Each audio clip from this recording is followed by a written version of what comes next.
we got Amy Klobuchar now on the floor. That's why we're here. No business as usual. No business as usual. We're not doing the usual order. We're talking about these things. We're making the case. We talked about immigration. We talked about Medicaid. We talked about Medicare. We talked about health care. We talked about medical research. We talked about Social Security. We're marching through. 13 hours. I got more in the tank.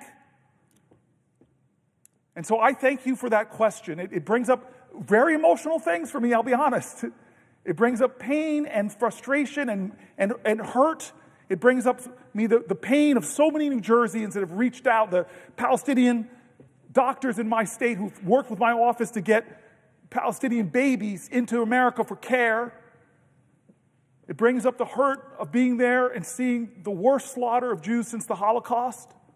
So many things are painful, but if we sacrifice our values, it reminds me of the mosque being built, 9/11. It reminds me of all these difficult points, the marchers in Skokie, of the KKK, all these difficult points where the values of this Constitution were tested,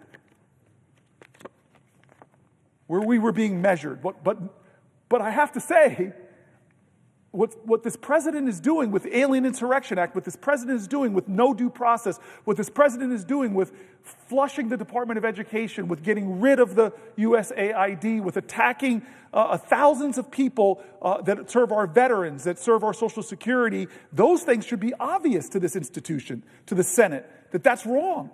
That they have unelected, the biggest campaign donor, unelected, who's getting our personal information, and there's no transparency. Nobody in this body can say they know what information, confidential information Elon Musk has, and knows what they do to it, because they never brought him here to answer for it. So I thank my colleague for the question, and I know Reverend Warnock is going to ask me one. I just want to take a couple pages into this for a second.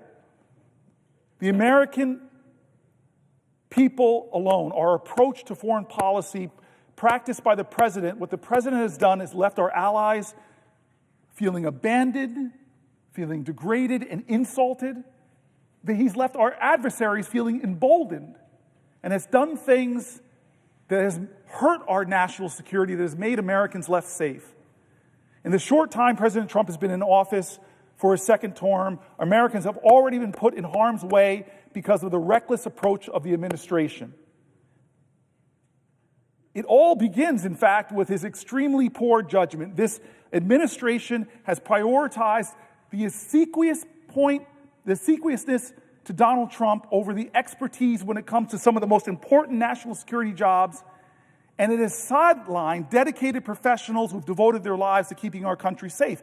This administration has also demonstrated an inability to distinguish between America's adversaries and America's allies, and a disturbing failure to understand how America's partnerships and investments abroad protect and benefit communities here. I'm reminded of General Mattis to say, if you're cutting things like the USAID or the State Department, buy me more bullets.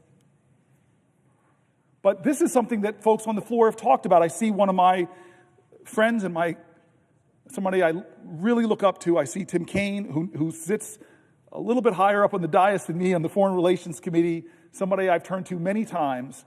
And he was astonished by this. And I know he, like me, has had private conversations with our Republican colleagues about this.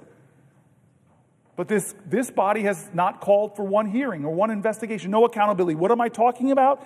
It's when last week we learned Vice President J.D. Vance, Secretary of Defense Pete Hegseth, Secretary of State Marco Rubio, Director of National Intelligence Tulsi Gabbard, Director of the CIA John Ratcliffe, Trump's National Security Advisor Mike Waltz, Special Envoy for the Middle East Steve Witkoff, and several other high-ranking officials in the Trump administration discussed attack plans against the Houthis in Yemen in a group chat over the commercial messaging app Signal. We learned of this because the president's National Security Advisor mistakenly invited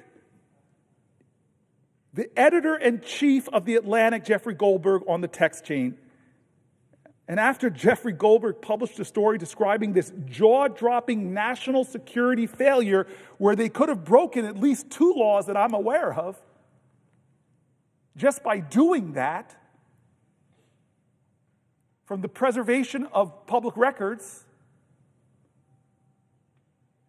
all the way to disclosing national security, highly classified information. The president and his cabinet members didn't step up and say we made mistakes, didn't step up and say this is clearly, abjectly wrong, didn't step up and say there will be accountability, didn't step up and say we'll take actions. No, what they decided to do when they were exposed is actually target the reporter with a barrage of insults and not acknowledging any wrongdoing. Unsurprisingly, the Trump team's response led Jeffrey Goldberg to publish the rest of the signal chat messages which exposed more administration lies. We're going to go into that, but I really want to turn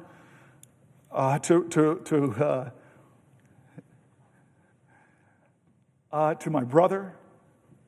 And I said earlier about Senator Murphy's speech, one of my favorite I've ever heard when I was in the Senate. Brother Warnock gave a speech that's one of my favorite in the Senate too, when he talked about the difference between January 5th America and then that fateful day, January 6th. He has been a friend of mine for a long time, and I think he might be the only person in this body. I started this talk 13 hours ago by talking about getting into good trouble. I think you might be the only person in this body that was arrested in this building for protesting before you came to serve in this building as a United States Senator. I'm going to stick to what I'm told to say. If you ask me that you'd like to speak, you have to say it. I'd like to ask you a question. I think that's how this goes. Will the senator from New Jersey yield for a question? Why, yes, I will yield for a question while retaining the floor. Well, good morning, and let me just say, Cory Booker, how very, very proud I am of you. It's a real honor to serve in this body. I know that all of my colleagues who are here agree that it's an honor for the people of your state to say that when we take stock of all the issues that we wrestle with, as we look into the eyes of our children and consider what we want for them, and in the eyes of our aging parents as they deal with the blessings and the burdens of getting older, that since all of us can't go to Washington, we're going to send you. And we're going to trust that in rooms of power, where decisions are being made, that you're going to center the people and not yourself. You're going to be thinking about ordinary people. And so, Cory Booker, I want to thank you for holding vigil. As I prepare to ask you a question, I just want to thank you for holding vigil for this country all night. Rabbi Abraham Joshua Heschel said that when he marched without the king, he felt like his legs were praying. And so in a very real sense, your legs have been praying as you've been standing on this floor all night. And thank you for praying not just with your lips, but with your legs for a nation in need of healing. I just got off a prayer call that I do every Tuesday morning at 7:14 a.m., 2 Chronicles 7:14. If my people who are called by my name would humble themselves and pray, if they would seek my face, turn from their wicked ways, then I will hear from heaven, I will forgive their sins and heal the land. The nation needs healing. And we need spiritual healing, we need moral healing, but literally there are people all across our country who need healing, who need health care. And so that's why I was so proud to come to this Senate after being arrested in the Rotunda a few years before that. Proud to join you in the Senate. Proud that we were able to pass, just a couple months after I got here, the American Rescue Plan, which did so much incredible work In that American Rescue Plan, there was the expanded child tax credit, which literally cut child poverty more than 40% in our country. I wish we could get it extended. But one of the other things we did was we lowered Georgians and Americans' health care premiums by hundreds of dollars on average. We passed a tax cut, and that's so relevant in this moment because that's what this body is prepared to do right now, I guess, in the next few days. Pass a tax cut, but that tax cut is literally going to be for the richest of the rich, the wealthiest among us. But we passed a tax cut that brought health care into reach for tens of thousands of Georgians and millions of Americans in the American Rescue Plan. These tax credits are so critical that the nonpartisan Congressional Budget Office said that the number of Americans without health care would grow by 3.8 million people in just 1 year if the premium subsidies were allowed to expire. Forgive me for my phone ringing. My 8-year-old and 6-year-old are calling me. They're not impressed with what I'm doing. That's an important call. They're not impressed. But we know that this would impact thousands of Georgians who've only recently been able to receive health care. So we passed in that American Rescue Plan these tax credits which put health care in reach. And now they're set to expire if we don't do our work. And that's why what you're doing, Cory Booker, is holy work. It's within a political context, but this is holy work. If these tax credits are allowed to expire, a 45-year-old in Georgia with $62,000 annual income would see premiums go up by $1,414 a year. A 60-year-old couple in Georgia with an $82,000 annual income would see premiums go up by a staggering $18,157 a year. Think about that. Nearly 1/3 of Americans have less than $500 in savings in their bank account. Imagine the health care costs for a 60-year-old couple going up by more than $18,000. A health insurance premium hike like this would be more than an inconvenience. It wouldn't just be a nuisance. It's literally the difference between having health care coverage and not having health care coverage. And so I'm thinking about people like that. And I'm thinking about my constituent, Cassie Cox from Bainbridge, Georgia. She wasn't able to afford health care on the Affordable Care Act marketplace until the premium tax credit brought health care into reach. And shortly after she became insured, she severely cut her hand, which landed her in the emergency room with 35 stitches. And with insurance, it still cost her about $300. Had it not been for the tax credits that allowed her to get health care, she could have been in financial ruin. She's one of the hundreds of thousands of Georgians at risk of losing their coverage if these tax credits are allowed to expire, if we don't do our work. If we're more focused on the wealthiest of the wealthy rather than the concerns of ordinary people. Senator Booker, should Democrats and Republicans come together to extend the premium tax credit for hardworking folk in New Jersey and in Georgia? What do you think? My easiest colleague question I've gotten over these 13 hours. Yes, they should. I was talking in the healthcare section about while there's these big issues that we should be concerned about, $880 billion from Medicaid,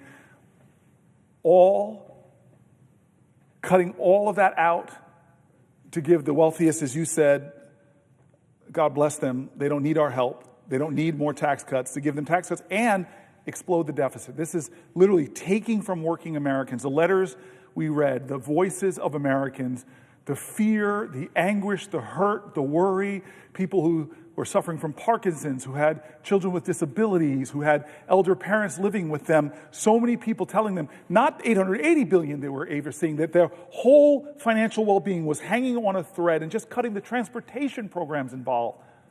But I said, while all that was going on, the Trump administration was still doing other things to attack ACA enrollment, to attack the tax credits that people are relying on, doing other things to drive up costs. I know some of my colleagues were on the floor, like Amy Klobuchar. We've centered the lowering of prescription drug costs, and he is doing things to drive out-of-pocket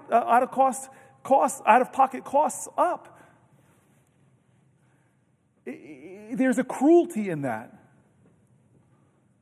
And I tend to still be standing at noon when we have to pause in the Senate for the pledge and the prayer. And Pastor, I want to talk to you in the way that you talked to me last night. I called my brother, called my friend, and told him I was doing this. And Warnock shifts gears a lot in my life. Sometimes he's my colleague, sometimes he's my brother. Sometimes we talk about the state of two unmarried guys in the Senate. I don't mean to put you on blast, sir. But the bald-headed caucus. But the one time you shift those gears into being my pastor and my friend, we prayed together last night. And most Americans identify in our faith, Christian faith. And you and I know, I would yield for you to ask a question, but I'm yielding just to have you talk about Matthew 25. Right. I'm a Matthew 25 Christian. You and I both. That's what we hold in common. And it's a long chapter, but the section we're talking about, yes, in Matthew 25, Jesus says, I was hungry and you fed me. I was thirsty and you gave me something to drink. I was sick.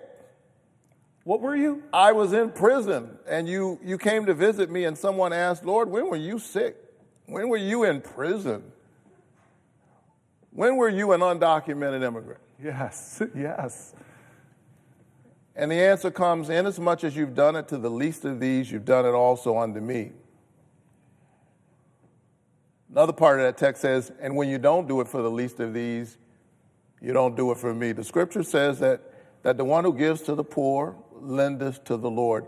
This is holy work. Sir, my friend, I don't understand how a nation could allow a president to be so cruel that he would take away health care from people struggling with children that are facing the worst of health challenges, people who have a spouse, like the person who wrote me. No, it wasn't the spouse. She wrote me herself.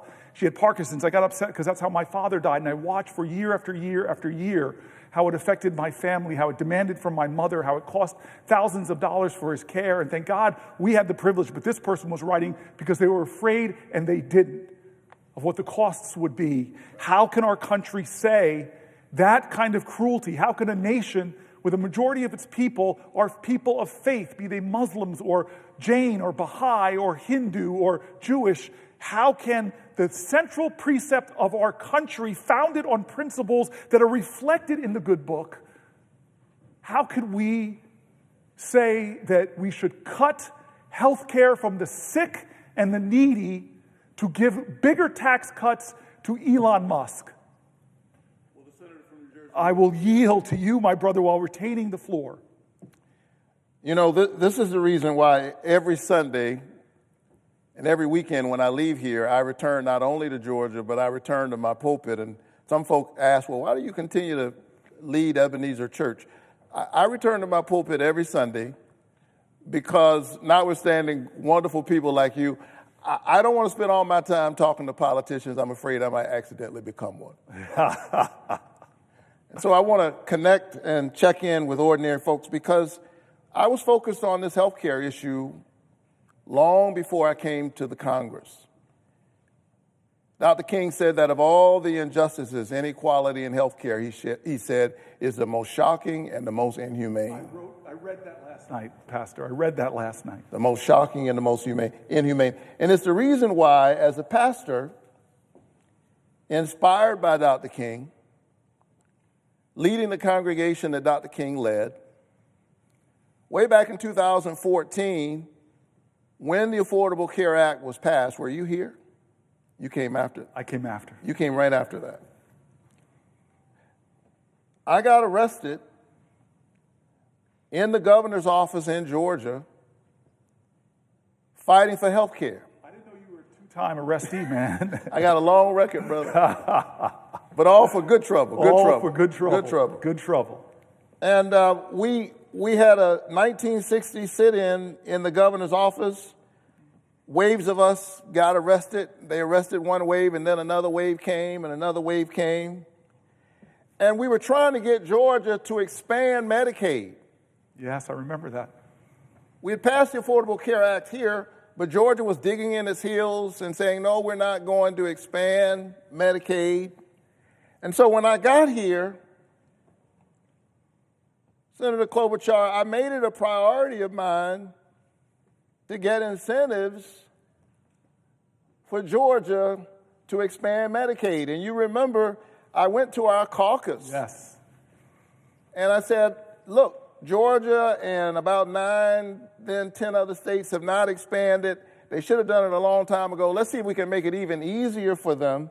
And as a freshman senator, I was able to convince our caucus to give $14.5 billion for non-expansion states, which includes $2 billion just for Georgia to incentivize Medicaid expansion. Why? So that working people in the gap, people who literally go to work every day, can get health care. Georgia has left that $2 billion sitting on the table and almost 600,000 Georgians in the gap. The governor's plan has literally enrolled a whopping 6,500 people in health care. But we've got nearly 600,000 people in the gap. And this is not theoretical stuff. Every time I talk about this, I have to talk about Heather Payne. Because Heather Payne is a resident of Dalton, Georgia. She spent her career taking care of others. She's a traveling nurse.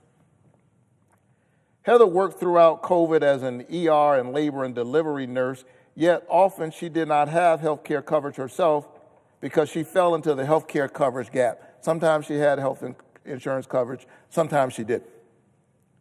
She made too much money to qualify for Medicaid, but the only coverage options available to her were unaffordable, costing anywhere between $500 and $1,000 a month. And so about 2.5 years ago, Heather Payne, a traveling nurse,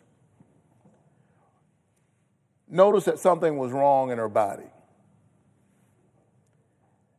And even though she noticed that something was wrong, Senator Klobuchar, she literally had to wait for months before she could see a doctor to save up the money. And then she finally went and saw a neurologist who said, you know what, you've actually had a series of small strokes. And even after getting that diagnosis, she had to put off serious medical procedures because she cannot work as an ER nurse anymore and is still waiting to get approved for disability so she can get Medicaid coverage. And so this nurse who has spent her whole life healing other people can't get health care. I think it's wrong that in the richest country on earth, we don't want to lower the cost of health care for people who are working hard in our communities every day, literally keeping us healthy. I'm going to ask you another softball question, Senator Booker. Should people like my friend Heather Payne have access to affordable health care? Yes. In the first few months of the Trump administration, it's been clear that this administration is not working for ordinary people. Just to try to stay in the parliamentary loan, I yield for a question while retaining the floor. I yield for another question while retaining the floor. The administration is working for billionaires. They're working for people like Elon Musk. Healthcare is a human right. Healthcare is basic. And while we're speaking about health, we've got to cheer on our federal workers who are keeping us healthy. And there are folks in this administration who say that they want to make them the villains. That's what Russell Vogt said, that when they wake up in the morning, we want them to not go to work. Our federal workers, because they are increasingly viewed, he said, as villains. I got news for Russell Vogt. The people who staff our VA hospitals are not villains. The people who keep our food safe and our water clean are not villains. The people who keep our military bases operating are not villains. And so we stand with them in this moment because they are indeed keeping all of us healthy. And so in closing, and nobody believes a Baptist preacher when he says in closing, let me say that, again, you're doing holy work here, brother, by holding this floor. You are literally holding vigil for our nation. We are beset by the politics of fear. The scripture tells us that perfect love casts out all fear. We are witnessing again this ugly game, the politics of us and them. And there are a lot of folk who, because so much of what has been going on in our nation across Republican and Democratic administrations, let's be honest, has not been working for ordinary people. And the gap between the haves and the have-nots has gotten larger and larger. And when people are vulnerable, sometimes they give in to the politics of fear, somebody telling them that they've got all the answers. And so we saw this in this last cycle. We're seeing it in this moment in our country, the politics of us and them. And sadly, hardworking, working-class people are waking up this morning and they're discovering that they thought they were in the us. And they're discovering that they're in the them, that the them is larger than they thought. And so we've got to hold vigil for each other, for workers, for women, for immigrants, for immigrant families, for our sisters and our brothers, red, yellow, brown, black, and white, for the aging who need Social Security, for the working poor who need Medicaid,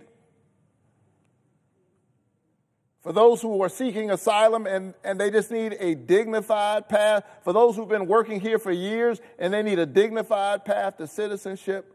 We've got to hold vigil for each other. And so thank you for this work. This is not the end, but the beginning. The struggle continues. Dr. King said that the true measure of a person is not where he stands in moments of comfort and convenience, but where he stands in moments of challenge and controversy. So thank you for praying for this nation with your lips and with your legs. And I'm going to ask you one last question. Do you intend to keep praying? Amen. Hallelujah. Yes, I do. Thank you for that question.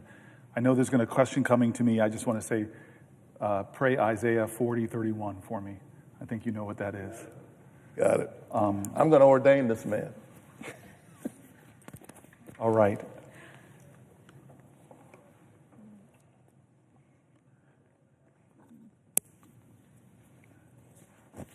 The article I was going to start reading.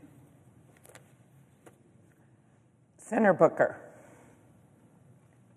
I yield for a question while retaining the floor. If the senator has a question, I yield for a question while retaining the floor. So you'll yield for a question? Yes, while retaining the floor, yes. Very good.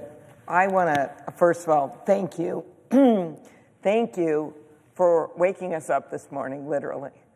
All night, as Reverend Warnock would tell you, I know you were in here doing your work, but it was raining, there was thunder, it was really bad. And then when we woke up this morning, you were still talking. You were still talking and the sun was out and you're giving people hope. When I think about what you're doing You're like an alarm clock right now for this country. And slowly but surely, we've seen people realize this isn't just a bunch of campaign rhetoric that's going on. This is actually happening. And people are stepping up. They're fighting it in the courts. They're fighting it in Congress with what you're doing today, with what, as you know, last week when we got the horrible news that the Defense Secretary of the United States was using an unauthorized line to just talk with his friends like he was spiking a football about putting the lives of our service members at risk. People stood up. Democrats stood up. They asked the tough questions. And one of the things that bothers me is that it is so hard to see your way out of it. And a lot of people feel like we're just wallowing right now. But what you're telling us today is there is another way.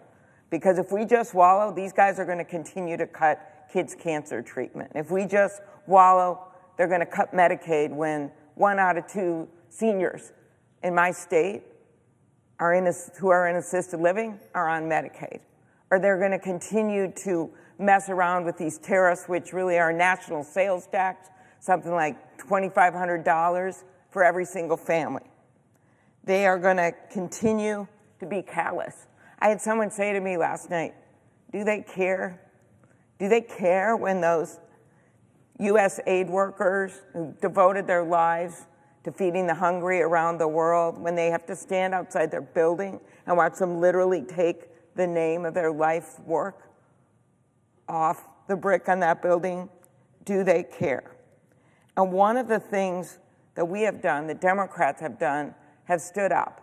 And what is coming upon us in these next few weeks is this tax bill that basically will give billionaires tax cuts on the backs of regular people, ransacking the government, firing veterans, messing around with Social Security. I had a guy tell me that he spent 3 days after his wife died in Minnesota, Reverend, 3 days just trying to figure out how he gets the death benefit. Why did this check show up at his door? He's trying to do the right thing. He calls, he gets put on hold. He sends an email, no one writes him back. He drives into Brainerd, Minnesota, 30-mile drive. He's like 80 years old. He drives in there, and then they finally help him. Then he gets back, then something else goes wrong. Then he tries to call again. He finally ends up at our door, at our office, and we figure it out for him. There's 70-some million people that's going to happen to. These guys don't get their act together. So it's a real good question, do they care? But when we have this tax bill coming up in front of us in these next few weeks, I think people have got to understand what's going on. They have to understand that even in the House budget that came out that'll be the subject of this, it's over $2 trillion tax cuts for people making over $400,000 a year, like Elon Musk, that don't need it. And so there's actually a way to stop it that's in the hands of the Republicans right now. If just 2 or 3 of them stood up on the House floor and did what you did, Senator Booker, who they said no, and if 4 of them in the United States Senate, 4 of them stood up, 4 senators stood up, then we could have the discussion about, okay, let's make government work better, we're all in, but let's not do it on the backs of regular people. Let's not do it on the backs of kids that are in cancer research or veterans who are trying to simply get their well-earned benefits because they put their lives on the line in the battlefield. Or let's not do it on the backs of farmers in Minnesota and Georgia who are simply have these small farms and they're trying to get by, and then suddenly, wham, Donald Trump decides, shock and awe, let's do a tariff and let's get mad at all our allies across the country like Canada. Oh, that's a good idea. Those are the things that they're doing. So my question of you is, how many people need to stand up in the U.S. Senate to make this happen? Because I know Democrats are united. I know we're all standing up. But tell me how many people can stand up on the other side. If they stood up and joined you, what a difference it would make. So I want to thank the senator for the question. And when I think of people who stand in adversity, I still see you standing in a snowstorm and the strength that you've had as you stood up to fight for affordable health care, stood up and fought for affordable prescription drugs, stood up and fought for farmers and for police officers. and for communities. You are that kind of person that gives me strength, that I've learned so much from. And you have brought this issue up. What you just said on the floor to let you know this is not performative for her. She has brought this up in our small meetings with Chuck Schumer. She has brought this up in our caucus meetings. I've seen her talk about it in her own state. This question of what will it take? And here's something that pains me to hear. That Elon Musk is calling Republicans up and saying, if you take this stand, I'm going to put $100 million in a primary against you. That they are bullying people who dare to stand up and say, maybe this appointee is not the most qualified person you could find to lead this cabinet position, or maybe it's wrong to cut this agency that we together created in Congress. There are people who are asking those questions, but we have seen them get dragged through X, mob attacked when it comes to their virtual presence, and threatened to be primaried. But we know, because you're somebody that works on both sides of the aisle, that there are really good people of conscience on both sides of the aisle. And as the great pastor said, there are enough sins in this body to go around for all of us. But this is not a partisan moment. It is a moral moment. This is not a left or right moment. It is a right or wrong moment. We have a president that is shredding the very agencies that Americans who are struggling are relying on. Working people that over the last 71 days are finding higher prices, that are finding housing prices going up. Farmers in my state too, it's our fourth largest industry. I've had farmers though come to me as far away as Texas and tell me that they're clawing back these contracts that we've already relied on to buy things already, and now you're putting me in a situation where I might lose my farm. You see veterans who come to our offices. I know they come to your office, Senator Klobuchar. You're a senator from Minnesota, but you are a national figure, so I know they're coming to your office. And they're saying things to me like, I'm a veteran. I could go do other jobs. I wanted to work on suicide prevention and mental health issues, and I'm being fired? And you said it right. I've heard you say it in private. I've heard you say it in public. I know it irks you because you're one of these sort of balanced people. Okay, we have a big deficit. That is a real problem. Maybe they're trying to lower the deficit. But they're not. That's the irony. They're not. They're about to explode trillions of dollars, most of which disproportionately will go to the wealthiest people, as you've been pointing out in our private phone calls over and over again, Senator Klobuchar. And so your question to me is spot on. It's spot on. And it's why I am standing here right now at the top of another hour, because of what you are saying relentlessly, persistently, and unyieldingly. Why are we hurting Americans from our farmers? We just talked about rural hospitals here for about 20, 30 minutes and what the threats are to them. We talked about rural social security centers and the threats that are to them. We talked about communities all over our country who are being hurt. And your question, why? To give tax breaks that will disproportionately go to the wealthiest Americans who you and I are not those people that demonize wealth. We don't demonize success. I want more people to start businesses. I want more people to dream of moving on up like the Jeffersons. I want more people to have that vision. I am not one of those people that are going to be mad at you because you're very successful. I'm going to be one of those people that says, you don't need more tax cuts. And we as a society have an obligation to each other, to those farmers, to those rural folks, to the cops I stood with at the funeral of one of their colleagues in Newark 2 weeks ago. We have an obligation to them to help them get equipment, to protect themselves. This country cannot do something that is so monumentally fiscally irresponsible. Who was the one person in the House that voted, a Republican that voted against it, a guy named Massey? And I watched it. I had to smile and laugh because he said the quiet part out loud. He's sitting there looking at something. I saw him in an interview, and he says, by their own numbers, this doesn't add up. They're adding to our deficit by the trillions. He stayed true to his principles. What happened to all those mighty deficit hawks in the House of Representatives on the Republican side that caved to the pressure of a president? I'm so happy you asked it in the right fashion, as I yield for a question while retaining the floor. Very good. That was perfect. So I think one of the things you talked about was just this deficit and what's happening and what we're seeing with their proposal right now that's going to come right before us. By some estimates, it's going to add $37 trillion. $37 trillion in 30 years as we go ahead.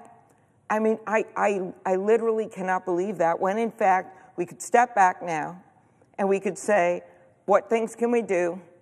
What things can we do on the tax code? Because there's a whole lot of things we can do to strengthen Social Security, strengthen what we have in our government.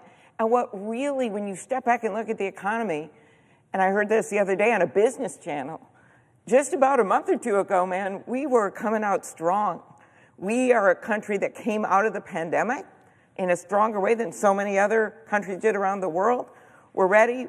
Inflation was at least steady, and it was starting to come down here. And now all of a sudden, we see chaos is up, corruption is up, and yes, costs are up. Ask anyone at the grocery store. And one of the problems when you look at what we could be doing to address the debt is that the proposals out there are just going to make it worse. That means more interest payments. That means more interest payments on the backs of regular people, and that means less we can do to help them as we look at what's happening right now. And one of the things you raised, Senator Booker, which I appreciate how much you know about this, is just this prescription drug negotiation and Medicare. So what do we finally do? So decades before you or Senator Murphy or Senator Warnock got here, before I got to this place, they made a sweetheart deal with the pharmaceutical companies, and they actually baked in so that they didn't have to negotiate prices for 73 million people. And anything. They could just charge whatever they wanted for these prescription drugs. What happens? Well, guess what happens? Suddenly, the drugs for our seniors are 2 to 1 what they are in places like Canada, our neighbor, our friend. 2 to 1 what they are over there. You got people driving up to Canada from Minnesota because we can see Canada from our porch. And they are like going up there trying to get less expensive drugs. And then they figured, what's going on? So a whole bunch of people started to say, let's look at this. It took years to get this done. Finally, we passed a bill that said they've got to negotiate. And we took the first 10 drugs. And the last administration got to pick those drugs, and they picked blockbuster drugs. Drugs like Eliquis, drugs like Xarelto, drugs like Januvia, Jardiance. I memorize them because I can always find people that take them. I don't make them raise their hand, say they take them. But these are blockbuster drugs. And they reduced the price by like 70% for our seniors. That's going to kick in soon. But not if this administration messes it up. And for we have seen from everything from, giving signal lines about secret battle plans to reporters to deciding they're going to shut down the people that worked on protecting our nuclear facilities and oops, we made a mistake. Or how about when they said, okay, we want to do something about avian flu, but we're going to fire all the people that work at, oh, no, we're going to fire them back. We're going to hire them back. That's what's been going on right now. So when I look at this really complicated prescription drug negotiation where you're taking on some of the biggest companies in the world, I say to myself, okay, so our Secretary of Health, Kennedy, he won't even agree, and when he's asked under oath if he's going to keep this up, they fired a bunch of people that would work on it. They haven't shown they're going to keep this negotiation going. Meanwhile, we've got put in place a $2,000 cap for our seniors out of pocket on drug costs under Medicare. That's really good. We put in place that insulin limit on $35 a month, and we thank Reverend Warnock, and we thank you, Senator Booker, Senator Murphy, everyone that worked on that. We got that in place. So now we got the big thing, which is the negotiation of all these drugs, because 15 more drugs are coming their way for negotiation. Again, blockbuster drugs, Ozempic, blockbuster drugs. Those drugs are coming their way for negotiation, but they have not committed to do that. They have not committed to do that. And even if they did commit to do it, do they even have the people to negotiate to take on these major companies? So my question of you, Senator Booker, after being up all night, after getting us through the storm of last night and into the bright sunshine of today, after holding the floor all this time, I can't even imagine how much your feet must hurt, but those feet hurting is nothing compared, which is why you're doing it, to how the rest of the people in this country right now feel and how they're hurting. My question is, how can they move forward without trying to save money for the people of this country? Because what I see happening, and there's so many signs, you see it every single day, when they are getting rid of some of these people that work on it, then you're not going to be able to get the Social Security for my friend that I met from Cross Lake, Minnesota. Then you're not going to be able to get that stuff done. But I think as we look at those cuts, it's not just the word cuts. What effect does it have on real people when they can't get their services? When our veterans, who also have complex ways that they've got to deal with the government, when they have no one answering the phone, when they've gotten rid of veterans who've actually done the work. So my question here is, for people to translate this into the real world, is what is all this going to mean for people in the real world, what they're doing right now? I love. Thank you for the question, Senator Klobuchar. I love that you're bringing back to real people and what effect it's having. And what you're spelling out is something that's really important. There's a strategy that they have expressly said. They want to overwhelm you, not us. They want to overwhelm the American people. They want to flood the zone. And so I see a whole bunch of doing things to distract us. Gulf of Mexico, Gulf of America, Greenland, all these things to try to whip us up and not pay attention to what most Americans are concerned with, is can they make ends meet? Even the big reconciliation bill that they're going to try to do, that we have to find a way to appeal to a small group of Republican congresspeople to stop of cutting $880 million out of Medicaid. We went through in great detail at length last night why that's bad, but you are pointing to something even more insidious. As that big thing is going on, they actually are cutting the support to get more people signed up with the ACA. Already happened. Make it harder to sign up for the ACA. They've already cut the tax credits that are helping people that are in the ACA get resources to help with their health care costs. They're going after these things. Here's one that you know really well. They're going after, as we talk about all of these parents struggling with children and family members with chronic diseases, we know one of the things that help people with chronic diseases is having access to fresh, healthy foods, but they're cutting access to that for our kids going to school. This administration has not only overseen in 71 days a rise in inflation, a rise in the cost of groceries, a lowering of people's 401ks with the stock market going down. It's not only bringing economic chaos, but they are already hurting people on their basic delivery of their services, from taking thousands of jobs out of Social Security, making it harder for people who have some problem to get it solved, to the VA, to the ACA.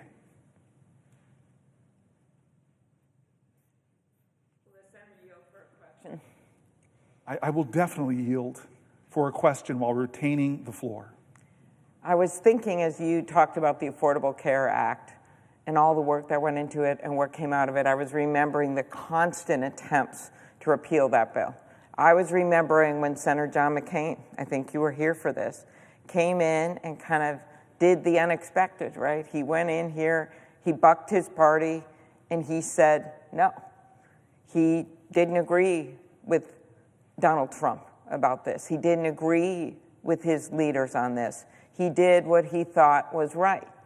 And my issue is that we all have those moments where we have to make decisions about what we think is right. And I think about Donald Trump, and that's just this week, he said he wanted to violate the Constitution, which he says practically every single hour, but he said that he would try to serve another term, that he would do this, he would do that. He is literally treating this presidency like he's the king, and I guess Elon Musk is thus the court jester at his side, or the White House IT guy. But the point is that he's treating this like a king, and you serve on the Judiciary Committee. You know, you are a student of history. You're also a scholar in terms of understanding this government and how it works. And I think one of the things that's most unsettling for people that they just don't understand is how you could have a president in place that doesn't respect that democracy. I remember when we all gathered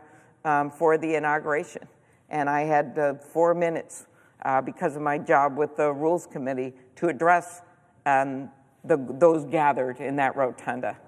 And I noted that our democracy can be a hot mess right now, but it's still the best form of government that we've got, that our democracy is truly our shelter in the storm. It's our shelter in the storm, to quote a great songwriter from the state of Minnesota. That the reason that we don't have, I know you may have a few songwriters from there. If the Senator could yield for one question, who is your best songwriter and singer from the state of New Jersey, just to make clear who is. Oh, is that your question? Will you yield for a question from me? I will. Yes. I will answer that question by avoiding it, because in New Jersey there are so many great patron saints, from the great Bon Jovi to the great Bruce Springsteen to the incredible Queen Latifah, the chairman of the board from New Jersey, the great Frank Sinatra. So I'm not going to pick. We have so many great singers, rappers like Redman.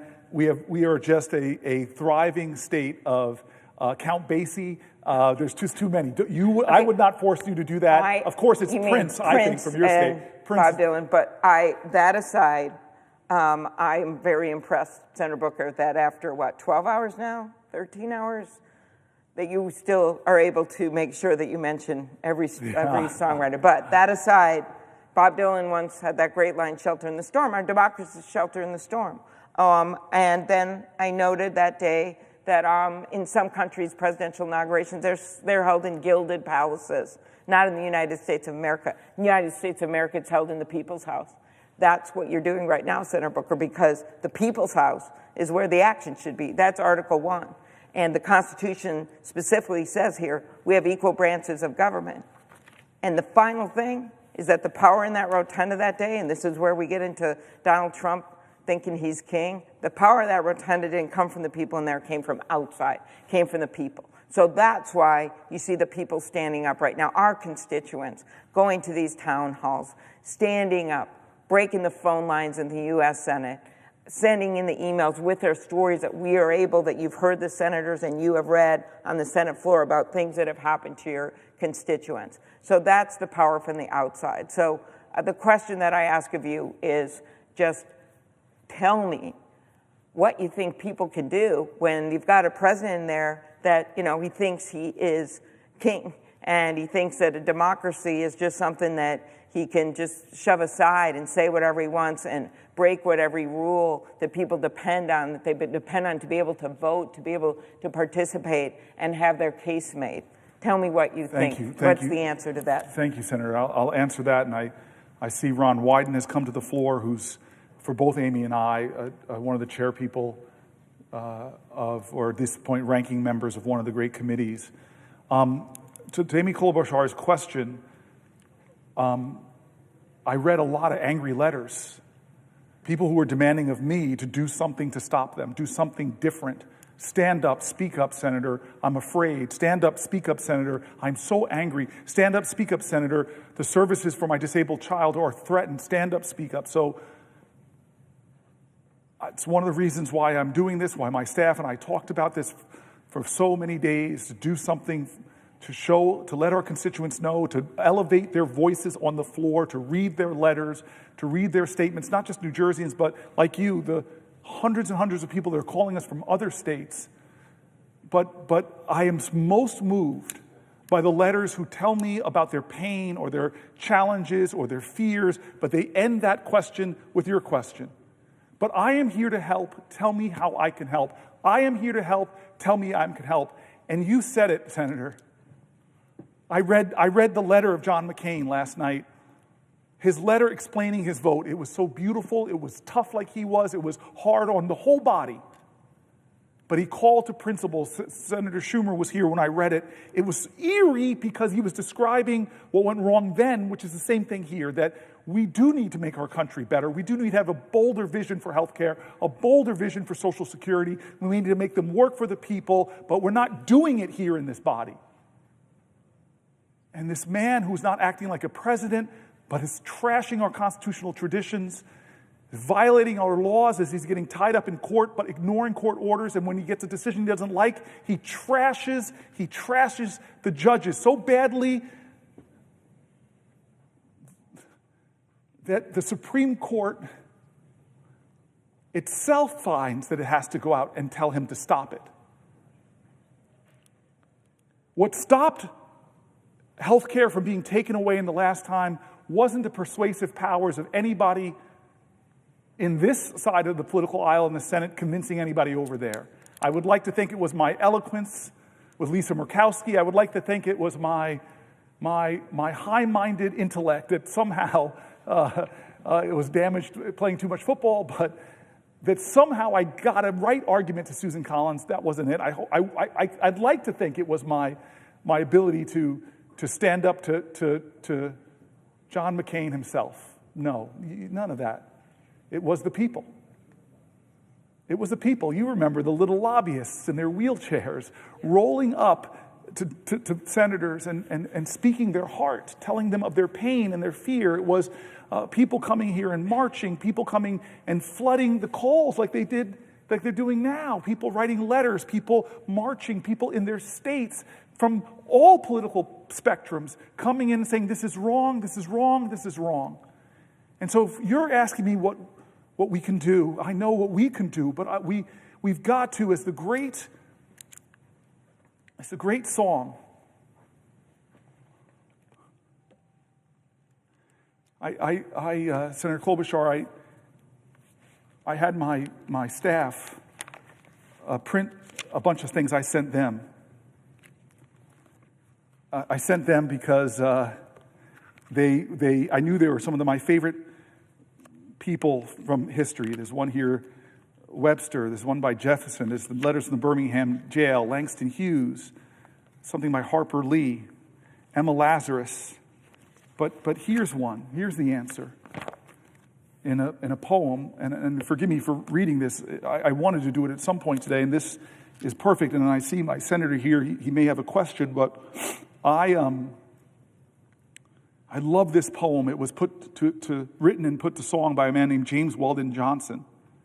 He was an educator, a poet, a diplomat, a civil rights activist. He was born in the great state of Florida. And he said that this is what we have to do. Lift every voice and sing. Lift every voice and sing till earth and heaven ring. Ring with the harmonies of liberty. Let our rejoicing rise high as the listening skies. Let it resound like the rolling sea. We must sing a song full of the faith that the dark past has taught us. Sing a song full of the hope that the present has brought us. Facing the rising sun of a new day begun, let us march on, let us march on, let us march on until victory is won. It doesn't ignore the wretchedness of our history. It speaks to the truth and the excitement and the hope about that past and the virtues that our ancestors gave us. He goes on, stony the road we trod, bitter the chastening rod, felt in the days when hope unborn had died. Yet with a steady beat, have not our weary feet come to the place for which our fathers sighed. We have come over a way with the tears, which tears have been watered. We have come treading our path through the blood of the slaughtered, out of the gloomy past, till now we stand at last where the white gleam of the bright stars is cast. The last stanza. God of our weary years, God of our silent tears, thou who hast brought us thus far on the way, thou who hast by thy might led us into the night, keep us forever in the path we pray, lest our feet stray from the places, our God, where we met thee, lest our hearts, drunk with the wine of the world, we forget thee.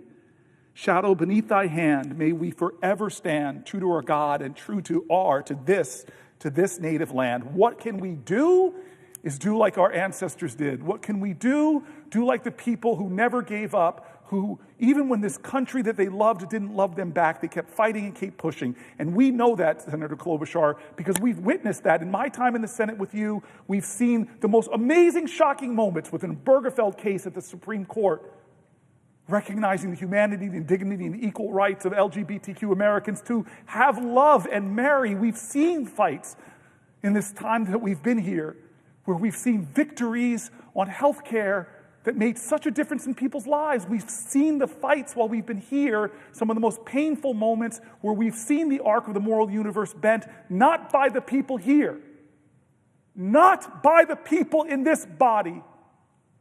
You think we got suffrage because a bunch of men on the Senate floor said, okay, guys, come on, put your hands in here. Ready? Give women the right to vote on 3. Ready? Break? That's not how it happened. It's not how it happened. It happened because the power of the people is greater than the people in power. You think we got civil rights because one day Strom Thurmond, after filibustering for 24 hours, you think we got civil rights because he came to the floor one day and said, I've seen the light. Let those Negro people have the right to vote. No, we got civil rights because people marched for it, sweat for it, and John Lewis bled for it. And so I'm scared too. But fear is a necessary precondition to courage. I am angry too. But my mom told me, never let your anger consume you. Channel it, fuel it, so it can help your love be greater and stronger. Amy Klobuchar, that's what this moment needs. And our job in this body is to be truth tellers. Our job, just as you said so brilliantly, is to elevate the voices of the people of the country, because you're right, Amy Klobuchar, this is the people's house. It's Article 1 of the Constitution, and it's under assault. Article 1 is under assault. Our spending powers, our budgetary powers, the power to establish agencies like the Department of Education and USAID, it's under assault by a president that doesn't respect this document. And how do we stop them? I'm sorry to say we hold powerful positions, we are elected by great states, but we're in the minority right now, and you spelled it out at the beginning of your questions to me. It will take 3 people of conscience on that side. It will take 4 here. I'm going back to my book because there's somebody that you know. I don't know if my staff put it in at the last moment. Yes, they did. Margaret Chase Stevens, who you know. Margaret Chase Smith, excuse me. A U.S. Senator from Maine, a Republican. When a demagogue had rose in the land exploiting people's fear, deporting Jews who were not citizens of this country because they were accusing them of being communists, at a time that this body was being twisted and contorted to the will of a demagogue, where nobody had the courage to stand up. It was a woman from the Republican Party that stood, I don't know, somewhere in this body. Her feet might have been tired, her heart might have been hurt, she might have been afraid of the consequences to stand up to people preaching the Red Scare. But this woman in this body, rare thing in those years, this woman in this body who are founders, those imperfect geniuses that wrote this Constitution, the woman in this body who wasn't imagined by our founders, thank God they called upon us to make a more perfect union. And generations of activists finally made it real that women could serve in this body. She had the courage, the audacity to call her own party to task. I read her words. She said, I don't believe that the Republican Party is any sense a party of fear, but I do believe that the Republican Party has made an alliance with the 4 horsemen of fear. The fear of communists, the fear of labor unions, the fear of the future, the fear of progress. I think it's high time that we remembered that we have sworn to uphold and defend the Constitution, she continues. I think it's time that we remembered that the Constitution, as amended, speaks not only of the freedom of speech, but also the freedom of trial by jury.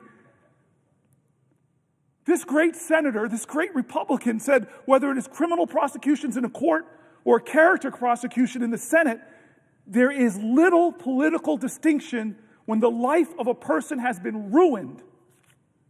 Those of us who shout the loudest about Americanism, in making character assassinations all too frequently, those who, by our own words and acts, ignore some of the basic principles of what it means to be an American.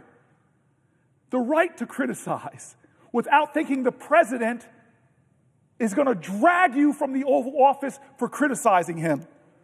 The right to hold unpopular beliefs. that if you have beliefs that I find contemptible, it doesn't mean that I can disappear you from a city street. She goes on, the right to protest, that just for assembling and speaking up, that's not a right to cut hundreds of millions of dollars to that university's science funding. The right to independent thought. The exercise of these rights should not cost one single American citizen his reputation or his right to a livelihood, nor should he be in danger of losing his reputation or livelihood merely because he happens to know someone who holds unpopular beliefs, like a law firm that represents suing the president and now has their very firm, their very livelihoods, the legal secretaries and others, come after them. Margaret Chase Smith goes on to call her party to be a woman of conscience, to stand up and say, I quote, "The American people are sick and tired of being afraid to speak their minds, lest they be politically smeared as communists or fascists by their opponents. Freedom of speech," she says, "is not what it used to be in America. It has been so abused by some that it is not exercised by others. So, dear God, if I stand up in this body and say it is wrong to put Pete Hegseth in the cabinet as Secretary of Defense because he's unqualified, look at a Signal chat to see how unqualified he is." Margaret Chase Smith continues, "As a Republicans, I say to my colleagues on this side of the aisle that the Republican Party faces challenges today that is not unlike the challenges it faced by Lincoln back in the day. The Republican Party so successfully met that challenge that it emerged from the Civil War as the champion of a united nation. In addition to being the party which unrelentingly fought loose spending and loose programs. I doubt if the Republican Party could do so simply because I do not believe the American people will uphold any political party that puts political exploitation above the national interests. Surely we Republicans are not so desperate for victory. I do not want to see the Republican Party win that way. While it might be a fleeting victory for the Republican Party, it would be a more lasting defeat for the American people," she says. "Surely it would ultimately be suicide for the Republican Party and the two-party system itself that has protected American leaders' liberties from the dictatorship of a one-party system." You ask me, Amy Klobuchar, what do we need to do? We need to call to the conscience of our comrades in the People's Branch and say, how could you go along with a reconciliation that will put trillions of dollars of debt on our children and our children's children? How could you go along with cutting $800 billion from Medicaid only to give tax cuts to the wealthiest, disproportionately go to the wealthiest? How can you in good conscience, if you're a fiscal hawk, if you're a Christian conservative, how could you hurt the weak to benefit the rich and powerful? That is the answer to your question. The people of the United States of America, all of us, have to stand up and say, no, not on my watch. I'm a Republican, I'm a veteran, I'm a police officer, I'm a firefighter, I'm a teacher. Not in America. We won't allow this. We won't allow this. We won't allow this. Will the senator yield, the senator from New Jersey yield for question? I will yield for a question while retaining the floor. I thank my colleague, and I have been listening to this, and a Herculean presentation for hours and hours, and your remarks reflect the urgency of our times, Senator Booker, and I thank you for it. Let me frame the question this way. I hold open to all town hall meetings in every county in my state each year. I've had more than 1,100 of them, and since Donald Trump took office, what we have seen in these town hall meetings is fear and terror, and I might add, record turnouts. You know, I was in a small town in Central Oregon recently, Sisters. We had almost 1,400, people here. And what people asked about, and you've touched on this morning, is, of course, Medicaid and Social Security, because these are programs involving health care and retirement that are really the connective tissue between the government and our people. And these programs make it possible for people to pay for essentials. They're not going to fancy places. They're buying groceries, they're paying rent, they're buying medicine. We had one separate town hall meeting, I say to my colleague, just with federal employees, whose goal is to get out in the woods and help prevent fire in Oregon. I organized this meeting. They too are terrified. They've dedicated their lives to trying to help. Now, we serve the American people. And I'm telling you, I've seen service in action over the last few hours with your reflecting the urgency of our times. Our salaries are paid for by taxpayers, and I'm particularly troubled by the fact that we're getting all these reports that many senators are saying, I'm not going to do town hall meetings. They're on the other side of the aisle. As I said, I've had 1,100 of them, 10 of them so far this year. Seems to me that's refusing to answer to constituents. And you've been here all night, and you're setting a very clear example about what it means to push back against authoritarianism. So just like I have town hall meetings, my question to my friend from New Jersey is, what are you hearing from home? Pretty straightforward question, but it sure as heck is what the times are all about, because people are saying, what are you doing back there? What's important to you? And I talk about town meetings. I had a town hall, I say to my friend during the speech that was made on the floor of the House, I had 30,000 people participating. That's a lot for my small state. So I know what I'm doing, and I think the American people would like to hear a bit about what my colleague is hearing from his state and why it's so important that he's out here mopping his brow today, trying to stay on his feet, making the case for the urgency of our time. What are you hearing? Thank you, Senator. I'm hearing a lot of fear, a lot of anger.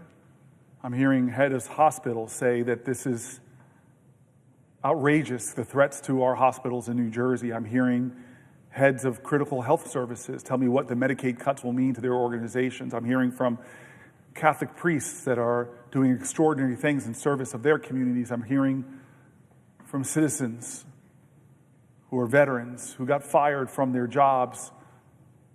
I'm hearing from people, as I read letters from people who work in the Social Security agency, and what the chaos that's been created and the lack of the deteriorating service to seniors. I've heard from seniors who are terrified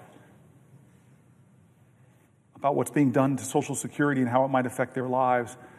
I'm hearing demands from our constituents, people demanding, Senator, that we do something about the outrages they're seeing. And I think that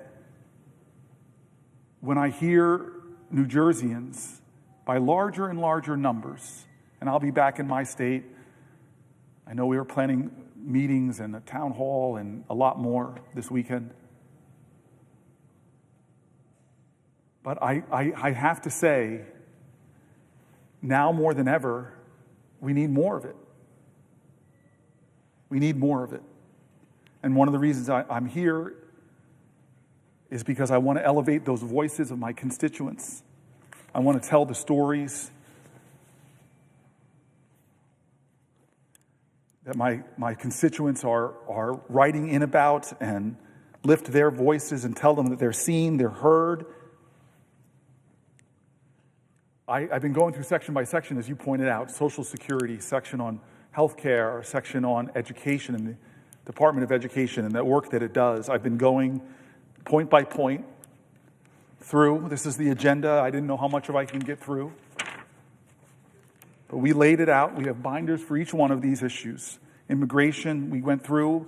We have housing, the environment, farmers and food, veterans, the corruption that's been normalized by this president, the rule of law, public safety, all of the ways that we know that there is a crisis in our country, and we as a nation need to be more attuned to it and doing more to meet this crisis, to rise up and defend our country, defend our well-being. And all while things are happening that you know.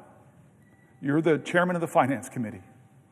And you have these insights. We've talked about them, about what's about to happen in this reconciliation process. I mean, that's one of the most stunning things. It's almost immediate on this floor. I think we're going to see about the tariffs tomorrow and see how far the president will go. But we do know whatever it is, it's going to affect prices that are going to continue to go up for Americans as inflation has continued to go up for Americans. As the stock markets continue to go down, as people's 401ks have lost so much money, the uncertainty I'm hearing from businesses in New Jersey, the chaos that they feel about the economy, the consumer confidence in this country has gone way down. If you ask the question, are you better off than you were 71 days ago? Not many Americans would say that they're better off. Their costs are higher, their groceries are higher. They're soon to see everything from car prices to food go higher. Their retirement security is under attack. Their health care is under attack. They're losing their Department of Education. They're less safe from infectious diseases abroad.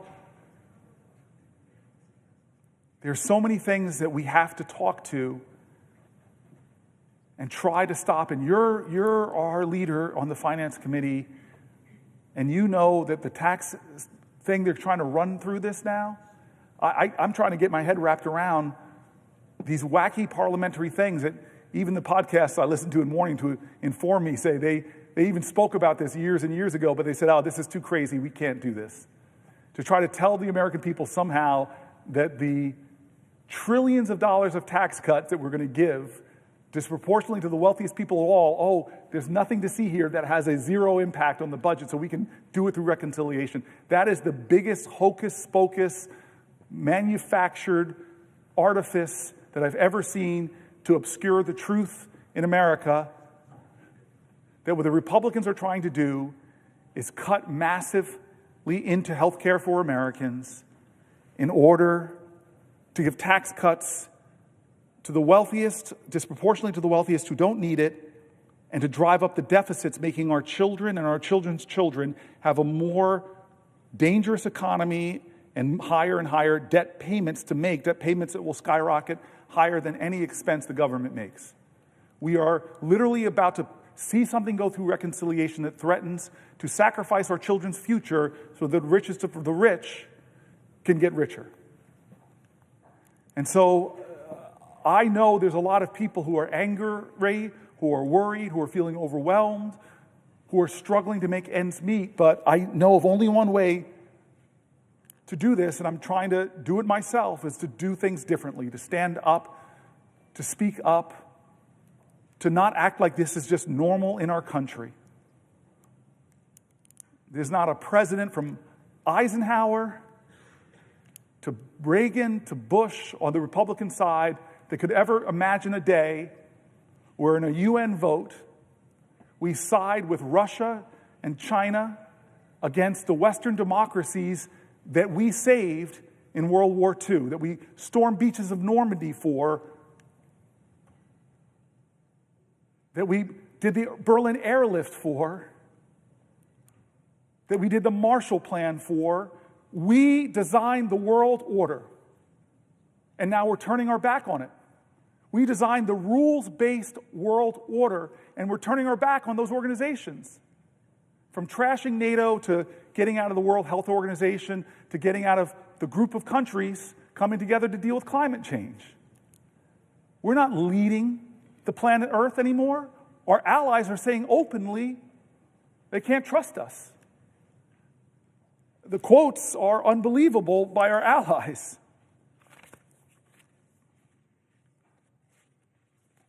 Generations of Americans all know one thing: Russia is our adversary. This principle was reinforced after Russia's brutal, unprovoked invasion of Ukraine in February of 2022. The American public knows a lot about Putin and his cronies and what they've done to the brave people of Ukraine. Russia has abducted over 19,000 children, taking them from their families and homeland. Russia has targeted civilians bombing hospitals and schools, including a strike on a children's hospital during the supposed ceasefire negotiations just a few weeks ago. Russian forces have raped and assaulted Ukrainian civilians, and Russia has tortured prisoners of war.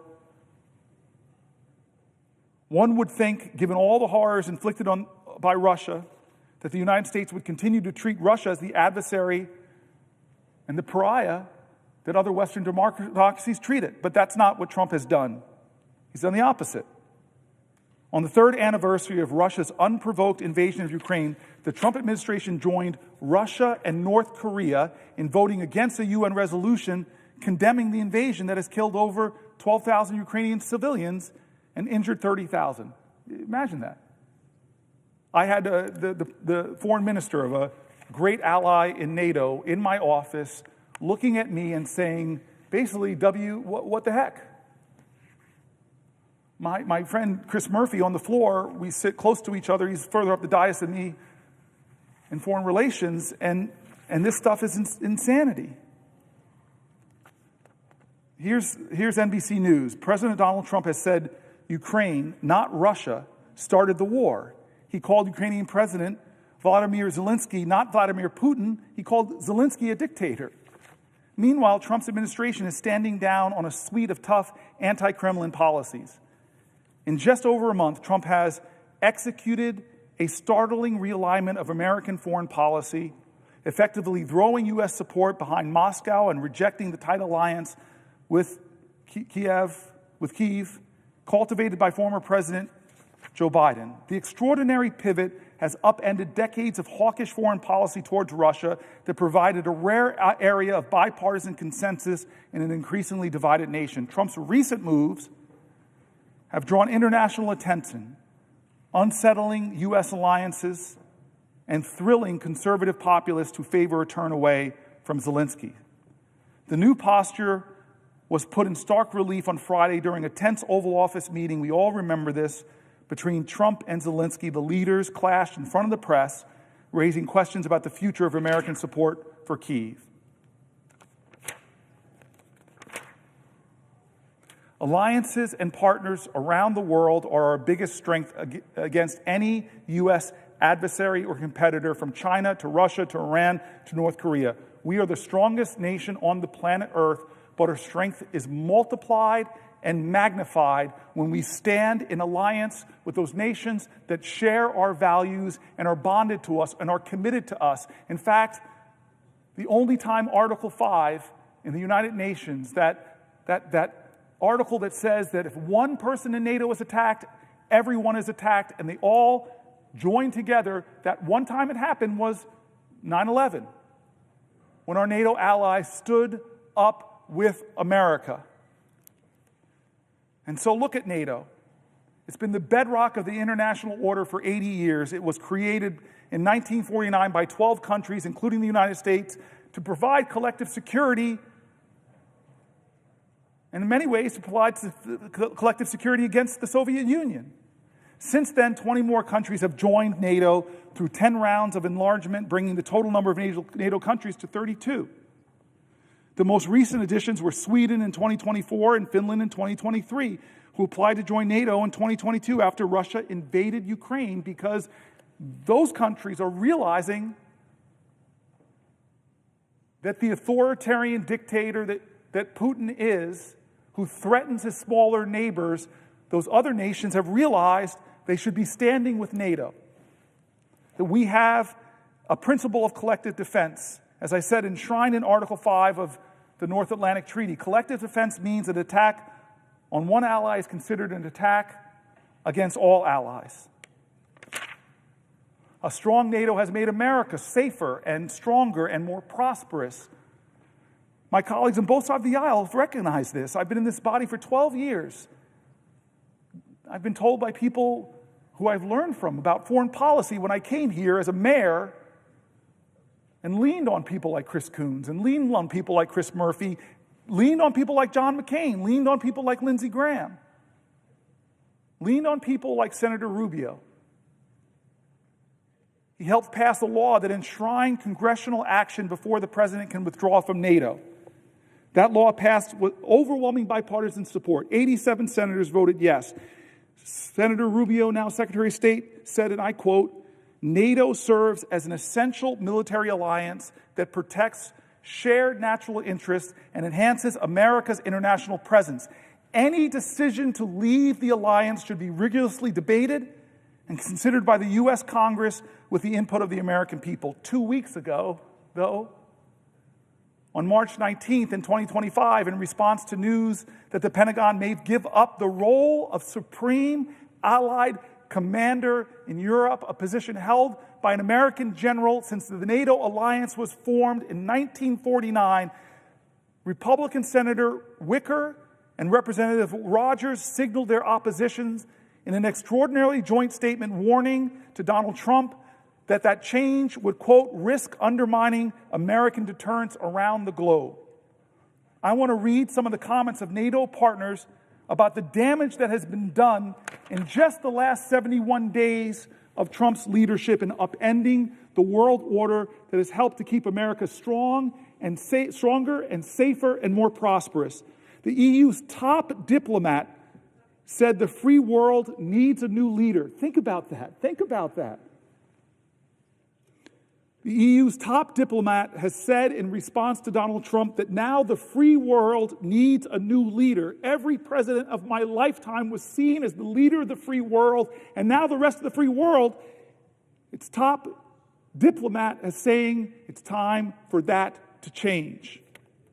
The new German chancellor said, "My absolute priority will be to strengthen Europe as quickly as possible so that step by step we can really achieve independence from the USA." He went on to say, "I never thought I would have to say something like this on a television program, but after Donald Trump's statements, it is clear that the Americans, at least this part of the Americans, this administration, are largely indifferent to the fate of Europe. Our ancestors saved Europe. Our ancestors stormed beaches in Normandy, paratrooped into Europe, liberated concentration camps. Our ancestors sacrificed blood and treasure for Europe. It turned Germany from one of history's worst despotic states into a global economic power and a democracy. We were there at the Berlin airlift. We were there for the Marshall Plan. And now Europe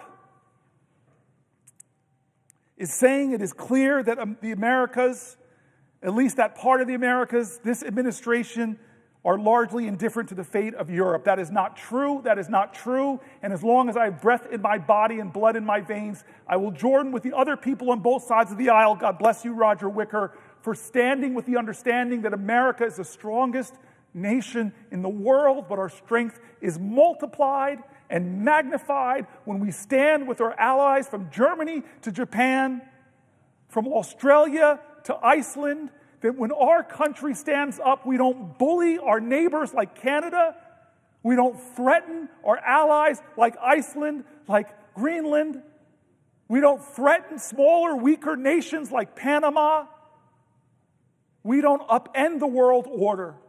Donald Trump does not speak for me. He does not speak for the traditions of this body. He doesn't speak for the people that are buried, Americans that are buried in fields in Germany and in France and all over Europe. Here is former Secretary of Defense Lloyd Austin's speech at NATO and the Atlantic Council.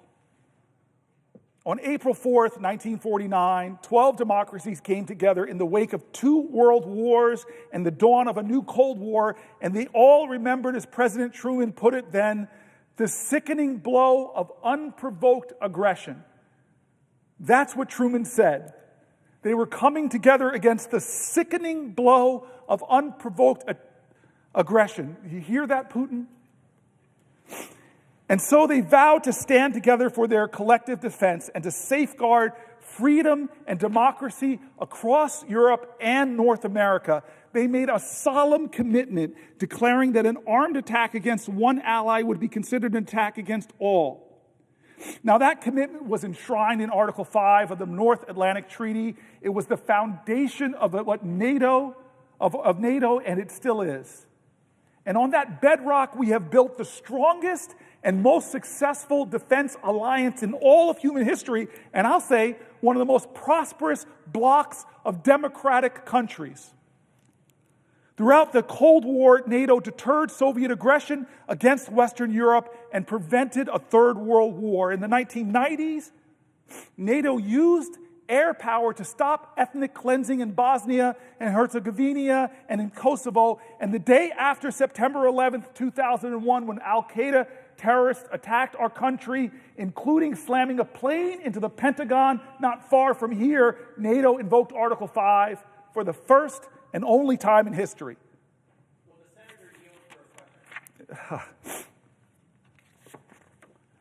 I yield for a question while retaining the floor. I yield to one of my best friends in the Senate. I yield to one of the smartest guys I know. I yield to the guy who handed me the chairmanship of the committee that oversaw world public health and Africa, and still reminds me that he knows more Swahili than I'll ever know. I yield to the guy who, when he speaks up in the Senate, people on both sides of the aisle listen. I yield to my friend who has real friendships, who when I came to and said, we are seeing the worst famines on the planet Earth, that Joe Biden didn't put enough money into the world feeding programs, he went to another appropriator over there, another friend of ours, Lindsey Graham, and together we got billions of dollars of more that saved hundreds of thousands of lives. You are a prince of a man. You are my friend. You are somebody that is a hero who folks don't know their name in the countries that you have affected with your strength on foreign policy. Dear God, my friend, I yield the floor for a question while retaining the floor. I ask my friend... Excuse me, I'm going to say that correctly. I yield for a question while retaining the floor. I do not yield the floor. I ask my friend and colleague from New Jersey if he is familiar with Psalm 30, verse 5. Not at this moment. I offer to repeat it because I think it speaks to this moment. Weeping may endure for a night, but joy comes in the morning. Now, this is a holy month. It is the month of Lent. It is the month of Ramadan. It is the period of reflection preceding Passover. And my question to my colleague is rooted in a scripture in the Torah, in the Psalms, forgive me, known to both of us, one widely engaged in these days. Weeping may endure for a night, but joy comes in the morning. This is a reminder both of the possibility of redemption, of the urgency of hope, and of your night-long sacrifice on this floor. Let me ask, if I might, two more questions of my friend and colleague.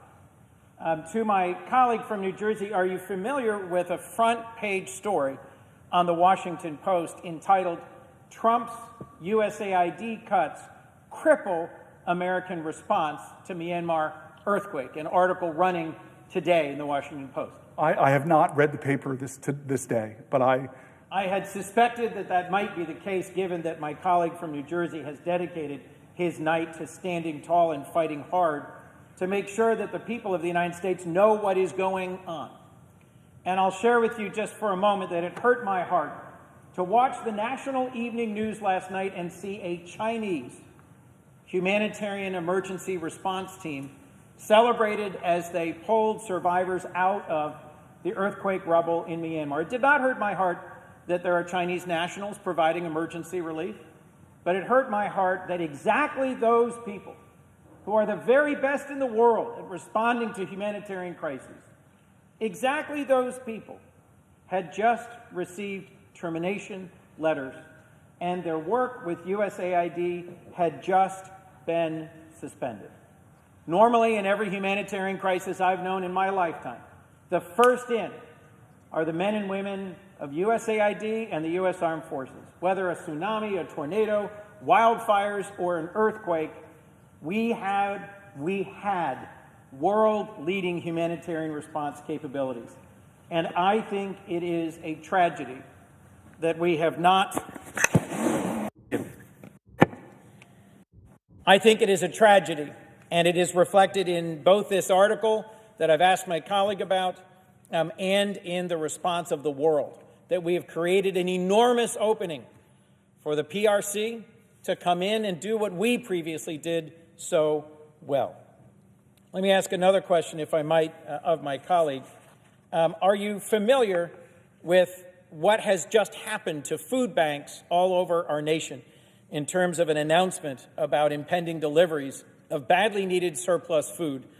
This, I suspect, will be the focus of your future comments on agriculture, but I mention it as something that has impacted my state, and I suspect yours as well. Well, first of all, I want to stay disciplined. When you ask me a question, to yield for a question, I want to say I yield for a question while retaining the floor. And I want to say to the colleague, I'm familiar with some of this, but if as a part of a question to me and not anything resembling a colloquy, I will yield for a question while retaining the floor if you have another question. To my colleague, are you familiar with an article, USDA halts millions of dollars worth of deliveries to food banks? I'm pretty sure I am. I am. I will simply then ask my colleague a question. Therefore, if you were going to ask me a question, I yield for a question while retaining the floor. To my colleague, I ask the question, are you familiar with the cuts that have been imposed to the U.S. Department of Agriculture, suspending hundreds of millions of meals to Americans in need, and the justification for that being offered? I am familiar. I've mentioned it earlier in this last 15 hours. So thank you. Last question. I yield for a question while retaining the floor.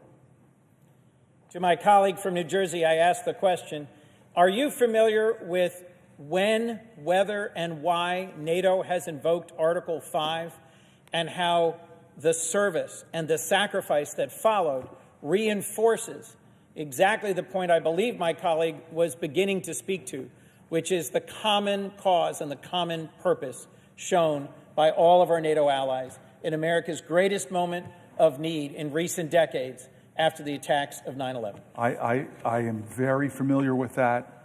It haunts me that when America was in crisis, I live 11 miles from ground zero. And to my colleague, are you aware which of our European NATO allies lost per capita the highest number of their soldiers in combat serving alongside American service members? A nation I visited, a nation whose service members I visited, a nation that is today aggrieved by comments made recently. Are you familiar with our trusted ally, Denmark? Yes, I am. That country that has shed more blood than any of our allies, side by side, fighting with America, is Canada. Is Canada.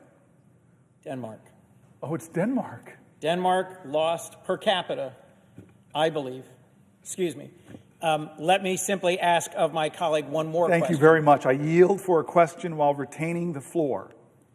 Is my colleague aware that broadly distributed across our NATO allies is service and sacrifice, including the loss of their troops in combat, and that every single loss in combat was a loss of great service and sacrifice by our NATO allies?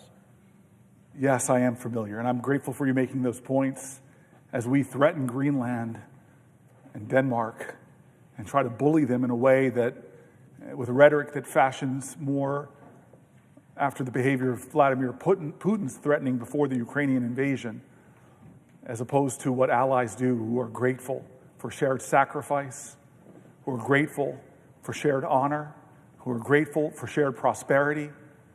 What is happening right now, to me, is shameful. How we're treating our allies is unacceptable, and the tariffs that will be imposed will indeed hurt Canada and other NATO allies, but they will hurt us in the long run more, not only in the immediacy of the driving up of prices for Americans. What the president is doing as he turns his back on Republican traditions and American and Democratic traditions, it's going to hurt us more as a nation in the long run, as other countries look to other places for leadership of the free world. Will my colleague yield for another question? I yield for a question while retaining the floor. Is my colleague familiar with the testimony of General Jim Mattis, a decorated 4-star Marine Corps general who served as Secretary of Defense in the previous Trump administration, who testified about what the consequences would be if we were to defund development and diplomacy? I hope that the colleague of mine, who again has been a mentor, a friend on all things foreign policy, my belief is that he's referring to when General Mattis sat before the United States Senate and said very pointedly, if you cut the foreign aid, if you cut organizations like USAID, if you cut the programs of the State Department, then buy me more bullets. Will my colleague yield for a final question? I yield for a question while retaining the floor. Does my colleague have an opinion about whether it strengthens or harms America in our national security to have an earned reputation as a nation of compassion, a nation that comes to the aid of those suffering through humanitarian disasters, a nation of compassion that provides health care and access for retirement in decency, a nation that cares for the least of these on the margins of the world and that has a just and inclusive society at home? Does my colleague have an opinion about whether it strengthens or weakens our nation at home and abroad to earn a reputation for compassion and reliability, or instead to deserve a reputation for unreliability and cruelty? So this is the powerful thing about my friend, who I went with on my first trip to the continent of Africa as a senator. And I remember flying in to Zimbabwe. The leader of that country had passed away. And you always correct me on my pronunciation, so I'm going to try my best. Mnangagwa. Mnangagwa, yes. Mnangagwa, thank you, sir. Mnangagwa. The alligator, it was his reputation,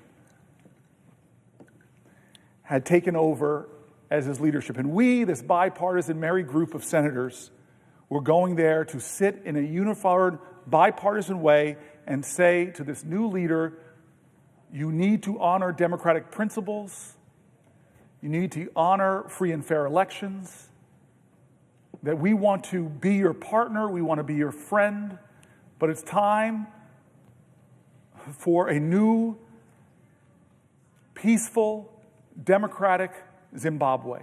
And as we landed, I don't know if you remember, he was landing too in the airport, and he was coming from China. He was coming from China, who has different values than we have. In fact, you and I both see now all over the continent of Africa a competition. We come with USAID, we come with PEPFAR, we come with a program called AGOA, helping with economic development. We come with scientists that stand in the breach against the worst infectious diseases. One of the most courageous things I saw Chris Coons do in my life was when the Ebola scare was happening about 8 years ago, and was starting to show up on our shores. You did something that people were afraid to do. You went to Africa to visit with the people from our country that are there fighting Ebola. You had to come in quarantine when you came back to make sure you didn't have it. It was amazing because you were going there to say to the world, I, Chris Coons, Senator for Delaware, here, but America is here. America knows that an infectious disease anywhere is a threat to public health everywhere. America knows that when it comes to the globe, Martin Luther King was right in his spiritual proclamation in the letters from the Birmingham jail that we are all caught in an inescapable network of mutuality, tied in a common garment of destiny, that injustice anywhere is a threat to justice everywhere. I have been to where you've been, from Kenya and Tanzania, to traveling with you to Ouagadougou. You used to make me smile when I used to say the capital of Burkina Faso. Ouagadougou, my friend. There's a word I learned from a language, the Bantu language. It basically roughly translates into this: I am because we are. I am because we are. America has learned the power of soft power. General Mattis knew much cheaper investment, much more success. String of successes that we've had in the last 25 years have been with our soft power, not with our 20-year wars in places like Iraq and Afghanistan. General Mattis knew that. He gave wisdom. He said, do not cut the State Department. Do not cut USAID. They are making an invaluable contribution to fighting terrorism, to fighting instability, to spreading democracy, to fighting infectious diseases, where we go and stand. But now we're shrinking, we're retreating, we're pulling back, we're cutting aid. And when crises are happening like we're seeing in Myanmar right now, we don't even have the personnel to be there to help people. But you know who does? China. And they show up and they leverage influence. You and I know this in the continent of Africa.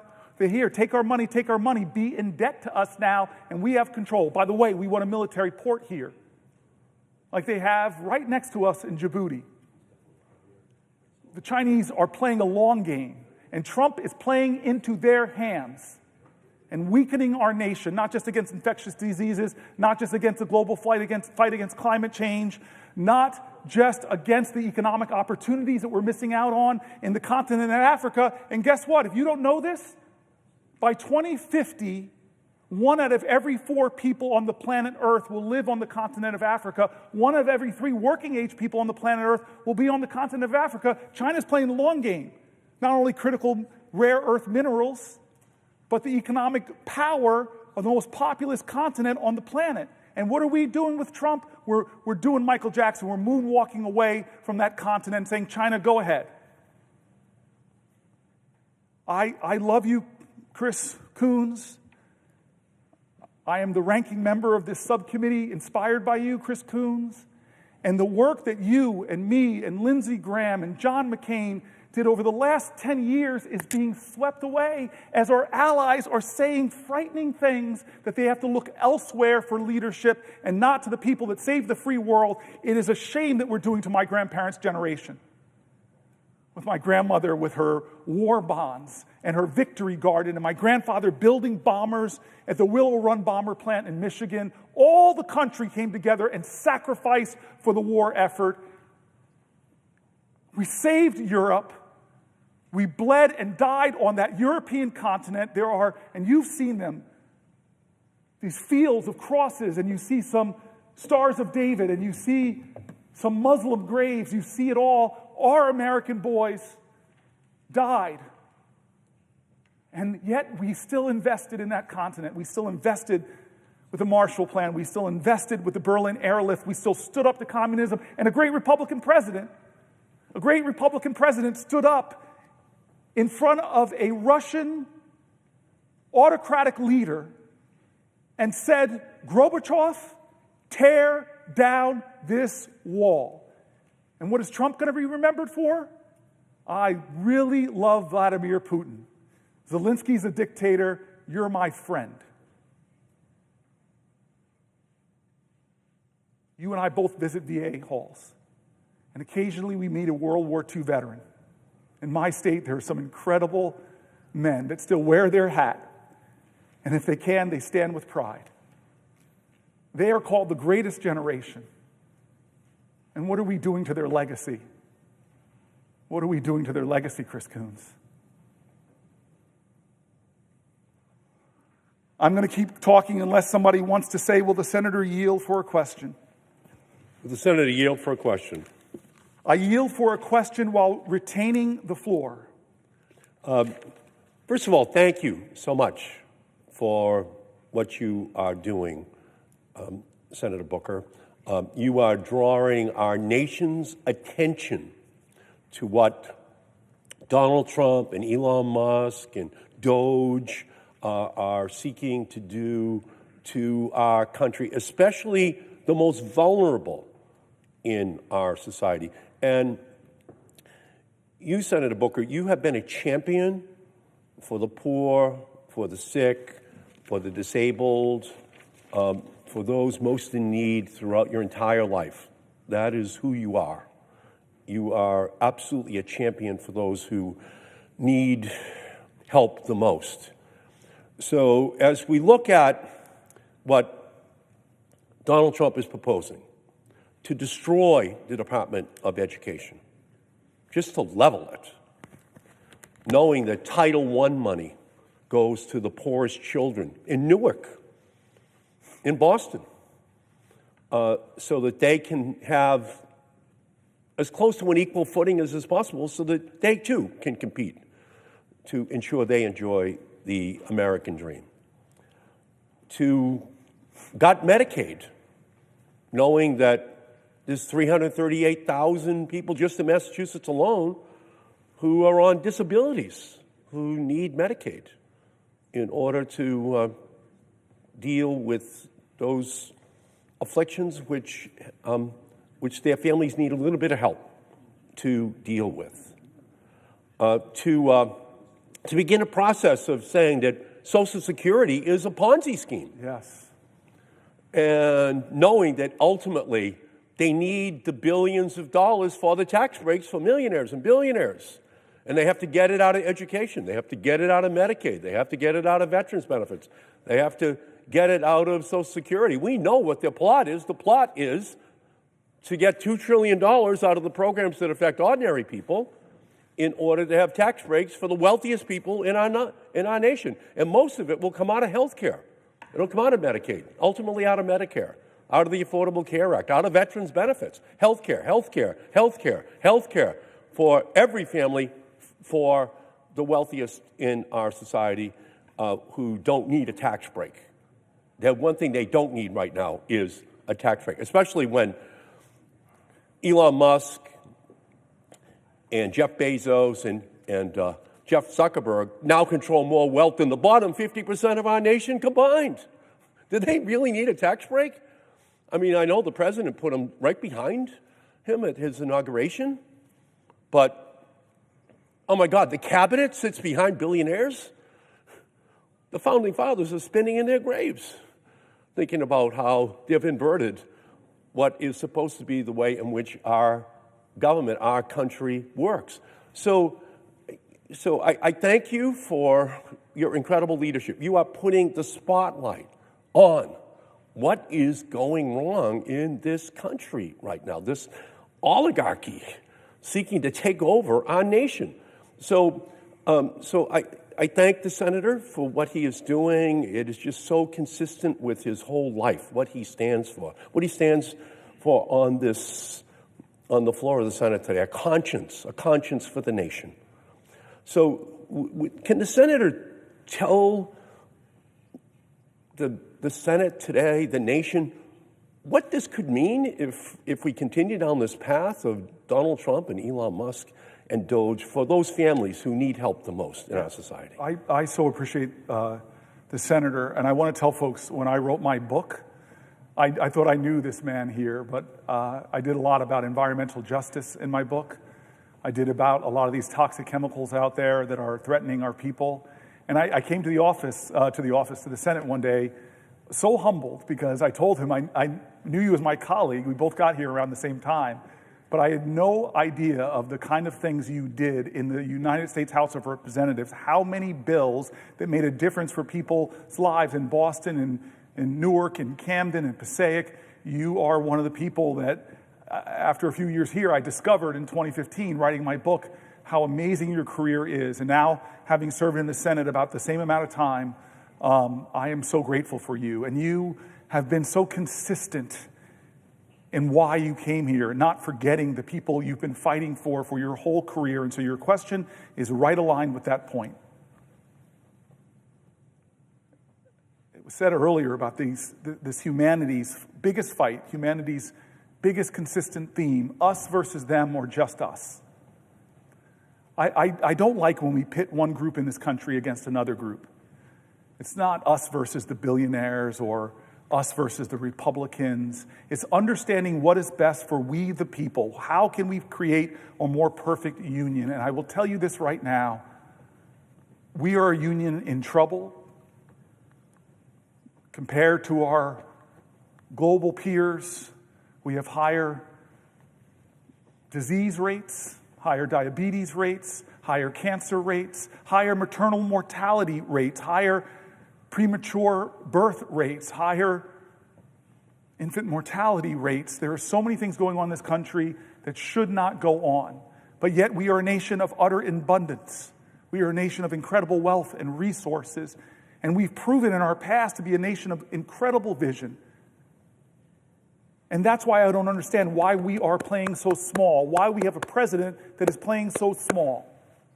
It's not coming here like presidents of the past and saying, we together, from Reagan to Clinton to Obama, there's a big challenge, America. We together are going to get into the room and do sausage making, Republicans and Democrats, and we're going to find a way to write great legislation. Whatever you want to say about Joe Biden, he was a big president because he didn't try to do things by executive fiat, or as a quote of Donald Trump's I put here, the primacy of the executive, ignoring our Constitution. You know how many bipartisan bills were hammered out here? I see another dear friend of mine, Mark Warner. You know how many bipartisan bills Mark Warner was at the table for? My senior senator who's chairman of Intelligence.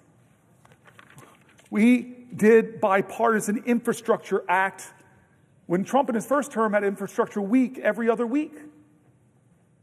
We did a chips and science bill. He's trying to claw back the money, but we together, I still remember that skiff, that classified skiff where the whole Senate was there and our national security team and Gina Raimondo put forward the crisis in our country, the vulnerabilities, and we came out of that room, we got into our rooms, and we hammered out a great chips and science bill. Decades went by in this body with doing nothing on gun violence. Decades, and courageous people on the Republican side, friends of mine that surprised me, that stood up like Senator Cornyn and said, we're going to do something. I've got my lines, you've got your lines, but let's find the space in the middle. And we did programs, and if you come to New Jersey, the community violence intervention money is lowering murder rates in places like Newark by over 50%, helping to get it done along with our great law enforcement officers. And the incredible thing about that now is Trump is trying to claw back that money, violating the separation of powers, because we decide how we're spending money in America, not the executive. Read the Constitution. And so you and I both know that a big president would come to here and say, let's do some legislation. But John McCain, and I read it in the middle of the night, but John McCain, it's really important, John McCain, I won't read it, but I'll tell it, voted against the health care last time, the taking away of health care for millions of Americans, and said that's because of the dysfunction of this body that we don't come together and do something bigger and bolder to provide better health care, to bring the ideas from both sides and expand the opportunities for Americans and replace the imperfections of the Affordable Care Act with smarter and better things. Not Donald Trump. He's repeating why the mistakes, but not with the ACA, which affects tens of millions of Americans, with Medicaid, that affects 70 to 100 million Americans. Why? You ask why? Well, we know why. There's two things that this will achieve. Two things. One, as you said it is because he wants to not just renew the Trump tax cuts, but expand them that have disproportionate benefits to the wealthiest. And I wish the wealthiest in the country, names that we know, people like Elon Musk would say, I don't want a tax cut. I wish he would say the truth. I don't need a tax cut. But no, that's one of the reasons. He wants to renew a program that gave disproportionate money, but that's not the only reason. There's a cruelty in what he's doing. It's so offensive. He seems to have no respect for people with disabilities. He made fun of a journalist with a disability once. He seems to have no respect for people who are working hard and struggling but still can't make ends meet. No respect for people that are afraid of his language, of his threats. They think that what he's doing to Social Security might mean they don't have it, that What he's saying to Medicare and Medicaid are lies, because he's got more registered lies than any president of my lifetime. They don't think they can trust this president not to hurt them, because he already is. And so I was told by my parents, what defines you as a person is not what happens to you, but how you choose to respond. What happens to us as a nation is not what happens to us. They can bomb us from Pearl Harbor to attack us at 9/11. The American character was defined by how we responded to those crises. And yes, there have been major political crises before, but we responded by bending the arc of our nation more towards justice, taking care of more and more people, saying that we belong to each other in America. It is we the people. It is we the people. I see the standing of my friend, Mark Warner. I don't know if he has a question, but I know what I'm told to say if he asks me to yield for a question. Will the senator yield for a question? I yield for a question while retaining the floor. Well, Mr. President, let me join my friend and colleague from Massachusetts. One, to celebrate the senator from New Jersey's endurance, his willingness to continue to make this case in as clear terms as possible. Not having been here last night at 6:30, I do wonder, when he started this speechathon at 6:30, whether the bob and the weave and the move was quite as strong, or was he firmly attached to the podium.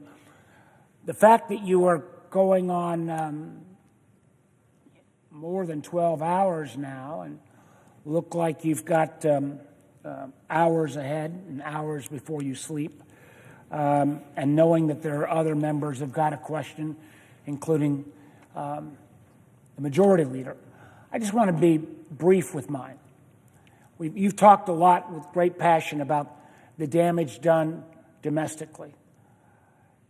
As chairman of the Intelligence Committee, now vice chairman, I have been aghast at the sloppiness of this administration time after time after time in terms of their treatment of classified information. First 2 weeks of the administration, strangely, a couple hundred CIA agents' identities were revealed on a non-classified chain. These probationary employees, means new employees, the American government had spent a couple $100,000 on each of them. You got to get a security clearance, you got to get them trained. Unfortunately, these folks can't deploy abroad. They can't deploy undercover because their names were carelessly put on an unsecured channel. If you say, well, that went just a one-off. Well, what about a week or so later, the DOGE boys, they print a whole list of federal properties that should be for sale. They quickly take it down a few hours later, realizing they once again have screwed up. But in putting up that list, they put on classified dark sites that the American government, again, spends millions of dollars to protect. Or more recently as well, the DOGE boys, either ignorantly or maliciously, either one just plain stupid, put out the list of a classified agency, its budget, total head count, again, all classified information. And Senator, one thing I can tell you, and I know you know this as well, if this had happened to a line intelligence officer or a line military officer, there'd be no question. Your butt would be fired. Matter of fact, we got information yesterday there had been a DHS employee who had inadvertently put a journalist on a chat line. Guess what happened? The guy's fired. So when it came to this incident now called Signalgate, or Signalgate fiasco, where you've got the leading members of this administration debating where and how we should bomb the Houthis, including specific information of who will be hit and when. Senator Booker, I was down in Hampton Roads this week, and these were the communities that surround the Norfolk Naval Station. Norfolk Naval Station is where the Truman, the aircraft carrier, has been deployed from. It is the aircraft carrier that the flights that attacked the Houthis flew off of. I can tell you one thing, Senator Booker. These people were pissed off that there'd been this level of carelessness about their loved ones that if it had gotten in the wrong hands would have cost American lives. So, Senator Booker, as you put down the litanies of all of the challenges that have been raised by this administration, I'll ask you a simple question. Do you agree that this pattern, not one-off, pattern of sloppiness endangers our national security? Yes, absolutely, yes. I love that you gave that litany, Senator. I have benefited from your leadership on the Intel Committee. You are one of the people that when things go down on the planet Earth, you're one of the small handful of people with the highest security clearance here, before rank and file senators do. And we've had so many conversations about threat matrices and what our enemies are doing. You've sent me to the SCIF and say, I can't talk to you about this. Go down in the SCIF and ask for the information and help me to fill out my understanding of national security threats. I am stunned by this president. All that I've read in the SCIFs about what Russia is doing to this country, I am stunned and angry by this president and what he is doing to us by cozying up to Putin and turning his back on our allies.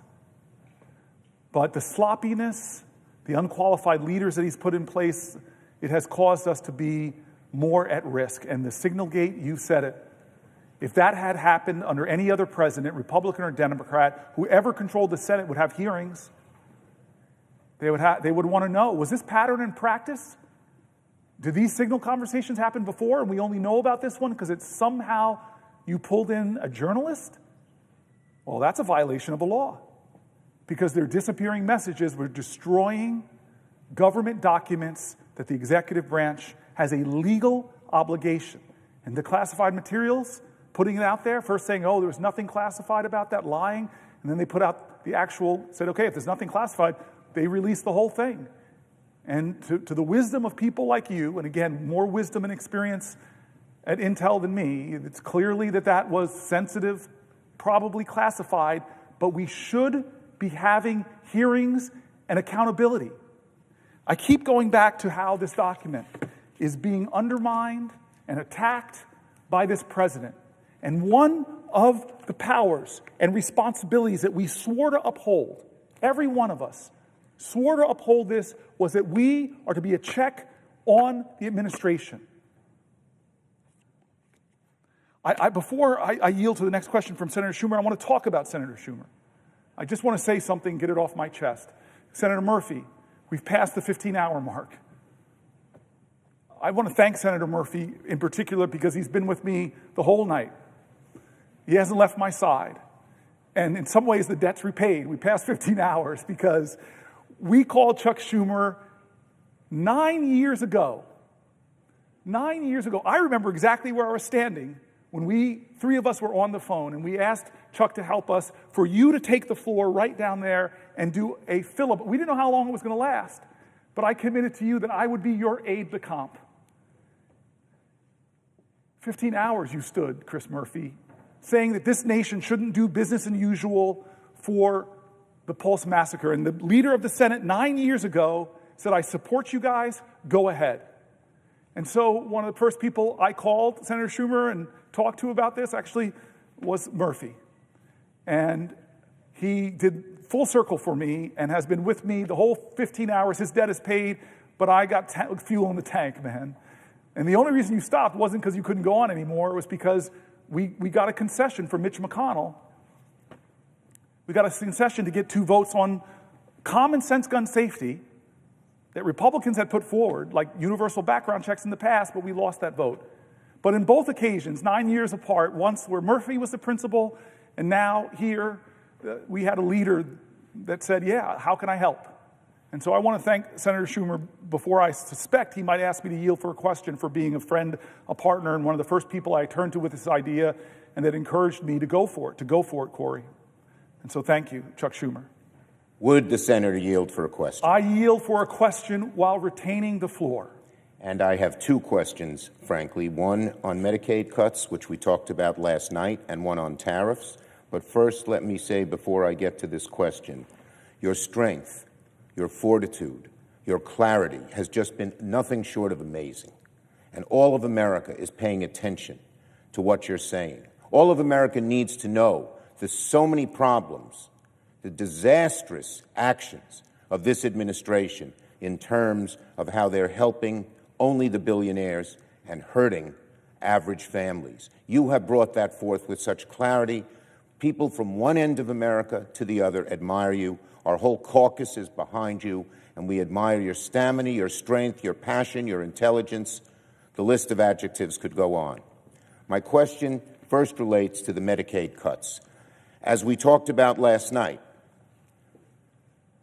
I visited three Republican districts, one in Staten Island, one right on the border of two Republican districts in Long Island yesterday, to talk about Medicaid cuts. I went to nursing homes, and it was clear that the Medicaid cuts that are proposed in this proposal, $880 billion in the House, would be devastating. On Staten Island, the nursing home we visited, they love it, Silver Lake Nursing Home, would close. 300 people would lose their jobs, hundreds would be thrown out, and most of them said their children can't take care of them. It's their needs are more advanced. And even some who said their children might be able to take care of them didn't have room in the house, etc. So it's affecting Staten Island's a middle class, voted for Trump. But we made a plea to their congresswoman to not vote for any bill that had these Medicaid cuts and the tax breaks for billionaires. And a lot of the people there it was bipartisan, there were both parties there. We estimated that about 18,000 people total would lose their jobs with these Medicaid cuts, creating a recession on Staten Island. We estimated the harm that would have caused. And so this was devastating. Same thing on Long Island. Again, Republican areas with Republican congresspeople who hold the balance. If those three congresspeople alone would say, I'm not voting for a bill that cuts Medicaid to give tax breaks for the billionaires, the bill would fail. So, and I know that you in New Jersey and my colleagues in Massachusetts, Connecticut, and elsewhere are doing the same thing, congressmen and senators, and I've talked to Leader Jeffries, and he's doing the same with his folks. So my question to you is very simple. If these people in New Jersey, in New York, across America, are kicked out of nursing homes, of assisted living facilities, of healthcare facilities, what would they do? How could they? And how does the senator, with his passion and everything else, feel when the only reason they're doing this is give tax breaks to the wealthiest of Americans? Would you please answer my question, sir? Yes, I will, Leader Schumer. I earlier, or late last night rather, I read dozens and dozens and dozens of letters from terrified people. The stories were heartbreaking as people rendered their pride and gave us insights into the more painful aspects of their lives. I got emotional over one about a person talking about being diagnosed with Parkinson's and know that the disease we get more and more debilitating, like I saw with my father, and demand more and more help, and she was paranoid that the burden on her family, that they couldn't afford it. I had this one amazing letter about a person that said they were the sandwich generation, two 90-something-year-old parents they were taking care of, and two adult men, children with disabilities. And for all of these people, like you saw in the nursing homes, Medicaid wasn't a plus or some kind of abundance heaped upon their lives. It helped them keep the fragile financial world they were living in stable.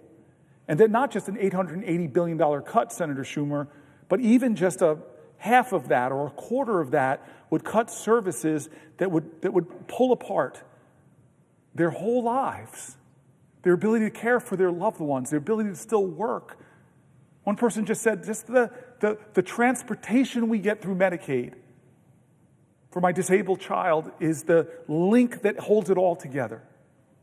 And callously and cruelly, they're talking about this, not in any kind of insightful way, not any kind of, well, here's we can make it more efficient and actually help to keep, none of that kind of thought or logic of bringing in experts, because we read page after page after page of rural hospital leaders, of urban hospital leaders, and more and more and more. So your question is clearly that it is this crazy scheme right now to expand the Trump tax cuts that overwhelmingly, disproportionately go to the wealthiest of us in America who need not our help, that would still yet expand the deficit by trillions of dollars, which means your children, and I know how proud of a grandfather you are, your grandchildren would have to pay for that debt. They're stealing from your grandchildren so that the wealthiest amongst us could get bigger tax cuts, and at the same time, taking away medical coverage from the most vulnerable. What is that? It's not who we are. It's not who we are, America. And as much as people, thousands descended on this to save the ACA, Medicaid affects millions and millions of more people. Wake up. They're coming after a vital program for American expectant mothers, for American children, for American disabled, for the seniors like the ones you visited. No, I have one more thing to get off my chest, sir, and this is a little lighter. You heaped so many kind things on me. I don't know if you realize that never before in the history of America has a man from Brooklyn said so many complimentary things about a man from Newark. But I would remind my colleague that we are both New York Giants fans. Who play where in New Jersey? This is not a colloquy. I hold the floor. I do not yield. Brooklyn stole the Nets. It's an injustice from Newark. They stole the Nets. I do not yield the floor for a rebuttal. And the Giants and the Jets play in New Jersey. There's only one football team in New York, and that's the Bills. I do not yield, but I do love and respect. But when I got the floor, I don't have to yield. This is the one time in my life I get the last word with my much more senior, much wiser friend and senator who's my colleague. I do have another question on an unrelated subject. On a different subject. Unrelated subject. Okay, unrelated. But I will say, as long as he gives me that commitment, I yield for a question while retaining the floor. First, let me say before I ask my question, go Bills. Second, given the 15 hours which you've shown such amazing strength of an all-American athlete who could probably, given what you've shown tonight, be a star on our Giants, but so I will not even try to rebut where the Giants are. But I will ask you this question, second, and just going back to before I get to tariffs, one of the leading hospitals in New York told me if there were only a 20% cut of Medicaid, less deep than they showed, that they would close.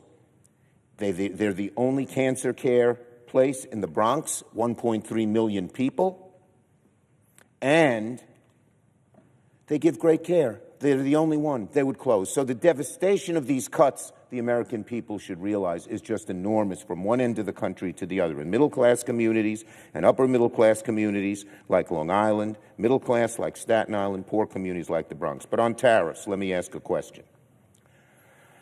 So here we are, right on the edge of April 2nd.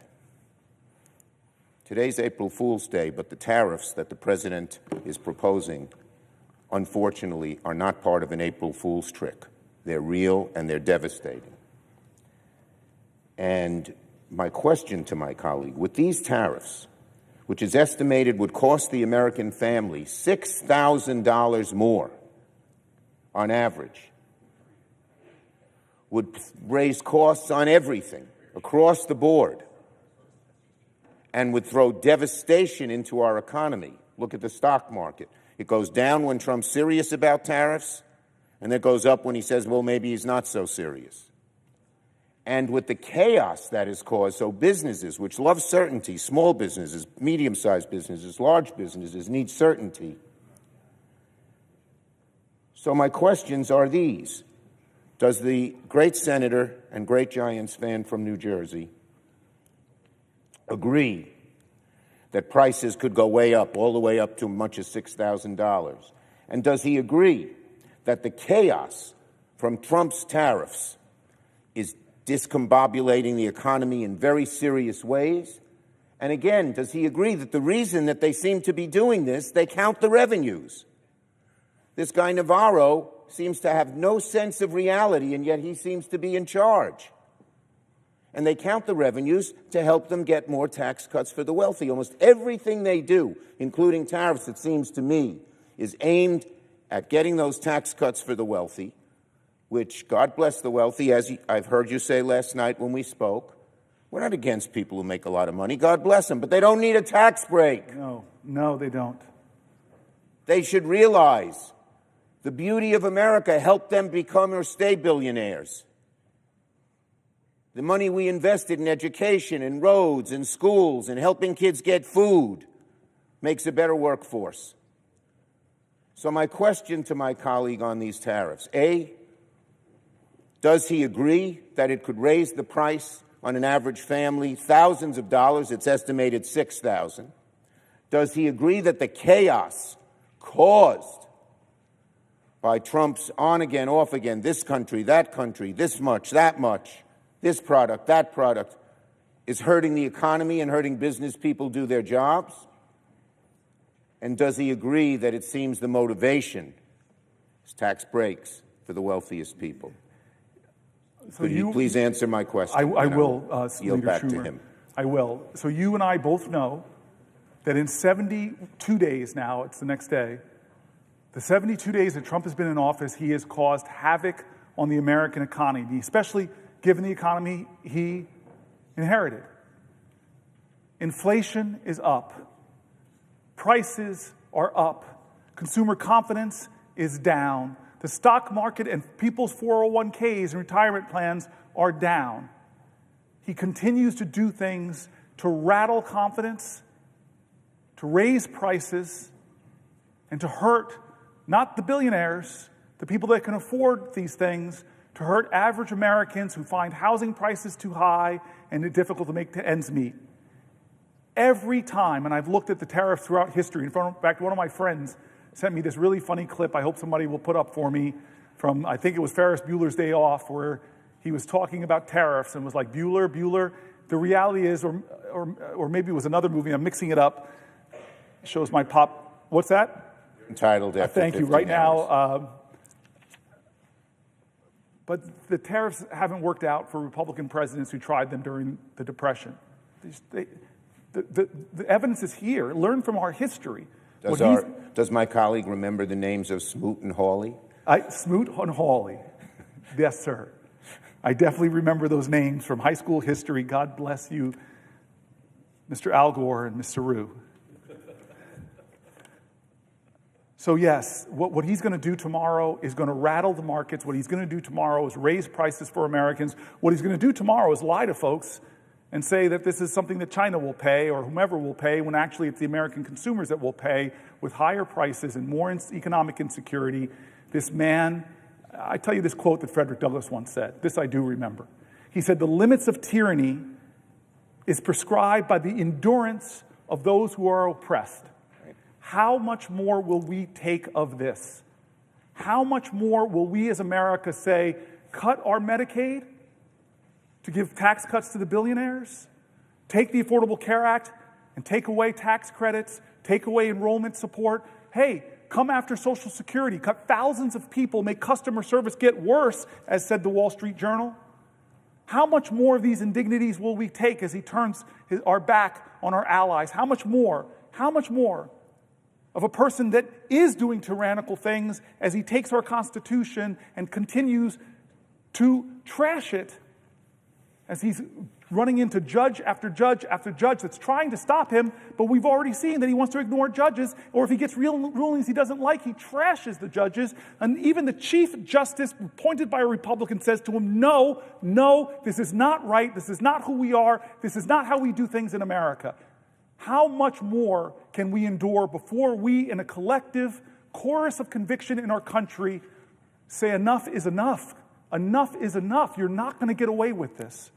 I thank the gentleman for his fortitude, his strength, and the crystalline brilliance by which he has shown the American people the huge dangers that face them with this Trump, DOGE, Musk administration. I yield the floor back to my colleague in New Jersey. Thank you. Thank you. Mr. President. I recognize the senator from Massachusetts, but I think you have to ask him for a question. Mr. President, will the senator yield for a question? I yield for a question while retaining the floor. Thank you. I am very grateful to the senator from New Jersey for coming to the floor for such an extended period of time to give voice to all of those around this country whose voices evidently are not heard by the Republicans in the United States Congress. And I wanted to ask a question for the 73 million people who are beneficiaries of the Social Security system and for their families, for the people whose grandma is getting Social Security, for the people whose cousin, whose dad died, who is getting Social Security benefits, about what's happening right now between Donald Trump and Elon Musk, our current co-presidents, and what they're trying to do to the Social Security system. So I start this question with just a basic observation. Social Security is not charity. It is not something we give away to those who are less fortunate, and we do this out of the goodness of our hearts. Social Security is a contract that people who work in America pay into the system for all of their working lives, and when the time comes that they retire or something happens to them and they are not able to do that work, that they can count on the Social Security system and the payments that they are legally entitled to. I want to underscore here, legally. Now, if America wanted to change that contract, the place they have to go is right here, to Congress. Yeah. They have to come to the United States Senate, or they have to go to the House of Representatives, and they have to say, we actually want to change benefits for Social Security recipients. And by the way, that has happened dozens and dozens of times in our history, up through the late 1980s, where we made adjustments in the Social Security benefits. For example, for the fact that people lived longer, for the fact that people worked longer. And so we made minor adjustments in the system. We also made adjustments to make sure that there were cost of living changes in how much Social Security would pay out. So anyone who wants to change the benefits that people are legally entitled to has to come here to Congress and make that happen. But it appears that Elon Musk and Donald Trump have tried to figure out an end run. And the end run is to say, okay, we can't directly change benefits, but what we can do is we can effectively cut off benefits. Now, how can they do that? Well, one way is fire all the people who help people get their Social Security benefits. And think of it this way. Someone who wants to collect Social Security, let's just say at age 66, they decide, okay, I'm ready. It's time for me to retire. Can't do this anymore. I want to collect my Social Security benefits. And they try to fill out the form. Turns out it gets rejected. There's a number off somewhere in the system. Somebody's got a confusion over what the name is or where somebody worked, or an employer from decades back failed to fill out the right form. So now there's a problem in the system. So what does the person do? Well, first they might try calling. But if you fired the people who answered the phones, that's not going to work. Okay, so what's the next thing you do? You go to your local Social Security office. Oh, but if they've closed the Social Security office near you, that's not going to work. So what do? You go to the Social Security office that you can find. 2 hours away, 3 hours away, 4 hours away. Finally, get to that Social Security office, and when you get there, if they fired most of the people, you may encounter, 2 people working the desk to help straighten out problems, and a line that's 50 people long. By the way, these come from real stories. People are telling what's happening out there. So, by the time the day is over, our example here hasn't even made it to the front of the line. So, doesn't get the question answered, doesn't get the problem resolved. Has to go back home again, has to find somebody who can maybe take him to the Social Security office that's hours away and start this process over and over and over. If this person, let's just say, for example, takes 3 months to get this problem ultimately resolved by the Social Security Administration, they don't get the money. That money is lost. It just simply is gone. They do not get the money they are legally entitled to, and they have no right to go back and collect it, even pointing out that it was Social Security's error. So failure to correct these errors or to give people an opportunity to correct these errors is effectively the same as having cut their benefits. And you do that for 1% of the people, drive up your error rate. You do that for 5% of the people. You do that for 10% of the folks who are getting Social Security. And man, those cuts really start to add up. They really start to add up for the people whose benefits are cut.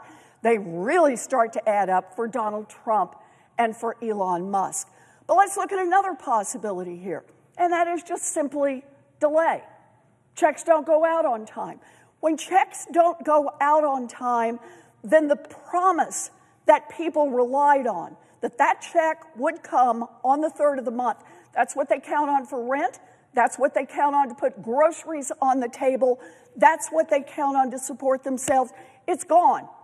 So maybe they'll get the check next month. Another billionaire Republican, Howard Lutnick, said, don't worry about it. His mother-in-law would simply count on the fact that they'd straighten the problem out, and maybe next month she would get her payment. I suppose if your son-in-law is a billionaire, you can count on the fact that somebody will make sure your rent gets covered and groceries on the table.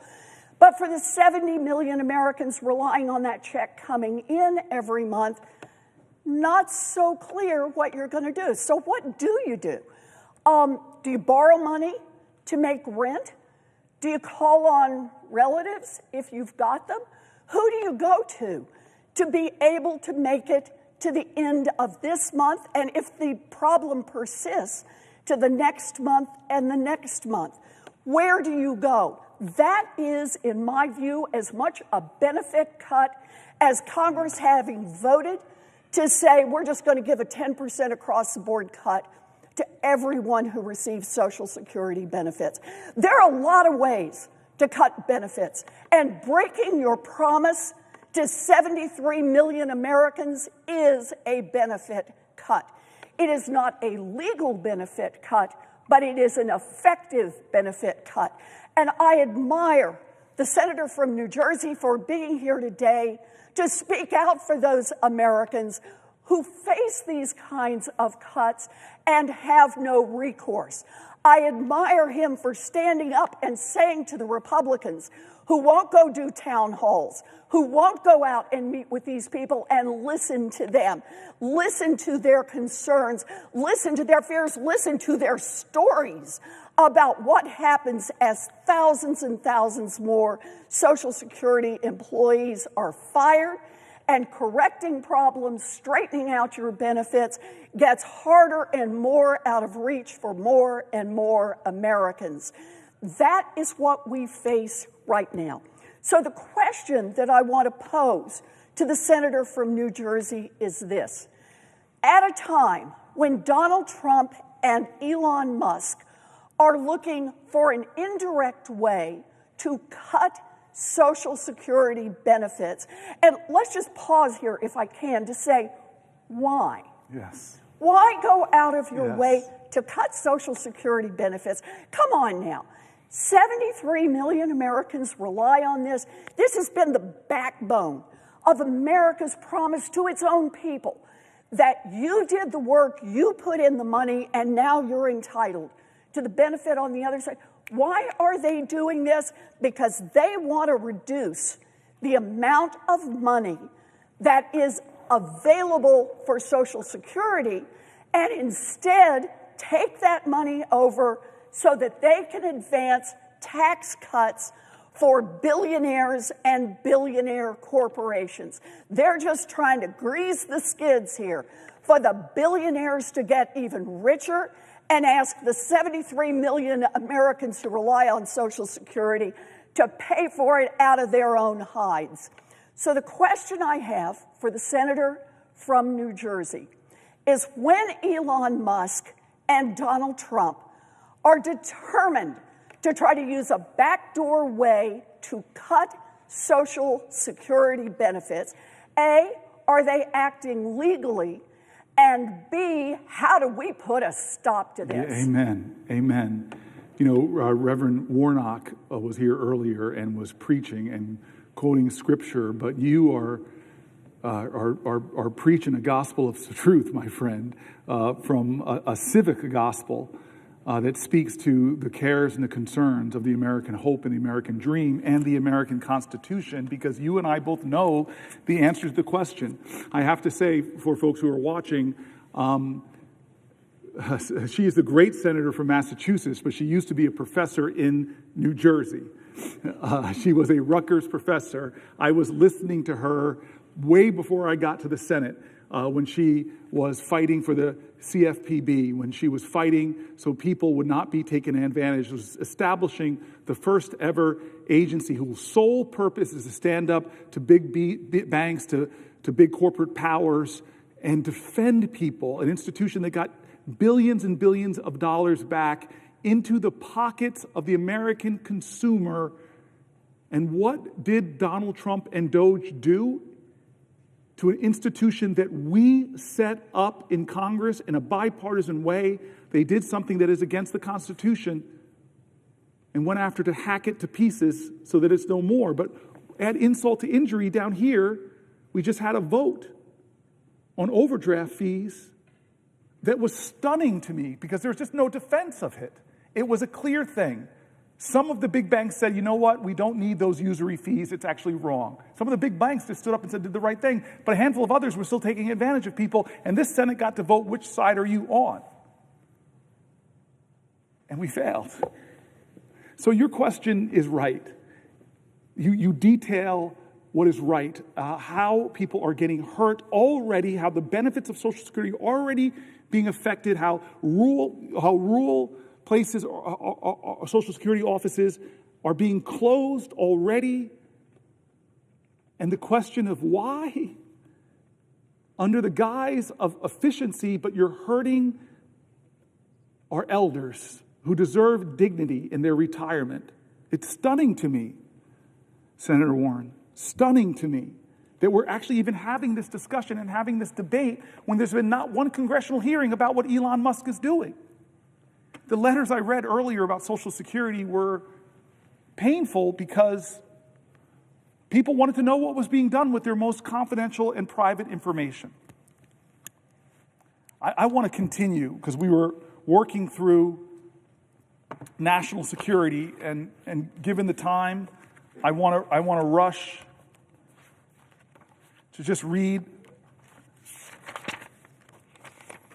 some stories of voices. I wanted to come to the floor and read people's voices, elevate voices. And so here's a voice, a statement from Julia Hurley from Bergen County, New Jersey. Thank you, Julia. I see you. My family's roots are deep in New Jersey, all the way back to my great-grandparents, with my mom's side from Bogota, Fairlawn, and Upper Saddle River, and my dad's side from Spring Lake and Wall Township. I have north and south roots. My grandfather started a manufacturing company that my cousin still runs, and my other grandfather ran a trucking company based in New Jersey. I was born and raised in Park Ridge and learned from a very young age about the importance of serving and community. Both of my grandfathers served in World War II. What a family. My family was always involved in charity and our churches, and ever since I can remember, I wanted to help people, doing my first fundraiser for homeless people in Bergen County when I was maybe 8 or 9. The passion for service took an international bent after I went abroad for the first time during an exchange trip to Germany with Park Ridge Junior Senior High School in 2001 and fell in love with travel. Shortly after that, September 11th happened. 7 people from my little town were killed in the towers, and we could see the smoke from ground zero from a hill in the next town over. For those of you who don't know, Park Ridge is very close to where I grew up, and my childhood best friend died in the towers. This was when I learned how my little suburban bubble could be impacted by things worlds away. I became obsessed with trying to help and wanting to drive a career that would be in service to my country and people elsewhere so that we would be more inclined, so those people would be more inclined to work with us than against us. I went on to study diplomacy and international relations at Seton Hall University, graduating magna cum laude and determined to work for the State Department at some point. My 15-year winding career path after that took me into the advocacy space and onto humanitarian and peace-building work in Gaza with the UN, as well as in Tunisia and Egypt. In 2022, after a year as a policy advisor with the International Committee of the Red Cross, I was recruited to join USAID. And I couldn't have been more excited. This was a dream job, an opportunity to serve my country and impact policy in a real way, sharing what I had learned from working abroad and at home to shape U.S. foreign policy and efforts to advance development and humanitarian assistance on the ground. I was eventually promoted to a senior policy advisor role in USAID's Office of Policy, where I was developing policy that was shaping the way USAID worked, trying to break down silos across the agency to be more effective and efficient in our response to some of the toughest crises in the world. I got the opportunity to not only prepare talking points for high-level events and for our leadership, but even brief the administrator a couple times. That all came crashing down around January 28th as my colleagues began being terminated and furloughed. I went into the Trump administration like any other bureaucrat, ready to engage and help because I want every administration to succeed and lean on us as experts to help advance American policy. I worked with our team, and I briefed our political appointee director, who started on Inauguration Day, and hoped to see what I could do to continue building on the reform work I had been doing for a year at that point. Instead, everything quickly unraveled. Elon Musk called USAID a criminal organization that should die, he said. And the President of the United States deemed us radical left lunatics. I was terrified, afraid of what people might do when 2 of the most powerful men in the world were saying things like that. Our jobs were then in question, and the USAID offices were quickly closed, with our belongings still in them. We were left not knowing what our fate would be for weeks. As DOGE dismantled USAID, I watched in horror as the programs shut down. The people we served suffered. And friends and colleagues from the agency and our partner organizations lost their livelihoods and their mission-driven careers. On March 14th, I was finally terminated. I've been heartbroken since, shifting between deep depressions and rage. Because of the sledgehammer approach that DOGE took, the entire foreign assistance architecture was broken. Organizations I would have gone on to work for are going bankrupt, cutting staff, and definitely not hiring. I spent 15 years building up this career that I loved beyond words. Every time I would leave my late father while he was dying in a hospital in 2012, he would tell me to go save the world. This wasn't just a career. It was a calling to serve. I have no idea what I will do next. In some ways, I feel lucky because I got married last May. God bless you. And am on my husband's health insurance, thank God.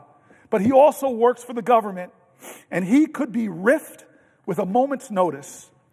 I also have a supportive family who will help me if it really gets bad.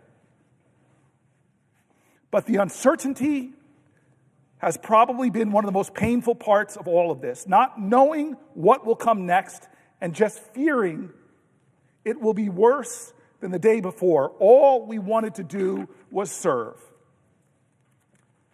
I want to say thank you to Julia Hurley from Bergen County, my home county in New Jersey. Thank you for your voice. Thank you for laying your pain plain and your anger, making it real in my heart as I know it's in yours. I stand for you today. Personal statement from Catherine Baker from Neptune, New Jersey. I have been furloughed from my job at USAID implementing partner since February 14th, 2025. I have 13 years experience supporting USAID contractors in business development and recruitment efforts, mostly in conflict and post-conflict settings. The following is how I got here today. I was born in Neptune and raised there until I went to college. My father is a lifelong Neptune resident whose Jersey roots date all the way back to the early 1700s. Wow.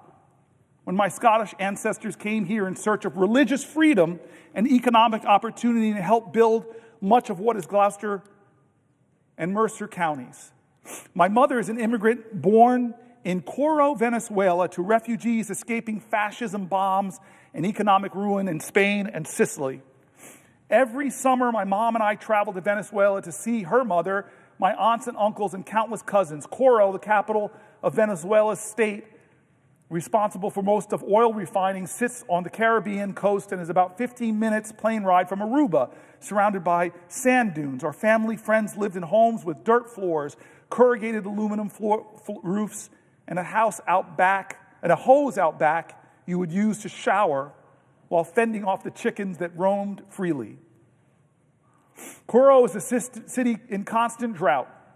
We would get water every other day, and you'd use a trash bin filled with water and a ladle to shower on your non-water days. Coro, as you could imagine, couldn't be more different from Neptune, New Jersey. I went to St. James Elementary and Red Bank Catholic High School in Red Bank from kindergarten through 12th grade. If 13 years of Catholic school teaches you anything, it's the importance of taking care of one another, especially those that are suffering from poverty, famine, and disease. I remember being given small cartons when we were tasked with filling with spare change so that we could ship them off to some faraway place where we were told stories of children just like us who were facing unimaginable hardships. I was so moved by the notion that a child, not so different from myself, didn't have enough to eat or had lost their parents in a conflict I couldn't begin to understand. My senior year at RBC, I took a class called Globalization and Social Justice. The class was taught by a longtime family friend, Mary Logan, herself a former nun. Miss Logan taught us about the Rwandan genocide and had us watch Hotel Rwanda as a class. She made sure we knew the reasons why this happened, understood how dehumanization and hatred can lead to mass torture and executions, and critiqued the international response to the genocide that led to nearly 1 million deaths in 100 days. That year, Miss Logan took us to Keene University to see Nick Kristof speak about Darfur and made sure we knew the signs of genocide when we saw it. How can we let this happen again, we asked her. I wore my Save Darfur green rubber bracelet and t-shirt everywhere I went. What could I, a kid living at the Jersey Shore, do to help? During this period of enlightenment led by Miss Logan, the Mary Knoll missionaries funded school in Kibera, Kenya, that we were supporting was threatened by electoral violence in December of 2007. We received letters from the nuns there. We were Miss Logan's personal friends. We received letters from nuns there who were Miss Logan's personal friends about how the fires nearly reached the school and the children who were already living in Africa's largest slum stood poised to lose the little they had, including their lives. Upon returning from Christmas break, Mary Knoll Affiliates Club sprang into action. We raised awareness and funds and proudly sent money from bake sales and door knocking to our friends in Kenya. We received media attention from WCBS in New York, and our story got picked up by other channels and newspapers. I was amazed that my efforts in Monmouth County were having such meaningful and real impact on a crisis happening thousands of miles away. I was passionate about this work. I was seemingly good at it, or as good as an 18-year-old could be. Could I actually turn this into a career? Could I help even more people across the world? I'd like to think I did that.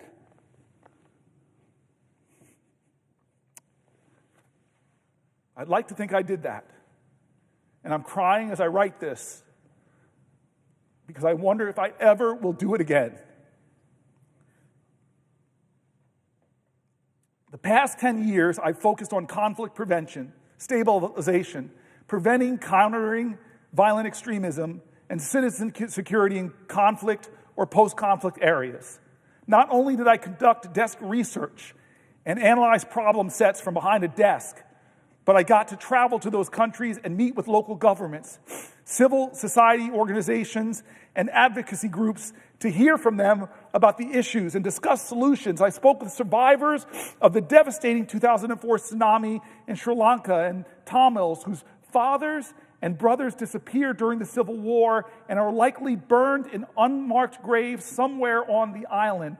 I worked closely with a woman my age whose family fled Kosovo to the United States during the war when we were about 9 years old and returned as soon as she could to her home country to promote continued peace between Albanians and Serbs.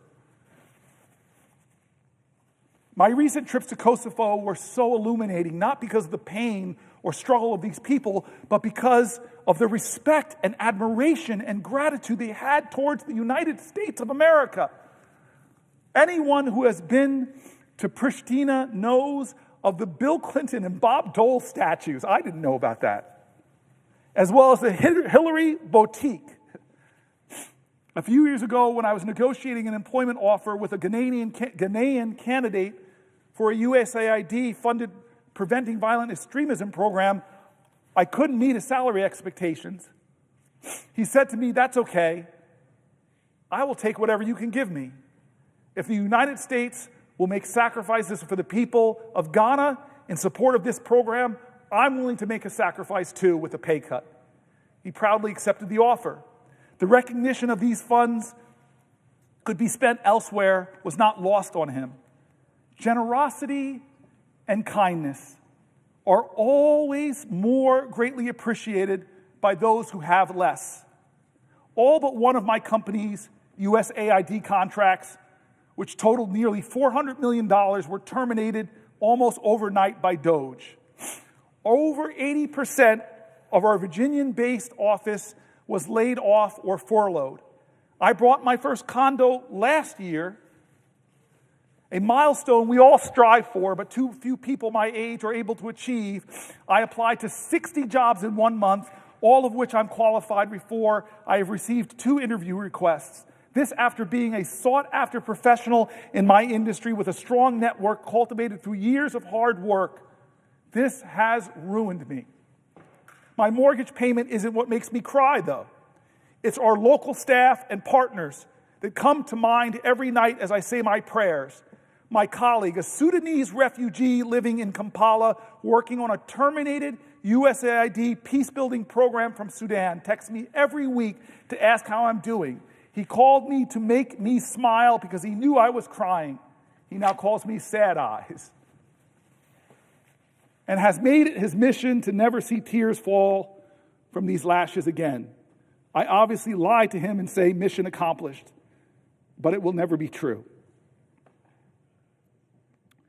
Not only is the United States not stronger, not safer, not more prosperous, but the beacon of our democracy grows dim across the globe.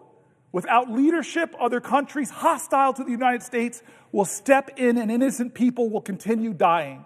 When I close my eyes, the specter of very real people from my travels and projects appear, and I hear the echoes of suffering they shared with me. Suffering they were sure to know was alleviated, however temporarily, by the United States of America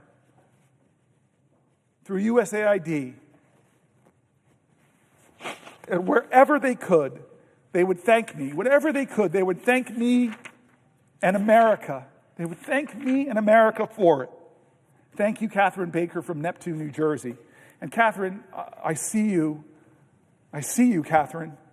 I hear you. I stand for you. But I want to share something with you. One of the most extraordinary trips I've had as a United States Senator was to Chad, to go up to the border of Chad and Sudan and see the horrors. I've been to refugee camps all around the globe, but see the horrors of what was happening again in Sudan. You wore that Save Darfur t-shirt in your earlier days, but the ethnic cleansing is going on right now.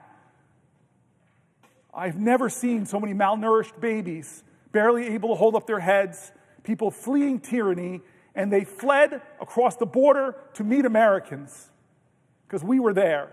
With less than 1% of the American budget, we were there, standing for our values, our highest ideals, our faith traditions, the understanding that when we are out there making the world safer, responding to crises, not only were people seeing the help they need, but they saw the light and the beacon of this democracy.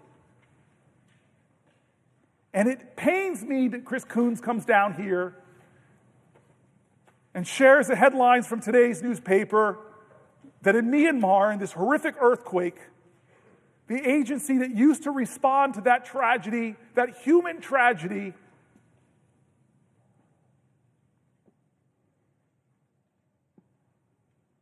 doesn't have the resources. America's not there. It's a void. And then Chris Coons says in the article I'm surely to read today or tomorrow whenever I can't stand anymore, he says, who fills that vacuum? Who showed up?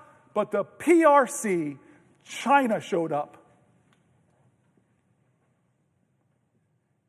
Less than 1% of our budget, less than 1% of our budget, and people like the folks I read whose whole life, all they wanted to do was to be the light of the American torch of freedom and hope to the world, and they had the rug pulled out from under them. But here's what's worse, because we've had, Chris Murphy, we've had meetings with some of the people behind the scenes that are savagely cutting.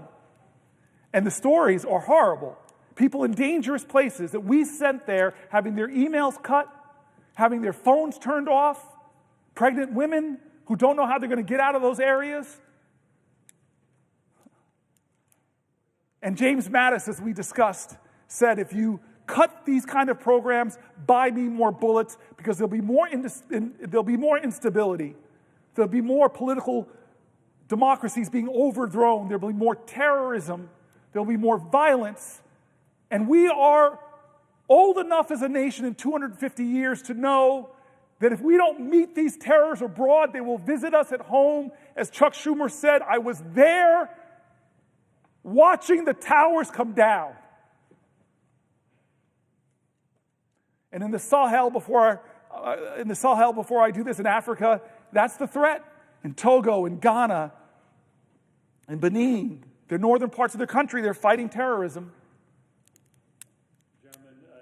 Oh, God, yes, I will. I yield for a question while retaining the floor. Chris Murphy. We have a few more colleagues who are going to join us before the top of the hour.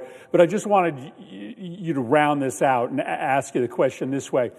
Often when we talk about the withdrawal of USAID from the world the withdrawal of the United States from international bodies like the WHO. The beneficiary is China. But I think you were hinting, as you talked about the African continent, that the threat is much broader than that, because USAID is not just doing counter-China programming, it's also doing counter-extremism programming. In Lebanon, for instance, it's doing the primary work to push back against Hezbollah's political influence there. It's doing work to counter Russian influence around its periphery. And so isn't it the case, Senator Booker, that as USAID is pulled off the playing field, for reasons we still don't understand, that it is all of our adversaries, state adversaries and non-state adversaries, who are tragically celebrating at this opening that we have given them to gain additional influence? Senator Murphy, that is correct. You've been one of the most articulate voices for this decision. I shouldn't even call it decision, this reckless trashing of USAID, this vilification of the proud men and women that stand in Ebola outbreak, that stand against terrorism, that stand against hardships and ethnic cleansing, that stand against malnutrition. You're so good at pointing out that those are American interests, and that not to do that makes this a more dangerous and unsafe world. A world where countries like ours want to lob missiles into Yemen post facto of crises. So I hear you, Chris Murphy, and I answer your question with a simple understanding that what you're saying is right, and I'm going to tell you that I've got so many other to read, but we are way behind the schedule of where we wanted to be at this point. We're way behind at about 16 hours and 24 minutes. And so to obey my staff, as senators are told to do, I want to move quickly to just the housing issues. Oh, I'm sorry, unless, of course. So I want to move quickly to housing and start really with the theme of affordable housing. Again, we keep returning to the economy and how the Trump administration is making things worse in every area, especially for people struggling. And so let me be clear that for decades, under Democrat and Republican presidents, it's become increasingly difficult for working class Americans to afford a home. In recent years, this nationwide housing affordability crisis for so many Americans has nearly reached a breaking point. The crisis now impacts nearly all Americans, shared across all demographics, regardless of partisan identification, race, age, gender, education, or whether you own or rent your home. We in America are in a housing crisis. According to the Center for American Progress, 80% of Americans living in rural communities believe housing affordability is getting worse, while 72% of residents in urban areas feel the same way. In October 2024, the Center for American Progress found no matter your zip code, the goal of home ownership in America is drifting further out of reach all across the country. Over the past two decades, housing costs have dramatically outpaced income growth in the United States, increasing the rent burden, heightening barriers to home ownership. The Housing Price Index, a gauge of how selling prices for single-family homes have changed over time, was more than 50% higher in July 2024 than it was in July 2019. According to the Brookings Institution, the U.S. housing market was short 4.9 million housing units in 2023 relative to the mid-2000s. Decades of policy at the federal, state, and local level have all contributed to this reality. Let's not blame some rank partisanship. It's been decades in the making. There are far too homes in the United States, and there are far too homes being built in the United States. The cost of housing keeps rising. Rents continue to skyrocket. Median home prices are on the rise, which makes it harder and harder for families to make ends meet. The vast majority of young Americans are hard-pressed to save for the chance of one day having enough for a down payment to buy a home. Almost half of all renters in America struggle to pay their rent. Almost half of all renters are struggling to pay the rent, devoting more than 1/3 of their income to housing costs. Since the pandemic, rents have jumped more than 12% year over year. Hidden rental fees and other expenses on already cost-burdened tenants continue to mount as landlords assume more and more power and leverage, leaving tenants and prospective home buyers with nowhere to turn. Last year, NPR methodically walked through the supply shortage that's impacting our country. But before I read this article, I see that my colleague, my friend, extraordinary leader from Maryland is here, and I think he has a question for me first. Will the senator yield for a question? I will yield for a question while retaining the floor. Well, I want to thank my friend, and I want to start by thanking the senator from New Jersey, the senior senator in New Jersey, for shining a spotlight on what is happening in our country at this moment, and specifically what is going to be happening here in the United States Senate later this week or next.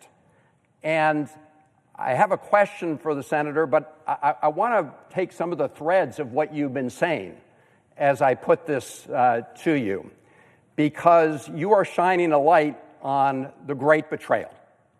And that is candidate Trump went all over the country saying that he was going to be a president for the forgotten Americans, that he was going to be a president that looked out for working people. And he said he was going to focus on bringing costs down and prices down in the United States of America. And yet, ever since he was sworn in, he has done just the opposite. Prices are going up, including, as the senator was talking about, housing prices. Affordable housing is a crisis in this country. And yet we see Elon Musk and his DOGE cronies cutting deeply into affordable housing programs over at the Department of Housing and Urban Development. We see also, and tomorrow he calls it Liberation Day, it's actually going to be sales tax increase day. There was testimony that we've got in the Banking and Housing Committee that when you increase these tariffs on Canada, as he's proposed to do, not in a targeted way, but in an across-the-board way, according to the National Association of Home Builders, that will increase housing prices for Americans up to 10% more at a time we're already facing an affordable housing crisis.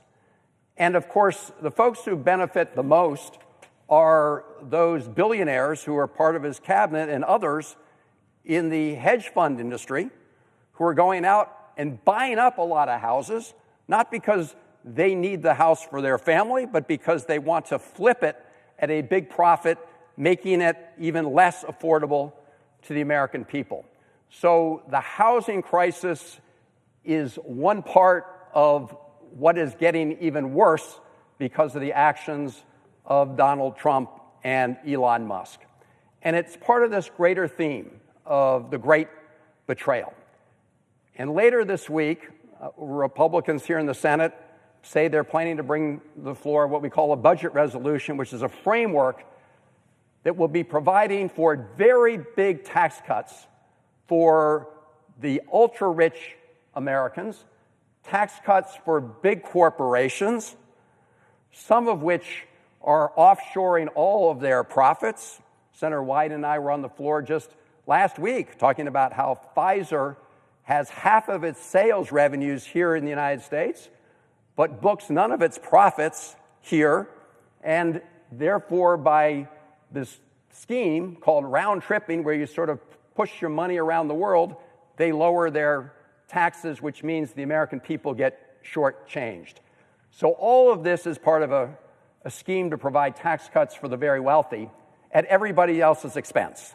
And the senator from New Jersey has been shining a light on what it means when we say this will come at the expense of other Americans, that this tax cut for the very rich and big corporations will come at the expense of the rest of America. So I want to amplify that as I do a wind-up. to the senator.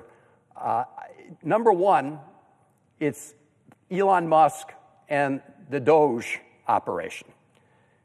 Let me be very clear that this is part of the most corrupt bargain we've seen in American history. Elon Musk spent $280 million to help elect Donald Trump president, and Donald Trump has turned the keys to the federal government over to Elon Musk, not for efficiency, but to rig the government in favor of people like Elon Musk. That's why they want to get rid of the Consumer Financial Protection Bureau. This is a bureau that has returned billions of dollars to Americans who were cheated by scam artists. And they are coming in to dismantle the CFPB because they want to be on the side of the scam artists and deny American consumers the benefit of getting their dollars back when they've been cheated. So this has nothing to do with government efficiency. It has to do both with rigging the government for people like Elon Musk and trying to lay the groundwork, claiming lots of cuts that they will then use to pay for, they say, tax cuts for the very rich. So who's being cut by Elon Musk? I don't know, Senator, if you saw the other day in the sort of spin room at the White House, did you catch that where Elon Musk and some of his folks were explaining the work they did? They said, we're really doing this with a scalpel. Well, the reason that's especially interesting is it was just weeks earlier that Elon Musk brandished a chainsaw. Yes. Right? Yes. Yes. At CPAC, which is actually, they met over here in my state of Maryland. That's what they're doing. They're taking a chainsaw, and they're taking a chainsaw to departments that help our veterans. These are people who care for our veterans, and our veterans are being especially hard hit, including when they did these firings, arbitrary firings, right, of probationary employees. And veterans were saying, why are we being hit so hard? And the White House spokesperson said, and I'm quoting, perhaps they're not fit to have a job at the moment. That was the response from one of the White House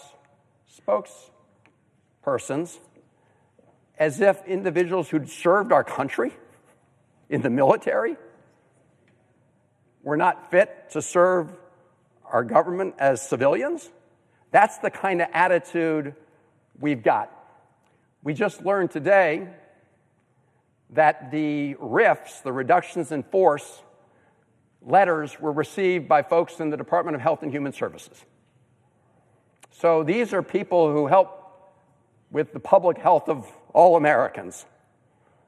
And they do important work at FDA, the Food and Drug Administration, right? They make sure that the foods that we eat and the medicines we take are safe, and that they do what they say they're going to do in the case of medicines.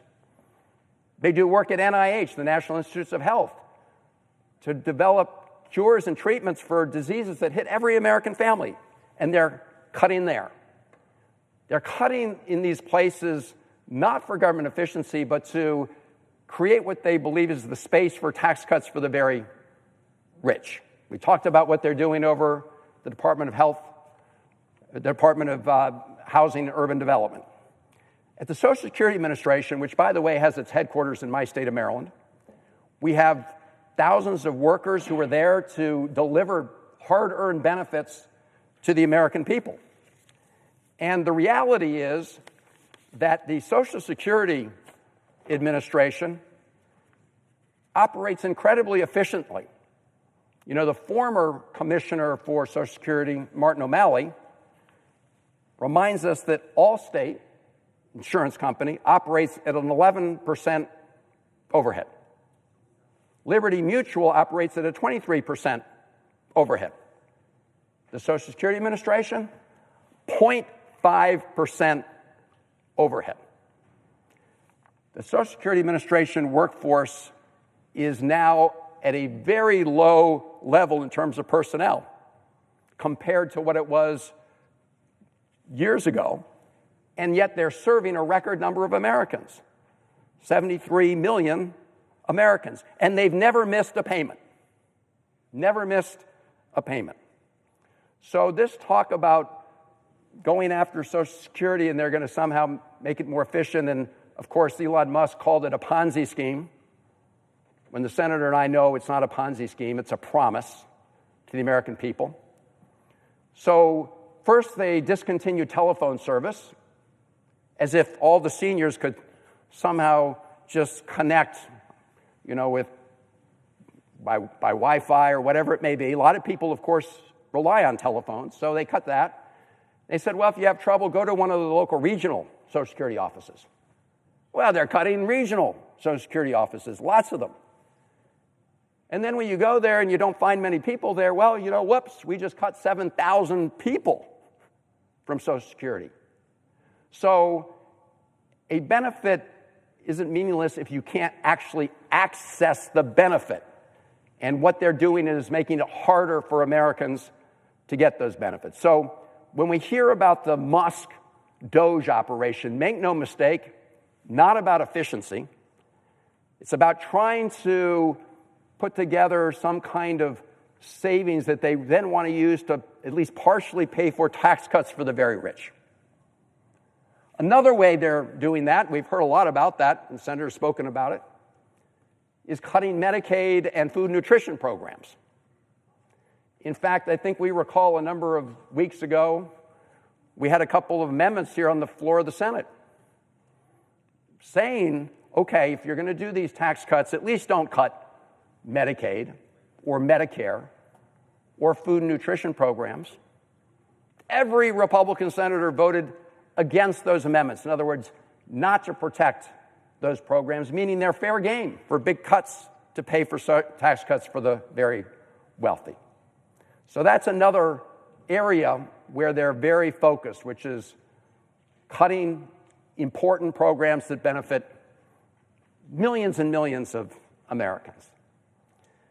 There's another way they're doing it, and Senator from New Jersey, and again, thank you for shining a light on all this, has talked about it, which is these across-the-board tariffs, right?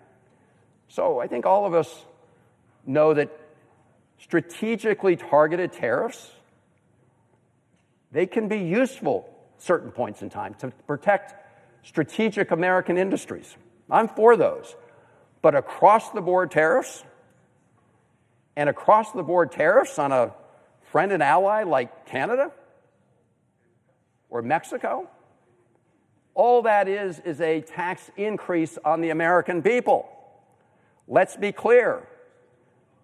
So these are the areas where Donald Trump, having said that he was going to be there for working people, is doing the opposite, right? These across-the-board tariff cuts are going to increase costs and prices for the American people. Cutting Medicaid and food nutrition programs is going to hurt the very people that Donald Trump on the campaign trail said he was fighting for. And the DOGE Musk operation is taking a chainsaw to important services and important consumer protections that benefit all Americans in order to claim that they're providing some savings for tax cuts for the rich. So it wasn't that long ago that just down the hall here, Donald Trump was sworn in as president. And I remember what he said. He said, this is going to be a golden age for America. And who was sitting right behind him? Elon Musk, the richest person in the world, and other billionaires in the Trump cabinet, including one who just said not that long ago that Americans on Social Security wouldn't miss one of their Social Security checks. Only the fraudsters would notice that. Say that to the 73 million people who get Social Security. But that's the attitude of the billionaires in this Trump cabinet, the people he's really looking out for. And so when he says a golden age for America, that's who he means. He means Elon Musk and the billionaires, Elon Musk who's rigging the government for the billionaires, and all the others in the cabinet who don't think Americans would miss a Social Security payment that they earned. So my question to you And I want to, again, thank the senator from New Jersey. I know it's been a long day's journey into the night.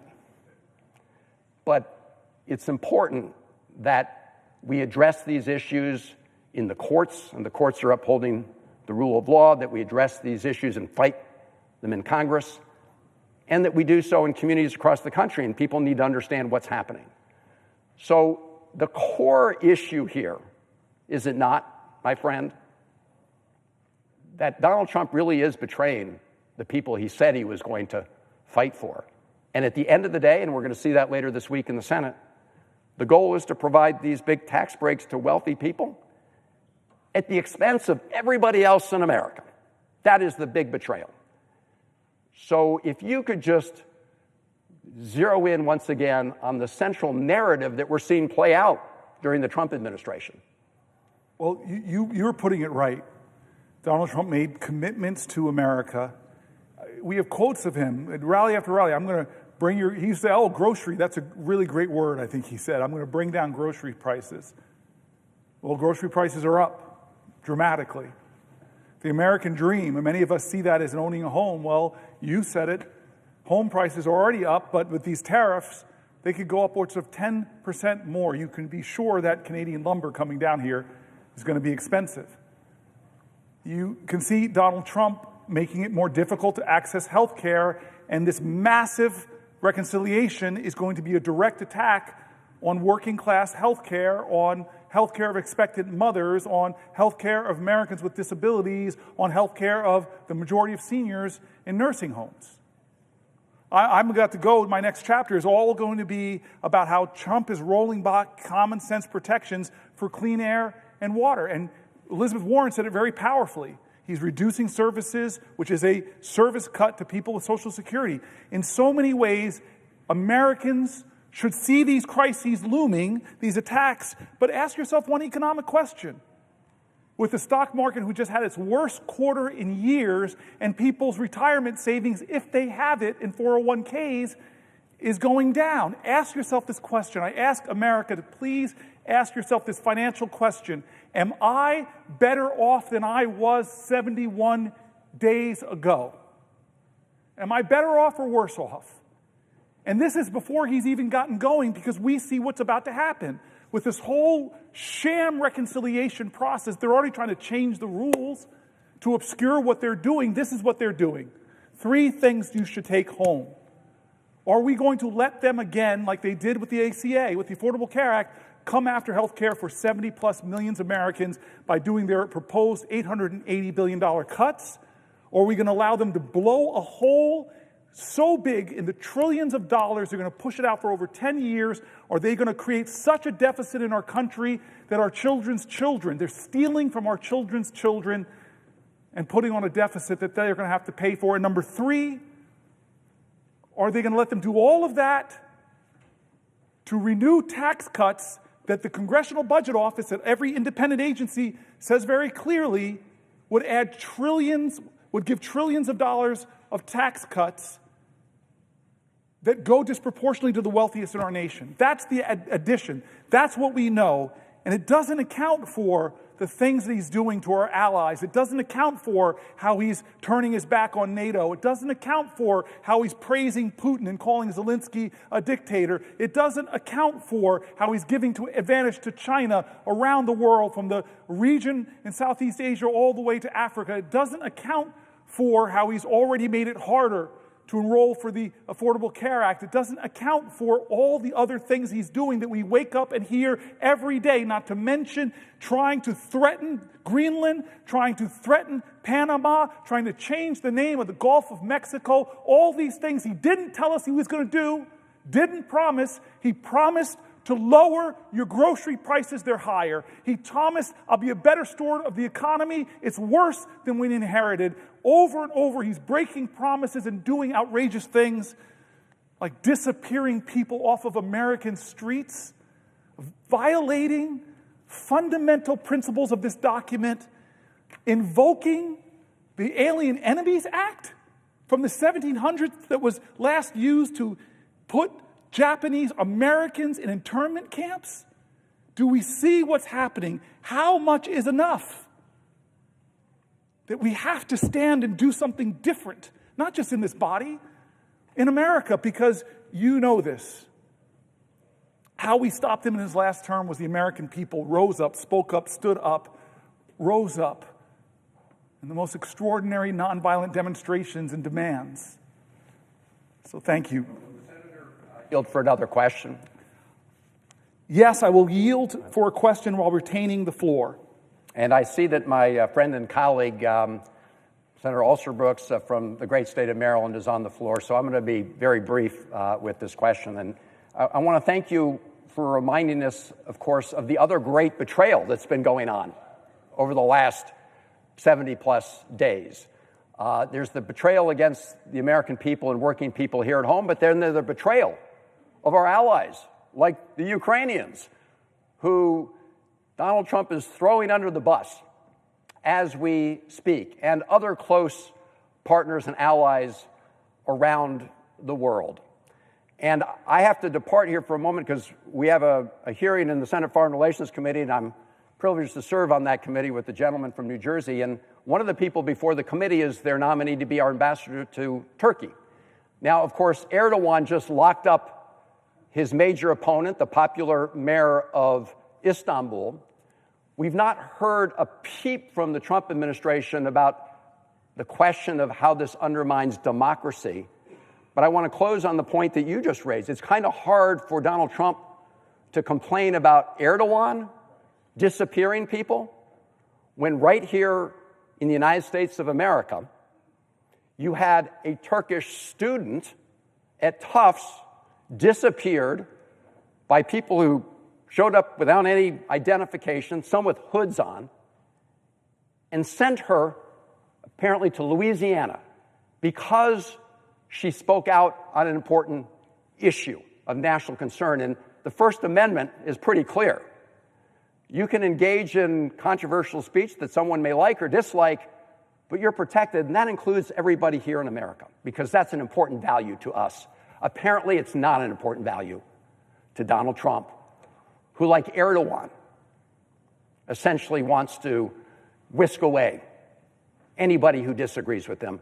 I thank, again, the senator from New Jersey and just ask him to elaborate on that. But I also see my friend and colleague, the senator from Maryland. Answer to your question, then, which is the irony that this president is remaining quiet about folks that are violating international law in many ways.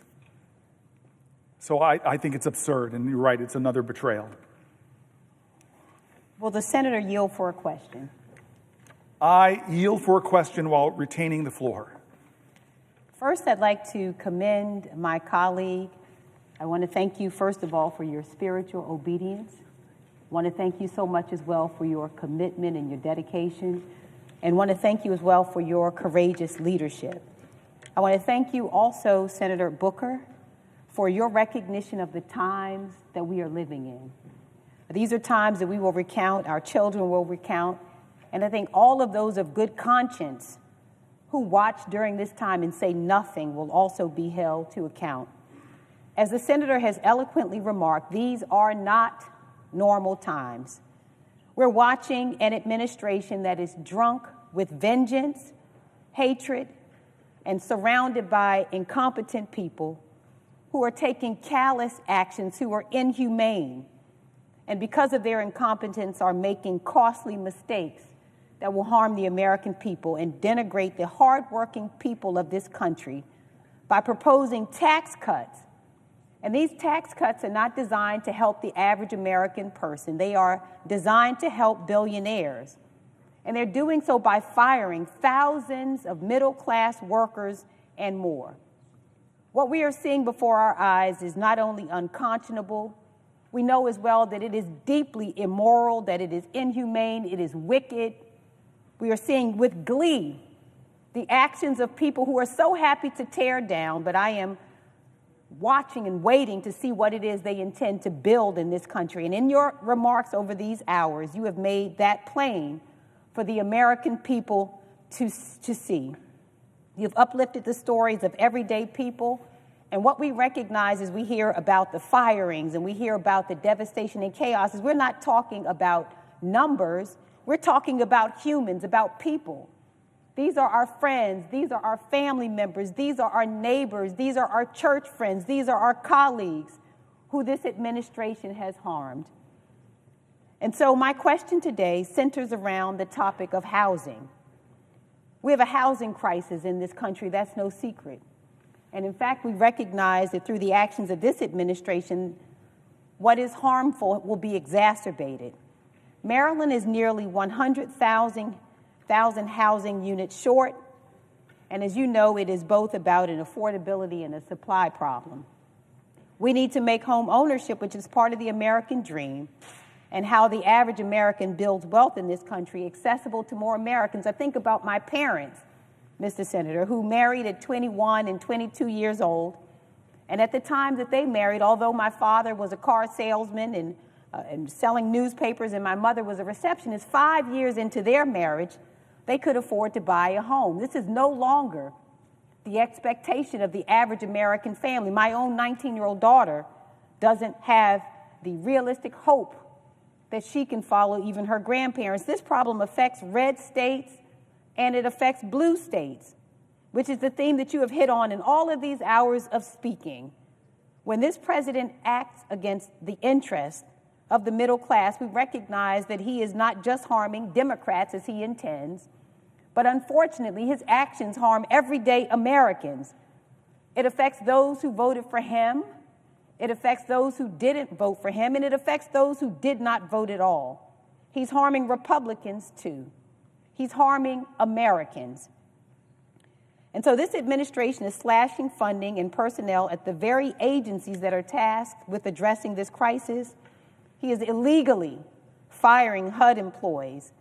And this administration has stalled millions of dollars in previously allocated funding intended to help those who need affordable housing. And again, his actions are so indiscriminate, so immoral, so callous, so heartless, that he is impacting the very people who supported him, as well as those who didn't. This administration has effectively ended enforcement of the Fair Housing Act, one of the most important American civil rights laws. This administration is considering privatizing the Federal Housing Finance Agency, which guarantees over half of the U.S. mortgage market.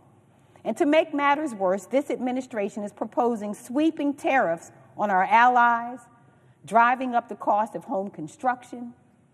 And let's be clear, absolutely none of this will help to build homes. None of this will make home ownership more accessible to Marylanders or Americans. And in fact, we understand that it is not the intention of this administration to do so. It's for the billionaires to be able to afford their tax cuts. And so I've heard from people all across my state, blue areas, red areas, purple areas, every area, who are concerned about this. And so I have a question for you, and I want to thank you as I ask the question for sacrificing your own body today to bring attention to this. What are you seeing in the state of New Jersey about how this administration's unconscionable actions are making housing less affordable and home ownership less accessible?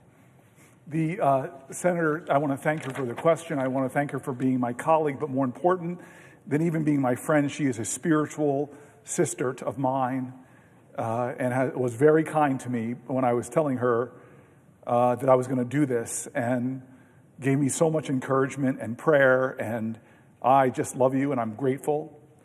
And you read a litany of things. I had a whole section, a whole binder that my staff told me to skip and go to this one about all the things, going in deep and depth to all the things the Trump administration is doing to make housing more unaffordable, more inaccessible, more expensive, more discrimination in housing, which we know is still a problem, more challenges, more pain heaped upon rural areas, and more complications and problems for building affordable housing in all areas. It is so frustrating to me that this is a problem. We cannot lay the crisis of housing at one administration in the United States. We need to have bold visions and ideas to address this. I am so excited about this next generation of Americans that are rising up with bold visions. I'm I want to give a shout out to Ezra Klein. His book is a must-read, Abundance.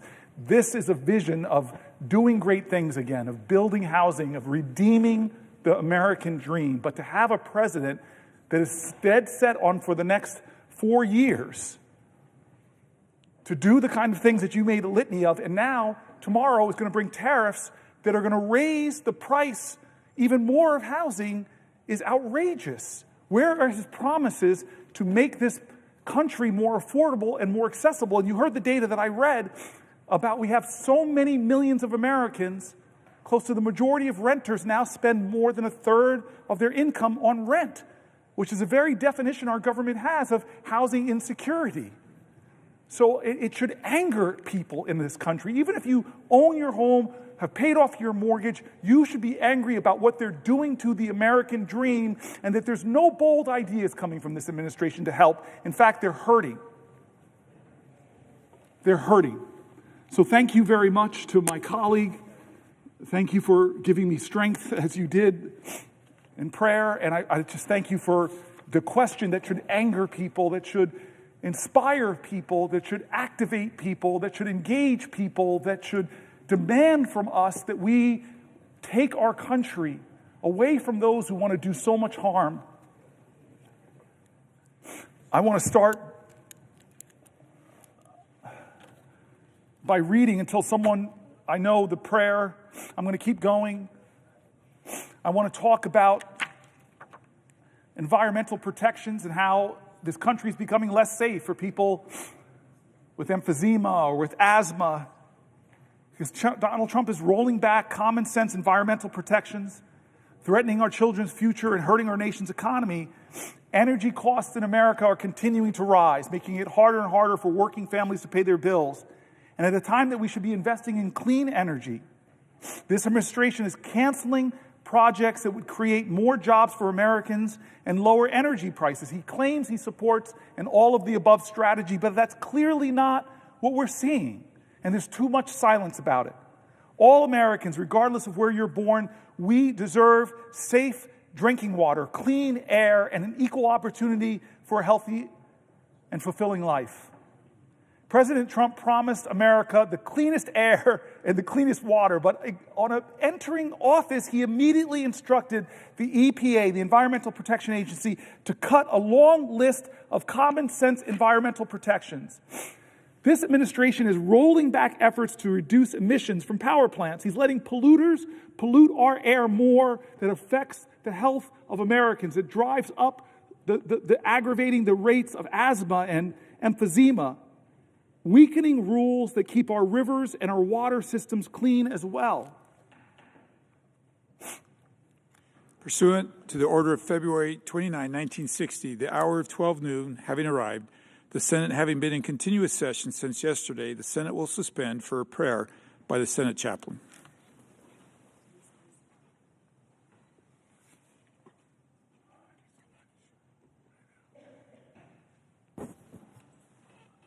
Let us pray. Lord of hosts, you have done great things for us, filling our hearts with determination to do your will. You protect us from unseen dangers, supply us with wisdom, and direct our steps. Today we are grateful for the efforts of the floor staff, the Capitol Police, the stenographers, the pages, and all those who have worked through the night. We pray you give them the strength they need for this day. Today, give our senators the assurance of your presence. Inspire them with a calm faith, a steady peace, and a firm resolve to do your will. Let no weapon formed against them prosper. We pray in your omnipotent name. Amen. I'm going to continue. The senator from New Jersey is recognized. Thank you. I'm going to continue until one of my colleagues asks me a question. Senator, yield for a question? One of my heroes in the Senate, a living legend, my partner on some bills that I'm so passionate about expanding IVF, someone that is just freaking awesome. I yield for a question while retaining the floor. Thank you, Senator Booker, for taking this important stand and for doing so much to make it clear how much pain Donald Trump and Elon Musk are inflicting on the American people in every sector of our society. I'm going to be asking you a question about what you've heard from agricultural businesses in your state about the damage that this administration is doing and the jobs that either have been or will be lost as a result. But I thought I would give you some background on what I'm hearing as well. I want to focus this body's attention on our nation's farmers and ranchers who seem to be getting punched day after day, week after week by the Trump-Musk oligarchy. Whether it's their harmful tariffs that hurt our soy and corn farmers, canceling and freezing more than $1 billion in funding for schools and food banks to purchase food from local farmers, or halting reimbursement and contract payments that our farmers are already owed, the senator from New Jersey and I are both working together to undo some of the most harmful impacts of these disastrous decisions, including joining forces on to push his Honor Farmer Contracts Act forward. We're also starting to hear reports from farmers about just how damaging the Musk-Trump dismantling of USAID is. Jobs and businesses right here in America. For example, I don't know if the senator has heard, but in North Carolina, they had $2.2 billion in USAID awards, including for 27 large-scale farmers who were fulfilling orders for humanitarian food assistance, and 4 universities who were receiving agricultural research funding. More than 300 North Carolina workers have lost their jobs as a result of this freeze. In Georgia, they had over $389 million in USAID awards, including 9 large-scale farmers fulfilling orders for humanitarian food assistance and 6 universities receiving agricultural research funding. Arkansas had over $210 million in USAID awards, including purchases of rice, grain, and beans from our farmers. Florida has lost $91 million in USAID awards, including $38 million to the University of Florida to improve livestock productivity and food security in developing countries. Texas lost over $48 million in USAID awards, including 9 large-scale farmers fulfilling orders for humanitarian food assistance and 8 universities receiving agricultural research funding. The list goes on and on. My neighbors in Iowa over time now have lost over $4 million in USDA food commodity sales. They have gained they had a total of over $149 million in purchases through USDA and other programs for USAID. Illinois has lost $245 million in aid in farm income that would go towards USAID and aid programs. I think that our farmers have been hit with body blow after body blow from this administration, an administration that in their first term and even in the second term promised that they would look out for America. But I have to say to my friend from New Jersey, I don't think that this administration has lived up to their promises to farmers. Remember that a nation that cannot feed itself, if we lose those family farms, if we lose our ag sector, we cannot lead the free world. We cannot feed ourselves. And frankly, farmers have been hit over and over again. These incoming tariffs are going to be disastrous for our farmers. I was just in South Central and Southern Illinois, just across the Mississippi River from Missouri, talking to our farmers in St. Clair County, Illinois. And you know what they tell me? They tell me that the tariffs are going to affect their products being sold overseas. Our top products in Illinois: corn, soybean, pork. We're also the largest grower of pumpkins. So if you get that Libby can of pumpkins at Halloween time and Christmas time and Thanksgiving, that's thanks to Illinois. If you ever want to come, I'll just take you out to the pumpkin fields. So it's the best pumpkins in the country. But frankly, they are being hurt over and over and over again. And so they're going to see the prices on their commodities affected. They can't sell their products overseas to the top countries that purchase their products. At the same time, their inputs, the fertilizer, the equipment that they need will be more expensive. The tariffs against Canada in terms of steel and aluminum is affecting John Deere. John Deere hundreds of years old, an American company founded in the heartland of this great nation is laying off people. And so we have to do better by our farmers. And our farmers have been betrayed time and time again by this Trump administration. They promise big things, but then they come in and by cutting programs like USAID, they are hurting our farmers, their bottom line. I sat down and I met with farmers who were 7th generation, 8th generation watching the teenage son of the farmer, and they're afraid that they're not going to have a farm there anymore.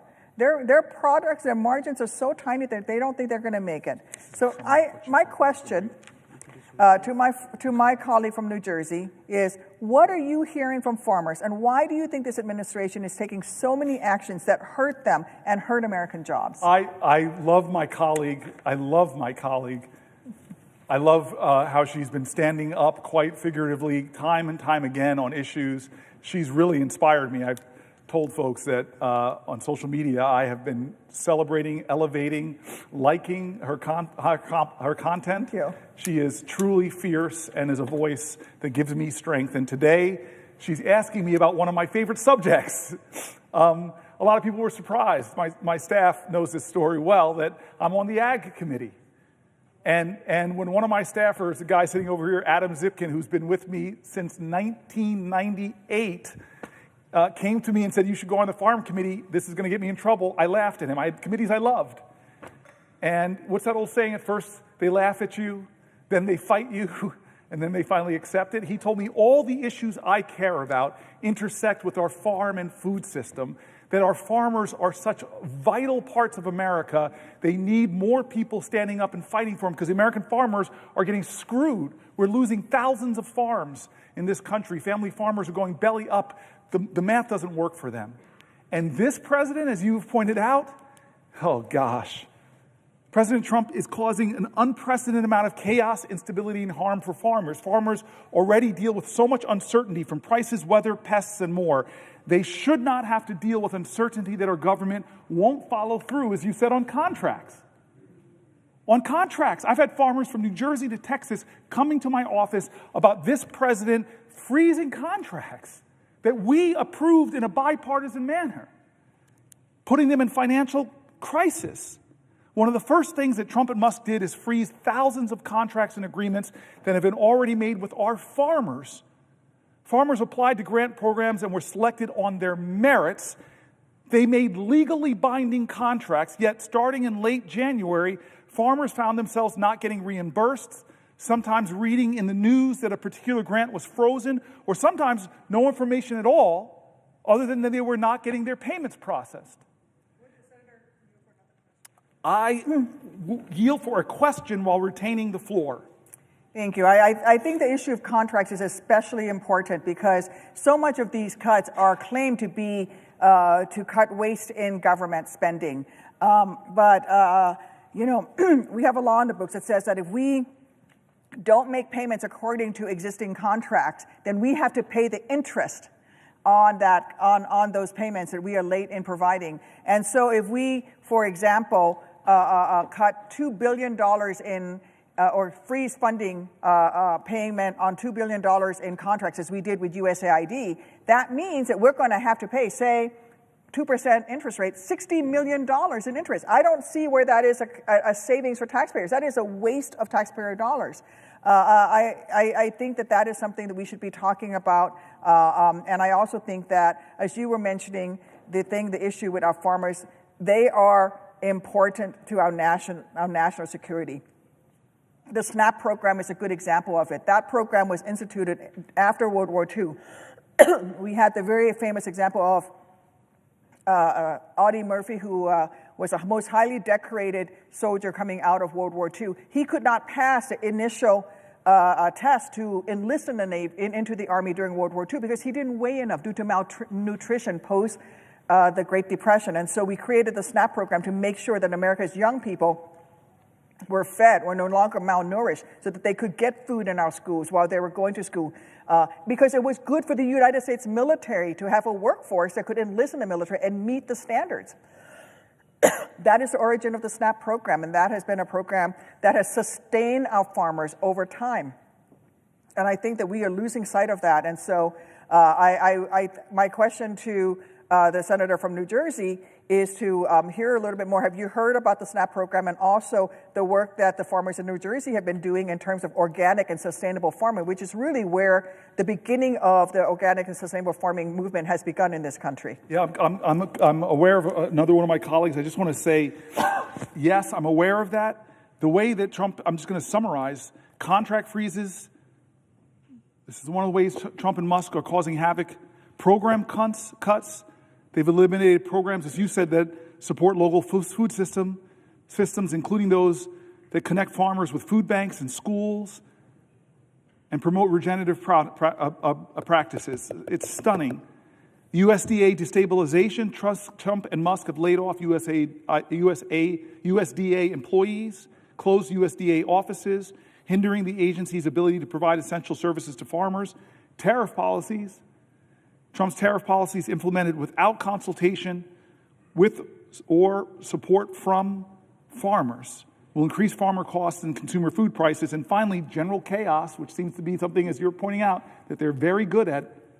Farmers already deal with so much uncertainty from prices, weather, pests, and more. They should not have to deal with uncertainty from Donald Trump's administration that will undermine everything that they do. The question for the senator from New Jersey. I will yield for a question while retaining the floor. I would like to ask the senator from New Jersey a question pertaining to the Farm Bill. You speak to uncertainty.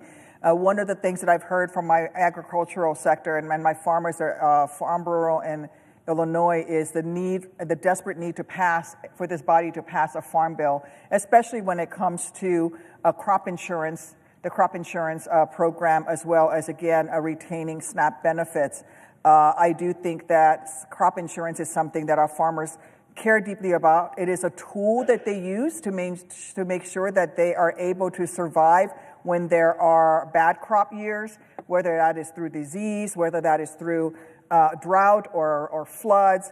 Our farmers certainly, this is a program for them to sustain themselves and be able to look out for themselves. So it is a personal responsibility on the part of farmers. It is especially important for young farmers who are just starting out. Those margins are so tiny. And when you take away the commodity program and the USAID, when you take away SNAP program, and then you don't provide them with crop insurance, you're going to lose those family farms. And what's going to happen? Large agribusinesses are going to take over, and they don't have the well-being of the American people at their heart.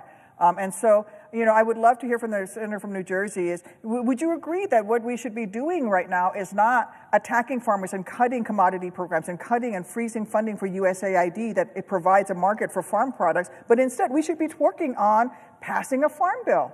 Yeah, I love you for bringing these things to point. Because by the way, with Adam Zipkin, we did a farm tour, and we were in Southern Illinois meeting with Republican farmers. This is now before the pandemic.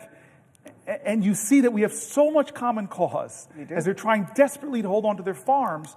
And so the crop insurance program, we need to reimagine it so it's more accessible to independent family farmers, not just big agribusinesses. We need to be visionary about our farm bill to create a food system that the farmers want, that help them to be better stewards of the land, the oversubscribed programs for regenerative farming and cover crops and environmental practices. They want those things to preserve their soil, reduce their dependence on chemicals. They want those things. They want a farm bill that works for them, and we should be delivering that in a bipartisan way. So you are right on point. But do you hear that from the White House? Not at all. Not at all.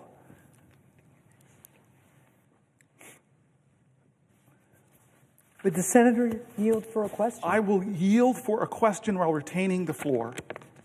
Well, Senator Booker, I have a question for you about Medicaid and Medicaid expansion, but I want to start with a little bit of background. Please. As you may recall, when I was governor of New Hampshire, thanks to the Affordable Care Act, the program Medicaid expansion became an option for my state.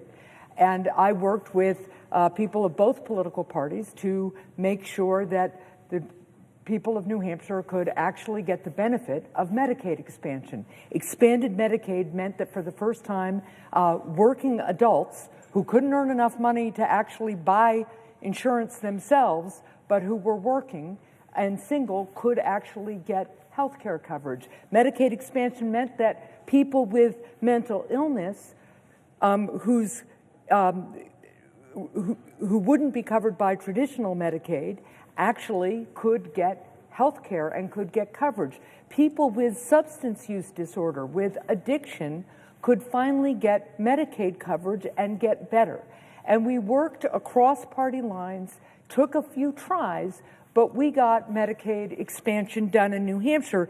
And today, Medicaid covers more than 180,000 people in my state, including more than 90,000 children, more than 15,000 people with disabilities, and nearly 10,000 seniors. And here's another number that people don't always think about. It covers 10,000 people who are getting addiction treatment. My state, as you know, has been very, very hard hit by the fentanyl crisis. And, just in when the president gave his joint address in March, I brought a woman from New Hampshire with me who had been suffering from addiction. Medicaid expansion covered her treatment. She got into recovery. She's now working in the private sector, but also offering counseling and peer recovery services to people who are trying to get their addiction treated through Medicaid expansion. And she is now on private insurance. I remember talking to another Granite Stater while we were working to pass Medicaid expansion. So she had been laid off from her job as part of the Great Recession, right?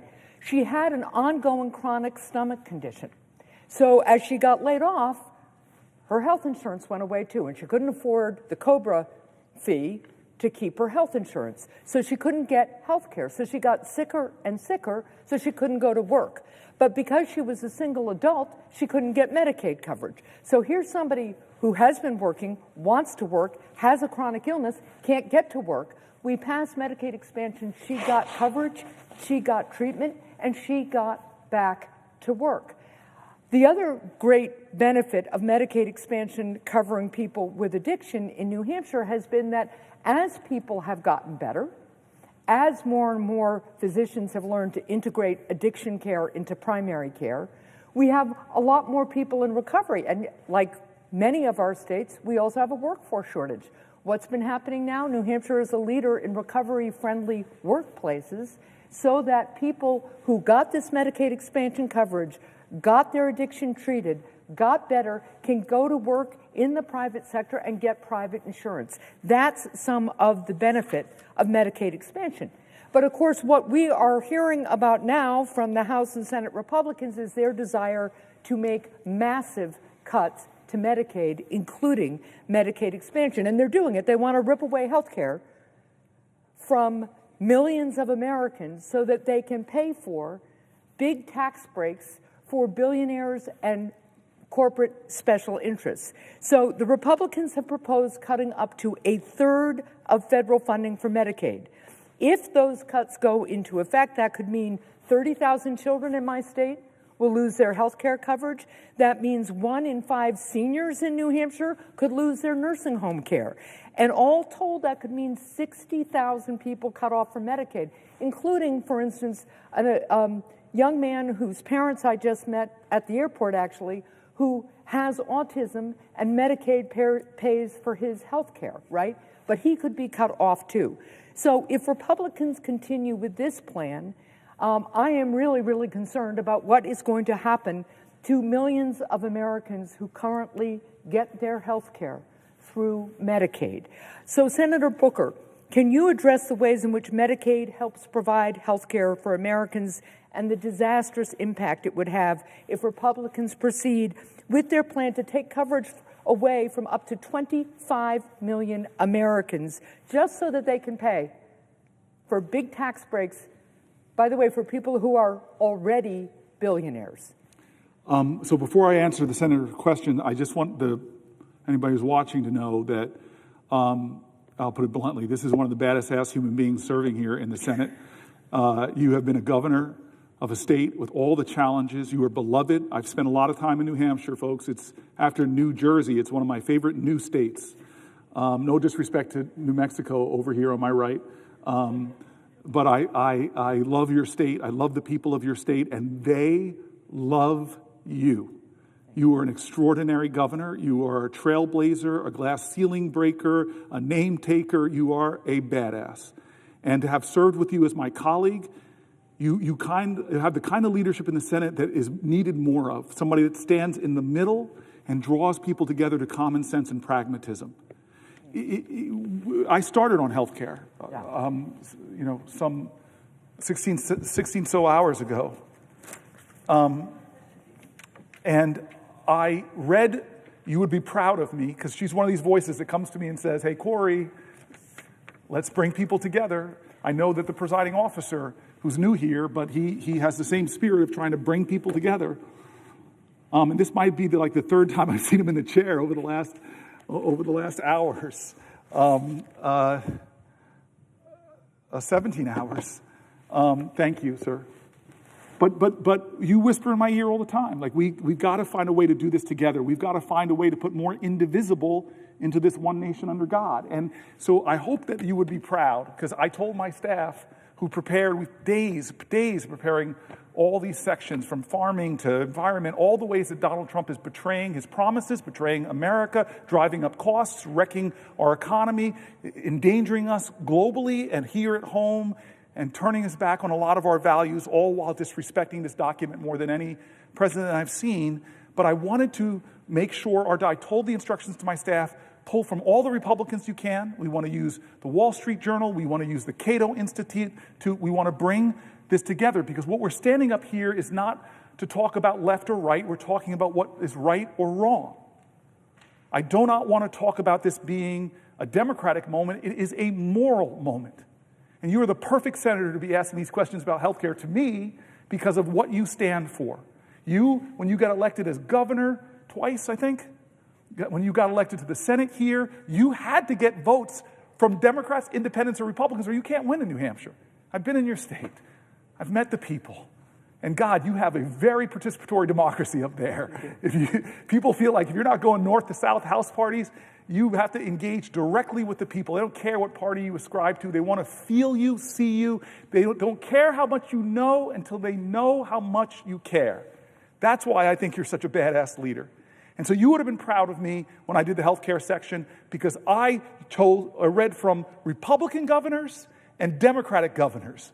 40 states expanded Medicaid, and all of these governors, all of these voices said exactly what you're intimating here is, do not let Donald Trump cut $880 billion out of Medicaid. It will crush rural hospitals. Yep.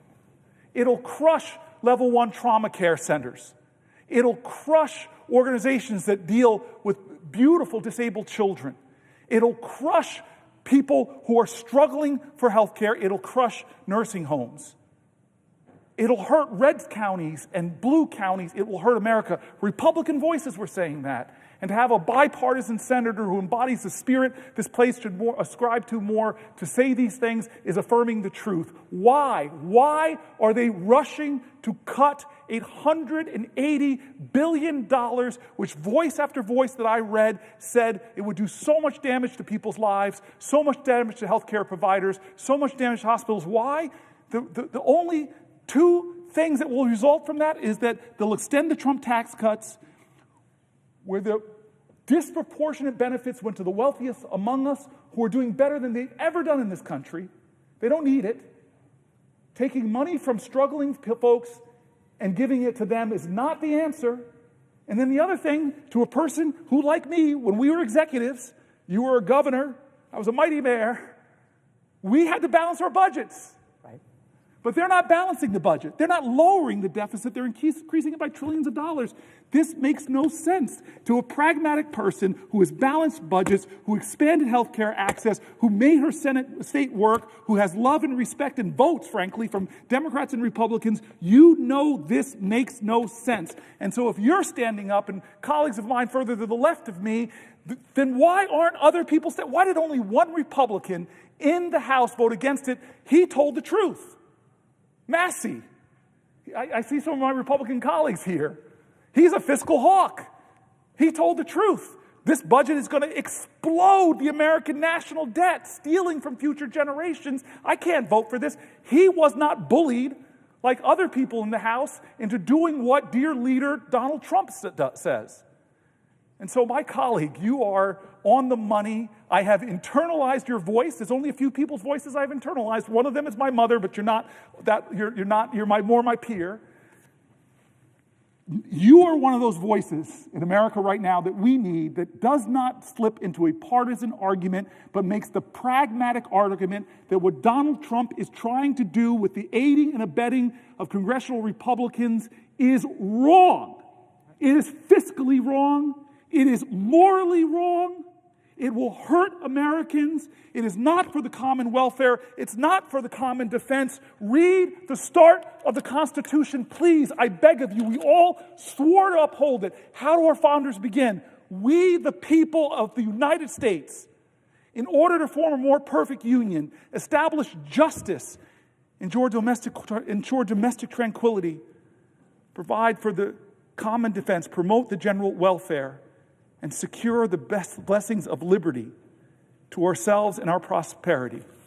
Trillions of dollars of deficit doesn't secure the blessing of liberties. It endangers our country. The common welfare is this idea that everybody should have access to what makes us free. What makes us free is not having medical debt. What makes us free is not being chained to uncertainty and security that if someone in my family gets sick, I will not be afforded. Still, the majority, or close to the majority, of bankruptcies in the United States of America are people who can't afford their health care bills. We need to find better ways to expand access and not cut more people off. You know this, former governor. There are a number of states that have these things called triggers, automatic triggers, that if the funding for Medicaid reduces to covering 90% of the costs, what happens in those states? Boom. Medicare expansion goes offline. So if you don't even cut it $880 billion, maybe you say, we'll just do $250 billion of an axe. States are going to lose their expansion. People are going to suffer and get hurt. Why? You said it, you said it, and you said it. You and I are the two people that want to see entrepreneurs make money. You and I want to see small business people thrive. We don't hate rich people. We think that's great. It's often, not always, Donald Trump, it's often a sign of people in America using the ingenuity, applying it, and being successful. But you and I both know that the richest people in this country don't need more tax cuts. It is morally wrong. It is fiscally wrong. It is a wrong in the name of God and America. How could we be doing this to ourselves? Will the senator yield for another question? I can't call you one of the baddest ass people I've ever worked with and not yield to your questions, but I have to read the words. I yield for a question while retaining the floor. Well, thank you for yielding the question for a question while retaining the floor, and thank you for the very nice compliments. I do have a question for you about Social Security, and then I think another colleague of mine has additional questions. But look, as you know, you just talked about my wonderful state, New Hampshire. You also just talked about your mother, and I should just also let you know that my mother always made me memorize the preamble to the United States Constitution. So as I listened to you read it, I thought, shots fired Mom, on the Senate floor. Where's the parliamentarian? I hope my mom is watching. Rule right 19 now. her. But here's my question, and just by way of background. As you know, New Hampshire's a small state. It's a very rural state. And recently, the Trump-Musk forces have announced that they want to close a Social Security office in Littleton, New Hampshire. Now, Littleton, New Hampshire, that Social Security office, which takes applications and provides technical assistance for people who need Social Security or need Medicare or who have questions about their current coverage, right? It is the northernmost office in New Hampshire. So they closed that office, and now my folks in the North Country, and there are about 334,000 people in New Hampshire with Social Security, right? My people in the North Country will have to drive as far as 100 miles to go to another New Hampshire Social Security office. And meanwhile, of course, they're laying off people from Social Security offices, and they're making it harder to get assistance via the telephone, which, as you know, many people who are on Social Security find the telephone the easiest way to make a connection, get technical assistance. So Elon Musk has called Social Security a Ponzi scheme. He says he wants to cut $700 billion from Social Security and Medicare. So my question to you, as we're looking at a administration that says that it wants to make things more efficient, but is actually laying people off, closing offices, making it harder for people to actually connect with the Social Security office.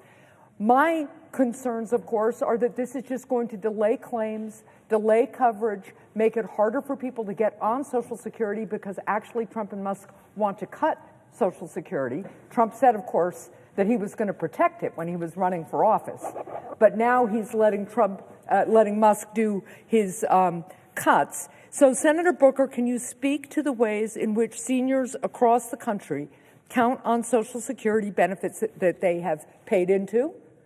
Right? This is not charity. People pay into the Social Security system. They earn the benefit.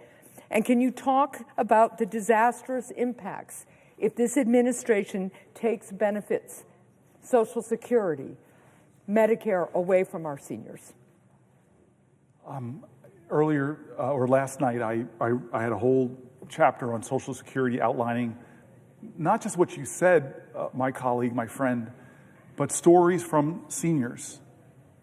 And some of them really got to me. They were hard to read through. I have to say, I had prepped this by reading a lot of them, but somehow on the floor, when I read about the woman who had Parkinson's, when I read about the person taking care of their elderly parents, a spouse with dementia, children with special needs, and Social Security, it helps a lot of folks, but here's the craziness of the Trump attacks on the Social Security Administration. First, he makes people insecure about it. My mom lives in this amazing senior home, Las Ventanas, in Las Vegas, Nevada. Most of the people there, first of all, I love them all for who they are, not their party affiliation, but it's more Republicans than Democrats.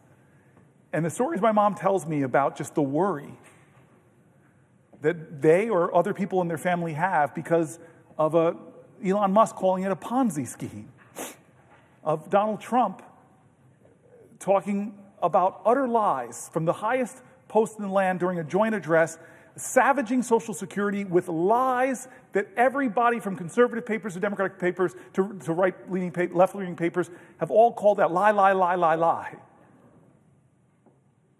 There are not millions of people receiving false payments.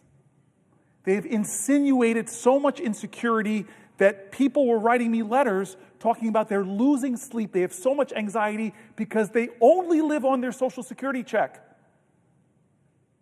And Brother Howard Luckman, who I know, and I don't know what he was thinking when he said it, a billionaire talking about his mother-in-law. I don't know what you were thinking, Howard. I just don't understand it, how you're saying if she misses a payment, she's okay, but if people complain, they're probably fraudsters. Do you understand how many millions of Americans only have that as their only protection between poverty and destitution? That if they miss a payment, they can't make their rent, they can't buy food? And so they've created so much insecurity, so much fear, and I compared it, Governor, I compared it to the difference between an FDR and a Donald Trump. FDR knew people were suffering. They knew people were afraid, and he stood before the American public and didn't lie to them, didn't attack people, didn't demean people, didn't degrade people. He comforted people. He allayed their fears. He inspired them. You have nothing to fear but fear itself. What an opposite in leadership. And so, yeah, there are a lot of people who right now don't know, but then my colleague from Massachusetts comes in and makes the very clear point, the professor we have in our caucus, she makes a clear point. They've already done benefit cuts because when you close offices in rural areas, that person who is missing a check or has an issue, now they have to drive, how many miles? 100 miles. Now, what is that hardship to a senior? I got heard from people in their 90s. They already are having benefit cuts. The Wall Street Journal, I told you, I was trying to make you proud. I wanted to get as many sources from anybody that was more centered or right. And I read from the Wall Street Journal and said the customer service in Social Security is going from bad to worse. That was the title of the article. So they're already doing cuts. They're already launching, heaping insecurity on our seniors, heaping inconvenience on our seniors, heaping fear upon our seniors, heaping insecurity, making people lose sleep. This is wrong, wrong, wrong, wrong, wrong. This is not a model of leadership. It's a model of cruelty and mean-spiritedness and hurting people. When is it enough, America? When is it enough that we say it may not be my grandmother that depends on that Social Security check, but I love America, and you cannot love Americans. You cannot love America. You cannot call yourself a patriot. Please listen to me. You cannot say you love this country and that you're a patriot, because patriotism is love of country, but you can't love your country unless you love your countrymen and women. And love means that if somebody, some mother or grandmother is hurting, is afraid, that I'm going to stand up and do what I can to comfort them and fight for them. Because today it might be your grandmother, it might be your family with a disabled child. This is not right or left, it is right or wrong. This is not a partisan moment, it is a moral moment. Where do you stand? We started this by talking about John Lewis. It is time for good trouble, necessary trouble. Thank you, my friend. Even though you made fun of me for, in my tired state, not remembering the very important preamble to the Constitution. Very well. Thank you very much. That actually means I take your compliments because you don't give them abundantly or overly well, so thank you very much. Senator, yield for a question. Heck no, not to you, not to you, not to you. Let me tell you, I have something to get off my chest about you.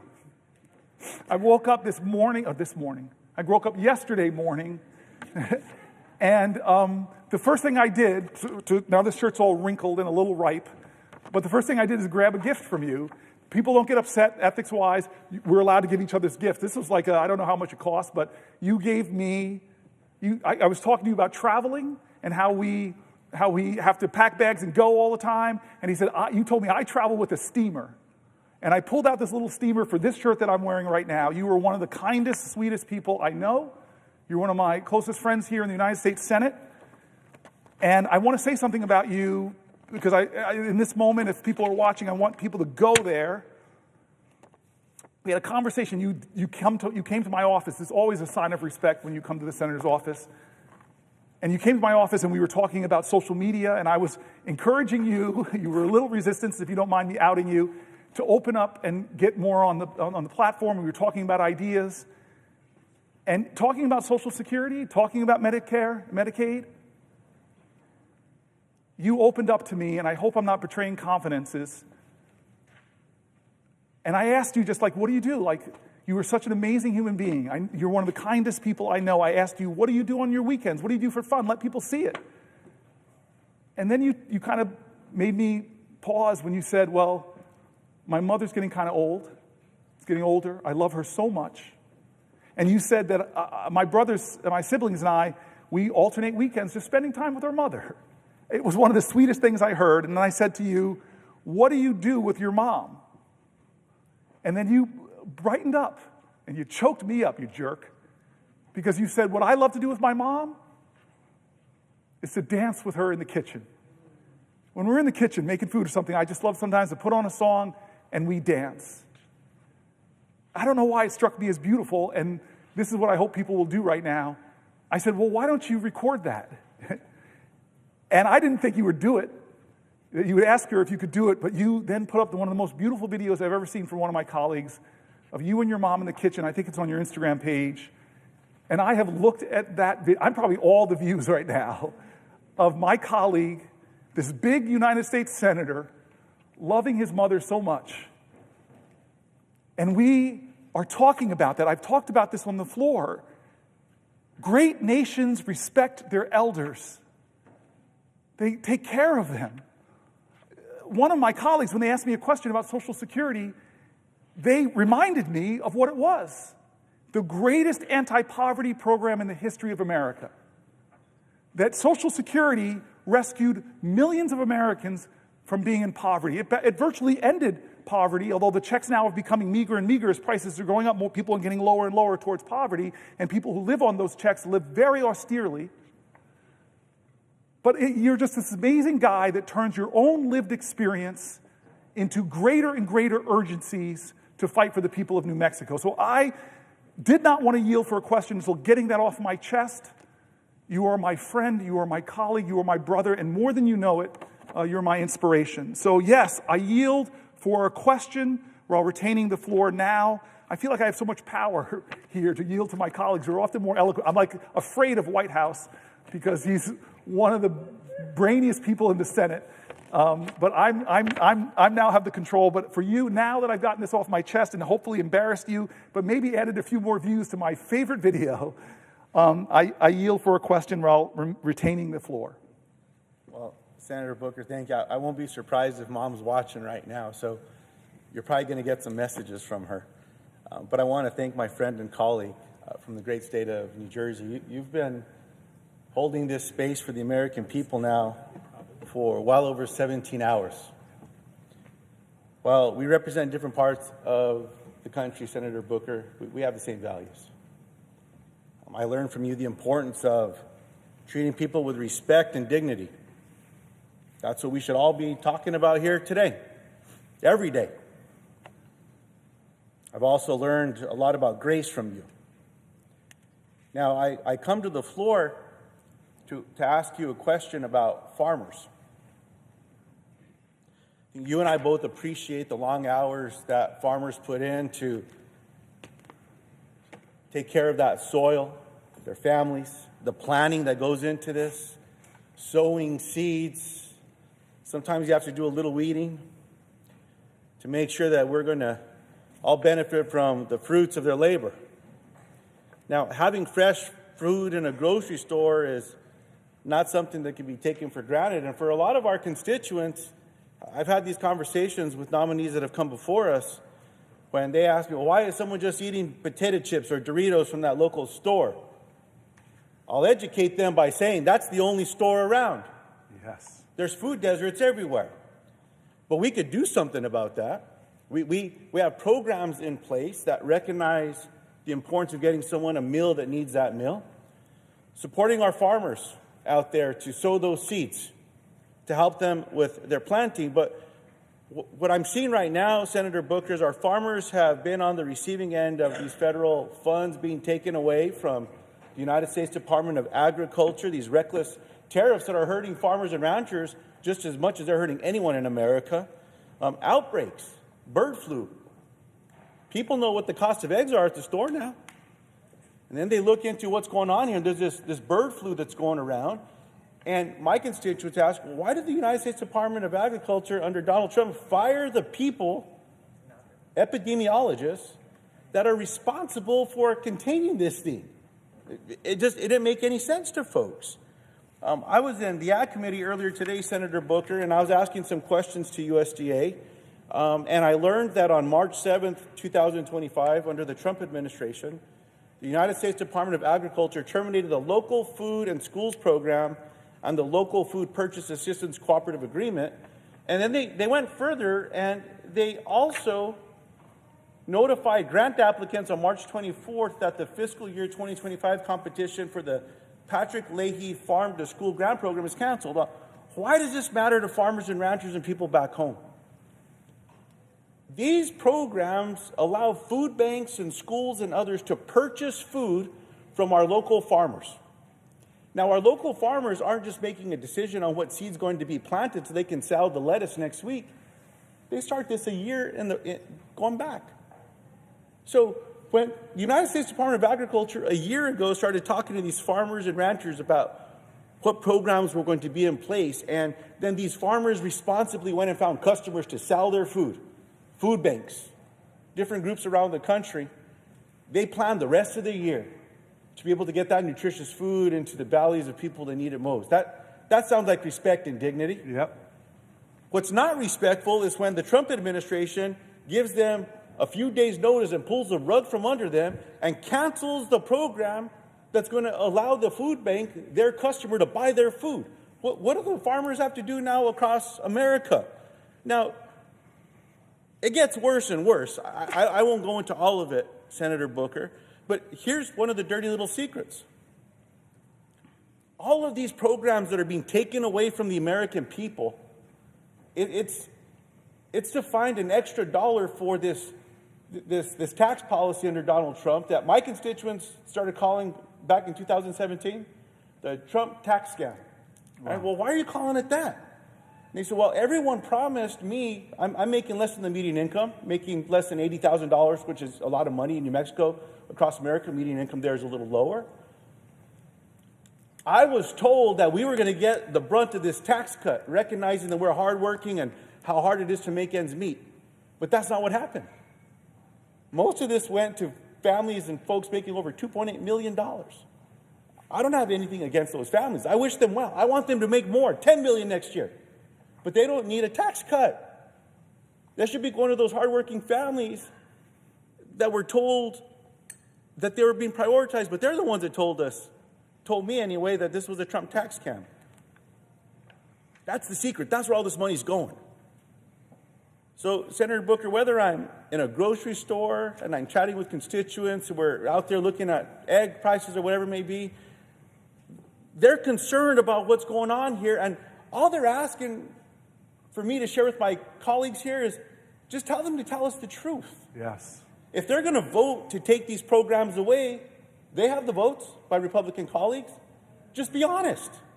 Treat my constituents with the respect and dignity so that they can plan. So that a single mom that has a child whose Medicaid may get ripped away, but that child has cancer, how are they going to plan for care in 6 months?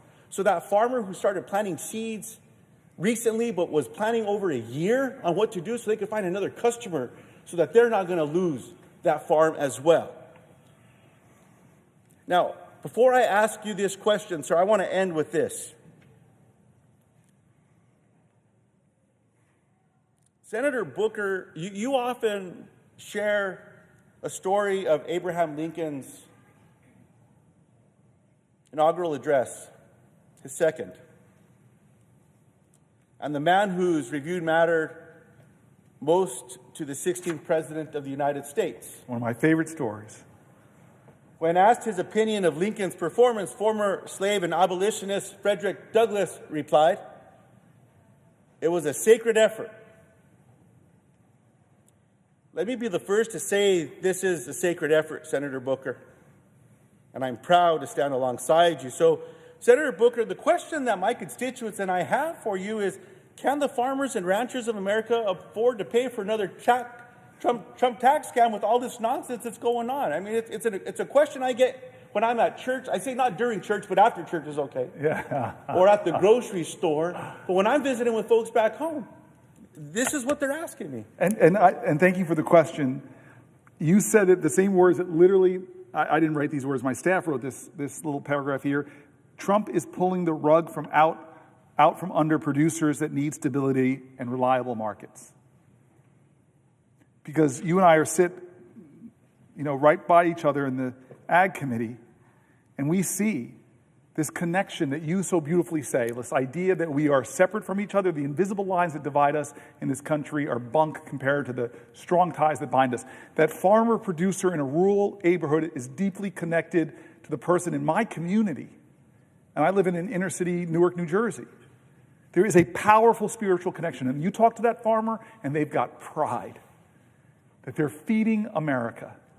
And they have pride in the ground. You described it so beautifully. They have pride in their soil. They want to be stewards of the land, and they want to create a vibrant American food system. And they rely on people that empower them in that process and don't pull the rug out from under them, drag back contracts, cut programming, especially not those programs that help them get fresh fruits and vegetables, healthy foods to food banks. You talk to the food banks. They'll attest that families, how grateful they are for that fresh fruits and vegetables. You said it right.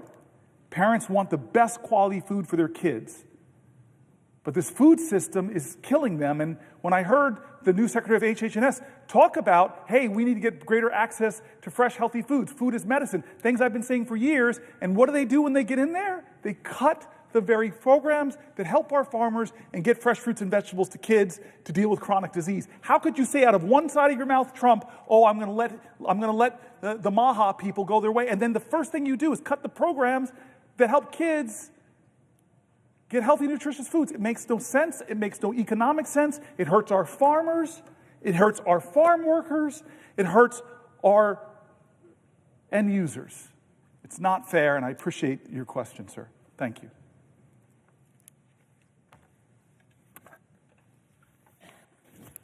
Would the senator from New Jersey yield for a question? Let me think about this for a second. You take your time thinking about it, sir. I want to thank Senator Whitehouse. He's been a colleague and a friend for a long time, and he stands right there at that desk for very long speeches. I think I'm trying to go a long time. You go a consistency of times, and you've talked about the climate crisis. You've talked about the Supreme Court scams. You've not only educated members in this body on these issues, you've educated America. You are a YouTube star now, and I learn from you every time I hear you speak. So I'm a little worried right now, but I'm going to step out on faith and yield for a question while retaining the floor. So, first question. It's been 17 hours. How you doing? I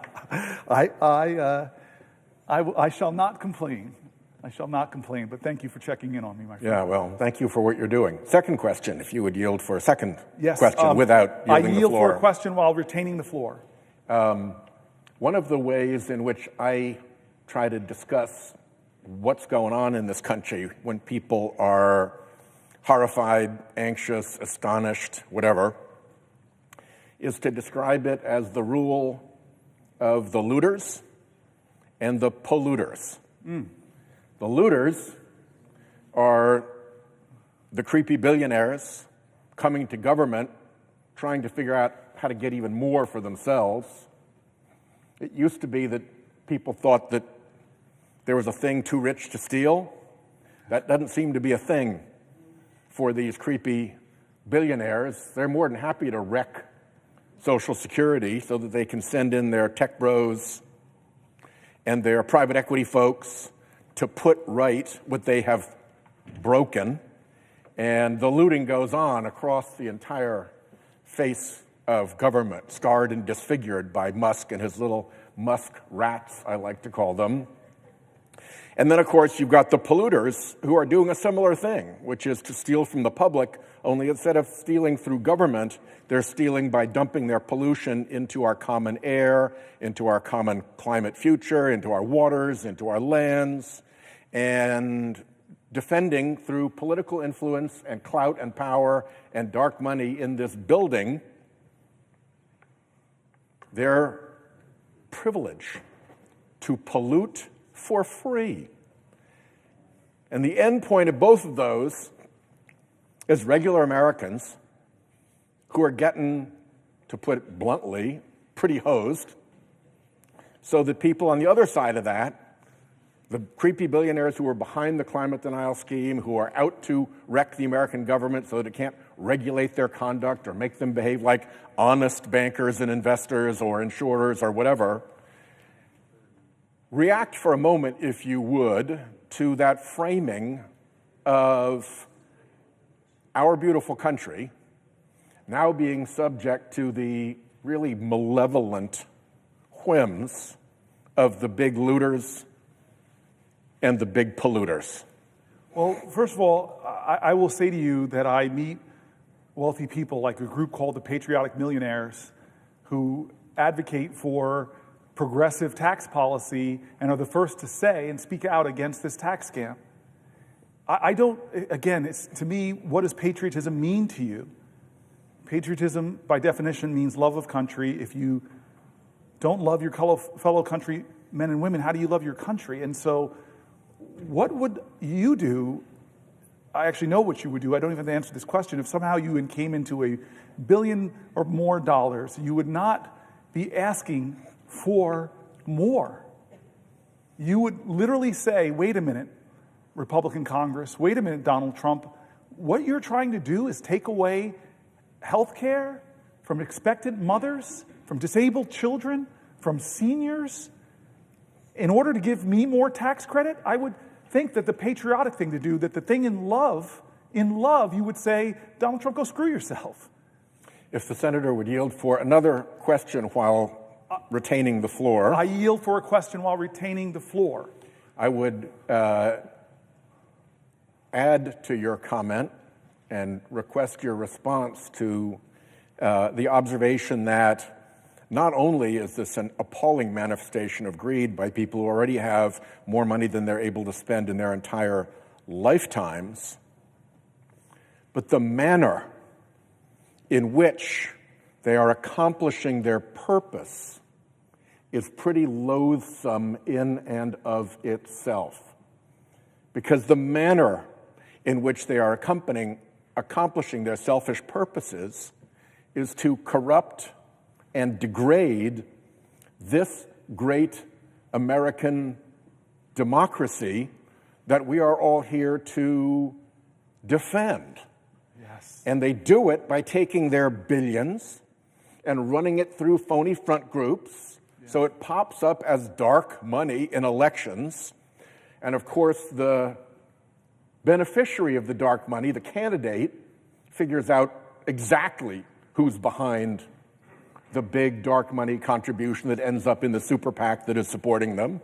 And of course, the big donor knows that they gave the money. So the deal between the creepy billionaire and the in hoc to them political candidate is made.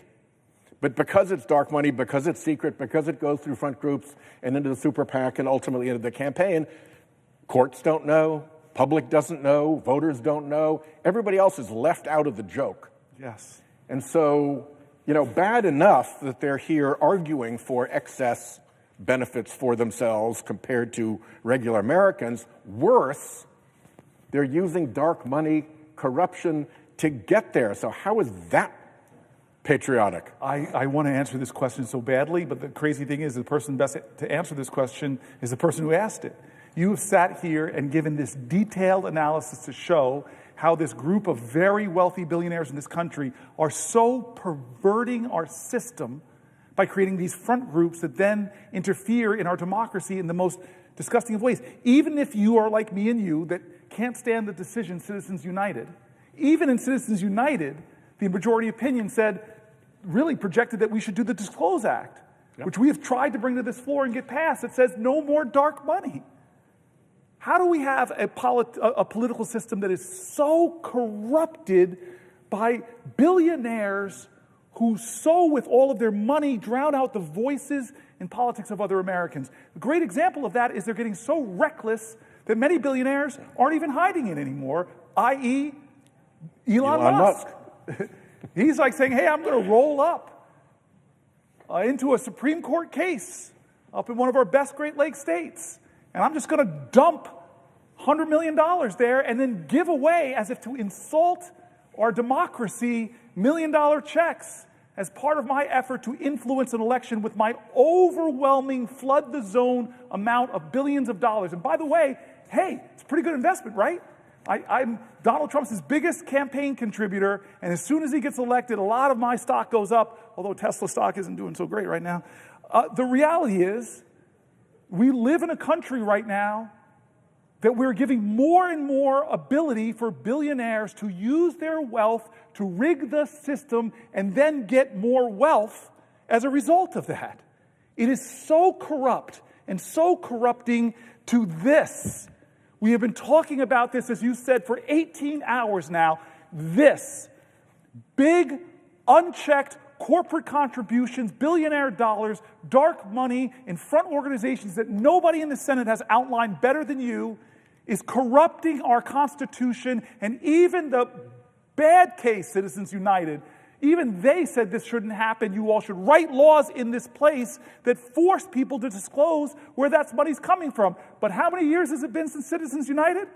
Many. And how many times have we failed? 15? guys, I don't know, and I'm so grateful for this man, because all my colleagues who are assembled here know, doggedly and determinedly, you have stood right there with charts and graphs. You've outlined it ad nauseum. They've attacked you because your truth is so threatening to them that more people will know about how big money is corrupting democracy. And so how many assaults are we going to have to watch in 71 days when we now have a president that can create a meme coin? Isn't there something here, my great constitutional scholar, a big word called emoluments? This president has basically created a meme coin where we now know, hard to trace this, that millions of dollars have been put into his pocket. I have my team reading about it right now. Foreign countries, Russian oligarchs, incredible Arab wealth. You want to pay off the Donald Trump? You know, because his government is being run like this. It's not JFK. Ask not what your country can do for you, but what you can do for your country. You've seen how he's behaved. It's ask not what your country can do for you, ask what you can do for Donald Trump. That's how he does business. How do we know that? Look at the evidence of the last 71 days.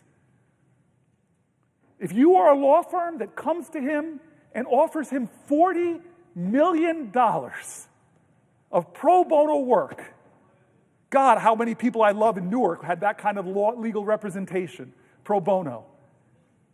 He is beating you up, threatening to ruin your business until you come to him and tell him what you're going to do for him.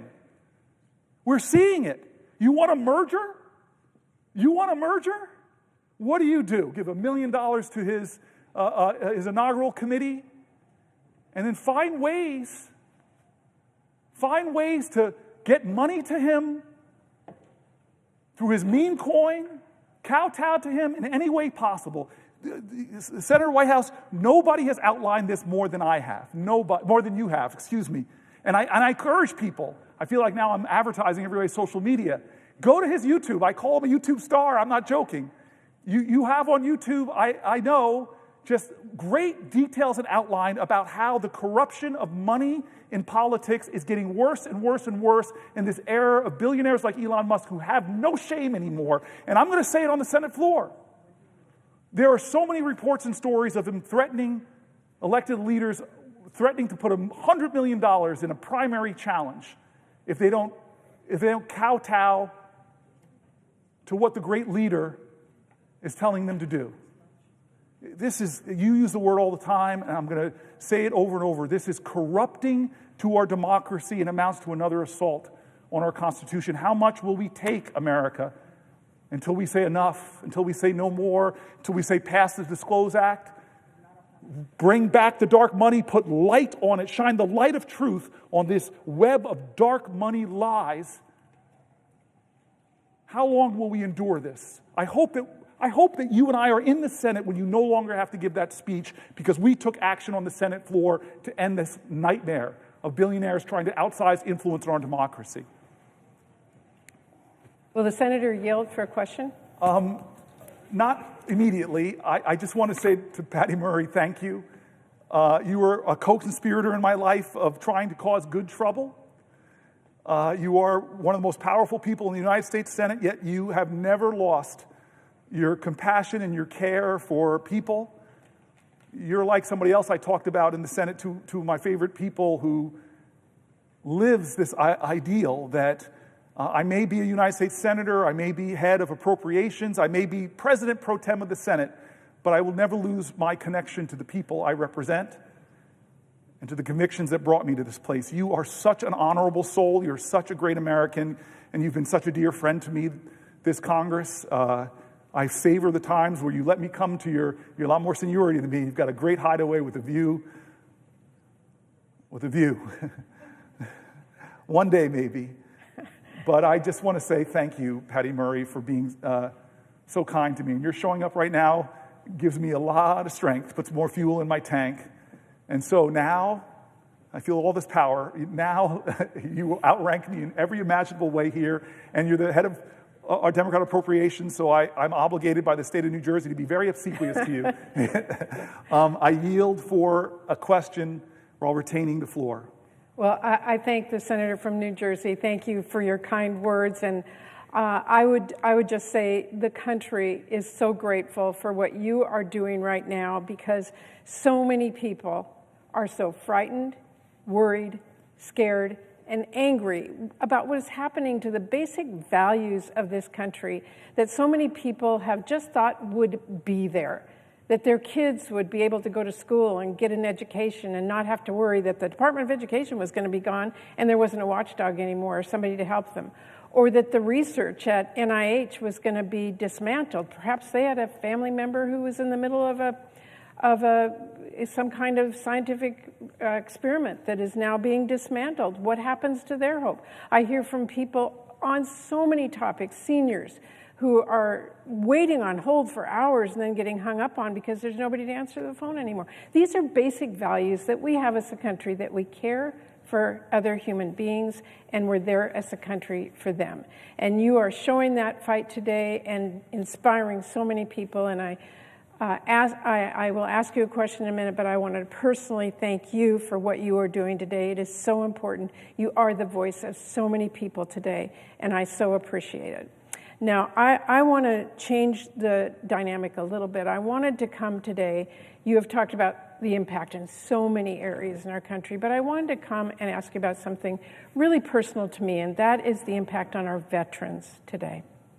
The senator may not know this, but when I came to the Senate many years ago, I asked to be on the Veterans Affairs Committee. I was the first woman ever to ask to be on the Veterans Committee. And the reason for me was very personal. As you may know, my dad was a World War II veteran, and my family relied on his VA care when he was diagnosed with multiple sclerosis. But I also, when I was in college during the Vietnam War, many of my friends and colleagues were on the streets demonstrating, and my heart was out to them. But I was thinking about those men and women my age who were going over to Vietnam and coming back and injured in many different ways. So I actually did my college internship. I asked to be at the Seattle VA. And I went to the Seattle VA during the Vietnam War and served on what was the psychiatric ward at the time. And I sat and worked with young men and women who were my age, in college age, who'd been sent there and came back with severe mental health impacts. Now, today we call that PTSD, but at the time we didn't know it.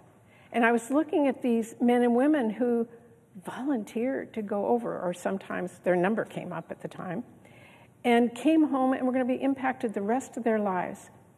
And I learned firsthand what it means when somebody says, I will go for my country to fight for all of you, so that you have that America that you've been talking about here for you when you get home. And our promise to each and every one of them was, if you serve your country in the military, we will take care of you when you get home. That is a promise I hold near and dear to my heart, which is why I asked to be on the Veterans Committee when I first came here, first woman ever. And I will tell you, I've seen the impact time and time again. I go home and I hold town halls when I was newly here, and there'd be a lot of veterans who'd come and talk to me and tell me what's going on, what needed to be fixed. But always at that time, I will share with my colleagues, women never said anything. There were a few always in the back of the room, and it wasn't until the regular meeting was over and they'd come up quietly to me and say, I need to tell you what's happening to women veterans. I need to share with you sexual assault. I need to share with you that there's not the facilities. I go to the VA, and it's a men's-only kind of place. There's no OBGYNs. There's nobody to do mammographies. And I often don't feel comfortable sitting in that waiting room with a whole lot of people after I have had the experiences that I've had, and there's no place for women to go. So we've worked really hard to make sure the VA works for women. We've worked really hard to make sure the VA addresses the issues of today. The PACT Act that we worked so hard to make sure that men and women who were victims of a toxic exposure overseas got the services they need. I could speak for 2 hours here about all the things we've done. But then I see what this administration is doing to those men and women who we asked as a country to serve overseas or to here at home, in service of all of us and the promises we've made them. And I think, what are they doing? They're undermining the very value that all of us have given to Americans who serve above and beyond. So when I hear of 2,000 layoffs a few weeks ago, I go, wow, where's that coming from?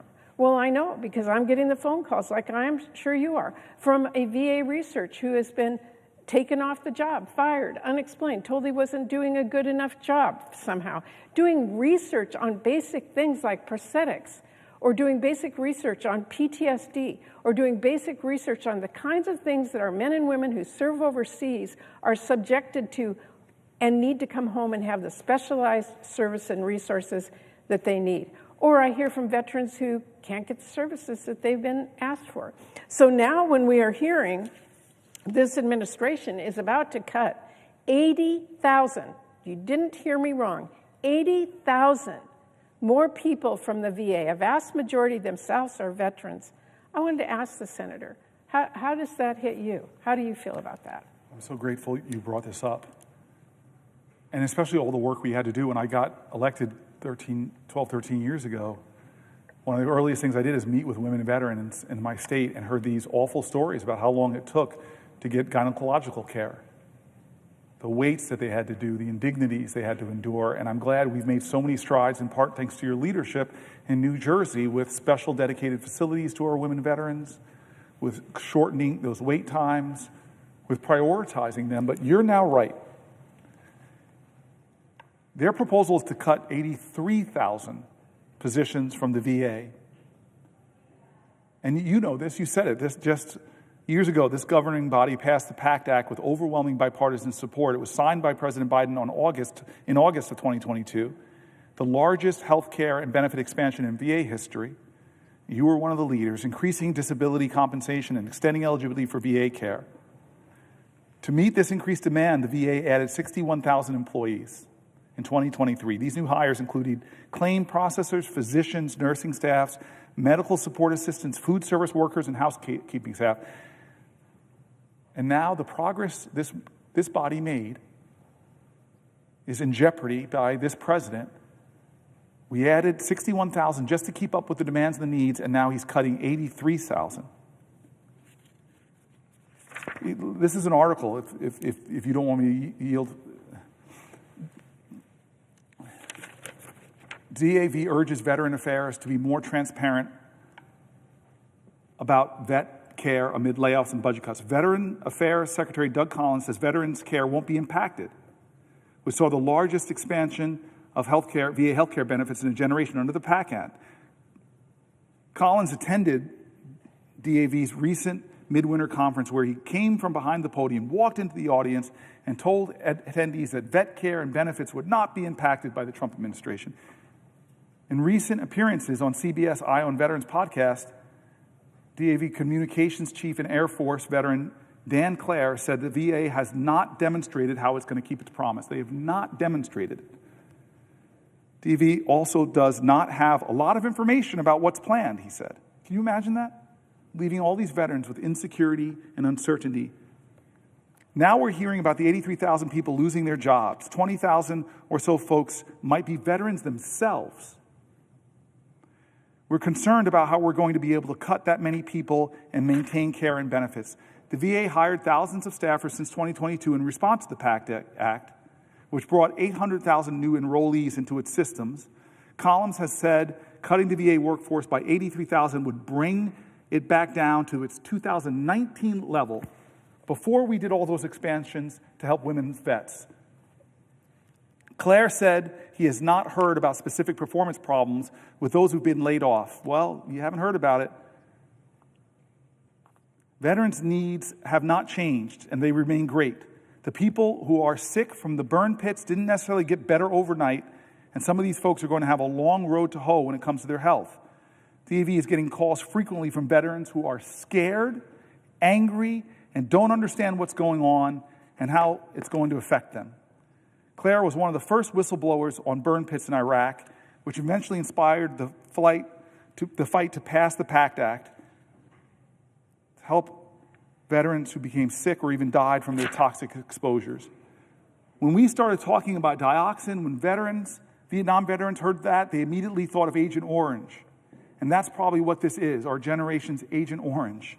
There's a lot of decisions being made behind closed doors, he continued. We want to know what the plan is. We want to know what the plan is.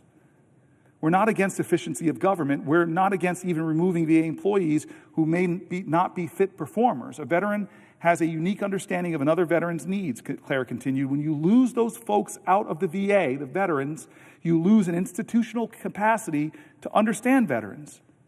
It is also unclear how these cuts will impact VA research, which Claire also stressed has helped veterans deal with complex issues that are service-connected, such as traumatic brain injuries and post-traumatic stress. In addition to being concerned about how recent budget cuts and staff reductions will impact veterans care and caregivers, Claire said DAV is also concerned about the impact on veteran-owned small businesses.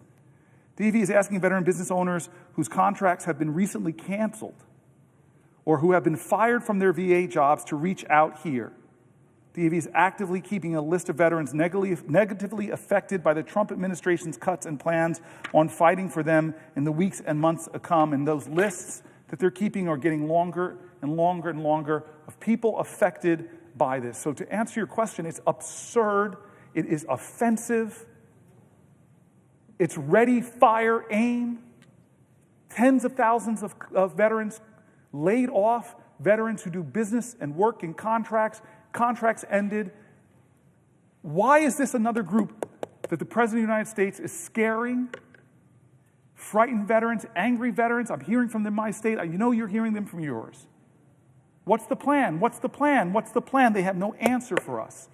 All they're doing is cutting Social Security staff, undermining the delivery of those services, the cutting the VA services. And why, by the way? Is it creating efficiency or effectiveness? No. Is it to create savings? Because we got to create savings to give more of those tax cuts to billionaires like Elon Musk. It is not fair. It is not right. When we send people off into the most dangerous environments on the planet Earth and ask them to put their lives on the lines for us, the least we can do as a nation is not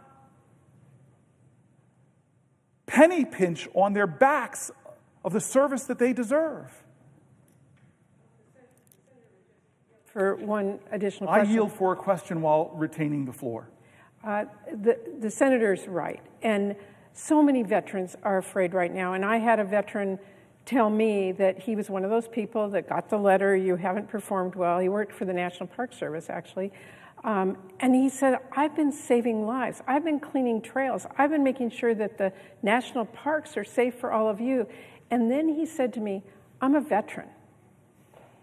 I served in the war, and I served my country there because I wanted to serve my country and my fellow Americans, and I came home and worked for the National Park Service to do the same.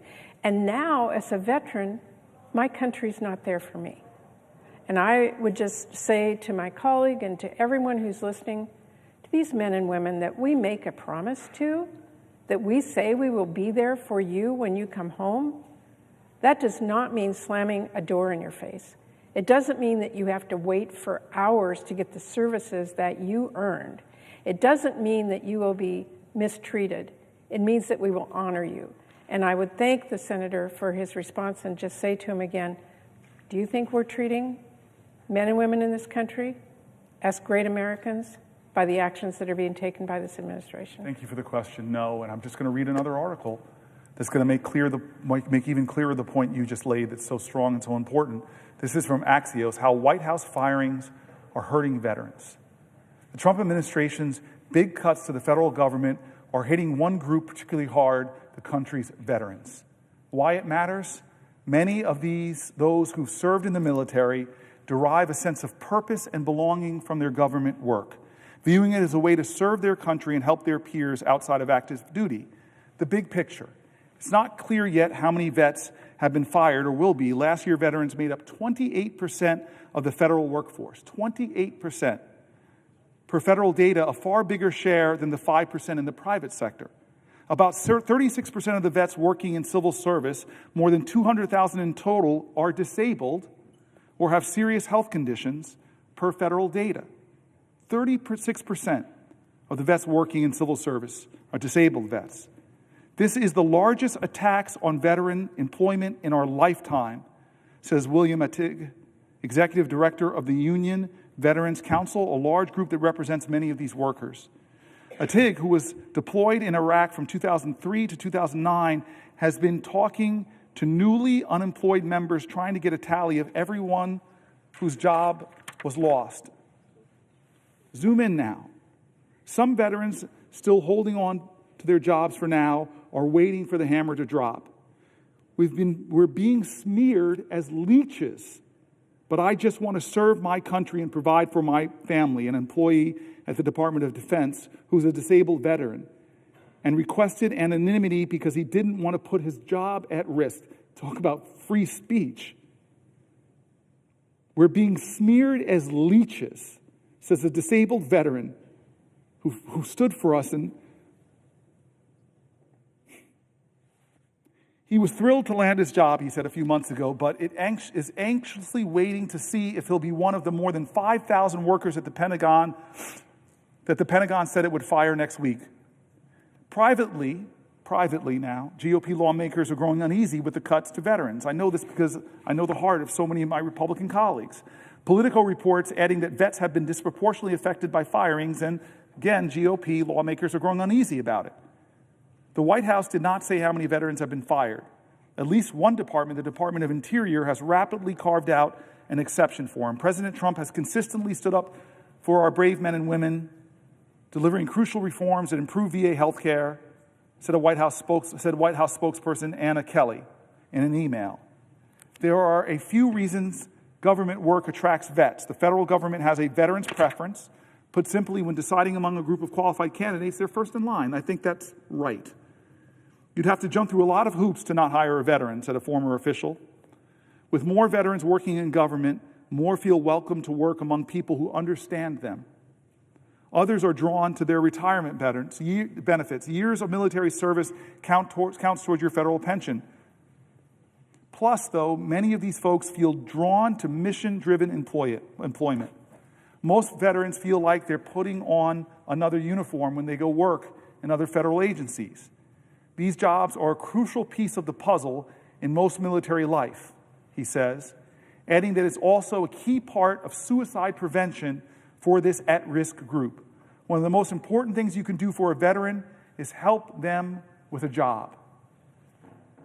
How can we expect to maintain what is in America an all-volunteer force if we fail to show those folks willing to serve how we care for our service members when they come home? Slashing more than 83,000 jobs from the VA alone, it's clear that these cuts are going to have a disproportionate impact on veterans, veteran contractors, and the services they receive. I'm angry about these cuts, but most of all, it should make all Americans feel a sense of sadness. We ask our veterans to sacrifice so much, and we all know, who know veterans, it's not just the veterans, it's also veteran families that make that sacrifice, that share in that service, that share in that commitment. And these veterans, some of the more talented, dedicated leaders I know, they're not doing it for the money. They're doing it because they're called to serve. You know how many people jumped into service after 9/11? Friends of mine rushed to join the military, to serve in Iraq and Afghanistan. And now they're home, many of them with invisible wounds, many of them with visible wounds. And the services they rely on for their health care, the services they rely on as lifelines, the services they rely on often that give them hope and opportunity, not compounding their trauma. This is now being attacked by a president who's not keeping his promises. He says he values veterans, but the facts are different. She devoted her life to serving the U.S., then DOGE targeted her. It has been 6 days since Joy Marver was locked out of her office at the U.S. Department of Veteran Affairs 5 days since she checked herself into hospital for emergency psychiatric care, and 2 days since she sent a letter to her supervisors, "Please, I'm confused. Can you help me understand?" Now, she followed her wife into the storage room of their house outside of Minneapolis, searching for answers no one could give her. A half dozen bins held the remnants of 22 years spent in service to the U.S. government. First as a sergeant first class in Iraq, then as a disabled veteran, and finally as a VA support specialist in logistics. She devoted her career to a system that had always made sense to her, but now nobody seemed to know whether she had officially been laid off, or for how long, or even why. "Are you sure you never got an email?" asked her wife, Mickey Jo Carlson, 49. "How would I know?" asked Maver, 45. "They deleted my account." "Maybe it's because you were still probationary." "My boss said I was exempt," Marver said. "I was supposed to be essential." In the last few months, more than 30,000 people across the country were fired by President Trump's new initiative called the Department of Government Efficiency, a historic reduction of the federal workforce that has been all the more disruptive because of its chaotic execution.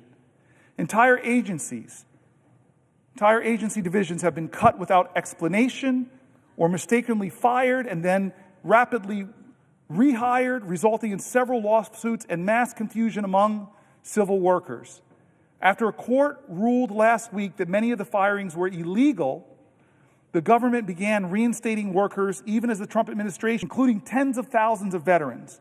And for Marver, the shock of losing her job was eclipsed by the disorientation of being repeatedly dismissed and belittled by the government she served. She had watched on TV as Trump's billionaire advisor, Elon Musk, took to the stage at a political conference wielding a chainsaw to the beat of rock music, slicing apart the air with what he called his chainsaw for bureaucracy. She had listened to Trump's aides and allies deride federal employees for being lazy, parasitic, unaccountable, and essentially wasting taxpayer money in their quote-unquote fake jobs.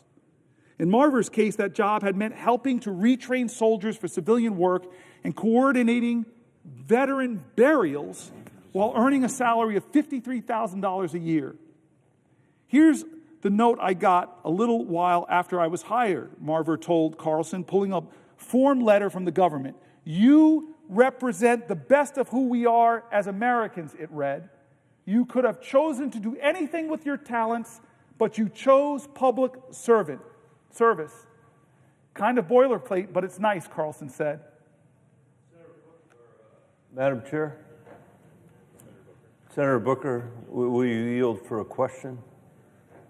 Before I yield, I just want to acknowledge my friend in the chair, and she's cracking a tight whip, so I appreciate you following the rules here. I got to read this now, and then I'm eager to get your question because you are one of the few people I knew before I got to the Senate. That is what I wanted to talk about. Well, I'm sorry. I didn't yield. I didn't yield for a question. I still you can't say anything, sir. Oh. The parliamentarian will jump all over you. I have the floor. So much power, it's going to my head. Senator, will you yield for a question? Oh, man. Known you for like 25 years. I wanted to talk about you, but you're being so insistent. I'll reward your insistence and say I yield for a question while retaining the floor. And let me ask you, Senator Booker, I can't ask you now, through the chair, let me ask you directly. How long a question you would like? Would you have? I'm happy to provide you with a 5-minute question or a 5-hour question. It depends entirely on. I actually believe that you would go a 5-hour question to try to help me power through. Senator, as you know, we've been at this for. My wife Susan would. I love your wife Susan. I love you and your wife Susan, but I love your children more. Your girls are that's why I came down here. You know, when I remember. Is this a question? Because I yield for a question while retaining the floor. This is a question, please. Okay, let's make it a 7-minute question. This is a question. And I would say to the senator from New Jersey and to the presiding officer, thank you very much for being here and for enduring this. When I started here, I was sitting in the chair all the way to the right of where you are today, Senator Booker. And I can remember the day you walked in to be sworn in, you came through those doors right there, and I had a huge smile on my face because I knew when you were walking through those doors, when you were walking into this chamber, you would bring with you the kids that you used to work for in Newark, New Jersey. And the reason I knew that was that when you were working for the kids in Newark, New Jersey, as the mayor of Newark, New Jersey, I was working for the kids in Denver as the superintendent of the Denver Public Schools. And at that time in our country's history, we were engaged in a pretty profound effort to try to make better the schools in our respective communities. Not that everything was perfect, but we were trying to drive achievement for the kids in Newark and the kids in Denver, and we talked about it over many years. And here you walked into this chamber, a place where it would be easy to imagine has long had the habit of treating America's kids like they're someone else's kids, not like they're America's kids. I know that because if the kids were in America were represented by the 100 desks that are in this Senate, roughly 9 of them would be graduating with a college degree in our country. 9 of these deaths. If we thought about the rates of literacy, the failure in our country to be able to teach people how to read or do mathematics, decade after decade after decade, the proficient students would consume just a few deaths in this place, and everybody else would not be able to do basic levels of reading and basic levels of math. But here you were, somebody who understands that, and here you are, somebody who understands that.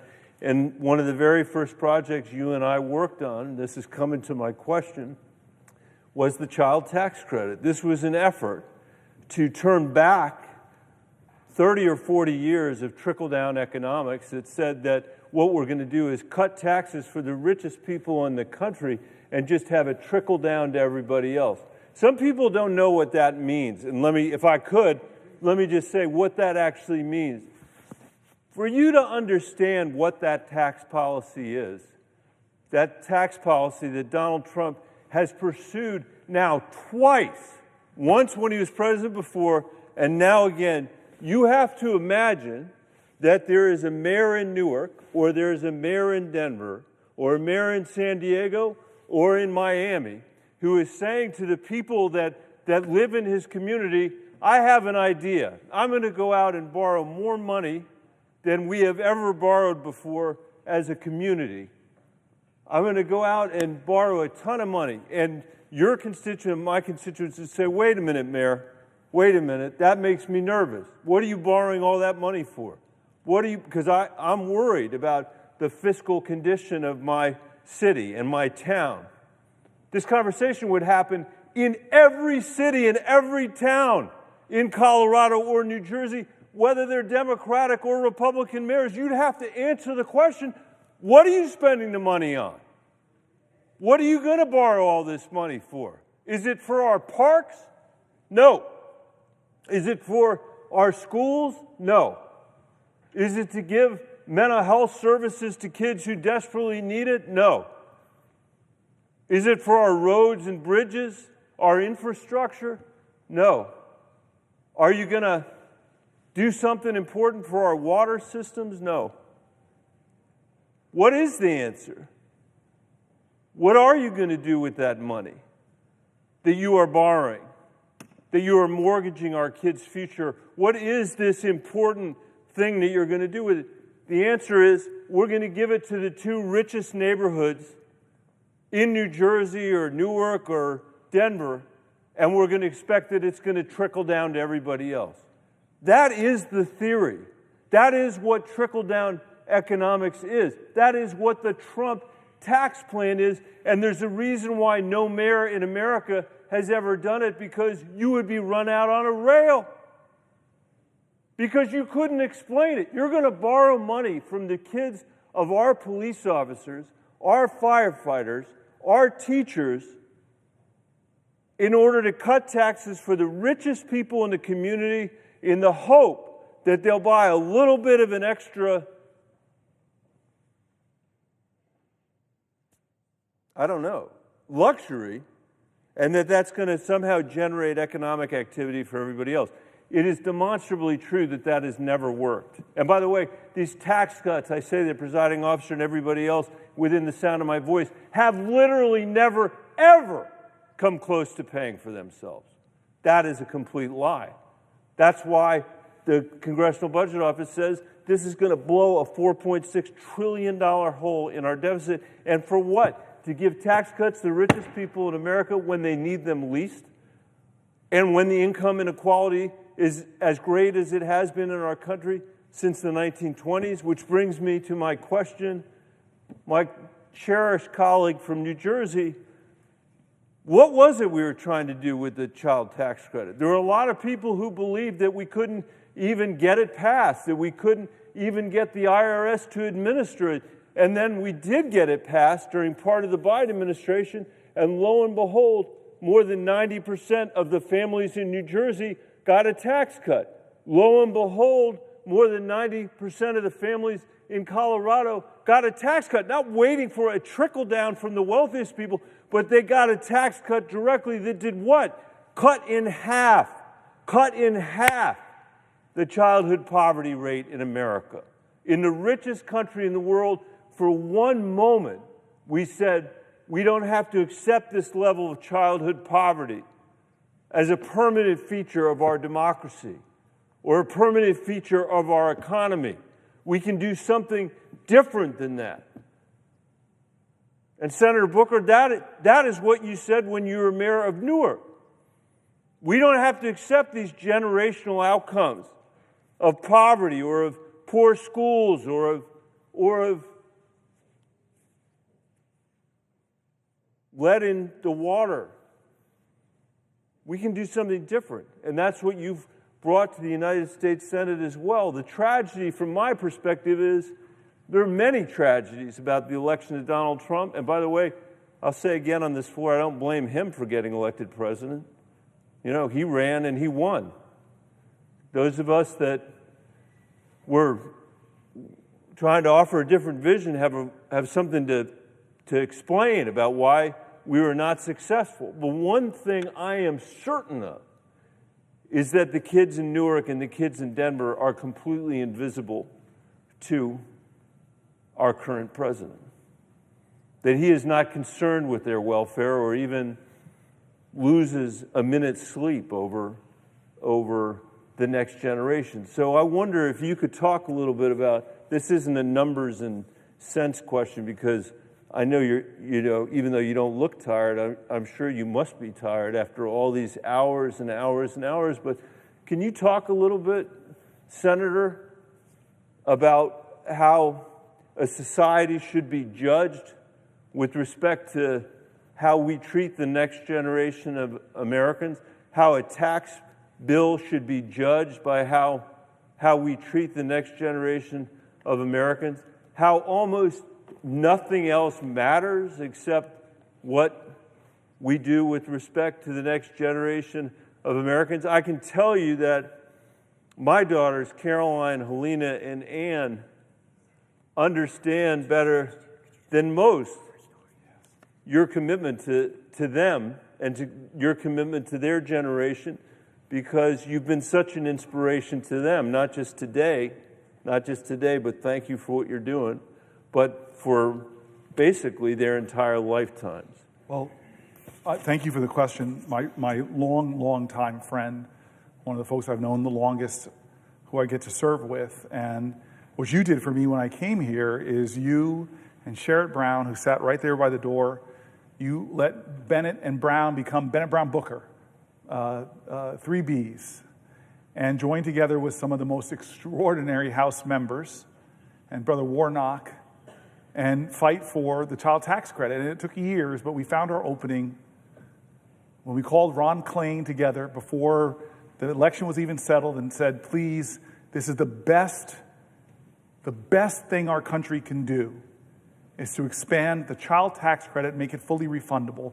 Because we knew, as you said, it would give the overwhelming majority, between 80 and 93%, depending on what state you are, of the people in those states, a we expanded the earned income tax credit, it would give them all a tax break. It was, inarguably, one of the greatest tax cuts in the last 50 years. And it cut child poverty in America nearly in half. And child poverty is a moral obscenity. Child poverty is violence against children. Violence. And here's the thing that you and I both know from the research. Every dollar you spend in raising a child above the poverty line, you return to society between $5 and $7 in economic growth and activity, or in lesser costs. Because kids above the child poverty line have, for example, less visits to the emergency room. I just don't understand how we are a nation, again, the wealthiest nation that has one of the highest child poverty rates. It makes no sense, 0 sense. When we proved once and for all with that 1 year effort, because we couldn't make it permanent, we were short one vote in this body, we proved forever in America that child poverty is a policy choice, not an inevitable reality. And so you ask the great question, why in a nation that was founded on men that studied virtue, the ideals of virtue, they were imperfect geniuses. They were imperfect geniuses. But they really struggled with moral philosophy. We have the power, we've proven it, to cut child poverty in half. What's the argument against it? Wasteful spending? Come on, come on. Giving trillions of dollars of tax cuts to the wealthiest in America, I'm sorry, it's wasteful spending, especially if it ends up blowing a hole. Those tax cuts don't pay for themselves. Trump won tax cuts, didn't. Renewing them won't. Doing the same thing over and over again and thinking you're going to get different results is the very definition of insanity. You are one of the most passionate. I remember a stem winder of a speech you gave in this body. You were so angry. I love it when it's Bennett Unchained. You were so angry when you started talking about the horrible policies of this nation that has eaten away the inheritance of children to come. Why you went off on the trillions of dollars spent on stupid foreign wars, where our brave men and women fought for this country, but this country made bad mistakes in these long wars. You talked about the money we spent there, and you talked about the first time in American history, common sacrifice every war before that, not just the men and women who were brave enough to go out and fight. You said the first time in American history that we said the only people that are going to bear a burden are the people that are going to go. The rest of you get tax cuts. George Bush, first time ever, we went to war and we gave tax cuts from the Civil War to the Revolutionary War to World War I to World War II. It was a common collective effort. My grandmother talked with pride about victory gardens and pride about war bonds. Everybody pitched in. And so here we are at another crossroads. And is America going to tolerate? Is America going to tolerate this idea? That we're going to give extraordinary tax cuts to the overwhelmingly, disproportionately will accrue to the wealthiest amongst us. For what? If I was a mayor, I'd have to answer it. So I appreciate your question, but I also appreciate your moral indignation. I really do. I keep saying over and over again, elevating the voices of Americans on this floor, elevating the point, I hope, that we can't keep doing things like this as business as usual. These are real issues, not of right or left or right or wrong. This is a moral moment in America. And you point out a very clear choice we have when we talk about our tax policy. It should reflect our values. Thank you, sir. Will the senator yield for a question? For Jack Reed, I would do just about anything. So I yield for a question while retaining the floor. First, thank you for continuing to highlight the harm that's being done by the Trump administration on average Americans, working Americans. Flouting the law, withholding federal funds, illegally shutting federal agencies, ruining long-standing alliances, increasing prices, taxes on American consumers. It goes on and on and on. Last week, the Department of Health and Human Services announced that it would fire 20,000 employees. Those cuts appear to be taking shape right now. Is the senator aware that there are reports that thousands of HHS staff have been locked out of their offices this morning? To answer the senator's question, I've been on the floor since last night. I haven't read any news reports, but when you say that, am I aware of thousands and thousands of HHS employees who've been laid off of their jobs? I'm not aware of it. I'm not surprised. The question isn't, is Donald Trump going to lay more people off? The question isn't, is Donald Trump going to lay more disproportionately veterans off? The question is what are we going to do to stop it when it isn't thoughtful, reasonable cuts, when he talks about the people he's cutting as leeches, demeans and degrades their commitment to service and their noble obligations. We were told that HH&S would be about making America healthy again. And I haven't seen that. I've seen them cut services that give access to children to fresh and healthy foods. I've seen them cut regulations on polluters that make our air quality worse, which hurts people with emphysema, with asthma, with other respiratory diseases. In fact, a lot of the actuarials show more Americans die when polluters are allowed to go back to polluting more. I could go through the things they're doing that are not making our water healthier and safer, not making our air healthier or safer, not making more access to health care that stops and treats chronic disease, not giving access to healthy foods. We're not making America healthy. And so these cuts, they don't surprise me, but they hurt me. They hurt me. These are Americans. These are disproportionately veterans. And I thank you for speaking up for them today. If the senator would yield for another question. I yield for a question while retaining the floor. President Trump and the Secretary of HHS, Secretary Kennedy, are, as I indicated and made you aware, they are firing a host of people today. But the critical staff functions will be undercut. For example, the Low-Income Energy Assistance Program. And the National Institute for Occupational Safety and Health, they will focus on worker safety. LIHEAP, as you know, provides essential support to literally keep people warm in the winter and cool in the summer in our southern states. And with LIHEAP undercut like that, there will be effects. People will become unhealthy, in fact, possibly couldn't even pass away and perish. NIOSH, on the other, is an agency that looks after 164 million people in this country so they're safe.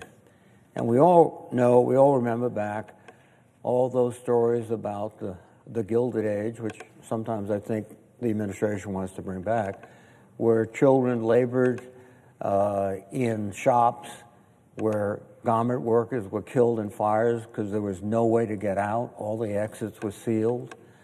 The National Institute for Occupational Safety and Health prevents that. And work-related industries, injuries and illnesses cost our economy about $250 billion annually. So that will double, triple, quadruple. And we're seeing all sorts of reports about the National Center for Injury Prevention and Control at CDC. They do critical work. They're under the gun. We're seeing reports that the director of the FDA Center for Tobacco Products has been fired. We can see that President Trump and Secretary Kennedy would rather stand up for big tobacco than for young kids who get hooked on it and it ruins their health. These are just a few of the cuts. And I want you to, I know you're aware of these. I know you're focused on these. They're going to destroy years of progress. And basically, it's being shouldered by working Americans. You know, nobody who lives in Mar-a-Lago needs LIHEAP heating. Nobody who is dines at Mar-a-Lago, needs occupational health support, but the waiters do, and the grounds people do. So, Senator, just your comments and thoughts. I so appreciate the question from my friend. I really think empathy is a superpower, and you are Superman in that category.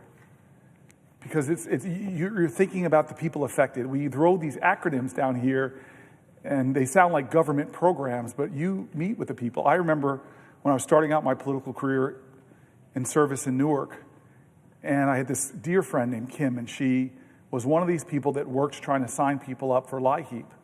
And the stories that would affect her of people that was a lifeline for them to have a little bit of resources to help them get their energy costs in a place where they could afford heat in the winter and some air in the summer. Stories of elders and vulnerable. I don't understand how we can be a nation with so much wealth and abundance and we haven't figured out a way to design a system where when you invest in the well-being of people, people thrive. Kids growing up in quality housing with great public schools, with clean air, without lead in their water, above the poverty line. You know what I love about young people in this country is their resiliency. I meet these beautiful children with light in their eyes, and all they need is a little fertile ground, and they go beyond our imagination in what they can achieve. And so here we are taking our national treasure. The resources being paid into our taxes are our national treasure. And what do we invest in? And what do we do with it? Well, we're running up more debt. We're not going to pay for these tax cuts that are overwhelmingly going to go to the wealthiest. But we're taking all these things that people rely on, from our veterans to our seniors to our disabled to expectant moms. We're just taking as much as we can to defer as much of this gross tax cuts that go disproportionately to the wealthy. And so again, I return to where I've been for closing in on 19 hours. I go back to, what are we going to do about it? It can't be business as usual. There are too many things we've already covered that show that this is a moral moment in America. Where do we stand? It's time, as John Lewis, as I keep repeating, he says it's time to get into good trouble, necessary trouble, to redeem the soul of our nation. And when you're talking about, goes directly to the soul, what do we stand for? Who do we stand for? We should stand for each other. Thank you, sir. Will the senator from New Jersey yield for a question? To my dear friend, I yield for a question while retaining the floor, and I thank you for being here. I thank you for your leadership. I thank you for what you stand for, and I look forward to your question. Well, I so appreciate the senator from New Jersey trying to articulate the urgency of this moment. And I think that I know you've discussed many things in the last, I don't know how many hours it is, but it's been many, many hours. And, we just had a hearing this morning related to the markup of the Social Security nominee. And we're just trying to find out because a whistleblower said that he was involved in helping DOGE. And we're here today trying to bring attention to the American public that people are trying to rearrange essential services, contractual obligations, things like Social Security or Medicaid or even Medicare, by basically saying, well, we have this efficiency strategy, when in reality, they're over there with numbers just trying to carve something out of the budget, billions of dollars out of Social Security efficiency, or billions and billions and billions of dollars out of Medicaid, which would really come right out of our hospitals who are saying they don't even think they could stay open.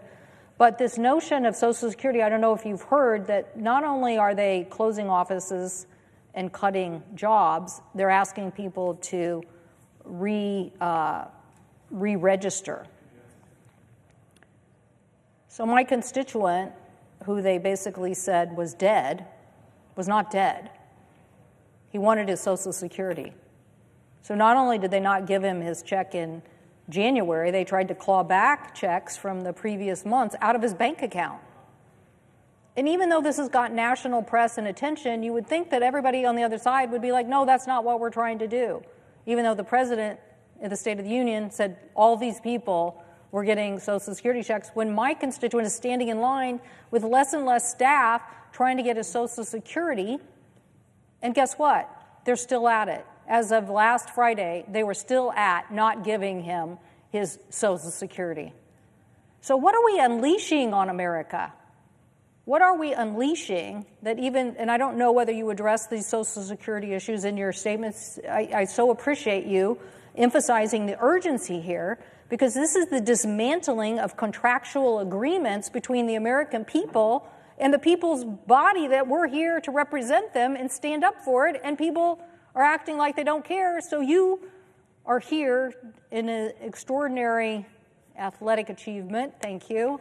Makes your Stanford days look like nothing, right? You've achieved this great long effort to bring illumination to the American people that they're getting screwed over the fact that these cuts are not some efficient way to deliver better service, but in Social Security, they're undermining Social Security. So have you heard of these cases, the whistleblower issue and others, and do you believe that that's what we should be paying attention to, that before we get a vote on Mr. Bisignano, that we should be finding out what whistleblowers are saying and his involvement related to DOGE and making sure that Social Security checks are protected? I thank you for the question, my friend and my chairwoman. I did talk about this, but it is so worth repeating. At some point in the night, we covered Social Security, and we read story after story after story of senior citizens that are frightened and afraid that the President of the United States would stand in a joint address and attack Social Security, make fun of it with lie after lie after lie about millions and millions of people getting fraudulent checks, when the people who do the fact-checking and even the Social Security folks themselves say that it's a minuscule amount of people getting checks, and usually it's an overpayment. But that didn't stop there. Elon Musk called it a Ponzi scheme. The richest man in the world and the most powerful man in the world, himself a billionaire, are attacking the program that millions and millions of our senior citizens rely on. I read letters of people that say, don't forget about the people who are disabled who rely on SSI, begging us to remember and speak their names and tell their stories. A lot of fear, a lot of terror, a lot of insecurity.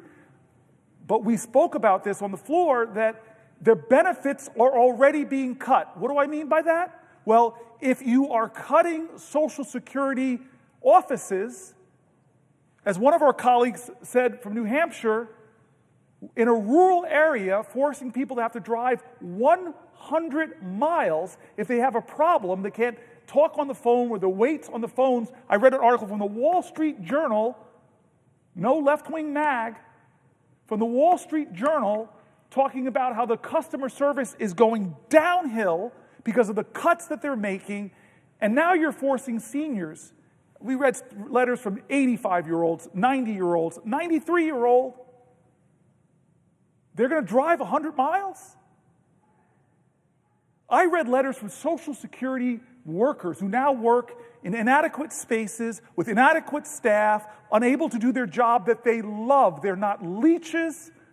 They're not people that should be demeaned or degraded by the most powerful people in our land. They are public servants who love their jobs and want to serve seniors, but now can't do it because they cut before they thought. Question, because I will yield for a question while retaining the floor. I thank the senator from New Jersey. The issue that I think is not being illuminated enough are the sheer numbers here. In my state of Washington, 1.4 million people on Social Security, 1.8 million people on Medicaid. So you're talking about a big federal relationship. Now, I know that some people in the, I actually worked in the private sector. I can tell you one thing about the private sector. The bigger it gets, usually the more inefficient it gets. It just happens. Big organizations can be inefficient. So just because the federal government is the government doesn't mean that Social Security and Medicaid are fraught with fraud in this case, my constituents not even getting his check, and no one is responding. And you would think with all this commotion that Social Security would want to jump right on it and fix it, but they're not. And the question I have for the senator of New Jersey is, in my state, I have, as I said, nearly 1.8 million people who are on Medicaid, and the same problem is now where our colleagues are trying to say they're going to get $880 billion out of the energy and commerce budget of the House of Representatives, when in reality, like 90% of that money is Medicare or Medicaid, and if Medicare is supposedly off the table, then the majority of that is going to come from Medicaid. So in my state, I'm hearing from hospitals that means they could close. That means essential Medicaid services that are used even in our jails or for fentanyl treatment, or Medicaid that is used as a Obamacare expansion for health care, that so many literally red Republican states, Republican governors have said, we want that. The governor of Idaho, yes, we want that. That's an expansion of Medicaid, and it's successfully working at providing health care to millions of Americans. But now our colleagues are entertaining a notion that they could cut this system. They're not really making it clear. So again, the illumination of you showing the urgency is like a big flag that we're trying to show to the American people. This is not a drill. This is now. This is happening. The beginnings of it are happening. And now this debate that's going to ensue is going to be a massive cut into those programs unless the American people wake up. Now, are your states, and are you hearing this in New Jersey about the Medicaid cuts, the impacts on hospitals, on the delivery system, on essential services? I cannot emphasize to you strongly enough, we decided to start this whole thing at 7 p.m. last night with Medicaid. And we read story after story after story after story of people who are Medicaid beneficiaries, who are terrified, who are afraid, who didn't say if they cut $880 billion, if they diminish the cuts in any way to their services, they're holding together their lives in this fragile financial equilibrium that one little tug of a transportation service, one little tug of a home health care giver, it all crumbles. They're terrified and afraid. Some of the Americans are dealing with the greatest challenges, not of their own making, some of them working full-time jobs and getting an injury. It costs extraordinary amounts of chaos to their lives.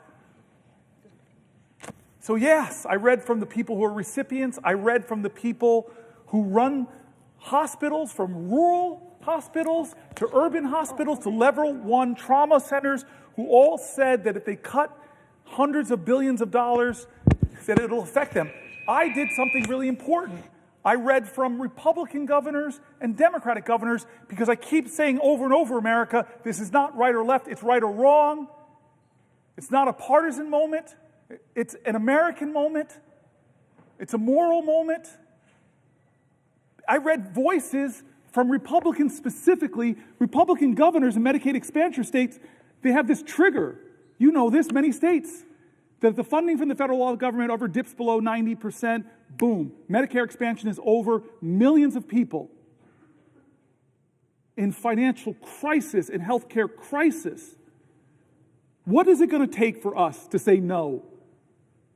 With such a firm voice, such a chorus of conviction, thousands, hundreds of thousands of Americans, red, white, and blue, every state saying, do not do this for no good reason but to give the majority of your tax cuts to billionaires like Elon Musk. It makes no sense. Who are we as a country? This is not normal times. This is not usual. We should be standing up, because I read the stories of Republicans who run hospitals, Republicans who are governors, who are all saying, don't do this, don't do this. Senator Padilla, I was teasing, I'm not yielding yet, Senator Padilla, I was teasing that man over there named Bennett, that he and I have known each other for years, but you and I have known each other longer. I knew the senator from Washington before I got here, mutual friends. So these are 3 people that were friends of mine before I met this institution. Had Coons here, I have all 4. You, though, I knew longer than Bennett and longer than the great senator from Washington and the chairwoman. We met in 1998, 99, around then. We were both city council people. And the dear friend, the beautiful man who introduced us, told me before we walked into your office that you were a rising star. You were a man of deep decency, that you were going to do extraordinary things in your career, and he did not overstate the fact. You're one of my close friends, and I definitely yield for a question while retaining the floor. Thank you, and let the record reflect that he said the exact things, same things, probably better things about you, and he was absolutely correct. But I couldn't help but interject right at the moment where I did, because once again, your passion is coming through. There's been, well, first of all, I tremendously admire what you've been doing here on the floor of the Senate today, starting with last night. And as I've been watching off and on, there's these moments where your empathy and your sympathy and your care and concern is coming through. You can't help it. It's who you are. There's been other moments, as you've been talking about some of the key issues and dynamics of this current political climate that we're in, where your passion is coming through, and at times anger. I know it because I've seen it. I know it because we're getting calls in my office about this. I know it because if you monitor comments and commentary on social media about what my colleague is doing here on the Senate floor, some people have asked, why is he so angry? Why, I'd like to say here, right now, that Senator Booker has every right to be angry because of what's going on. I know I'm angry with so much of what's going on, and the American people have every right to be angry with what's going on, because none of what we're seeing come out of the Trump White House is normal. But every day, this approach of flooding the zone with more and more extreme actions runs the risk of making people grow numb to these attacks. And we certainly can't surrender to the feeling of just being overwhelmed by their tactics. And so I want to thank the senior senator from New Jersey for doing what he's doing to shake and awaken the conscience of our country. Now, as I listen to my colleague talk about the real dangers of the Trump administration, what it poses for our nation, I also reflect on what it means for our environment. Because I know it hits home for many folks, but especially in my home state of California. Look, California, many of you have come to visit time and again, is home to some of those beautiful parks and natural wonders in the nation. But if you grew up in Southern California, like I did, you also know there's a flip side to this climate discussion. Definitely feeling and we lived through the real costs of climate inaction. Now, growing up, I can tell you not just about the smell of diesel exhaust, which I'll never forget, sitting in a school bus going to and from school, or the regular days where school would be shut down early, we'd all be sent home because of the smog, toxic smog in the air in the greater Southern California area. These were concrete reminders of the real threat that emissions pose to our health. California also knows the dangers posed by extreme weather. We know the droughts, we know the floods, and yes, all too often we've come to know wildfires, devastating wildfires like the ones we experienced in Los Angeles County at the beginning of this year. Now, Senator Booker was kind enough to come visit a few weeks ago to tour Altadena, the epicenter, if you will, of the Eaton fire that devastated so many.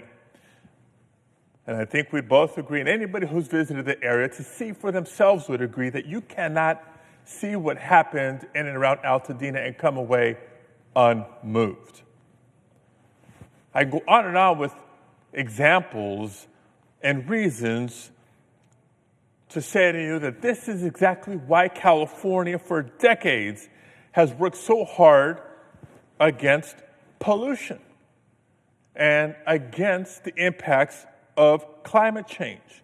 Everything from being aggressive on tailpipe emission standards to our ambitious conservation goals. The 30 and 30 goals set out by the Biden administration were modeled after the 30 by 30 goals set out by the state of California. California is also home to the very first Earth Day, which is now celebrated nationally each and every year.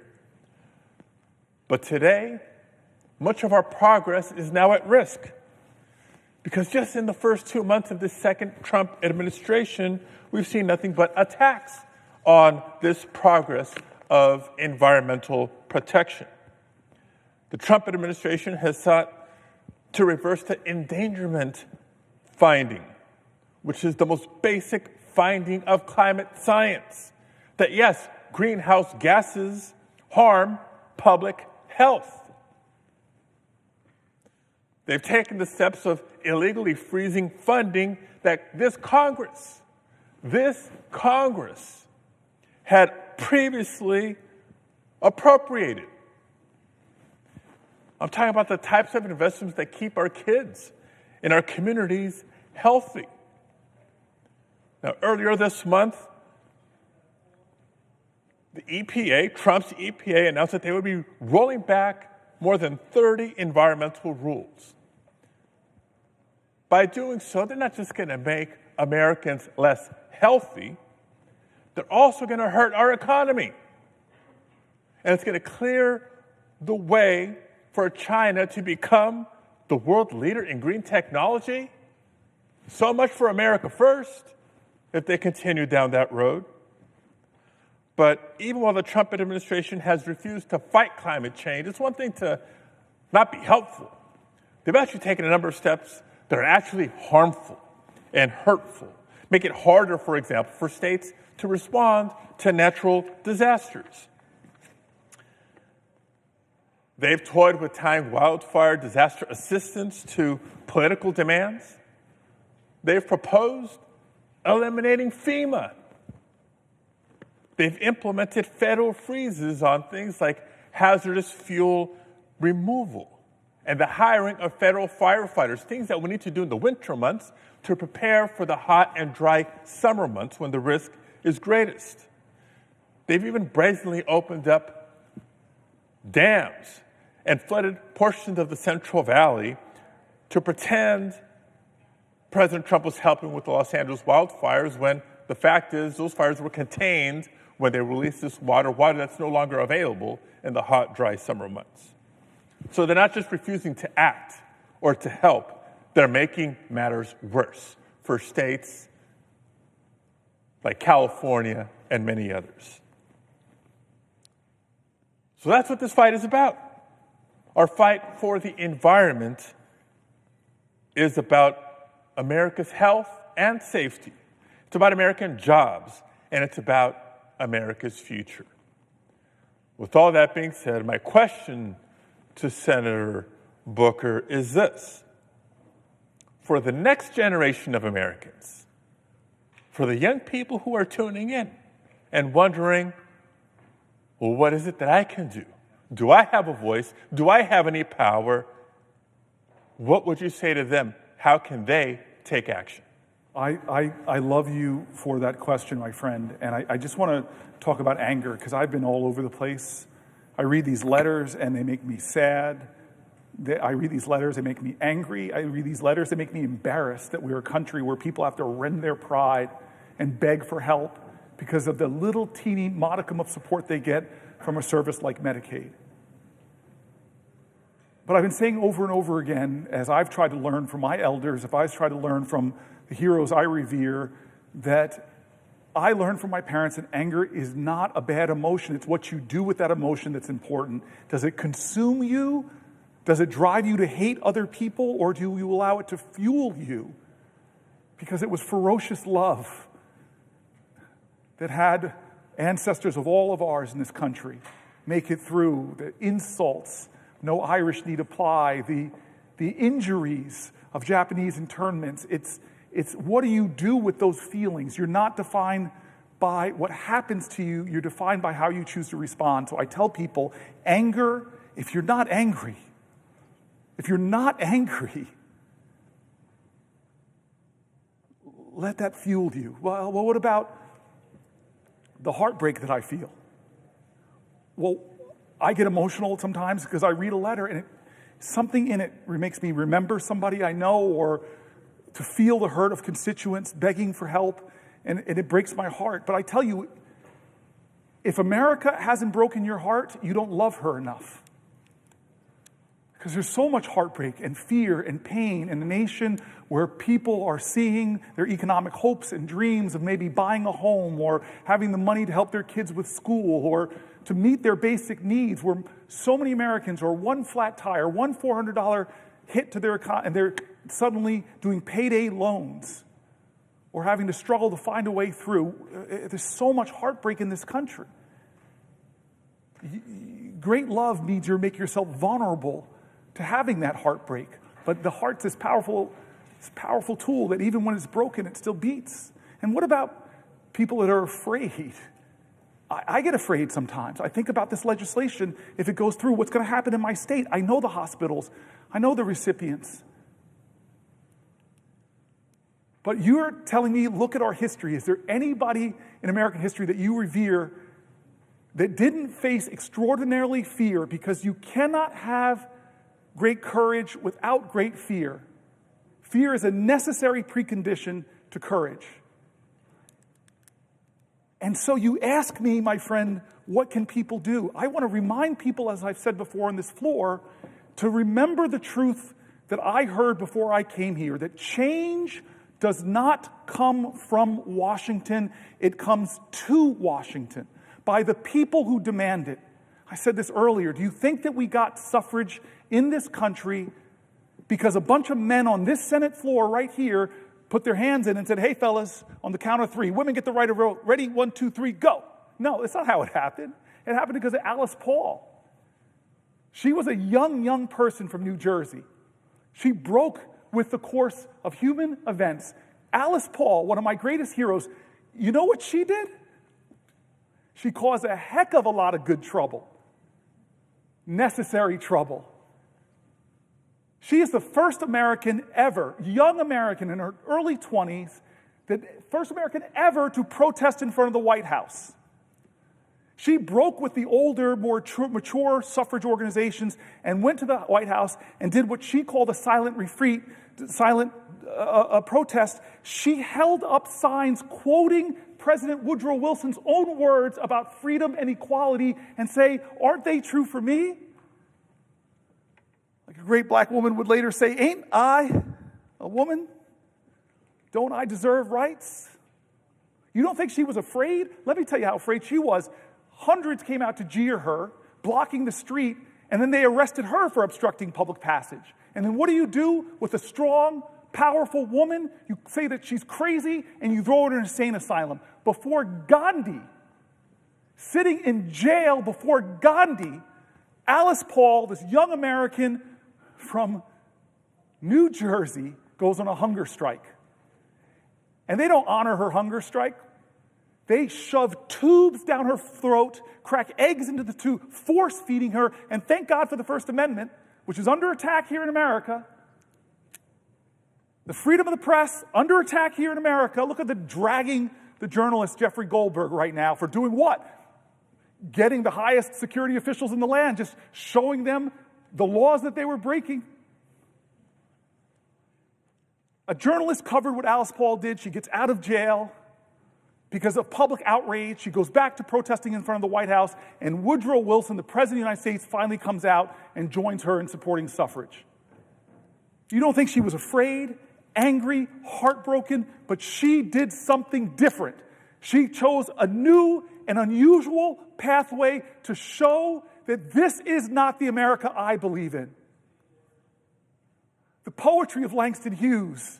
America never was America to me, but I swear this oath, America will be. The poetry of Langston Hughes. There's a dream in this land with its back against the wall. To save a dream for one, we must save the dream for all. It's what you do with those emotions that matters. Does it call you to greater service?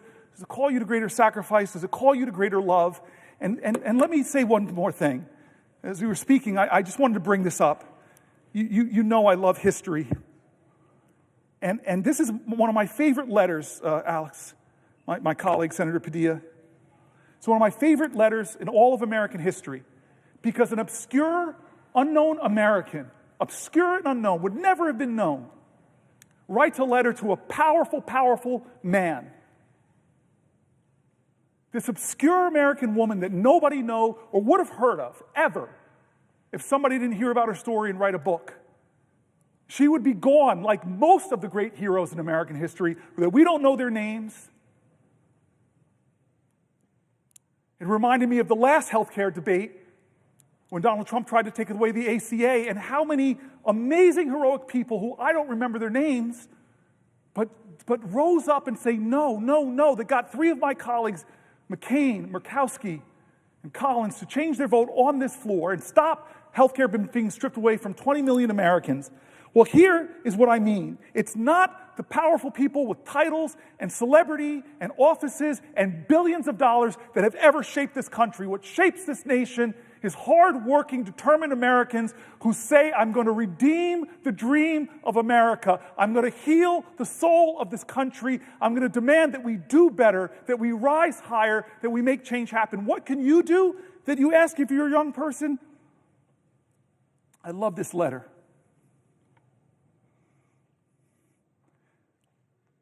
It's written by Frederick Douglass to an unknown person that would have never been heard of if it wasn't for this book. And he writes to his friend, I am glad to know that the story of your eventful life has been written by a kind lady, and the same is soon to be published. You ask for what you do not need from me, Frederick Douglass writes. You call upon me for a word of commendation. I need such words from you far more than you could need them from me. He says to this unknown woman, especially where your superior labors and devotion to the cause of the lately enslaved of our land are known as I at least know them. The difference between us is very marked, says the great Frederick Douglass, one of the most known people. He was the most photographed man, period, in the 1800s. The difference between us is very marked, Frederick Douglass says. Most that I have done and suffered in the service of our cause has been in public, and I have received much encouragement at every step of the way. You, on the other hand, he says to this woman, you, on the other hand, have labored in private. I have wrought in the day, you in the night.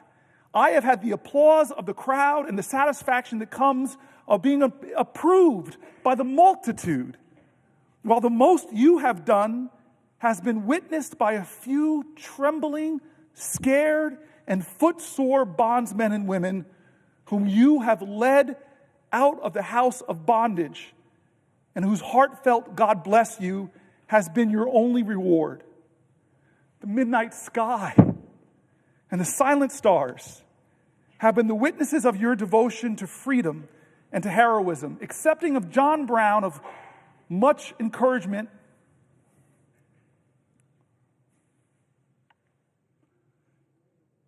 Accepting of John Brown of sacred memory, I know of no one who has willingly encountered more perils and hardships to serve our enslaved people that you have. Much of what you have done would seem improbable to those who do not know you as I know you.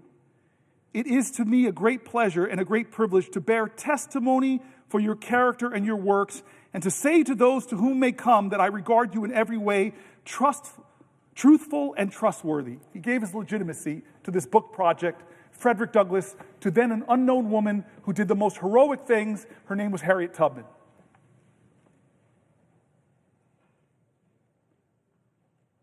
How did we get here, America, to this privileged place? Well, we got here because of that incredible infrastructure project that this place didn't fund called the Underground Railroad, where black Americans and white Americans broke laws, did civil disobedience to stop slavery. How did we get here? We got here because young 20-somethings got upon a bridge named for a grand wizard of the KKK, named the Edmund Pettus Bridge. We got here because they marched. We got here because they were beaten. We got here because they bled, and I may know one or two of the people on that bridge. I may know one of the two of their names, but I am in this body because of them. How did we get here, America? We got here because of people whose names I don't know, who fought at Seneca Falls. How did we get here? Because of people whose names I don't know, who stood at Stonewall. We got here because of people's names I don't know, who were there at Selma. This is the answer to your question. This is an American moral moment. This is a question of where do we stand for health care? Where do we stand for Social Security? Where do we stand for VA benefits? Where do we stand for our American neighbor when the call and commandment of every faith in our land is to love your neighbor? What is the quality of our love, America? Now is the time to get angry, but let that anger fuel you. Now is your time to get scared for what's happening to your neighbors and let that fear bring about your courage. Now is your time to stare at despair and say, you will not have the last word, because I'm going to stand up and at least I can give one person hope in this country. Can I give one person hope in this country? And so what do I want from my fellow Americans? Do better than me. Do better than we in this body. We are flawed and failed people. I see people showing up at our town halls yelling at us, Democrat and Republican, do more. How are you letting this happen? Well, I hate to tell you, we're doing all that I can think of. This is why I'm standing here, to try to give voice to those people. But what is more needed from now is less people sitting on the sidelines. Less people being witnesses of American history and more people determined to make it, to make history, to call to the conscience of this nation, to say, I will not stand for another American to lose their health care for a billionaire. I will not stand for another veteran who's dedicated to stopping the suicide of other veterans to lose their job. I won't stand for the air quality in my community to be worse because they're letting polluters pollute more. I won't stand for the collective assaults on the Constitution by a man who even the highest judge in our land, a Republican-appointed judge, said, stop threatening and bullying other branches of government. When is it going to be enough? My voice is inadequate. My efforts today are inadequate to stop what they're trying to do. But we, the people, are powerful. We are strong. We have changed history. We have bent the arc of the moral universe. And now is that moral moment again. It's the moral moment again. God bless America. We need you now. God bless America. If you love her, if you love your neighbor, if you love this country, show your love. Stop them from doing what they're trying to do. For almost 20 hours, we have laid out what they're trying to do. 20 hours. I want to stand more, and I will, but I'm begging people, don't let this be another normal day in America. Please, God, don't let them take Medicaid away from 10, 20, 30, or 40 million Americans who desperately need it. Don't let them do it.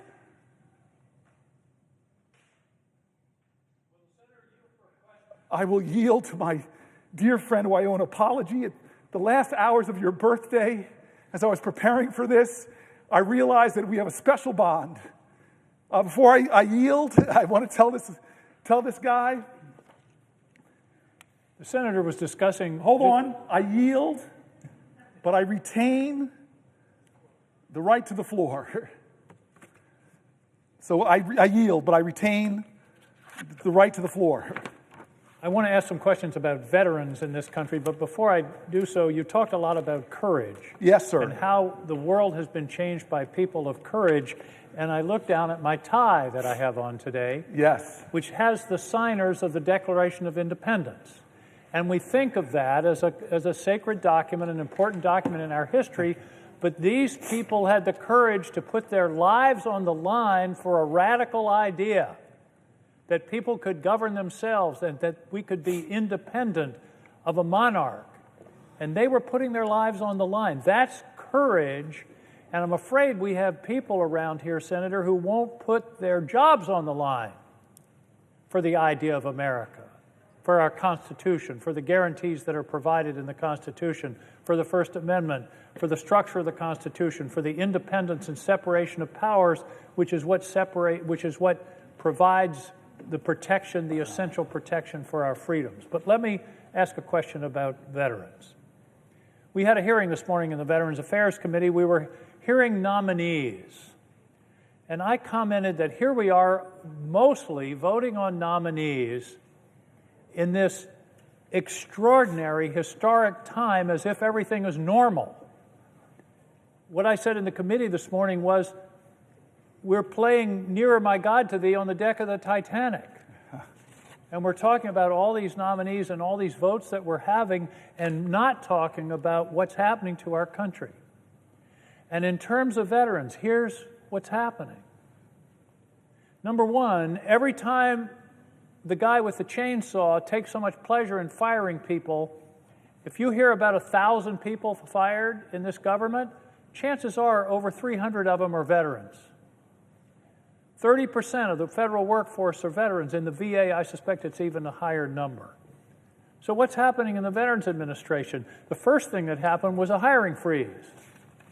And the hiring freeze affected everybody in the Veterans Administration until somebody said, well, wait a minute, what about doctors and nurses? What about direct care workers? And they said, oh, wait a minute, we didn't mean for that. And that's sort of symbolic of the way this thing is going, because they're not thinking. It's ready, fire, aim, time after time. And so you have a hiring freeze. Then they say, oh, well, wait a minute, there's this group we want to do. But then they leave the hiring freeze in place for the people that are working behind the scenes. I think the senator will agree that if nobody's there to answer the phone when a veteran calls to make a claim or make an appointment, that's a denial of benefits, just as if they've cut the benefits. Okay, so 2,400 people fired. And by the way, those people being fired are getting emails that say you're being fired for poor performance. There was no analysis of performance. There was no examination of how they were actually doing or what these people were contributing. It was random. It was people who were on probation. You know why? Because they're easier to fire under our laws. So we've got people being fired ostensibly for poor performance. Think of that as somebody who's put their life on the line for their country because they're a veteran, and then they go to work in public service for the Veterans Administration, and they're being told poor performance, when everybody knows that's a shame. So the next thing that happens is the Veterans Administration announces they're going to fire 83,000 people over the next 6 months. Now, they say, we're going to return to the size of the Veterans Administration it was in 2019. Number one, that's an arbitrary number. Why not 2020 or 2016? It's an arbitrary number. It's not based on any analysis or deep thought. Here's the problem, Senator, and I want you to be ready to respond to this. Here's the problem. There have been 7 major pieces of legislation benefiting veterans since 2019, the biggest of which, of course, is the PACT Act, the largest expansion of veterans benefit program in probably the last 30 or 40 years, and you need people to administer that program. And instead, they're firing people. And the Secretary of the Veterans Administration says, don't worry, it's not going to affect services at all. I don't think that statement passes the straight face test. And then we have a statement from the VA that says, we've canceled 600 contracts, but they won't tell us what they are. I'm on the Veterans Affairs Committee. We don't know what they are. We don't know what the plan is for those 83,000 people that are going to be fired. And I guess my question is, what do you think of an organization that says to a veteran, thank you for your service, you're fired? Well, as we were talking earlier, the firings are adding up. It's going to be now about 80,000 people from the VA alone. A disproportionate number of them are veterans. And so that is a rollback in service. We already know that veterans in all of the government agencies represent about 24% of the government workers we're talking about that are getting fired. And these are veterans, as I read their stories, that just want to keep serving their country, from the national parks to serving their fellow veterans and helping them get health care. And we are seeing people that get exemplary reviews, and then they're fired as probational workers under the only way they can, according to the law, is to say that they're a bad federal worker. And then they get insult on top of it when the highest or the most powerful man in the world and the richest man in the world, Trump and Musk, come together and call the guy making $45,000 serving other veterans, they call him a leech. They call him a parasite.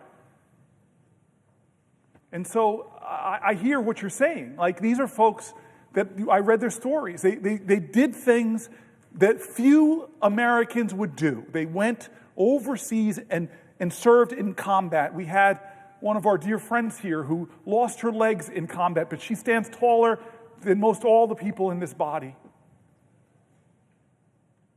These are the people that are so ingrained in their bodies and minds and souls to serve America, to love America. This president calls somebody like John McCain a sucker.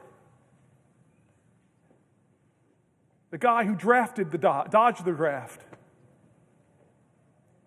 And so I hear what you're saying, and one of the things you're just saying is it makes no sense. Nobody came to the Veterans Committee in the Senate who actually approves the resources, establishes the agencies, and should have the say, according to this document, this vaunted, sacred, civically sacred text, our Constitution.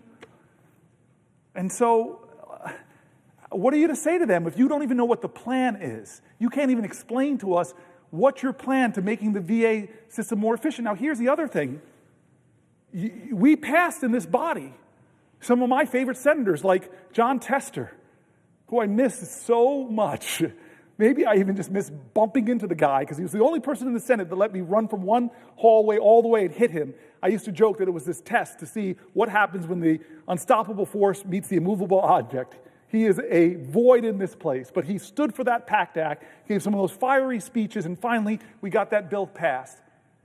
And we had to add tens of thousands of jobs because of the increased hundreds of thousands of people that were affected from these burn pits or from other challenges. And now we're cutting back 83,000 employees? Patty Murray came down here and said something that affected me in my first weeks as a senator when I in New Jersey sat down with women veterans, and they told me how long they had to wait for gynecological care. And so what is this administration doing in its 83,000 cuts? They're going to improve services to our female veterans? I don't believe it. I don't believe it. Show me I'm wrong. Because we have an Article I duty, oversight, checks and balances. Are we doing that right now? One of the worst things I've seen happen in national security, and by the way, there are national security screw-ups on both parties. Nobody has a monopoly on this. Let's not be overly partisan here. But weeks ago, who are supposed to be the pros and set the example, our national security leadership was using a commercial app to communicate classified documents, and they had it on disappearing messages, so they're violating a law of the land called the Preserving Public Records Act. Now, I've heard from Republicans and Democrats this is outrageous, there should be an investigation. We should be asking common sense questions. Was this a pattern and practice of communication? How many other things that are classified have you been communicating about? There's a lot of really important questions that they should have to answer to. But where are the hearings, folks? I just wonder why this body is shrinking from the articulated duties that we all raised our hands and said we would defend and preserve this Constitution and what it says we should do, what it says our jobs should do. But you're a senator, I'm a senator, I can't tell you what the cut VA plan is. I can't tell you it. They haven't come in here and told us. Are we doing our job? I can't tell you, are we preserving and fighting for national security after one of the biggest national security scandals I've seen since I've been here? They don't have a providence in a partisan way, but they should answer for it. Are we doing our constitutional duty? What about the administration that is ending the Consumer Finance Protection Bureau, ending that agency, ending the Department of Education? Do they have the right to do that according to this document? No. Are we saying, hey, we're going to stand up for the people and preserve this document? No. Thank God for the Article III branch of government because they're being dragged into court and Republican appointed judges and Democratic appointed judges are saying, can't do it. But you know what Trump is doing? He's ignoring the courts and then he's demonizing the judges. You know that threats on judges in America, the threats have gone up 400%? You know that I had a federal judge, God bless her, where somebody thought they were going to her house. They did. She wasn't home, and they murdered her son and shot her husband. And Trump is out there threatening judges, dragging them on Twitter or X or whatever he's calling it now. This is America. I know people on both sides of the aisle, we believe in common decency. We believe in respect. We believe that the highest office in the land should represent the best of our values, not the worst, not a guy that we wouldn't even let babysit our kids. And so I don't know what's going on with veterans, but I'm not going to sit by and do nothing. That's why I'm standing here. That's why I read the voices of so many veterans. Let's elevate the voices of the Americans who are being hurt and harmed. Let's talk for them if they can't talk for themselves. Let's tell them that we see you, we love you, and that all of us, we're going to fight for you.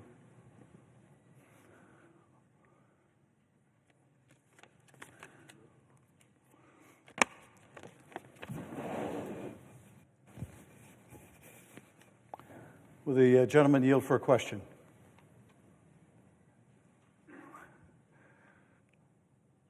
From you, my friend, who doubled the number of vegans in the Senate. I yield for a question while retaining the floor, and I thank you for being here.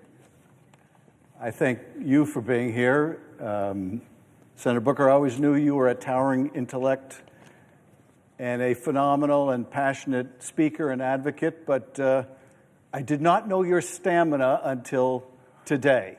And I am delighted to join you on the floor and have this opportunity to engage in a dialogue with you. You can't engage in a dialogue. The parliamentarian is going to stare me down. You can ask me questions. I stand corrected. I'm happy not to engage in a dialogue with you, but to ask you a question. And I will yield for a question while retaining the floor. And let me ask the question this way. I was in the airport yesterday when someone handed me a note that said, "Please save our country. Please save our country." And I think the genesis of the note was her profound concern over the direction of this country, over the increasingly authoritarian direction of this country and what is happening to the rule of law in America. We look at institution after institution, and we see the guardrails of our democracy coming down. We see an assault on the rule of law unlike anything we have seen in modern history, maybe in the entire history of the United States of America. Each and every institution. And why? Because they can. Because they feel they can. So they're going after the colleges and universities. Right. They're going after the institutions of higher learning. This was an attack that was presaged by J.D. Vance years ago in a speech where he talked about the professors are the enemy. They have to go after the seat of learning. So they're going after the universities, and they're using an enormous cudgel. We'll cut off your funds. We'll cut off hundreds of millions in your funds if you do things, if you say things that we in the administration don't like. If you irritate the personal predilection of the president, you will have your funding cut. It is unlawful, it is illegal, and yet they're doing it because they can.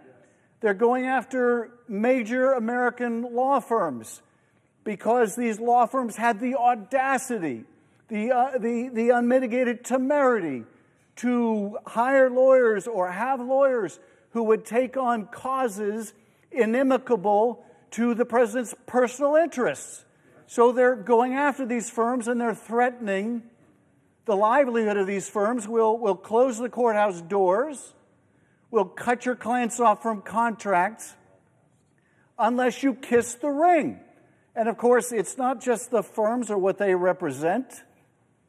It's everyone who is in need of a lawyer, who now needs to know that if they run afoul of the policy preference of the administration, they may never get a lawyer.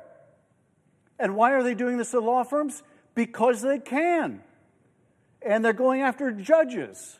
They're calling for the impeachment of judges. The latest is Judge Boasberg in a case involving the administration grabbing a bunch of people, designating them as part of a Venezuelan gang, and without any due process, without any process at all, taking them to some maximum security prison in El Salvador.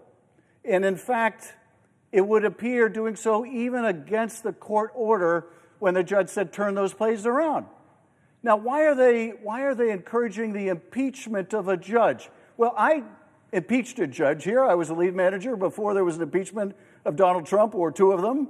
I led an impeachment of a corrupt judge. It's the same standard of high crimes and misdemeanors. It is not a high crime or a misdemeanor to disagree in a case brought before a federal district court, to disagree with the flawed reasoning of the government. Why are they doing this to judges? Because they can. Because they can. They're going after the press. They're going after the press and saying, if you don't call the Gulf of Mexico the Gulf of America, we're going to prevent you from attending press events at the White House or on Air Force One. And why are they doing this to press? This party that claims to be against censorship, why are they doing this to the press?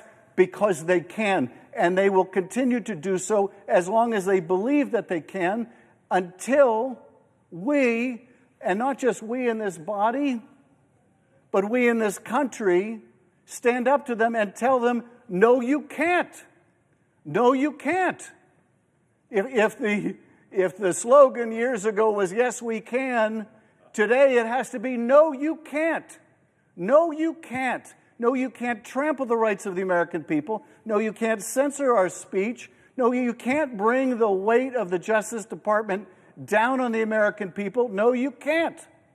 Because we're going to stand together. We universities are not going to let you pick one of us off.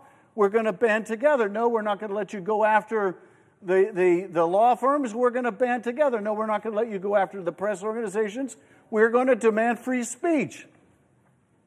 Until we come together, until we mobilize in a massive way together to say, no, you can't, no, you can't, they will continue to believe that, yes, they can violate the law with impunity. So my question, Senator Booker, is how do we tell them, no, you can't, not with our country, no, you can't violate the law, violate our values, violate our interests? No, you can't. How do we tell the administration no? My friend and colleague, I'm hoping that we could figure out thousands of ignition points where Americans can stand up and do that, call to their fellow Americans to do more. I'm not upset at the folks that have been saying to Democratic senators and House members and me and challenging me. I've talked to so many of my constituents who said, you've got to do more, and all of us have to interrogate ourselves. Because like I said at the very beginning of this, at 7 p.m. on Monday night, I said, we have to say to history where we stood when they were coming after our constitutional principles, where we stood when they were threatening judges to impeach them for making just decisions, where we stood when they were taking law firms and threatening their business unless they came and kowtowed to the big leader, where we stood when they were disappearing people from America with the due process that even Anton Scalia said they should have. Where were you when they came after the health care of the disabled, the health care of the children, the health care of the expectant mothers, the health care of seniors? Where were you when they attacked veterans, laying them off for no justifiable reason and attacking the VA services that they rely on? Where were you when we turned our back on Ukraine? Where were you when we turned our back on our alliances? Where were you when they took the economy down with tariffs? When they took the economy down by threatening it so consumer confidence drops? Where were you?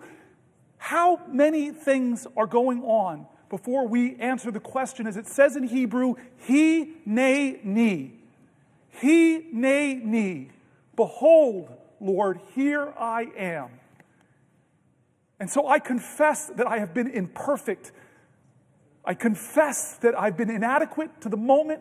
I confess that the Democratic Party has made terrible mistakes that have given lane to this demagogue. I confess we all must look in the mirror and say we will do better. And it's not just defining ourselves what we're against. We, the next generation, as the baby boomers are leaving the stage, the last baby boomer president, we have to say that we're going to redeem the dream. We're going to dream America anew. We're going to start talking about bold things that don't divide people, that unite people. Bold things that excite the moral imagination of a country to do better, to go higher, that call us together. This is the time where new leaders in our country must emerge. I'm not talking about senators. I'm talking about citizens. This time of despair and darkness doesn't demand more darkness. We don't need to demean and degrade people who disagree with us. This is a time for us to do something bigger than that. Do you think Martin Luther King in Birmingham hated Bull Connor or said, I'm going to defeat this guy by bringing bigger dogs and bigger fire hoses? No. But he did say, we're going to be so creative, we're going to inspire the moral imagination of the nation, we're going to call to the conscience of the country, we're going to excite them about who we could be. When he went to the March on Washington, he didn't stand there and complain about the demagogues. Listen to his speech. He didn't stand there and demean and degrade the governor of Alabama. He didn't stand there and talk down to Bull Connor. No, he stood before the American people and said, it's not what you're against, it's what you're for. I have a dream. And now it's our generation. We have to redeem the dream. We have to excite people again. He, in the highest office of our land, wants to divide us against ourselves, wants to make us afraid, wants to make us fear so much that we're willing to violate people's fundamental rights. We're willing to go after the speech on college campuses. We're willing to go after law firms, go after the freedom of the press. Don't let him do that. Don't become like him. Be an American that says, I look to the future and I'm excited. Yes, things are tough right now. They're hard, they're scary, they're hurting, but we can overcome this. Our American history, if it's nothing else, American history, if it's nothing else, it is a perpetual testimony to the achievement of impossible things against impossible odds. We are a nation that is great not because of the people that are trying to whitewash our history. To remove great people, Native Americans, black people, and women from our military websites. I don't want a Disneyfication of our history. I don't want to whitewash history. I don't want to homogenize history. Tell me the wretched truth about America, because that speaks to our greatness. And so what do I want to people to do? It starts with us, man, and you're doing it. I've seen courage of my colleagues. We're doing it, but we have to do more, and I'm sorry. I'm not going to be a politician that's going to say, we are going to do more for you. I'm going to be a politician. I'm going to be a leader that demands more from America. Will the senator yield for one last question? I yield for a question while retaining the floor. Well, this gets to exactly, Senator Booker, your point. I'm optimistic about this country. Notwithstanding this deep, difficult, dark period we are in, I'm optimistic about this country, and I'm optimistic because of something that Alexis de Tocqueville might have said. There is some dispute about whether he actually said this. The mere fact that you could quote Alexis de Tocqueville, got me. You have me. I would like to believe he said this. America is a great country because America is a good country. Yes. If he didn't say it, he should have said it. Because it is true of this country. It is what makes me an optimist. There are wonderful, beautiful, patriotic people in every state of the union. And they will see us through this. But it does, I think, require all of us to be reminded every now and then of the better angels of our nature. Now, I remember standing in that well during the first impeachment of Donald Trump. I remember sitting right here in this seat watching you. And I'll tell you, I had approached that case as a prosecutor would approach a case that I just needed to prove the president guilty of what he was charged with. But it became apparent very quickly that that was not enough. That notwithstanding the abundant evidence of his guilt, I needed to show something more. I needed to show that it was dangerous to keep him in office. Well, tragically, events since have proven my point, but I made a different argument at that point of the trial, which I think gets us to the present moment, which is that truth should matter to us. What's right should matter to us. And even if it doesn't matter to the president, it should matter to us. that we are decent. Yes. As Americans, we are decent. We are good and decent people. As Americans, that's who we are. We don't believe that when someone is needing medical help that they should be turned away. We don't believe that we should turn our back on our neighbor. We believe in extending our hand.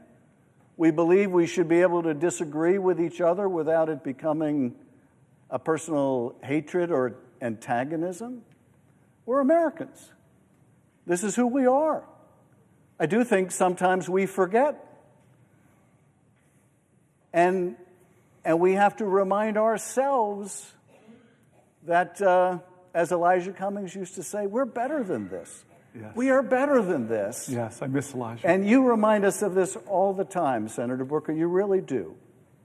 You also remind us that we're not defined by what we're against. We're defined by what we're for. And I'm fully on the same page with you that we haven't lived up to our responsibility as a party and what we're for. I think our democracy is in trouble because our economy has been in trouble. And I think our economy has been in trouble because it's not like after the Depression or during the Depression or the Great Recession when people are out of work. The problem today is not that people are out of work. The problem today is that people are working. They are working. And they still can't get by. And you have too many millions of Americans who see their quality of life and they look at what their parents had and see it as better, and they look at the future for their kids and see it as worse. And amidst that economic difficulty, they're ready to embrace anyone who offers something different. Any demagogue who comes along and promises they alone can fix it. And while this demagogue is not going to fix it, and indeed he's made their lot much worse, it is not going to fix itself. It falls on us to come up with those big ideas. Now, some of those big ideas are not new. Medicare for all, which I support, is a big idea that would expand healthcare access for millions of people and make sure parents can go to work and understand that if they get sick or their kid gets sick, that they will have access to health care. We haven't kept pace with changes in the nature of work, changes that are going to accelerate with artificial intelligence, changes which have meant that over the last several decades, as the country's become more productive, that productivity and prosperity has simply not been shared with the people who made it possible. And I think this economic anxiety, which is felt all over the world with these global changes in the marketplace, have put great stress on the whole democratic experiment. If democracy is not working for people, they will flirt with other models like authoritarianism, but we are here to tell folks that is not the direction we want to go in. But it's still incumbent on us to offer bold ideas for how we can make the economy work for people again. But I do think that what has led people into such bitter antagonisms with each other has been a lot of this uncertainty, the feeling that they're only a car payment or a health problem away from failure. And it's up to us to address that.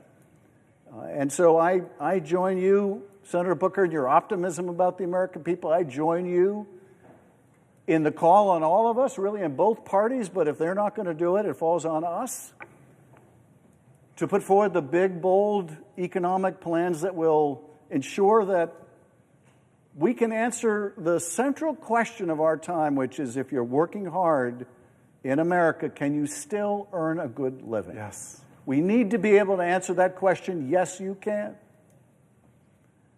And right now, what we are seeing with this tax cut for billionaires and large corporations is just going to make the problem so much worse. But I want to thank you, Senator Booker, for your irrepressible optimism about the country which I share. I want to thank you for seizing the helm today and every day to put forward that positive vision for our country. And my question is, where do you find the energy, my friend? I don't know. I'm finding it from my colleagues right now. I'm finding it from my friends.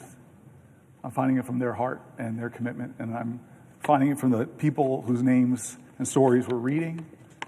And I more than you know, I appreciate your friendship. I'm so happy you're my colleague now. And I believe that our future, our tomorrows, as bad as things seem, I still believe that our tomorrows are better than our yesterdays. Thank you. And I know you share that. Amen. Will the senator yield for a question? Before I yield to you, I just want you to know I love you, my friend, and thanks. We're doing some good things recently, you and I, trying to solve some big problems, and I appreciate that. So I yield for a question while retaining the floor. Thank you, Senator. Unlike Senator Schiff, who said that he didn't know of your stamina before now, I knew well the stamina of Cory Booker. And I've always admired it, not just physical stamina, but moral stamina, the courage of conviction, the stamina to stand up and speak truth to power, which has become now one of the most common phrases that is used in public life. But Cory Booker has epitomized it throughout his career, not only in this body, but as mayor of Newark and as a leader in sports when he was an all-American athlete at Stanford. That physical stamina was matched by a moral stamina that is invaluable in life today because Americans have come to prize, above all, integrity, authenticity, genuineness, which Cory Booker epitomizes. And so it's not just his eloquence today on the floor and the soaring rhetoric that we have heard from him. It's his understanding and his sense of real life impacts of what we do here on everyday Americans and what everyday Americans are doing right now as we speak here on the floor.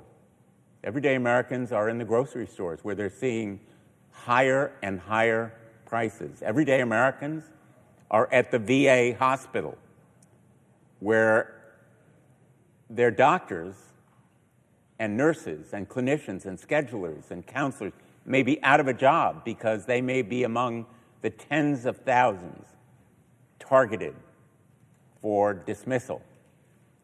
Everyday Americans are in schools, K through 12 and higher education, where the resources available for their teachers in the classrooms right now, in real time, are going to be cut. In fact, the workforce at the Department of Education will be cut by 1/2 as we speak, and funds will be no longer available to teach everyday Americans.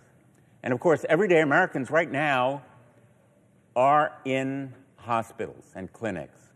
They are undergoing treatment for life-threatening diseases. Right now, they are lying on a hospital bed with needles in their arms or receiving other kinds of treatment that have been made available, life-saving treatments, by the research at NIH that will be crippled because of the cuts that we're seeing. And of course, everyday Americans are receiving Social Security checks.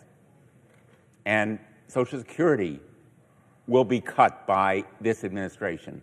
Medicaid, that provides for those everyday Americans who are in doctor's offices right now in America, even as we engage in this kind of soaring rhetoric, everyday Americans are contending with the real life problems of living in America. We live in a country that has never been so unequal in terms of wealth, and pay.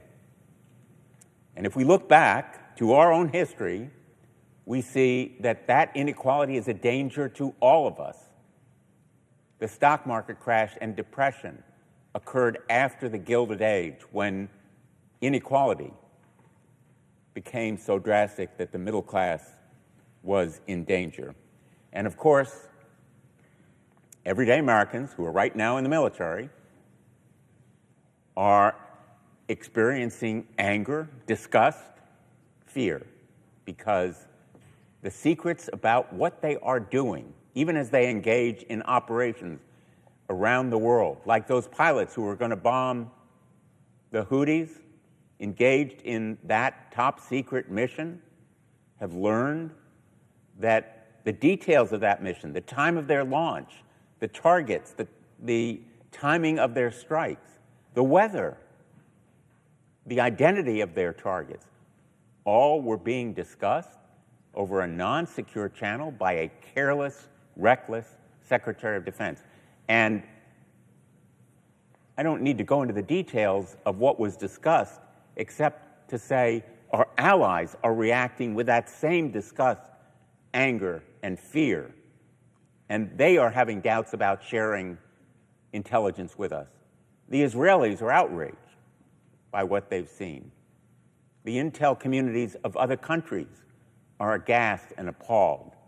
And we have yet to explore fully all of the potential ramifications, like what other conversations may have been on that unsecure kind of platform, who else knew about them, what the motives were.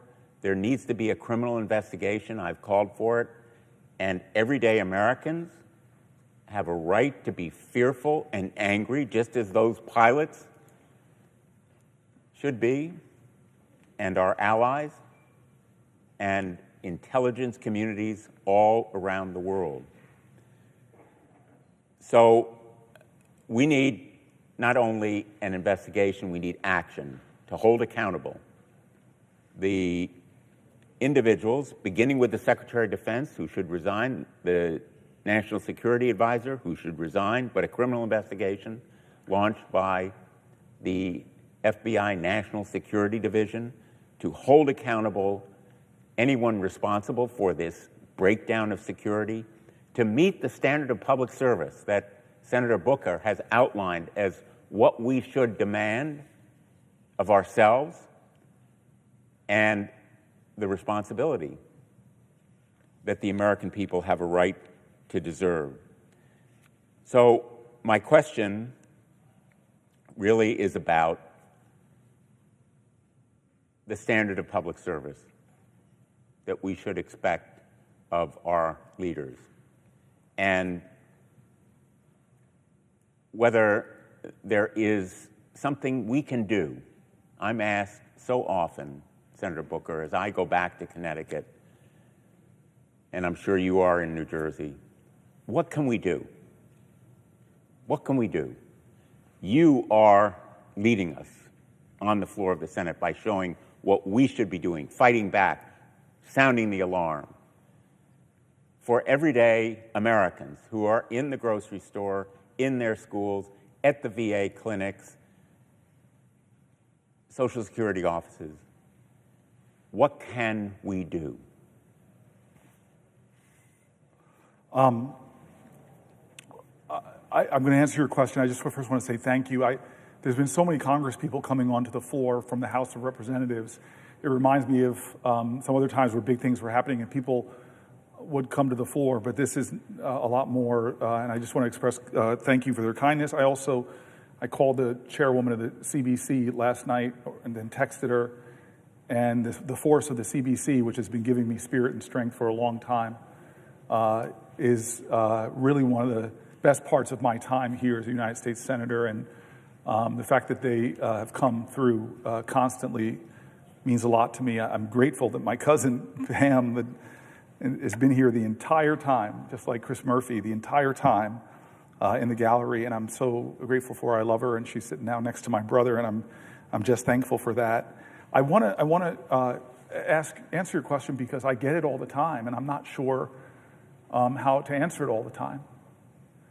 I read letters, and it actually got me emotional in the middle of the night, where somebody would detail all their challenges. They would render personal information to me in letters about their struggles with health care, about their conditions, about their pain, about their hurt, just sending it out to their government official that they've never probably met, hoping that they might just listen to you and be activated by your voice. But then many of them ended the letter with that question: I am here to help you in any way. It really moves me because I believe in the deep decency of our country. And so I just want to try to answer that question more with me trying to think creatively about more that I can do as a leader. Because as I've said before, I think we as Democratic leaders have to start thinking more creatively, because obviously we don't control the Senate, we don't control the House, but we have positions that were given to us in trust by the people we represent. And moments like this require us to be more creative or more imaginative or just more persistent and dogged and determined. And I say that in front of some of my colleagues on this floor who I know personally, like you, but also some of my CBC colleagues who are sitting over here to my right who have been my rock for almost 13 years. And I just know, before I turn to my left, to the woman who represents the most important person in my 55 years, my mom, I just want to say that the answer to that question has to be something, that I will do something more than I'm doing now. Because the cause is so great, the challenges are so real, that I will do something that I have not done before to try to help my neighbor in a time of moral crisis in our country. And that I may be afraid, my voice may shake, but I'm going to speak up more. I may be demoralized by what's happening, but I'm going to find a way to get out of bed and breathe and know that I can make myself feel a little bit better by helping another person. I don't know what it is, but we got to help each other now through this and know, I'm a person of faith, and it was said to me by a colleague, that know that weeping will endure through the night, but joy will come. I'm going to turn to my left because I always say that she's a senator, but she's had one of the hardest jobs in all of America, which is to be the president of a shul. I met her and I realized she could probably do anything. I know about that. You know, yes. I am not Jewish, but my name is Booker, so I always say I'm Mish Booker.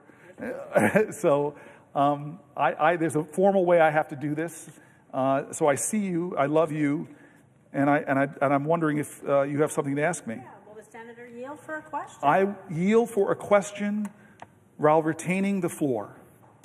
Well, Booker, we're a people of the book. Ah. People of the book. That And is so powerful, yes. There you go. It's very powerful. The book you believe in, the books you believe in, what you read. We've heard everyone quote the Bible, philosophers, great thinkers and leaders, and you are one of them. And it has been my privilege to sit here next to you on this desk for the last 6 years I've been here, the best seat in the Senate. You and I. And I'm gonna take care of your mother, who is my constituent. Yes. My constituent. Yes. So I have your precious mother in our hands. who I suspect, like my cousin and my brother in the gallery, that my mom is watching. Yes, well. From Las Vegas. Yes, and we appreciate what a good mother she was and how she raised you to be strong and to be smart and to be kind.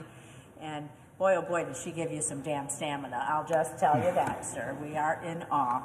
But my question is, thank you, Mr. Booker. Thank you for what you're doing. Thank you for using your voice to stand up against Trump's administration, reckless and extreme policies. And we've got a lot to talk about here. So I'm going to bring it back to Nevada. Yes. Because we got a lot of families in my state, and just like you, those letters, they're overwhelming, and they bring me to tears. The stops in the grocery store, and the airport, and the shopping mall, and the gas station, over and over again. People are worried. People are worried, and they want us to help, and they're wondering about this. People have talked to me about... Senator... Oops. Thank you. People have talked to me about how high costs at the grocery store are squeezing their budgets. They're concerned that the Trump tariffs, well, what are they going to do? Prices ain't going down. They are going to make prices go up instead of going down. President Trump declared tomorrow is Liberation Day. Liberation Day. This is what he plans to impose the latest round of across-the-board tariffs for goods on several nations. Tariffs that amount to a national sales tax on every single person that goes to a grocery store. In Nevada, in New Jersey, I see my esteemed colleague, Senator Duckworth, in Illinois, and every state in this nation. Tariffs that amount to a national sales tax. Now, Nevada's economy relies heavily on tourism. I don't have to tell anyone that. And these tariffs don't target tourism specifically.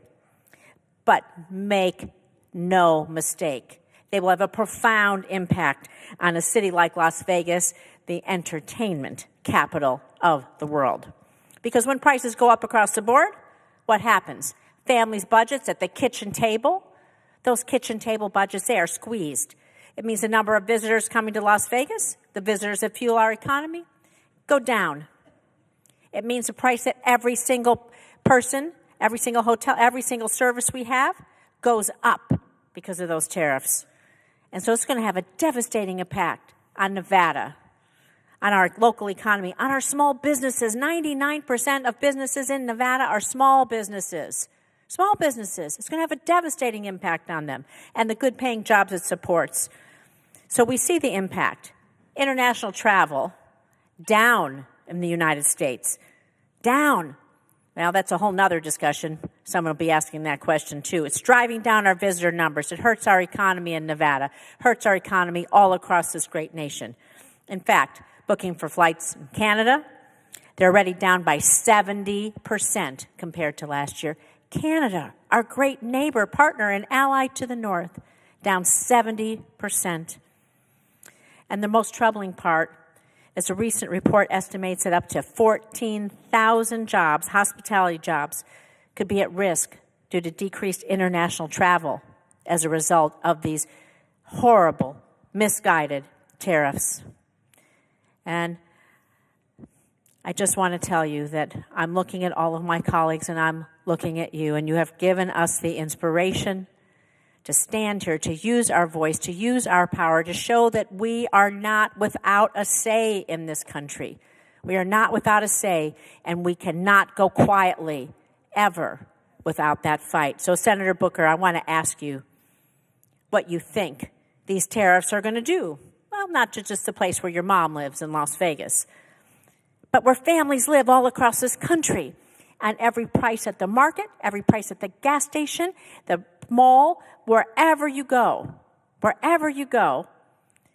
and where people depend, like my Nevadans, on their livelihood for tourism.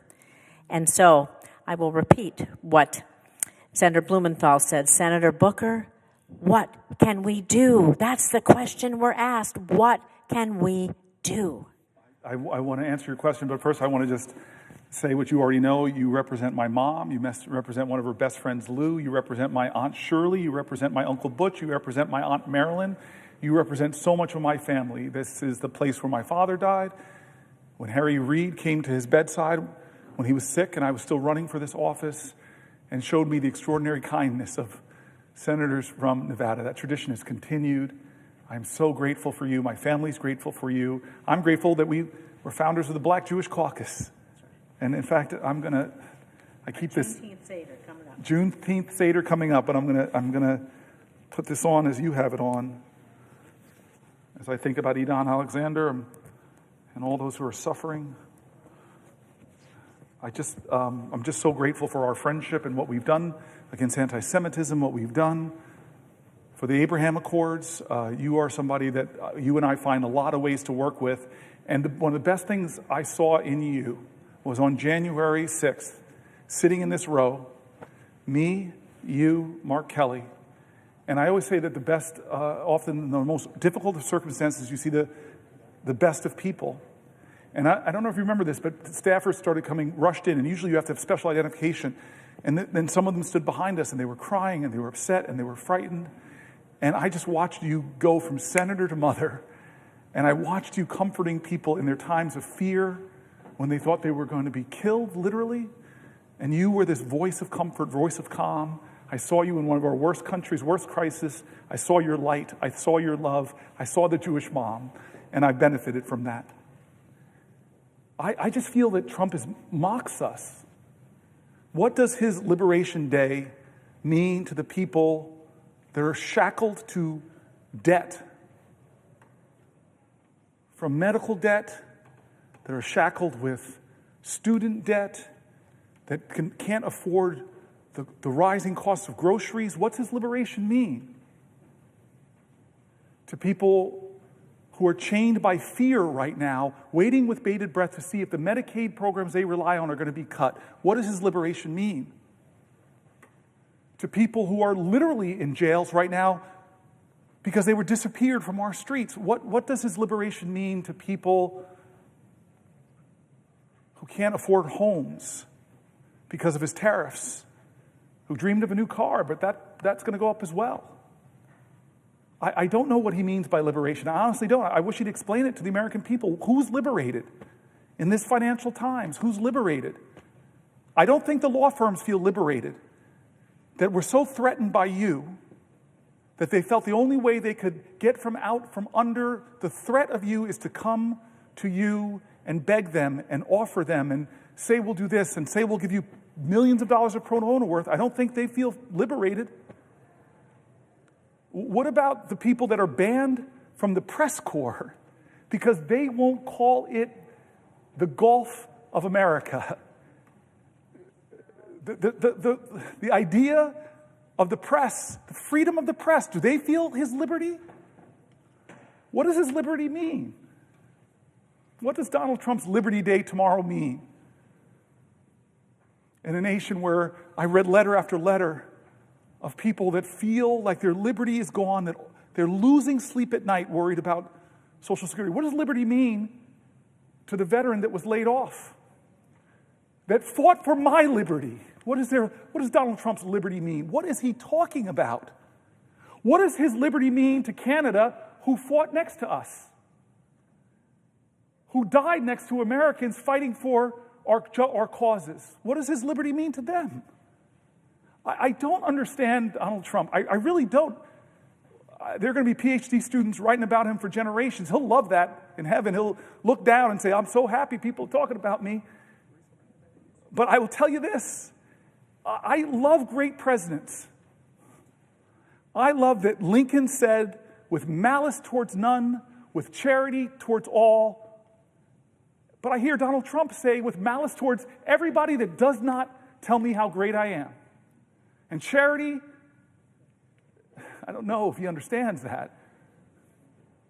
What it means to show sympathy and compassion and empathy and to help people whether they like you or not.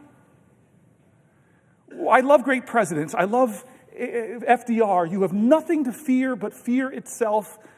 But the letter after letter, the word fear, the word terror, I was reading from voices from my state and across the country. It's as if Donald Trump is saying, be afraid of me, the big man with the power. Be afraid, be afraid, be afraid. There was another president that said, Mr. Gorbachev, tear down this wall. And yet Ukrainian Americans are watching their president go, not Mr. Gorbachev, tear down the wall. They're saying, hey, Mr. Putin, come in and take the Donbass. I'm going to start the negotiations, not with Zelensky at the table. I'm going to call him a dictator. I'm going to start the negotiations from a position to giving Putin what he wants. Ukrainian sovereign land, and that's where we'll start the negotiation. And I love John F. Kennedy quoting a poet saying, ask not what your country can do for you. Ask what you can do for your country. What is Donald Trump? Ask not what your country can do for you. Ask what can you do for Donald Trump? Because I will threaten you until you kowtow. I will threaten to run primaries against you if you don't fall in line and vote for things you know are wrong.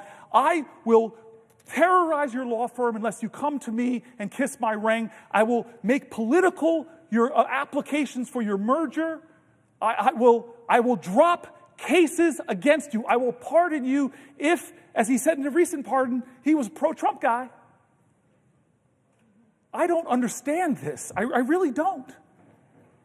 And I don't understand how he tries to divide Americans. I got on a plane once. I'm on a plane, and I'm jumbling to put my carry-on up, and I get lots of reactions in airports. I have to say, on the whole part, good, but occasionally I think my colleagues next month, should send me a Mother's Day card, because occasionally I get called, "You mother," with something following it. And so here I am putting up my overhead baggage, and I sit down next to two people, the presiding officer before this, my friend from Alabama, two Alabamans, one 80 years old, one 60 years old, mother and daughter. And they see people paying attention to me. They said, "Who are you? Are you a professional athlete?" And as a middle-aged, overweight black guy, my ego wasn't insulted. I wanted to say, well, I could be, but I chose to serve the people. But no, I go, "No, ma'am, I'm not." "Well, who are you then?" I go, "Well, I'm a senator." And we're so conditioned in America, if we meet a congressperson out and about, the first thing we want to know is, whose team are you on? My team or their team? It's us versus them, horrible dynamic of tribalism in our country. And I took a deep breath, and I looked at these two great American women, and I said, "Ma'am, I'm a Democrat." And the woman next to me looks at me suddenly sour, and she said, "I should have brought my Trump hat," and she wheeled it away from me. And immediately I said, "You know what? I'm not going to dance to this tune. I'm going to scratch this record. And I looked at her and I go, "Oh my gosh, Donald Trump signed two of the biggest bills I wrote in Congress into law." I said the First Step Act, which we passed in this body, 87 votes. We would have got 88 if one of my dear friends and colleagues was not off trying to do whatever in the world and he wasn't here to vote on it. And I talked about opportunity zones, working with Tim Scott to get billions of dollars invested into some of our country's poorest rural and urban areas. Now, they were confused. But by the end of that flight, Donald Trump didn't divide us, though. By the end of that flight, I was talking to them like fellow Americans, and we found so many points of connection, so much common humanity, and so much common cause. These outrage machines, TV, and these devices, I want to say to America, their financial interest is to keep your eyes on the screen as much as possibly can. And you know what? Sells division, divide, moral indignation. I will tell you this. I have this great friend, part of the Bold Club, named Van Jones. He told me this story that he was on Crossfire on CNN. And Van Jones got on with Newt Gingrich. Van Jones, a green activist, a guy I met in law school, extraordinary man, speaks like a poet to me, and he worked in the Obama White House. And then Newt Gingrich, very known Republican, the two of them sit down, but Brene Brown writes something extraordinary. She writes, "It's hard to hate up close, so pull people in." And so they get on this show called Crossfire, and they find out, with all the differences they have, they also have commonalities, things they agree on, and they actually kind of like each other. So they go to the producers and they say, "Hey, could you let us do the final segment called Ceasefire? Can you let us do the final segment called Ceasefire?" And the producers say, "Yeah, go ahead. Go ahead." And so they do this last segment talking about the areas they agree, but the producers run in after a few shows and stop them. Can't do it. Why? Ratings are going down.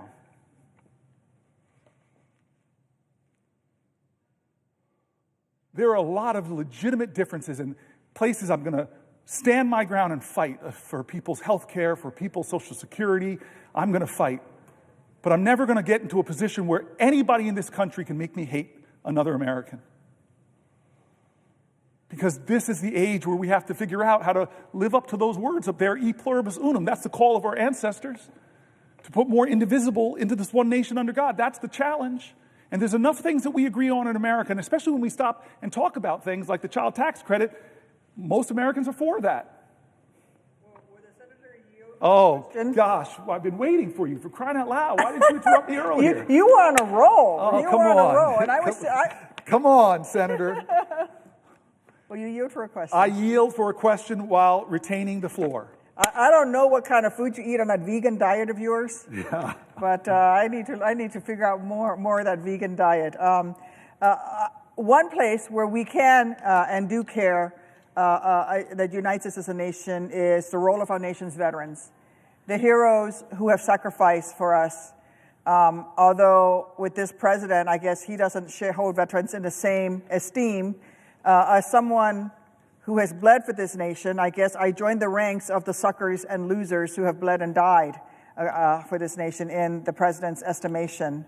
But I just wanted to start off by saying thank you again, Senator Booker, for all that you're doing as you hold the floor today, but also every other day, to underline the pain and damage Donald Trump and Elon Musk are doing, not just to our country, but to middle-class Americans throughout our country. And tragically, that harm even extends to our nation's veterans, who have sacrificed so much to protect this country and keep Americans safe, who should be shielded from this needless chaos and uncertainty.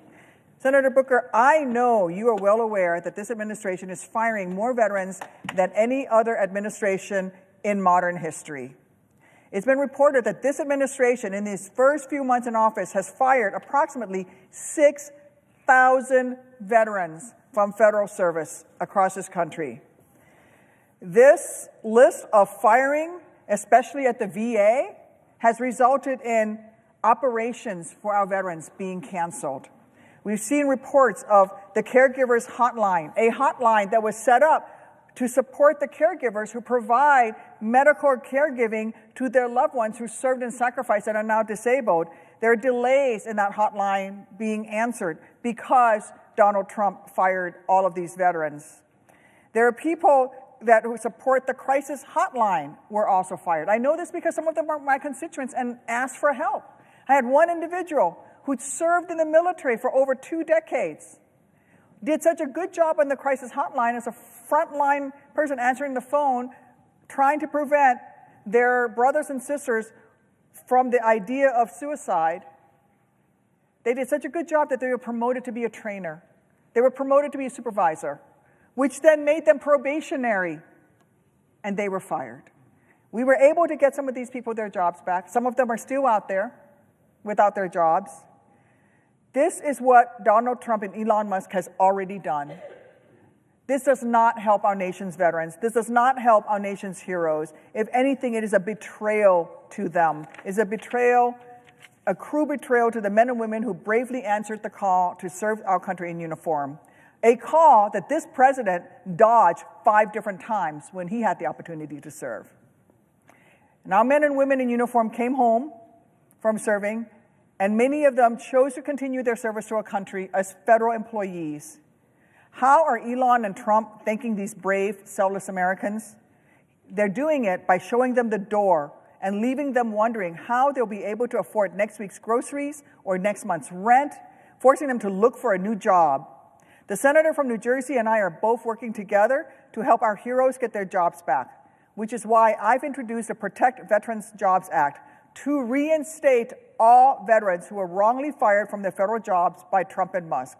It is a critical bill to help those who've already been fired, but according to recent reports, Trump and Musk are just getting started.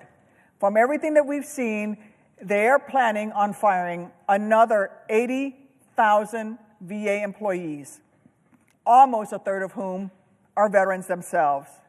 So that's going to be another 25 veterans on the chopping block on top of the 6,000 who've already been fired. It is a complete betrayal from Trump and from Musk. Firing these VA employees will even harm veterans that Trump is not firing, because it's going to force them to wait longer to see their health care providers. It's going to make them wait longer to have their disability claims adjudicated. It is going to make them wait longer to have someone pick up their calls at the Veterans Crisis Line. It is going to make them wait even longer, and their loved ones wait even longer to have their burial and funeral expense reimbursements request processed. And so much more, all while the VA's backlog of unprocessed claims continues growing. I have another question for you, but first, for the senator from New Jersey, I was wondering if you could tell us if you have heard from your veterans who have been fired, if you have heard from your veterans who've seen their services delayed in New Jersey and around the country. Yes, yes, yes, yes, yes, yes. This is my veterans book. This is what I was reading from earlier, and everything you're saying is right. And it is such an insult. I read stories from our veterans. It's such an insult to the highest calling of our country to stand and serve as you did.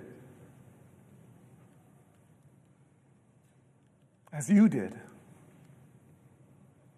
Injured veterans. Disabled veterans. I read an article about thousands of disabled veterans that want to serve their country, love this nation so much that they want to serve in humble jobs doing noble things. And how do we treat them? They say 83,000 people being laid off. A quarter of them are veterans from the VA itself.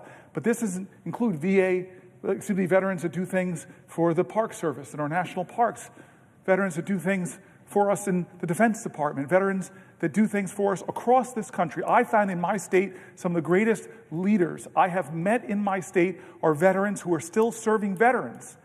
And then veteran entrepreneurs, you know the data, they're incredibly successful. They create to our economy. The VA is cutting not just veteran jobs, they're cutting contracts with veteran-owned businesses. I don't understand how you can say out of one side of your mouth, you honor and respect our veterans, which is not what our president's always said. Dear God, what he said about John McCain. I still remember John McCain is in a town hall with Barack Obama fighting fiercely to be the president of the United States, and somebody gets up and says that Barack Obama, as if it's an insult, it's not, is a Muslim or something, and he grabs the mic back and corrects her. One of his voters, he corrects her on national TV. This is wrong. He's a guy who loves his wife, Christian, loves his family. I mean, that is character and honor. Can you ever see that from our president now? And this is how wrong I was. And I want to admit, I've made mistakes. I've been wrong. I remember where I was when he said in his campaign that he's no hero, that people who are captured are not heroes. I said to the people that were with me, there goes his 15 minutes of fame. I thought that was the end of Trump. But somehow you could become president of the United States when you insult the veterans who serve. I want to read you, and I know you have another question, but can I read you? John Lewis and John McCain, the two Johns are coming up a lot in my 20 hours. But I want to read you this. I want to read this when you were here because I read this. And let me all tell you, this is John McCain writing. Let me all tell you what I think about the Pledge of Allegiance, our flag and our country. I want to tell you a story about when I was a prisoner of war. I spent 5 years in the Hanoi Hilton. In the early years of our imprisonment, the North Vietnamese kept us in solitary confinement, or 2 or 3 to a cell. In 1971, the North Vietnamese moved us from these conditions of isolation into large rooms with as many as 30 to 40 men to a room. This was, as you can imagine, a wonderful change and was a direct result of the efforts of millions of Americans led by people like Nancy and Ronald Reagan on behalf of a few hundred POWs 10,000 miles from home. One of the men moved into my cell was Mike Christian. Mike came from a small town near Selma, Alabama. He didn't wear a pair of shoes until he was 13 years old. At 17, he enlisted in the U.S. Navy. He later earned a commission. He became a naval flying officer and was shot down and captured in 1967. Mike had a keen and deep appreciation for the opportunities this country and our military provide for people who want to work and want to succeed. The uniforms we wore in prison consisted of a blue short-sleeved shirt, trousers that looked like pajama trousers, and rubber sandals that were made out of automobile tires. I recommend them highly. My pair lasted my entire stay. As a part of the change in treatment, the Vietnamese allowed some prisoners to receive packages from home. And some of these packages were handkerchiefs, scarves, and other items of clothing. Mike got himself a piece of white cloth and a piece of red cloth and fashioned himself a bamboo needle. Over a period of a couple of months, he sewed the American flag on the inside of his shirt.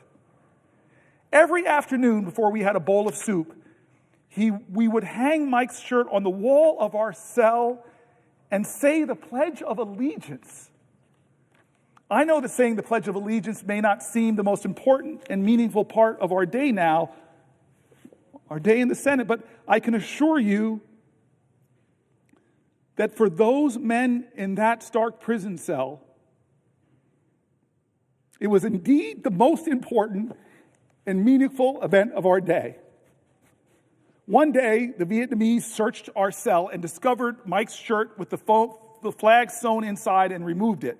That evening, they returned, opened the door of the cell, called for Mike Christian to come out, closed the door of the cell, and for the benefit of us all, beat Mike Christian severely for the next couple of hours. Then they opened the door of the cell and threw him back inside. He was not in good shape. We tried to comfort and take care of him as well as we could. The cell in which we lived had a concrete slab in the middle of which we slept, 4 naked light bulbs in each corner of the room. After things quieted down, I went to lie down and go to sleep. As I did, I happened to look into the corner of the room. Sitting there beneath that dim light bulb with a piece of white cloth, a piece of red cloth, another shirt and his bamboo needle, was my friend, Mike Christian, sitting there with his eyes almost shut from his beating, making another American flag. He was not making the flag because it made Mike Christian feel better. He was making that flag because he knew how important it was for us to be able to pledge our allegiance to our flag and our country.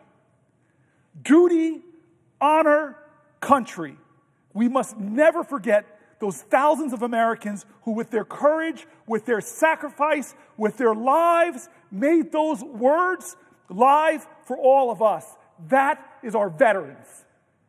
That is you. That is you, my friend. And Trump is coming after them. DOGE is coming after them. They're firing them right now. And are we silent, America? Are we silent when the bravest amongst us, the most honorable amongst us, the most noble amongst us are losing their jobs? Did you speak up when they came for American veterans? When they fired them for no good reason? What did you do? What did you say? I say no.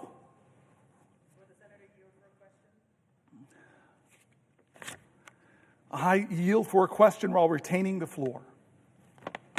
Thank you for what you've said. John McCain was a true hero.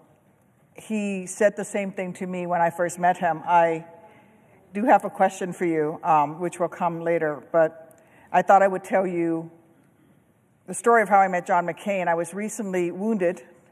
Within weeks of being able to finally sit up for the first time, I was in physical therapy, and Senator McCain came and visited us.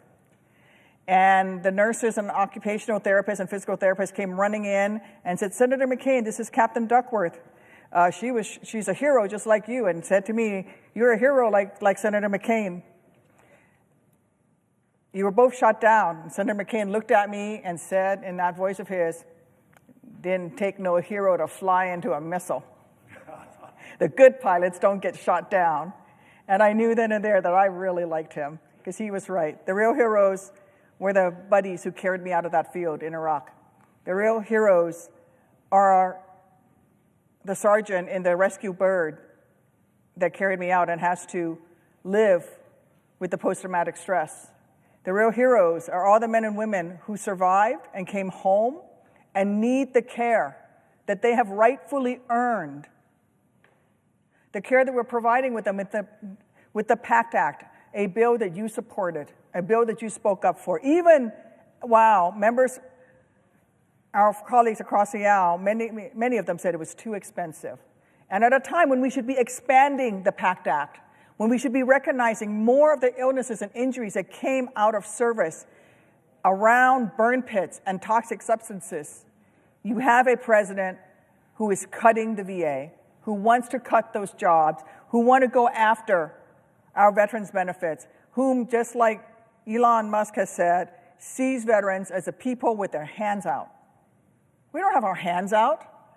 We're simply asking for what this country promised us. Where were you, Mr. President? Where were you, Elon, when this country asked for someone to serve? When this country asked, who amongst you will leave your family, leave your friends, leave your neighbors, and put on her colors and defend her? Not for your mom, not for your dad, not for your family members, but for strangers who will never know your name, who will never know your sacrifice. Who among you will do that? Thank God that from Lexington and Concord, from Iwo Jima, from Ia Valley, from Kandahar, from Fallujah, there were Americans who stood up and said, I will. I will defend this great nation. I will wear her colors with pride. And all we have to do as a nation is live up to one tiny little percentage of that sacrifice that they made. Let them have the benefits that they've earned. And yet Donald Trump and Elon Musk are cutting those benefits. The biggest predictor of veterans' homelessness is not post-traumatic stress disorder. It is not a health condition. The biggest predictor of veterans' homelessness is lack of employment, not having a job.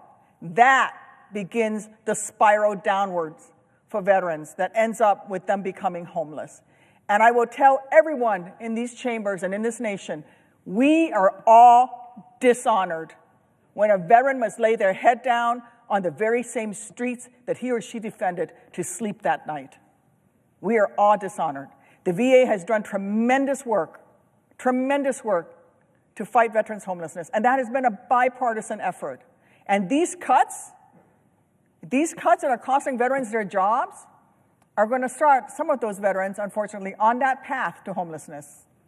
These cuts are going to mean those veterans' homelessness programs that will prevent our veterans from becoming unhoused, those programs will not be able to take care of all the veterans of the demand. I'm already seeing it. I spent this past weekend in Missouri at the Cochran VA Medical Center, hearing about the challenges that they're facing. They need to expand. They don't need to shrink. They said there's going to be another 25,000 veterans moving into the area. They actually have to expand their services. And yet Elon Musk, enabled by Donald Trump, is cutting veterans' jobs, veterans' benefits, because according to them, veterans aren't heroes. We are suckers and losers. Well, I beg to differ. I beg to differ. I am sure that my colleague from New Jersey knows that firing 80,000 employees from the Department of Veterans Affairs wouldn't just cause longer delays for veterans. It will doom our VA's ability to process claims, that the influx of claims under the PACT Act, a law that is helping ensure veterans who were exposed to toxins while serving can get the care that they have earned, with more than 1 million claims already approved in a short time since it's become law. I can't think of a single good reason to hurt so many veterans. And I'll just ask the senator from New Jersey, can you think of any reasons? I'm very moved by your comments. I want to say that from John McCormick to Jack Reed, the Senate has a good number of people who serve this nation, who answered the call. They should all get our honor and respect. Senator Blumenthal served, and he has a son, Navy SEAL. We should have a reverence for those people, because a lot of them didn't make it back. A lot of people didn't make it back, and a lot of people who came home with horrible wounds, visible and invisible.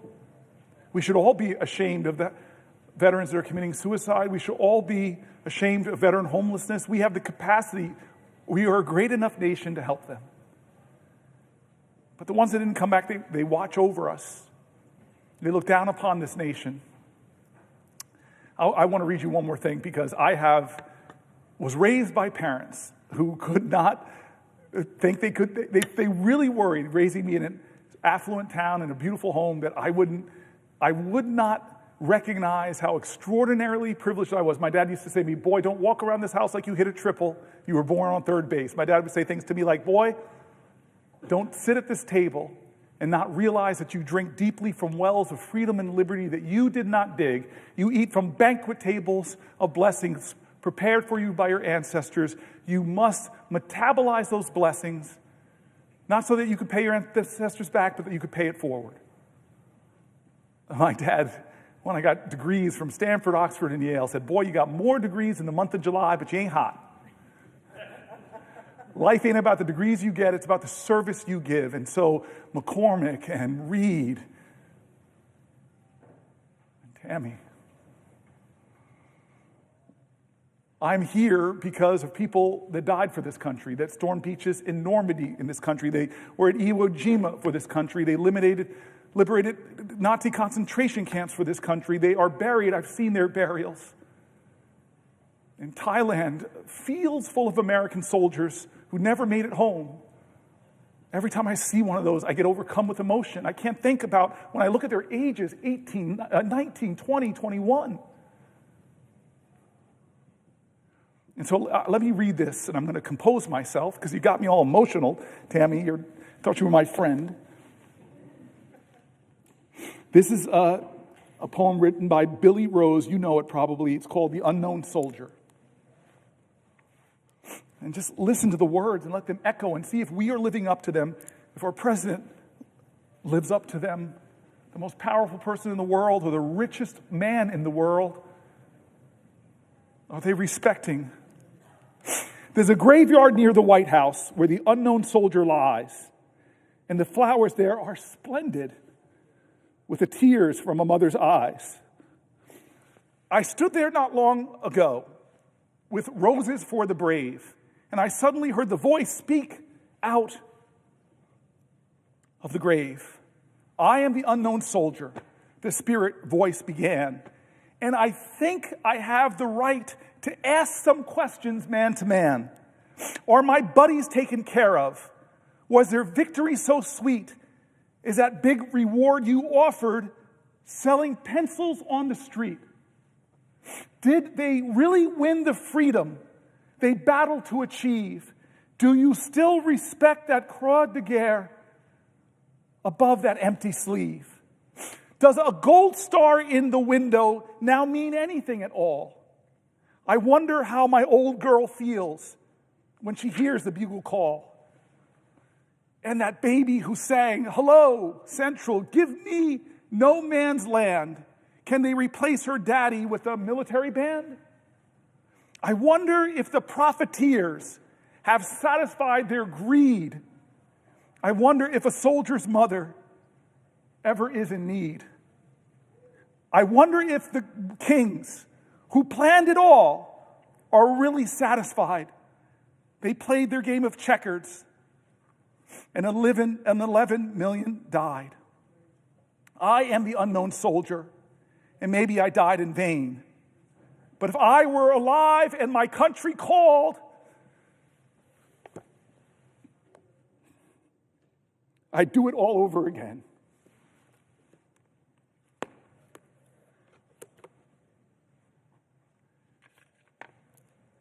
Thank you, Senator. Every time I see you, I have such reverence and gratitude that I get to serve alongside of you. I didn't serve in the military alongside of you like those courageous soldiers, like those people who carry you at risk to themselves, people who saved your life, the people that helped you in rehab, the people that empowered you to get back on your feet and run for one of the highest offices in the land, and then you serve here with distinction because you don't forget who helped you get here. Exactly.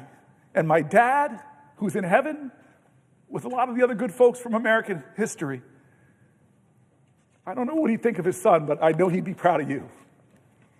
All right. Let's talk about the economy.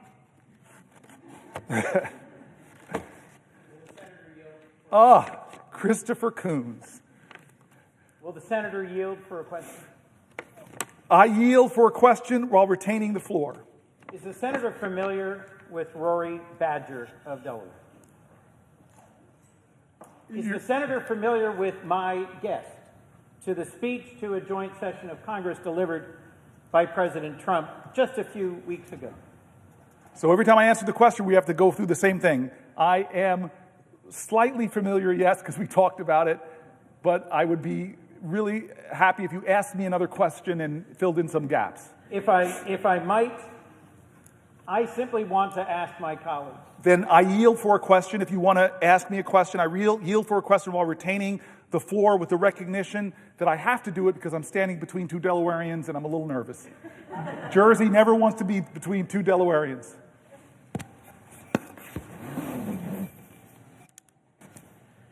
To my colleague and friend from the great state of New Jersey, I simply am asking the question, are you familiar with a Marine from Seaford, Delaware? His name is Rory Badger. He is not a man of politics. He is not a partisan. And he only came to my attention when he called my office for assistance. Rory Badger volunteered to serve our nation, was deployed to Afghanistan, and is a decorated combat veteran of the United States Marine Corps. Working through the impact of his service, he's returned to the United States and was engaged by Fish and Wildlife in Delaware and doing great work to promote conservation. With a young wife and a young son, Marine Badger reached for what was his dream job, to work for the U.S. Department of Agriculture Rural Conservation Service. All Rory wanted to do, he conveyed to me in a letter and then in person when he came to visit here. All he wanted to do was to help farmers on the Delmarva Peninsula conserve their land, create wildlife habitat, protect the environment, and be in places both beautiful and still. As you, my friend and colleague, have documented in long discussion and debate in the last hour, he is one of thousands of veterans who woke to receive an unjust and unwarranted termination email that said it was for a cause without citing any cause, and that threw him into the chaos and hurt of having been summarily fired by the American government. He's ultimately been rehired, thankfully, but that period of chaos and of loss made him question our nation and its commitment to our veterans. I will share with my colleague, had the opportunity to visit with our friend Senator McCain to the prison where he was imprisoned for 5.5 years, tortured repeatedly, and lived through the experiences you've just shared of fellow veterans risking their lives to do the most simple thing that we take for granted at the beginning of every day here, to pledge allegiance to our flag. I had a chance on visiting the Hanoi Hilton with our friend and former colleague, Senator McCain, to ask him a simple question, which was at the end of his describing the period when friends were beaten horribly, when some were killed, and when his Vietnamese captors told him, "We've found out who your father is, a 4-star admiral, and so we will release you any day." I simply asked him, knowing that you could at any moment on any day raise your hand and say, "I will accept your offer and go home," how did you endure another 5 years of torture and imprisonment? His answer simply, to do so would not have been honorable. My question to you, my friend and colleague, was the firing of Rory Badger honorable? Is the leadership of our current administration in its treatment of our veterans honorable? Is the value shown by the decisions being made by Elon Musk and his team at DOGE honorable? Are we putting at risk the very honor of our nation in the mistreatment of the veterans of this country? This question I put to my friend and colleague. I thank you, Senator Kuhn, by your strength of voice, by your tone, by the colleague and citizen that you invoke. You are saying the answer with strength, my friend. How do we judge our nation? What measure do we judge America? Is it by how tall our buildings are? Well, those are great marvels, but other countries have taller buildings. God, maybe Ezra Klein has got me so focused now on making our nation do bold and build great things, but does the speed of our rail, as an Amtrak guy, speak to the greatness of our nation? No, other nations have faster rail. Does the wealth of our people, we have more billionaires than any other country, does that speak to the greatness of our nation? No. I think the things that speak to the greatness of a nation is how do we take care of each other? How do we take care of our elders who deserve our respect and our reverence and gratitude for building America, for sustaining America, for doing the hard jobs to raise families, to set the next generation on their way? I think we should be judged by how we treat our children. They are the only true hope we have of seeing tomorrows that we will never live through. I think we should be judged by how we treat the sick. Whether it's people with the disease of alcoholism or mental health or crippling cancers or chronic diseases, what do we do? I think we should be judged by how we nurture our families. God, we put American families under crazy stress. Affordable child care, paid family leave. Other nations, our competitors, have these things. I think we should judge the greatness of our nation by how we treat our veterans. These honorable men and women, some of them who gave their last measure, the last measure of their devotion, on fields across the world, from Thailand to Gettysburg. They gave their lives. And those who came home, the America they experienced will speak to the truth of who we are. And so I'm in this place like you're in this place. We've been friends for a long time. I'm blaming you a little bit because you're one of those people I called and said, hey, I'm thinking about running for governor. I'm thinking about running for senator. You told me to come here, man. I'm joking. I love you for it. I'm honored and blessed that New Jersey sent me here. I know that you and I are working to, and let's talk like we talk when we're not on the floor of the Senate. We both are deeply devoted Christians. You told me one of my favorite stories in the Senate, which I won't tell right now. I've been asking you to tell that story. I hope you'll tell it, but it's just about how your parents, James Baldwin said, children are never good at listening to their elders, but they never fail to imitate them. You are a great reflection of the stories of your parents you told me. And you and I grapple with this faith of ours, which demands the most radical love. Radical love. What does the Bible say about immigrants?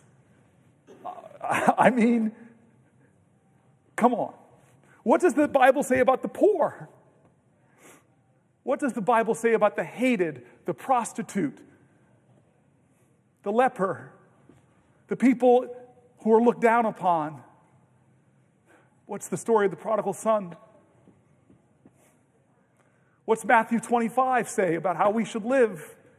Even as to the least of these, you did unto me.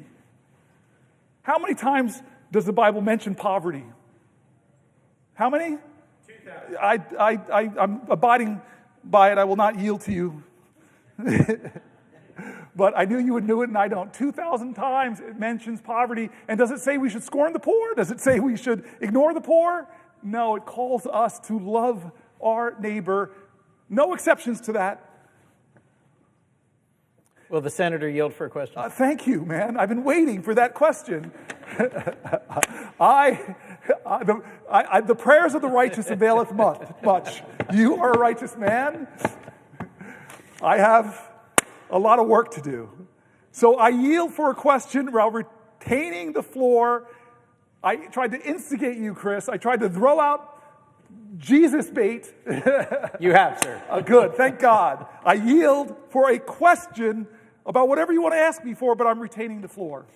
To my good friend and colleague, as we transition to comments about the economy, are you familiar with the very first time that Jesus stood in his home synagogue in Nazareth to preach? He read from the scroll a passage from, I believe, Isaiah 61, verse 1 to 2. This is recorded in Luke chapter 4, and it is a well-known passage.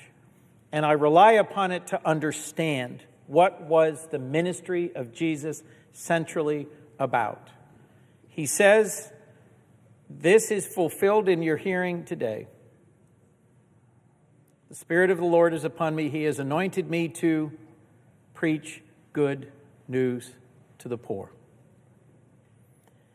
I don't think it is possible to read the Gospels and to read the Torah and to understand righteousness without hearing over and over and over in the course of the Old and New Testaments a call to respect those at the margins of life, a call to be generous and open-hearted and kind to those who suffer and struggle, to be attentive to and present to those who are in prison, who are widows, who are orphans, to allow the gleaning of a field, which means to make sure that out of the abundance of our productivity on our farms, we make sure that we feed those who hunger here at home and abroad. You cannot miss the central message, which is, as you have said, kindness to those on the margins, attentiveness to those in need, good news to the poor. And so in this season of Lent, I ask my friend and colleague whether he's aware of our president's intention to impose significant tariffs sometime today or tomorrow that may raise the costs for working families in our nation, that may make harder the lives of those who struggle to pay for their children's food and medicines and schooling, that instead of meeting his promise to make America affordable again, will almost certainly make America less affordable for those who are exactly those to whom we are called to give attention, kindness, and service. I ask my colleague and my friend, are you aware of President Trump's so-called Liberation Day that will impose, in fact, thousands of dollars of additional costs on the working families of America who struggle so hard to make ends meet, in a direct violation of a call to care for those in need? Yes, I'm aware. I said earlier that he calls it Liberation Day, and I'm not sure what he means by that, because Americans will not, by this move, be liberated from high prices. They won't be liberated from watching their 401ks dwindle in value as the stock market goes down. They won't be liberated from the high cost of groceries. They won't be liberated by the high cost and hard availability of housing. He calls it Liberation Day, but Americans won't be liberated from crushing debt, from medical debt, from student loan debt, parents who are struggling to take care of their parents and their children, who rely on Medicaid because a parent has Alzheimer's and a child has a disability, and they're trying to make it all work, but yet they're shackled in fear because they see that recommended to a House committee on Energy and Commerce was to find $880 billion of cuts to the programs that they are relying on as a lifeline to keep their family together. Who's liberated? Who's liberated by the tariffs that he's going to come and bring onto a country where half this nation is dealing with a tough economic reality, where half of the renters in this country, you and I were both local leaders, we know it is technically the definition of housing insecurity if you are paying more than a third of your income on rent. Chris Coons, you love people, you know people, you travel Delaware, it's a much smaller state. I do say that with some little bit of twisted non-Christian arrogance and from New Jersey looking down. But you know people in your state. I've been with you in your state. You're connected to your communities.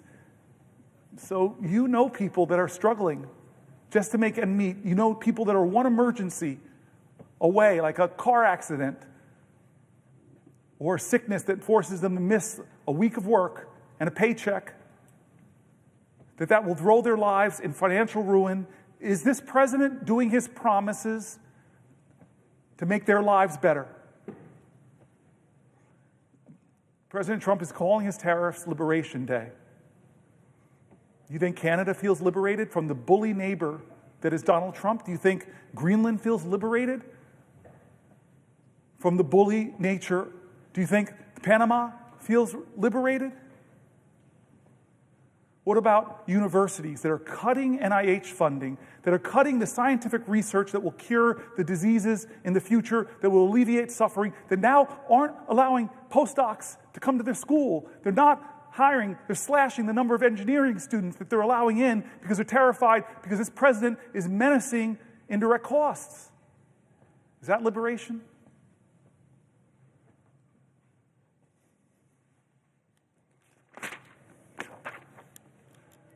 "71 days in, now 72 days. I ask you, are you better off than you were 72 days ago economically? I ask that question. Ask it to your friends. Are they better off economically? Well, I don't see how they could be because prices are up, stock market's down, the risk of recession is climbing, consumer confidence is in the gutter, 401k plans are losing value. Are you better off than you were 72 days ago under this president's leadership on the verge of his so-called Liberation Day that's going to drive prices up even more? And he's doubling down on tax cuts for the rich. He wants an economy that works for him, his billionaire donors, his powerful special interests, and it's coming at the expense of working people who are struggling to get by, and a lot of the programs that they rely on, like for their health care, like for their Social Security. He wants an economy where the richest people get the biggest tax cuts, where the largest corporations, heck, they may get to skip out on taxes altogether. And where hardworking Americans are getting crushed by rising food prices and rising rents. This idea that that might trickle down. But we know it doesn't work. He's continuing the same reckless economic approach he used in his first term. Massive tax cuts that inure mostly to the wealthy, unchecked spending, rapacious spending, big holes in our national debt, trillions of dollars of more debt, and no serious plan on how to pay for any of the things that he's doing. From Social Security to public health to the education that supports children with disabilities and scientific research, the safety nets that millions of people depend upon. Here's the New York Times. Trump's policies have shaken a once solid economic outlook. This is from March 7th. President Trump inherited an economy that was, by most conventional measures, firing on all cylinders. Wages, consumer spending, and corporate profits were rising. Unemployment was low. The inflation rate, though higher than normal was falling. Just weeks into Mr. Trump's term, the outlook is gloomier. Measures of business and consumer confidence have plunged. The stock market has been on a roller coaster ride. Layoffs are picking up. And by the way, this was March 7th. We just finished March, the worst performing quarter in years in the stock market. Back to the article. Layoffs are picking up, according to some data, and forecasters are cutting their estimates for economic growth this year, with some even predicting that the U.S. gross domestic product could shrink in the first quarter. And some commentators have gone further, arguing that the economy could be headed for a recession, a sharp rebound in inflation, or even the dreaded combination of the two, stagflation. Most economists consider that unlikely, saying growth is more likely to slow than to give way to a decline. Still, the sudden deterioration in the outlook is striking, especially because it is almost entirely a result of Mr. Trump's policies and the resulting uncertainty. Tariffs and the inevitable retaliation from trading partners will increase prices and slow down growth. Federal jobs cut will push up unemployment and could lead government employees and contractors to pull back on spending while they wait to learn their fate. Deportations could drive up costs for industries like construction and hospitality and the agricultural sector that depend on immigrant labor. In quotes, if the economy was starting out in quite good shape, it probably is in less good shape after what we've seen the last few weeks, said Donald Rismiller, chief economist at Stratgas, a research firm. The U.S. economy has repeatedly shown its resilience in recent years, and there are parts of Mr. Trump's agenda that could foster growth. Business groups have responded enthusiastically to Republican plans to cut taxes and reduce regulation. A streamlined government could, in theory, make the overall economy more productive. So far, however, the Trump administration's approach to economic policy has been characterized more by chaos, tariffs that are announced and then delayed, government workers who are fired and rehired, than careful planning. Michael Strain, an economist at the conservative American Enterprise Institute, I know AEI well, said Trump's policies on trade and immigration and his slash and burn approach to federal job cuts would have a damaging effect. This is a conservative think tank. What President Trump has proposed will not cause a recession, he continued, but it will slow economic growth. It will take money out of people's pockets. It will increase the unemployment rate. It will cost people jobs. It will make American businesses less competitive. That's AEI, folks. It is certainly possible for Mr. Trump's policies to come together in a way that causes a recession. His tariffs alone could shave a full percentage growth in the domestic product this year, according to some economic models, enough to cut in half the 2% growth rate that economists expected going into this year. Many economists contend that deporting millions of immigrants, as Mr. Trump promised to do on the campaign trail last year, could be even more harmful than tariffs, given the U.S. economy's need for workers, particularly in industries like construction and healthcare. And the administration's push to shrink the federal government, an effort led by Elon Musk, could leave hundreds of thousands of federal workers and government contractors looking for jobs when hiring has slowed. That could set off a chain reaction. Workers who lose jobs or worry they might would pull back on spending, which would force businesses to cut costs, leading to more layoffs and further reductions in spending. Ordinarily, that would prompt the Federal Reserve to cut interest rates and shore up the economy, but that could be difficult if tariffs are also pushing up prices, making policymakers nervous that cutting interest rates could spur inflation. It's a death by 1,000 paper cuts, said Jay Bryson, chief economist for Wells Fargo, certainly not a great liberal organization, Wells Fargo. He says all things individually aren't enough to cause a recession, but if you layer them on top of one another, it might be. Most economists think such an outcome is relatively unlikely, however. Mr. Trump has repeatedly delayed full enforcement of his promised tariffs. For example, on Thursday, this article is from March 7th, he suspended tariffs on most imports from Mexico and Canada until April. What month are we in? April.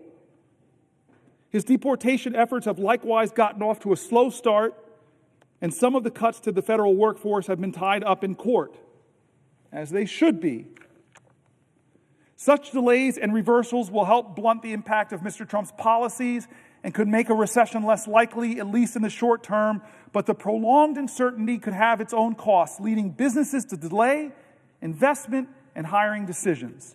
If we don't get clarity by the back half of this year, economic uncertainty can be like a deer in the headlights, said Nancy Lazar, chief global economist and at the investment bank Piper Sandler.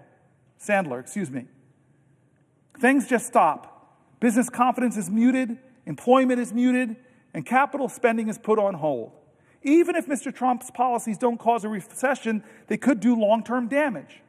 Lower immigration will leave the country with a smaller labor force as the native-born population is aging. Trade barriers will be a relatively modest drag on growth while in place, a chronic condition rather than an acute one. It's less the economy is in a car wreck, and it's more like the economy has decided to start smoking a pack a day, said an economist at the Roosevelt Institute. In certain places and for certain groups, the consequences could be harder to ignore. Veterans, who make up a disproportionate share of federal workers, could be particularly hard hit by government layoffs. So could parts of the countries that depend heavily on federal jobs. Apparently, there are signs that home prices in the Washington metropolitan area are falling. It's going to be substantial for certain communities. When you look at the aggregate, it's going to be challenging. Will the senator yield for a question?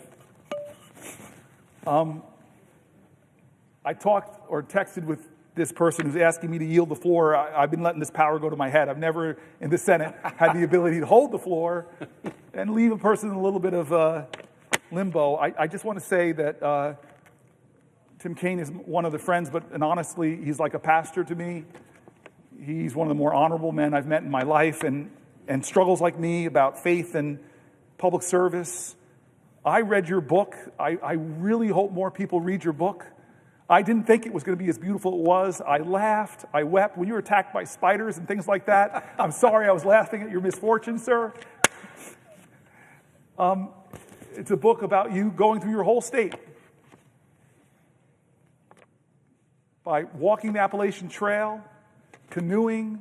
Every story you told moved me. It's a great book. I've read a lot of my colleagues' books, but this one really touched me. You have this beautiful view of America, and I want people to read your book. I really want people to read your book. So if I should yield, I'll yield only if you'll tell people the name of your book and maybe tell something about it. This is extortion on the Senate floor. I'm going to hold on to the floor unless you agree to that. You can shake your head up and down if you agree. All right. Then, of course, to my dear friend and somebody that I probably wouldn't be standing here. We had some discussions about procedural opportunities and things like that. He had to make some concessions to me. I won't give details, but he's an honorable man. And in the crux, before I came here, he really helped to clear the pathway for me to stand here now. I owe you a lot of my 12 years. You are like a big brother to me. And I yield for a question while retaining the floor. Well, thank you to my friend, Senator Booker, and to all who are gathered to watch this very, very important vigil. And the question that I'm going to ask in slow motion to give you a chance to think of a response. God bless you. Is a question that was inspired by your colloquy with Senator Coons, where you guys were not a colloquy, that's not allowed. It was a question. You were discussion, where you were doing some Bible quoting back and forth. And as you know, I'm a big Bible reader. And the thing I thought about, and actually I've thought about it during your talk since last night, is this part of the Gospel of Matthew where he's challenging people that he thinks are hypocrites. And he says to them, you can discern the faces of the sky, but you can't discern the signs of the times. Wow. That's Matthew 16, 2 and 3. You can discern the faces of the sky, but you cannot discern the signs of the times. The way I view this vigil that you have been powerfully engaged upon is you are attempting to discern and explain the signs of the times to your colleagues and to our country, and that's very important that we do. And I'd like to ask you one question about the signs of the times economically to follow the discussion of what we're seeing, but then I want to ask you a question about the signs of the times more in the nature of our democracy. So to begin on the economy, you walked through how strong the economy was on the day this president was inaugurated. And 2 months later, the challenges of a volatile stock market, the challenges of rising prices, the challenges of declining consumer confidence, the challenges of predictions that there might be slow growth or even a recession. We will have a vote on the Senate floor tomorrow about Canadian tariffs based on a resolution that I've introduced that we will have a vote on. You talked at length about those tariffs and the effect that they have on Americans, as Mr. President and others. As I've traveled around my Commonwealth, my farmers and my small businesses, they've seen it before. They saw it in Trump term 1. They know how dangerous it will be. They don't want to pay more for groceries. They don't want to pay more for building supplies. Farmers don't want to pay more for fertilizer. My shipyards don't want to pay more for aluminum and steel. They were promised that they would pay less, not pay more. They don't want to be part of a campaign to demonize a nation that has been a friend of the United States and stood side by side with us in every war since the War of 1812. They don't want to be part of a juvenile assertion by this president that sovereign nation is the 51st state. They don't want to be part of a name-calling effort to call the prime minister of a sovereign nation governor. They're trying to read the signs of the times. Why? is this administration that came in with such a strong economic hand doing so much so quickly to both hurt us economically, but also to tarnish a relationship that has stood the test of time with an ally. The president often says that his goal is America first. We would all agree as members of this body in America first, but we would all passionately disagree with America alone. What is America alone going to get us? What will we turn to? Who will we turn to when the allies that we've spent decades building relationships with now feel pushed aside? Yesterday, China announced that they were going to be working with Japan and Korea on a free trade zone, possibly to respond to U.S. tariffs. Other nations are having to engage in hedging behaviors because they thought we were friends, and now they doubt that reality anymore. And so as you look at the signs of these economic times, and then I'll get to a second question about the signs of the times in our democracy, how are we to understand this? And more importantly, how are we best to rectify it? How can we stand up for our families and reduce their burdens, not increase them? How can we stand shoulder to shoulder with linked arms with our allies to face off against adversaries? Reflect on the signs of the times and point us in the right direction. Please, question mark. I appreciate that. I'm going to try to keep it short, but I want to reminisce with you about something that, do you remember in Trump's first term that he used a national security waiver to put tariffs on Canada then? Yes. And my citizens really remember it because they suffered. Yes. But do you remember we had a Foreign Relations Committee meeting, and a leader, I don't want to embarrass the leader, but a leader from Canada came, it was a woman, and she sat there. It was a bipartisan group together. You do remember this? Yes, I do. So she sat there, and then she started very slowly going back to the War of 1812 and marched through Canadian-American history. I confess I have a degree in history, but I didn't know all this history. But these amazing stories of Canadian sacrifice to stand next to Americans, to die next to Americans, to fight for America, to join our artists, our cultural communities, our arts, our agricultural communities, all the things we've done in hand to make both of our nations stronger and more prosperous. And then she looked at us and said, and then your president, in a sense, calls us a national security threat. And you all put tariffs on us. And I remember the silence around that committee table. I felt like, whoa. This is such an ally, such a friend, such a consistent ally of us throughout the hardest, difficult times of history, never left our side. That her litany was so admirable. And then she looks at us, a national security waiver to put hardships on our economy, national security waiver to put tariffs on. And they hurt Americans, and they embarrassingly hurt our northern neighbor. But I thought that was bad enough. Mm-hmm. And now, what kind of bully are you? What kind of mean spirit? Do you look at your northern neighbor and say, I'm going to call you governor, not with the title you earned by the people that put you in that office? It is the worst kind of behavior, and nobody calls it out. Of our Republican colleagues, not enough of them call it out, I should say. So we are in, as I read in that article, in an economic crisis, and I question how long will we wait until more of us join in a chorus and saying enough is enough. I don't know the answers. I don't know how we can stop him, but I know we did in the first term. We pushed back on him successfully on his attempts to try to take health care away from tens of millions of Americans, and we can do it again, but more people have to do things differently. They have to do like we've been talking all day, and I'll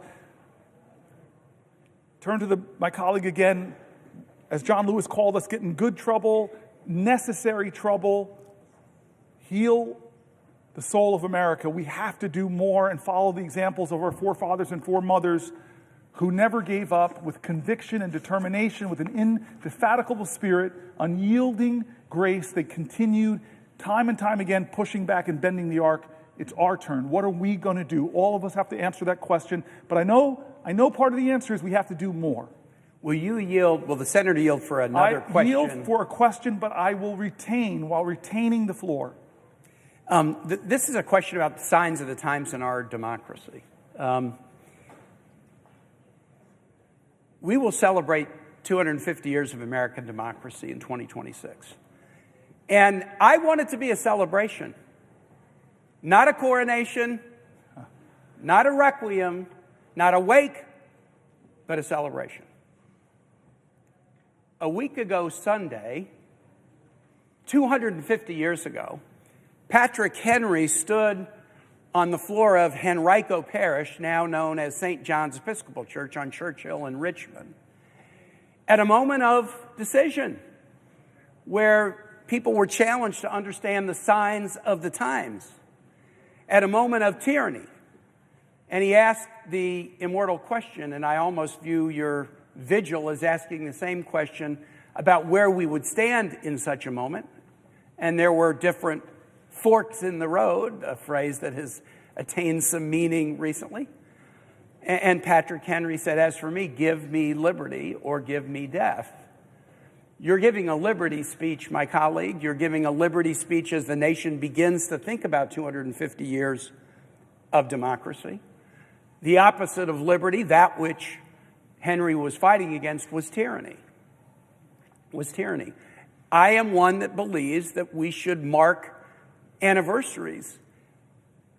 We shouldn't just act steady state like this country was ordained and will just go on forever regardless. We're coming up on 250 years of American democracy, and there is a live question about its continued existence that this generation is grappling with. Henry gave that speech at St. John's Church, and a few months later, July 4, 1776, the U.S. declared its independence from England. And our history in this new chapter began. And at various points along the way, during the 1850s, say, or during the 1950s, generations just like ours have had to grapple with the question of whether the experiment will continue or not. Some of our national symbols have some unusual aspects to them that point to this experiment. We have a national anthem that ends with a question, not an assertion, not a declaration, but whether the flag will still stand over the home of the free and the land of the brave, question mark.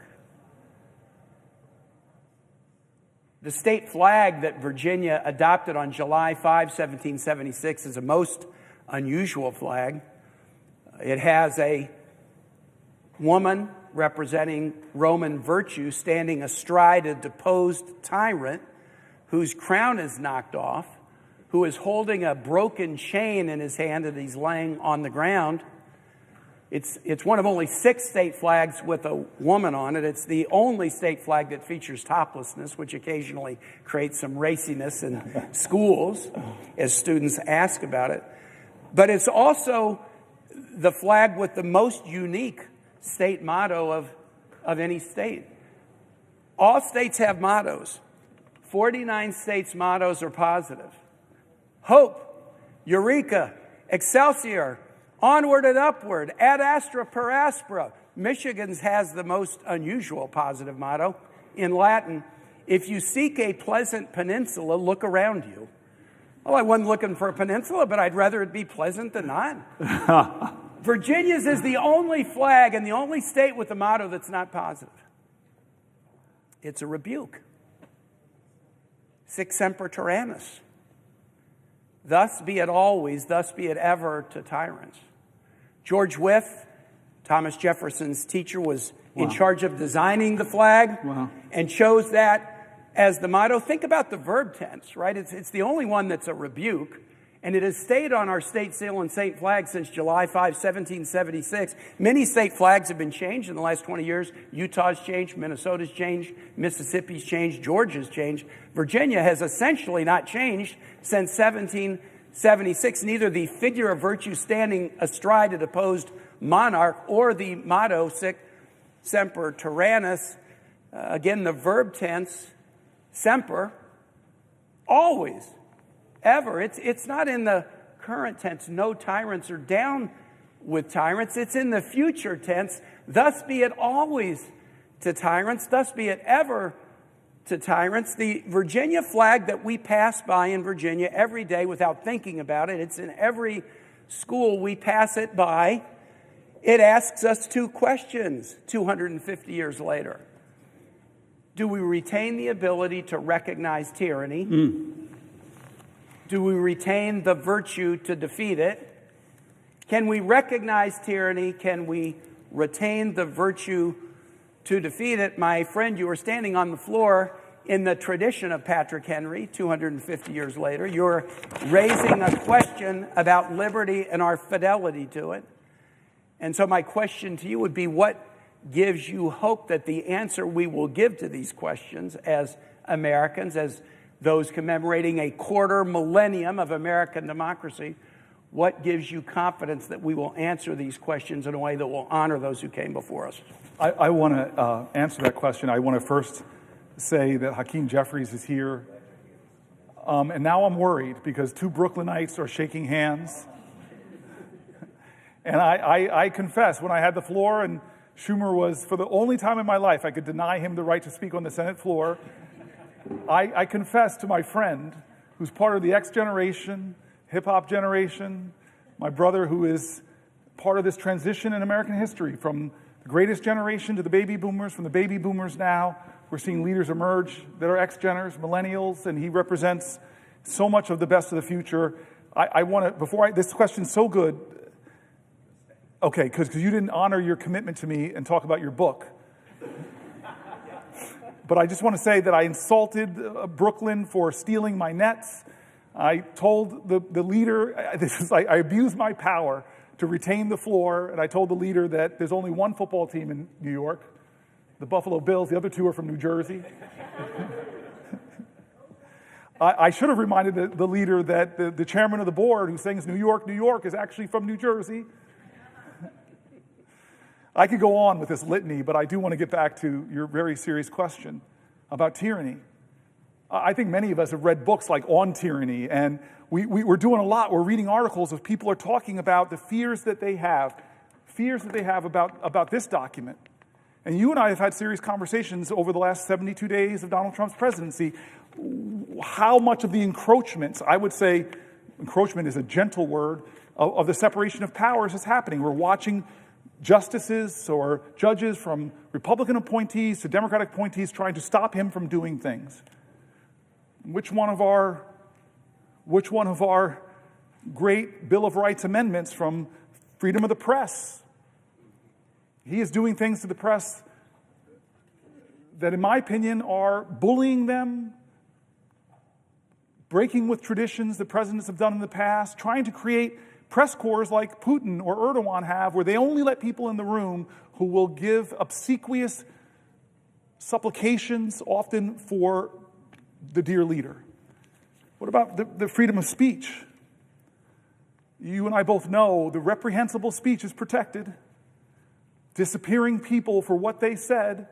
Scalia talked very clearly about having rights even when you're in the country. One of the most conservative justices said, you have rights. We're seeing him invoke emergencies. You've been the leader in our caucus talking about the absurdity of these emergencies he's doing, and you've tried to rally this body to say, don't let this happen. You've talked to me about all of these things. So what is the limit of tyranny? Well, you and I, and we talked about this with your book. I'm trying to get back there. I told you once when Skip Gates did my history that he traced my history back to Virginia. I try to show you that I have more Virginia legitimacy because my roots go back to 1640 in your state. The Stampers came over, and following down, then Henrietta Stamper, who my mom still talks about as a relative, John Stamper, and the chart that Skip Gates gave me, the only thing he could say about John Stamper, the mother of Henrietta Stamper, was slave woman. Born Henrietta Stamper, they called her on her documents mulatto, and the stamper fought for her ownership because it would later come out that that was his child. And these are the traditions in my family. It's really amazing what Skip Gates did, and showed me that I'm the direct descendant of slaves and slave owners. I'm the direct descendant of a Confederate soldier that was captured in retreat. I'm a direct descendant of Native Americans and people that fought in the Creek Wars to kill Native Americans. And this traditions in our country, I draw upon all of them. I'm proud of all of them. They speak to us. They speak to the complicated history of America. But perhaps one of the best things I got about this complicated history was a visit to my office by, I don't know if I told the leader this. Oh, I'm sorry. I'm going to return to this question, but I think I know how busy the leader is. So I will, if the leader asks me a question, I will, if he asks if I'll yield for a question. Yes, will the senator yield for a question? I yield for a question while retaining the floor. Now, before I ask my question, what a tour de force. You are amazing.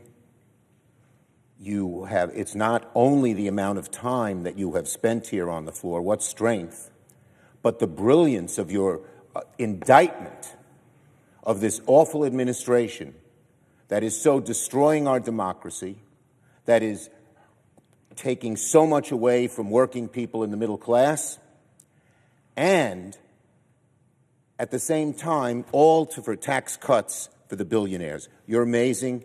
We salute you. America salutes you. All eyes are on you. You're incredible. Now, here is my question that is related to what our Republican friends are trying to do to all the things that you were so opposed. So are you aware that while you were here on the floor today, Senate Republicans are declaring that using the current policy baseline is up to Lindsey Graham, not the parliamentarian?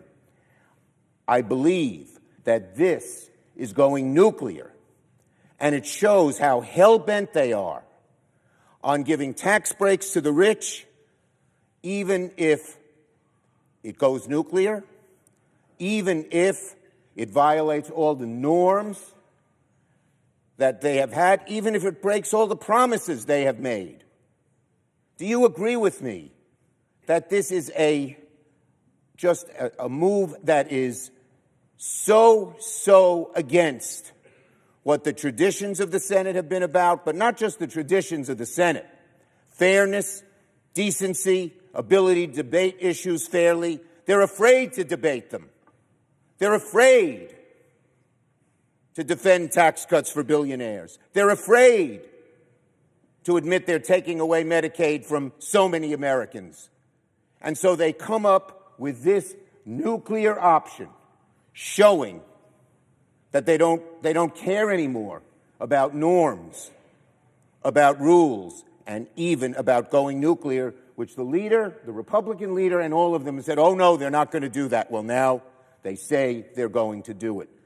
What does the senator think? Does he agree with me that it's going nuclear?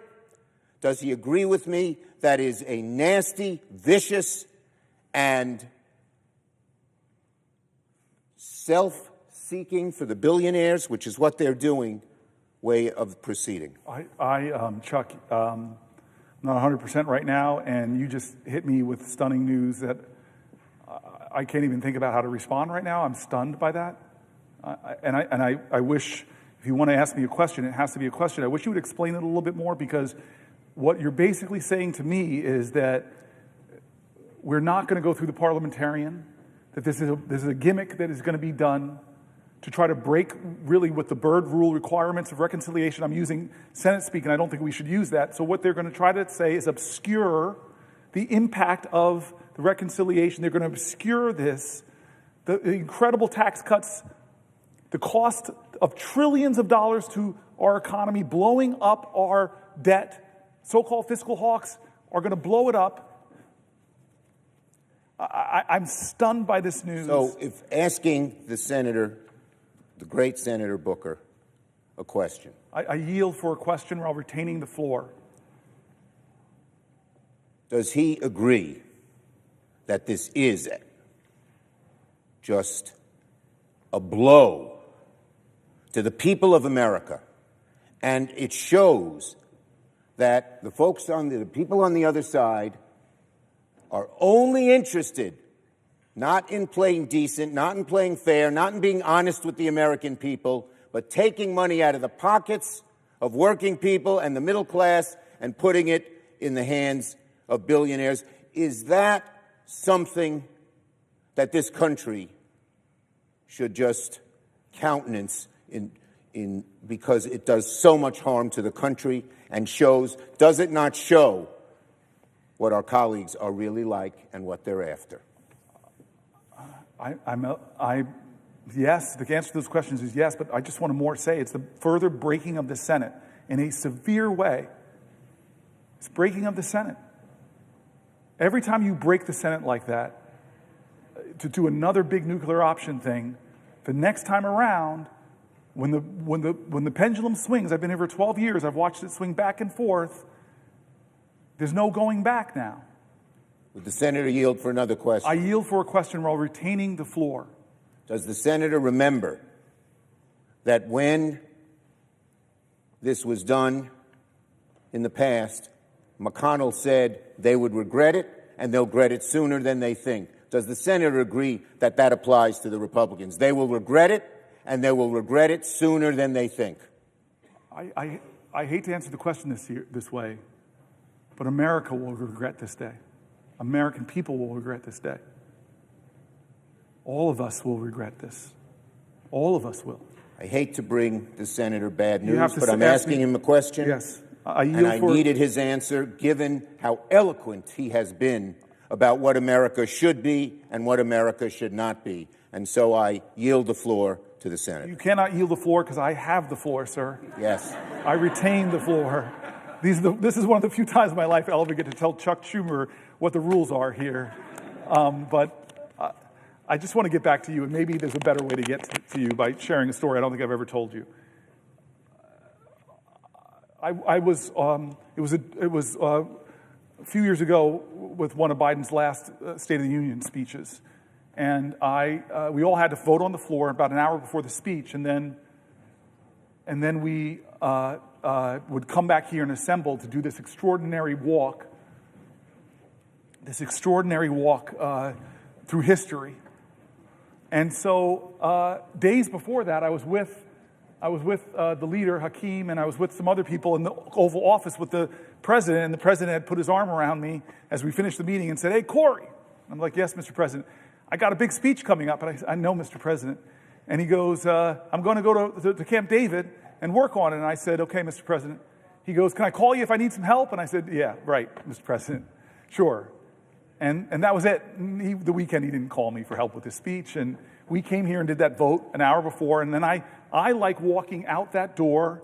And many people know this. I like going, if I can, I go straight out the next doors onto the steps. I love those steps.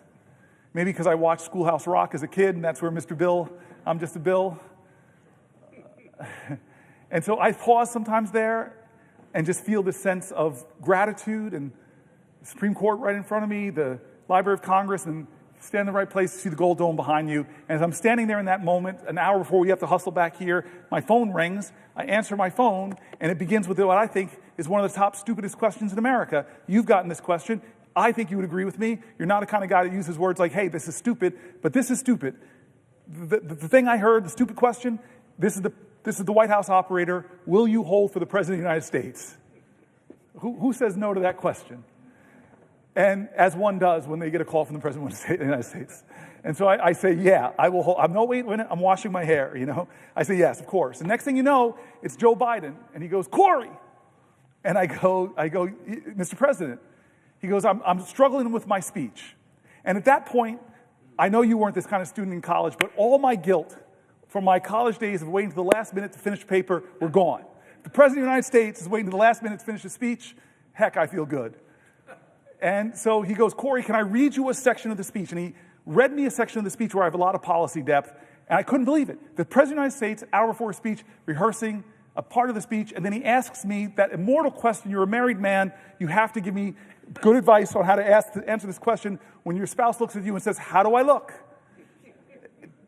You're torn between two things, right? Maybe to tell the truth or tell your spouse what they want to hear. Tell me what you answer with. You can't do it now because I have the floor. And so I take a moment. Am I going to tell the president what I really think of the section, or am I going to just say, yes, Mr. Leader?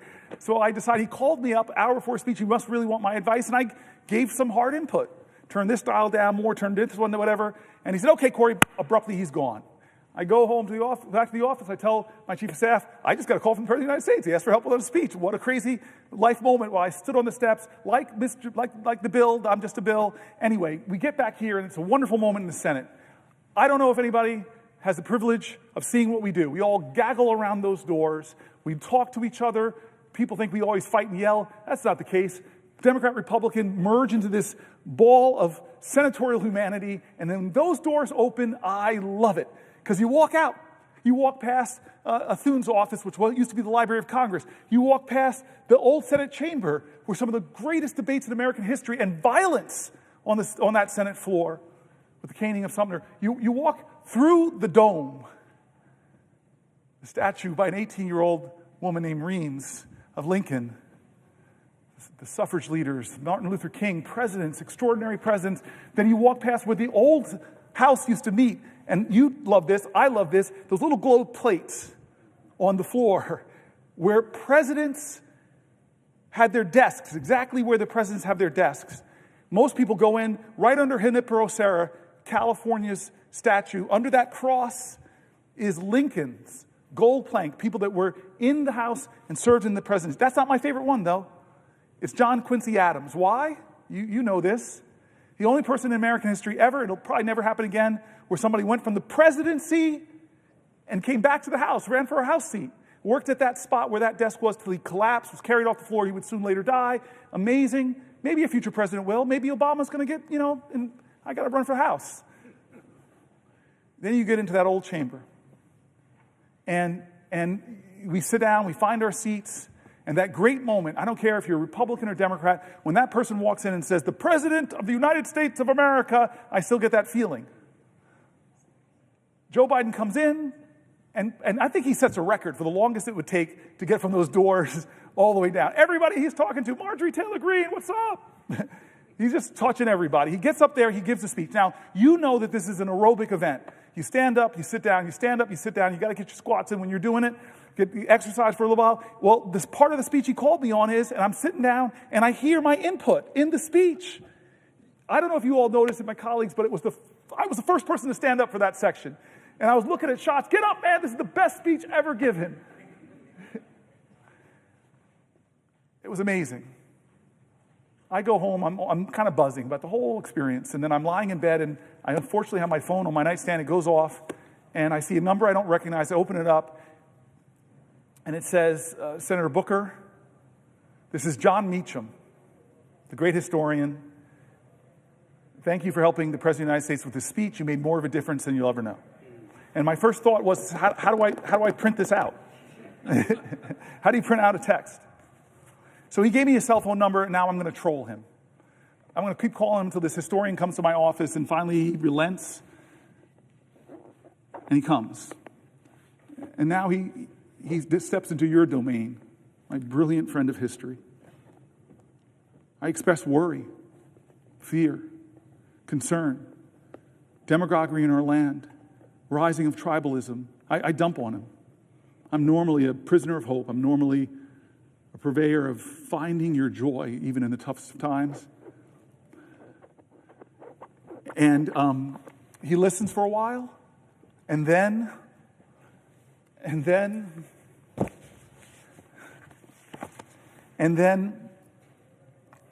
he looks at me and says, Cory, there's nothing about this time that is unprecedented. It's all precedented.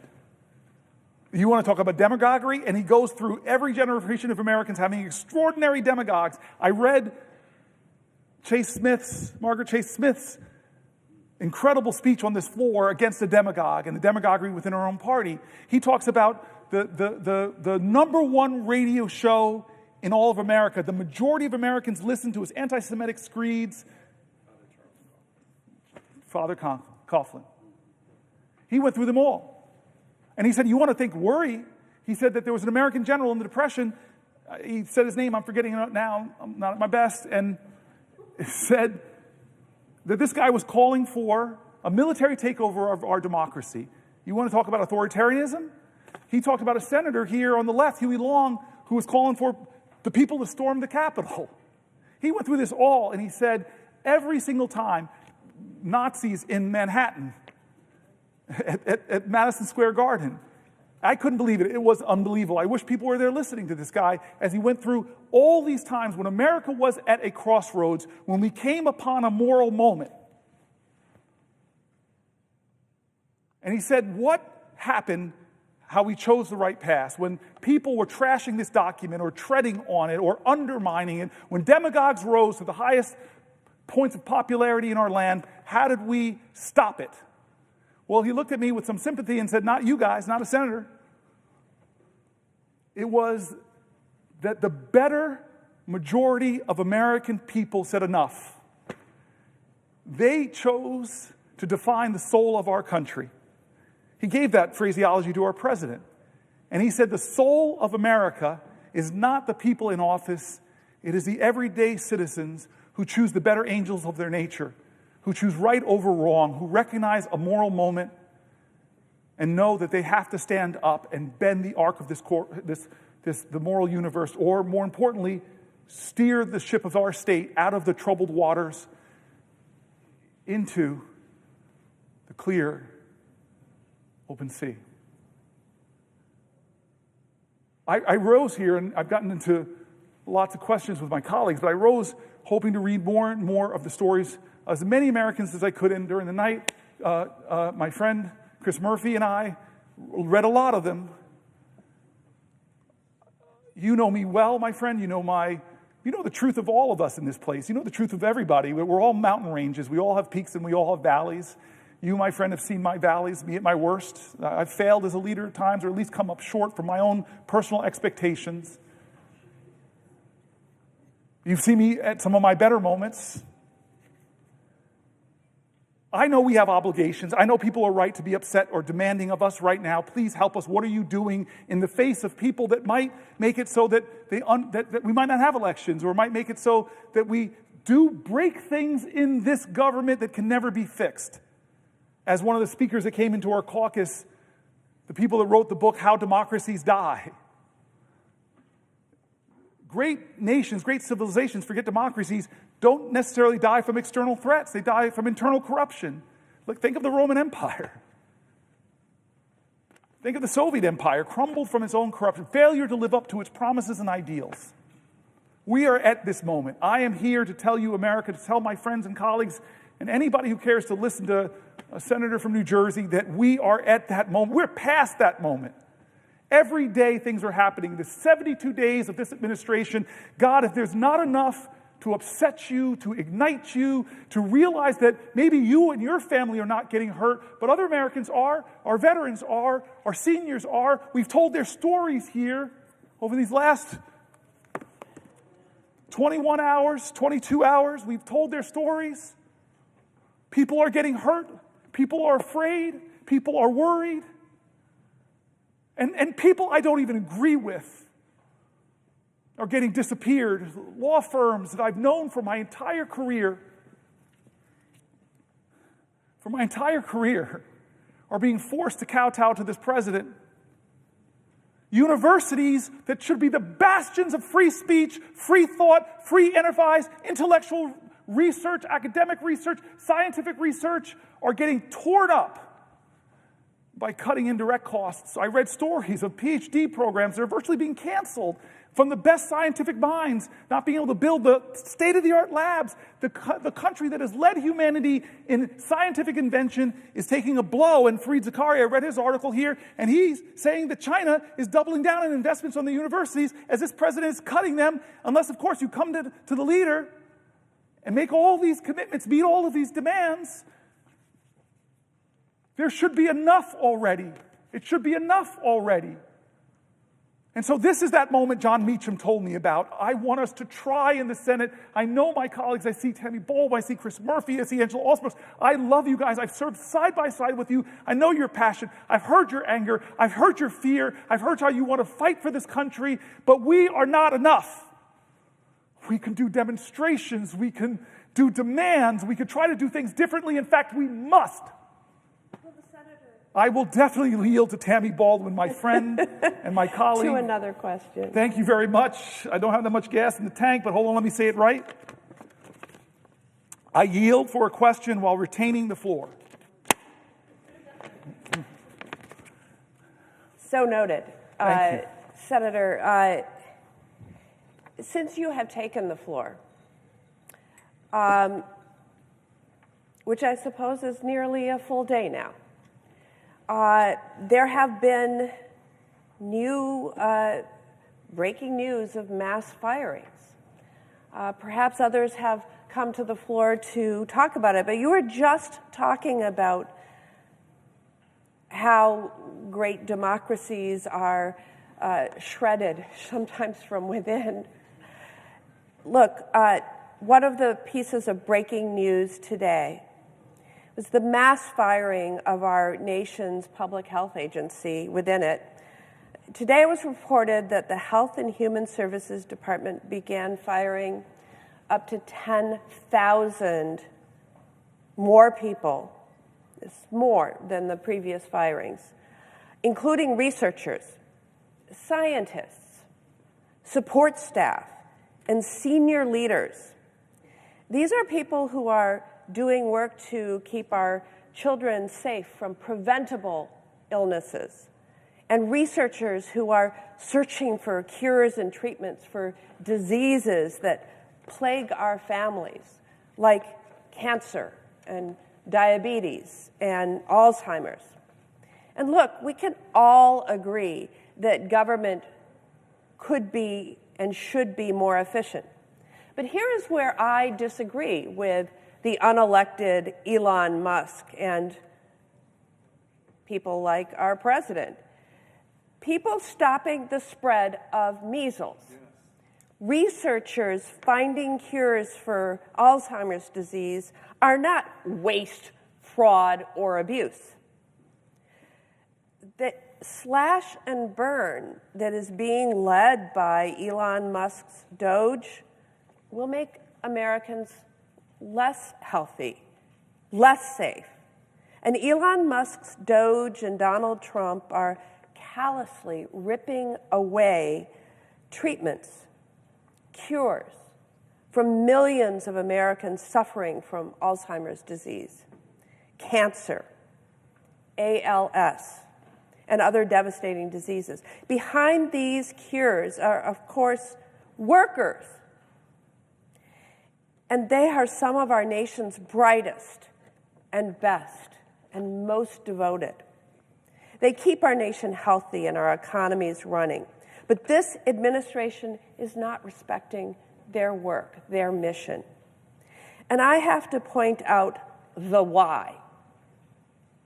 What is the why to all of their actions? Today announced that they're starting that slashing of 10,000 workers within the Department of Health and Human Services. By the way, with more in store, because last week they announced an reorganization that would result in 20,000 people losing their jobs.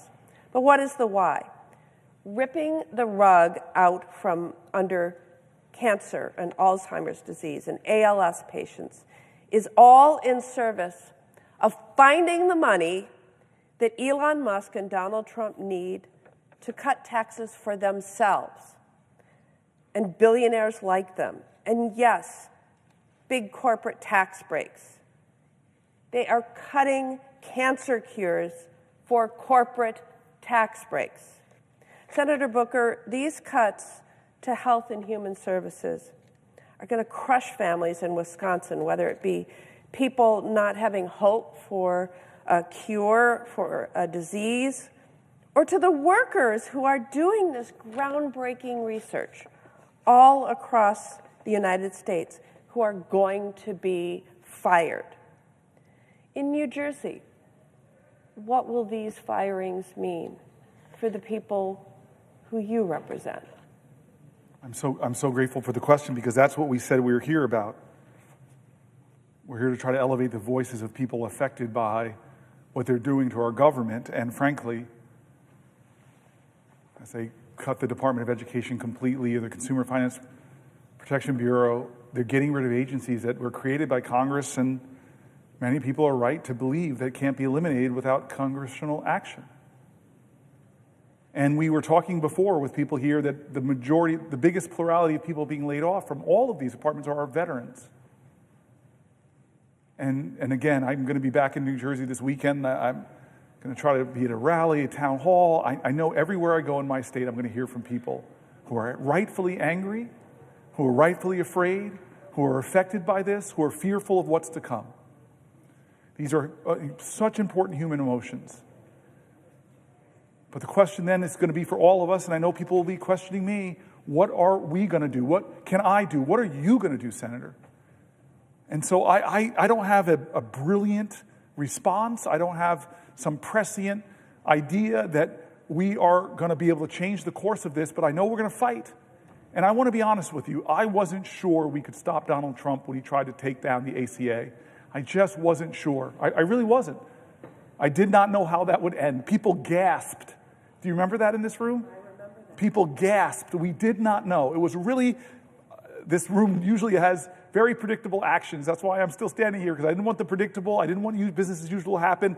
It's rare that we have unpredictability on this floor. It's usually finely orchestrated. You and I both know this, but that day, no one expected that, or at least wasn't sure. It was drama. It was a moment.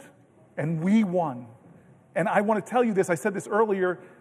When I say we won, I don't think there's one senator here and the 99 others that convinced John McCain of his vote. I know who did, though. Arizonans who stood up, who spoke up, and demanded more from their leadership, not to hurt people, not to hurt folks who needed that health care, not to hurt folks with pre-existing conditions, not to hurt children. So I am one of these people who wants to learn from our history. I want to stand here today and tell you I'm going to do everything I can. I'm willing to go to some lengths. But I am inadequate. You are inadequate. We're senators with all of this power, but in this democracy, the power of the people is greater than the people in power. This is a moral moment that more Americans need to stand up and say enough is enough. I'm sorry. The civil rights movement wasn't won because of just a few black folks who stood up and were really articulate. No, they called to the conscience of this country, and the country responded. And it was a rainbow coalition that said, this ain't who we are in America.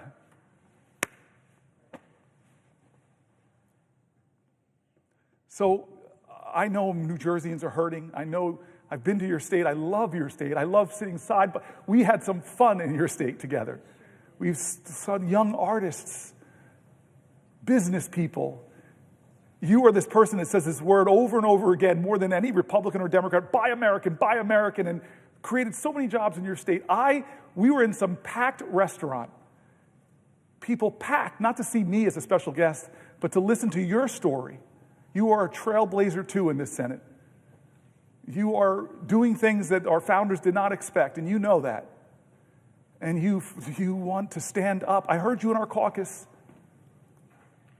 I heard you in the Schumer's leadership meeting, standing up for people that are most marginalized, most looked down on, most talked about. I hear you, Tammy. Will the senator respond to another question? I won't respond to a question. I'm going to read this for the 75th time. I will yield for a question while retaining the floor. Thank you, Senator Booker. You just talked about your visit to Wisconsin. You've had many. But there was one that you're talking about that I remember really well and really fondly. I had the privilege of hosting you and showing you what our state had to offer. Yes. Something that I likely bragged about then, like I often do, is that the Badger State is known for making things.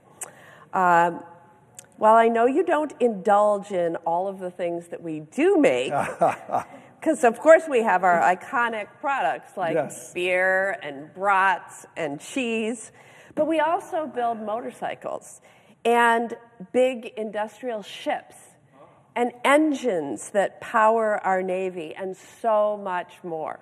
People who give a ship. That's right. Make one too. Yes. Build them. And of course, behind it all is our workers, as you were just talking about. And whether they are in a marsh harvesting cranberries, we're number one in cranberry production. We're in the top country. 5 in New Jersey. I know, but we're number one. Okay. Not that I'm competitive here. Or whether we're on a foundry floor or whether that worker is on an assembly line, workers are what make our economy go round. And so naturally, they are the ones we should be prioritizing in all of our policy. But that's not what this administration is doing.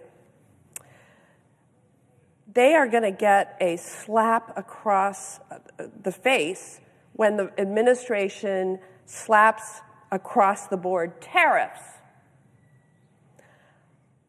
and gets us into a trade war. Yes. And it's going to be these workers who pay the price. And Wisconsinites are really worried about what we're going to see this week. They worry about their businesses. You met so many of them when I hosted you. Their livelihoods, their communities. They're worried because we have all been here before. Wisconsin was one of the hardest hit states by retaliatory tariffs last time Donald Trump started a trade war. During Donald Trump's last trade war, American farmers lost $27 billion in export sales. And according to further records, the state's economy lost more than $3 billion worth of product sales, product exports. And our manufacturing economy in Wisconsin, we lost about $26 billion in exports. And you know what? The exports that Wisconsin manufacturers make is supported by more than 460,000 jobs. And our agricultural economy is supported by 350,000 jobs. And so a trade war would be devastating to the workers of Wisconsin. And then the prices. People have been struggling with the high price of things in grocery stores, at gas stations.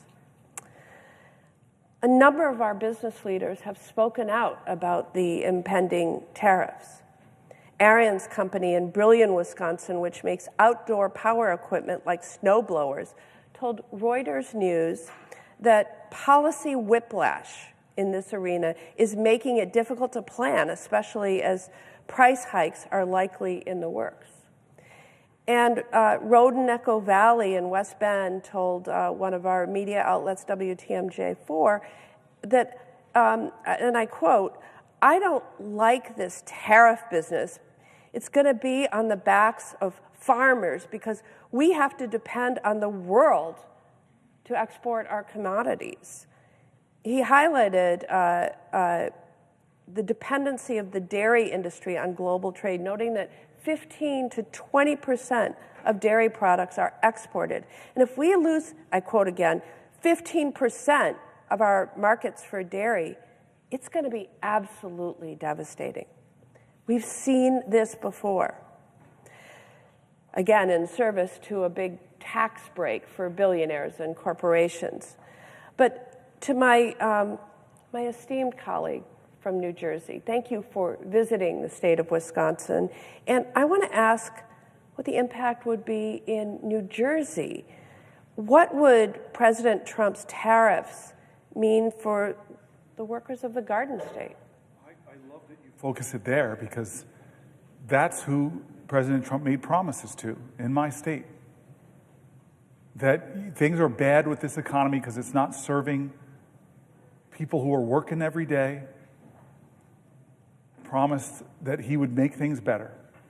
I'll make grocery prices go down. He said that. And so people are expecting that's where he'd focus. They didn't think he'd focus on Greenland, didn't think they'd focus on the Gulf of Mexico, didn't think he'd focus on bullying Canada, didn't think he'd focus on turning his back on Ukraine, didn't think that he'd focus on gutting the Department of Education and ending it. This is not the reason why people voted for them. They did something that Reverend Warnock calls as a vote is a sort of prayer. He says it's like a civic prayer that I'm putting a prayer out there that you will be who I hope you can be. You will be a blessing to my life and not a burden. But you're talking about the burdens that he's bringing. This economy under 72 days has not gotten better for working Americans, and they don't even see the president trying to make it better. They see what he's doing to make it worse, and one of the things is going to be these tariffs, which are going to raise costs on working Americans. Then what Chuck Schumer said to me, it's sounding like it's going to just sail through a plan that's going to blow trillions of dollars of holes into our budget, give trillions of dollars of tax cuts to the wealthiest, and gut your Medicaid, and gut your services for your grandparents in nursing homes. People believed, people put their trust. I don't blame them. They're my fellow Americans. They wanted for them families, they wanted an America that was more affordable. They wanted America to be first prioritized. They wanted a safer America, stronger America, more prosperous America. I heard that. And so I know when I'm back home this weekend, I know that I'm going to encounter a lot of folks who are workers in my state who are getting hurt. They want better. They want better from their government. And so the burden upon us and each other is, what are we going to do? Are we going to do the same old thing over and over again? Or are we going to try to do things different? Are we going to be willing to, again, get in good trouble, necessary trouble, to try to save the soul of this nation?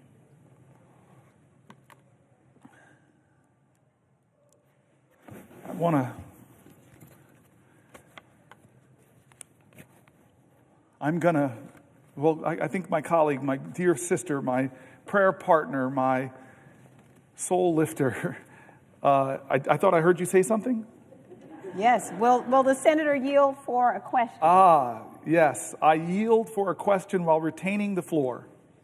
Well, I first of all want to thank you so much again, Senator Booker, for your spiritual obedience.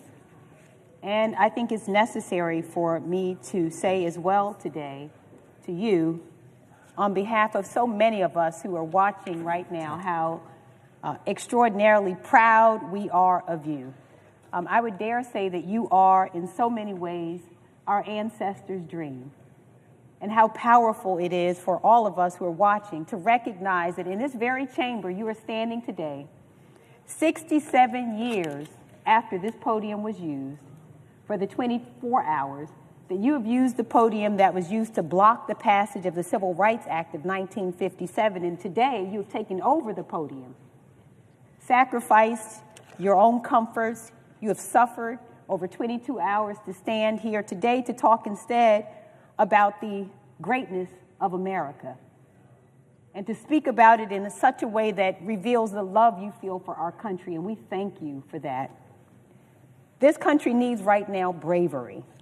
It needs leaders who are unafraid to stand up and speak truth to power, to not hold back when calling out these callous and inhumane acts that are perpetrated by this president against the American people.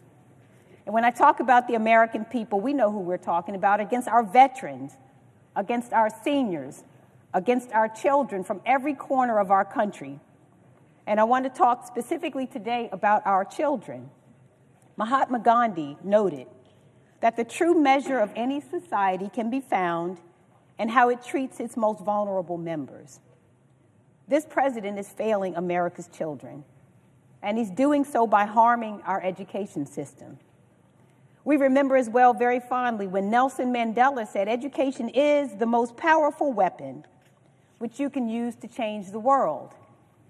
And I think many of us recognize that that is exactly why we're seeing all of the attacks that we've seen on this system, because we recognize that education allows us to change the world. Last Friday, Secretary McMahon shut yet another critical lifeline off to our states and our schools, canceling extensions that the department had previously granted to states to draw down their COVID relief money.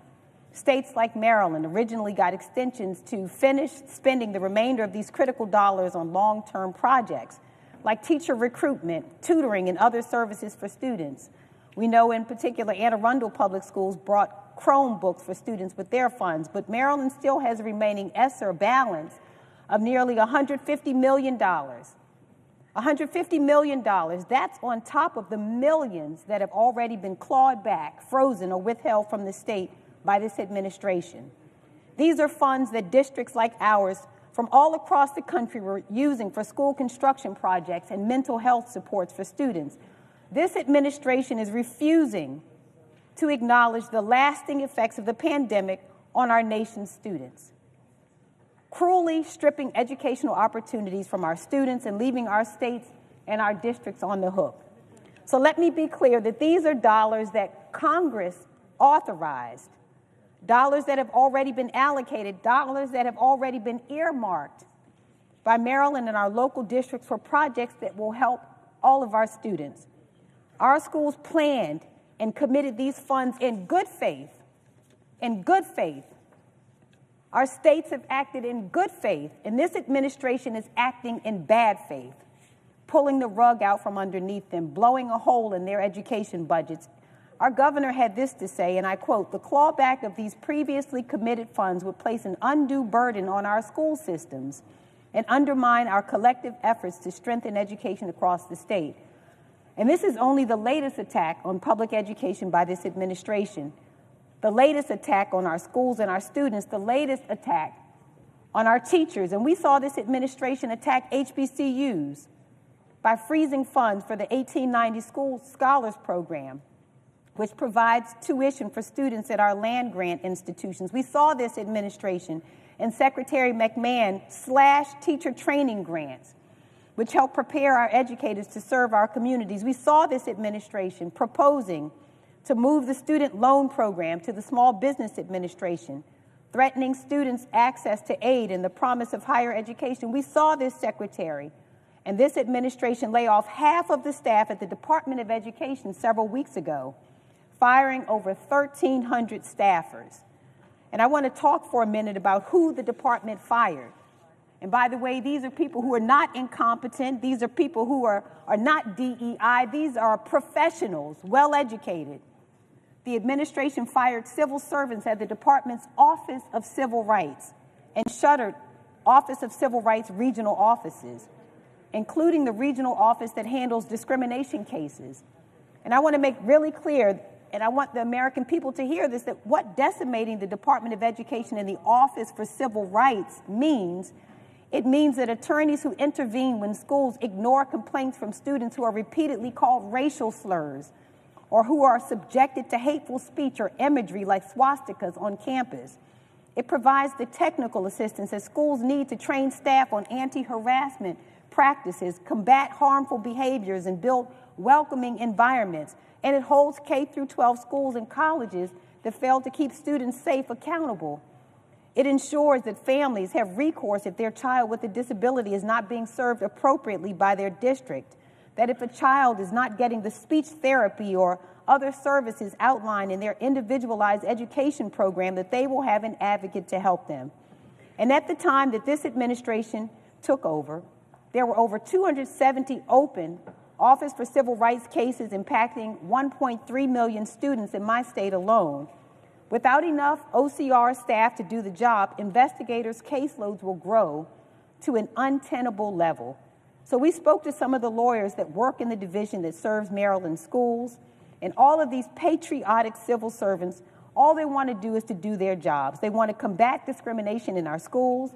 They want to ensure that every child has the opportunity to learn in a safe environment, and these civil servants don't know that that mission is possible, as they and so many of their colleagues are ruthlessly fired by this administration. These cuts are catastrophic.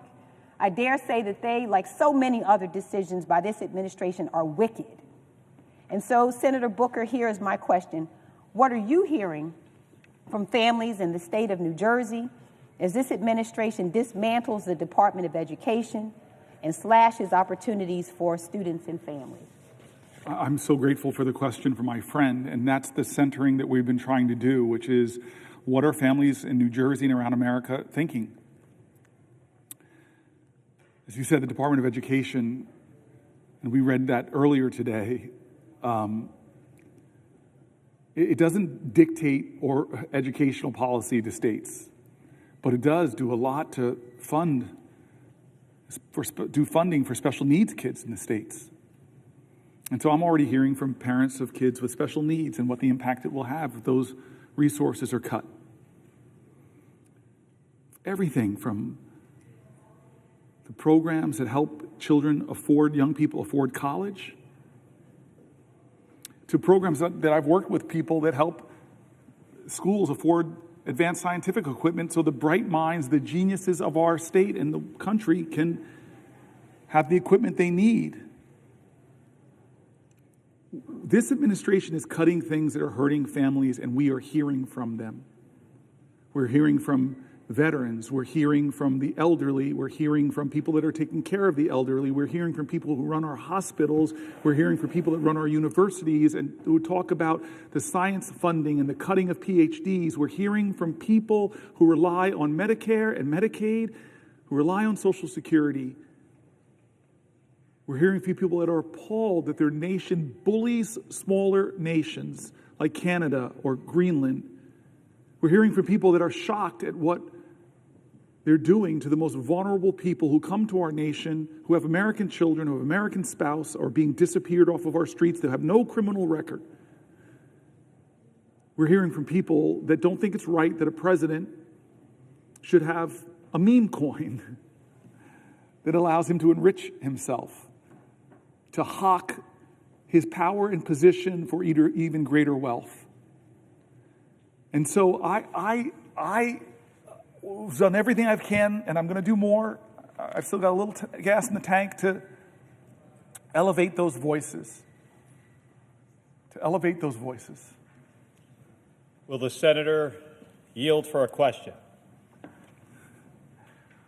Before I yield, because I just keep wanting to exercise this power that I might have for a little while longer, and exercise it over a man that I have a real chip on my shoulder.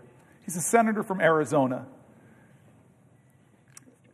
Yeah, he's been a military fighter pilot. He's been an astronaut, has been out of this world. But what ticks me off, sir, I've said nice things about everybody else, but I'm not saying them about you, sir. Because when I go home to New Jersey and I walk through my airport, I was a Newark mayor, my airport, I see your big, bald head up in big picture of you saying New Jersey Hall of Fame, Mark Kelly. Who the heck am I? You're the senator from Arizona, but yeah, you're right, okay. You're this great, celebrated military veteran and astronaut who grew up in New Jersey, who went to high school in West Orange, whose parents were cops. And so you have the accolades in my state, and I am proud of that, and proud I get to serve with you. I still have the floor. Stop trying to speak. Well, there's rules in this place. Don't make me sig the parliamentarian or the presiding officer. Thank you, sir. Thank you, sir. Senator, my apologies for the big with giant... that kind of deference, I now will yield for a question while retaining the floor. My apologies for my giant mug at Newark Airport, where I overshadowed me literally. As Senator Booker knows, I did grow up in the state of New Jersey. And growing up in New Jersey, I came from a very working class family. My family didn't have a lot of money. My dad was a cop. He was a union member. From my earliest days of remembering my mom going to work, she started out as a waitress.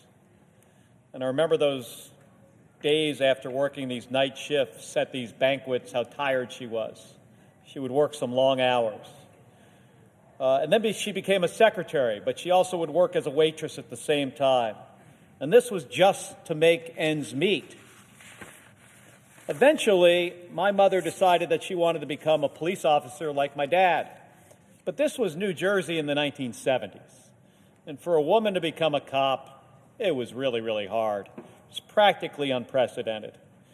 And my mom had to take a written test and then a physical fitness test. And the physical fitness test, it was designed for men. And part of this test required that my mom climb over this 7-foot 2-inch wall. Now, my mother was all of about 4 feet 13 inches tall. And to help my mom out in passing this test, my dad built a replica of this wall made out of a door between 2 pine trees in our backyard. He didn't tell her he made it an inch higher at 7'3". And I'd watch my mom go out there after dinner every night and try to get over this thing. And initially, she couldn't reach the top. And when she finally could, she would usually just fall off into the dirt. But my mom, she wasn't one to give up. And eventually, she was able to get over this thing. But it took her a long time. But she practiced for months. And when she finally took this test, instead of getting over in the required 9 seconds, she got over in 4.5, much faster than almost all the men. And my mom became one of the first female police officers in northern New Jersey. And she kept that job for a long time until eventually she was injured. And by the way, it was the union that protected her rights after being injured on the job. But I remember how this job changed our lives economically. Both of my parents having good paying union jobs. It meant more money coming in the door, more money for our family, more money to play sports. It was part of what allowed my brother and me to chase our American dream, to serve in the United States Navy and eventually both of us as astronauts at NASA. And we were able to do that because our parents worked hard and they sacrificed for us.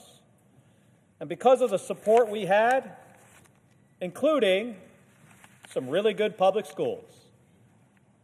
That's harder today for a lot of families, including the school part, by the way.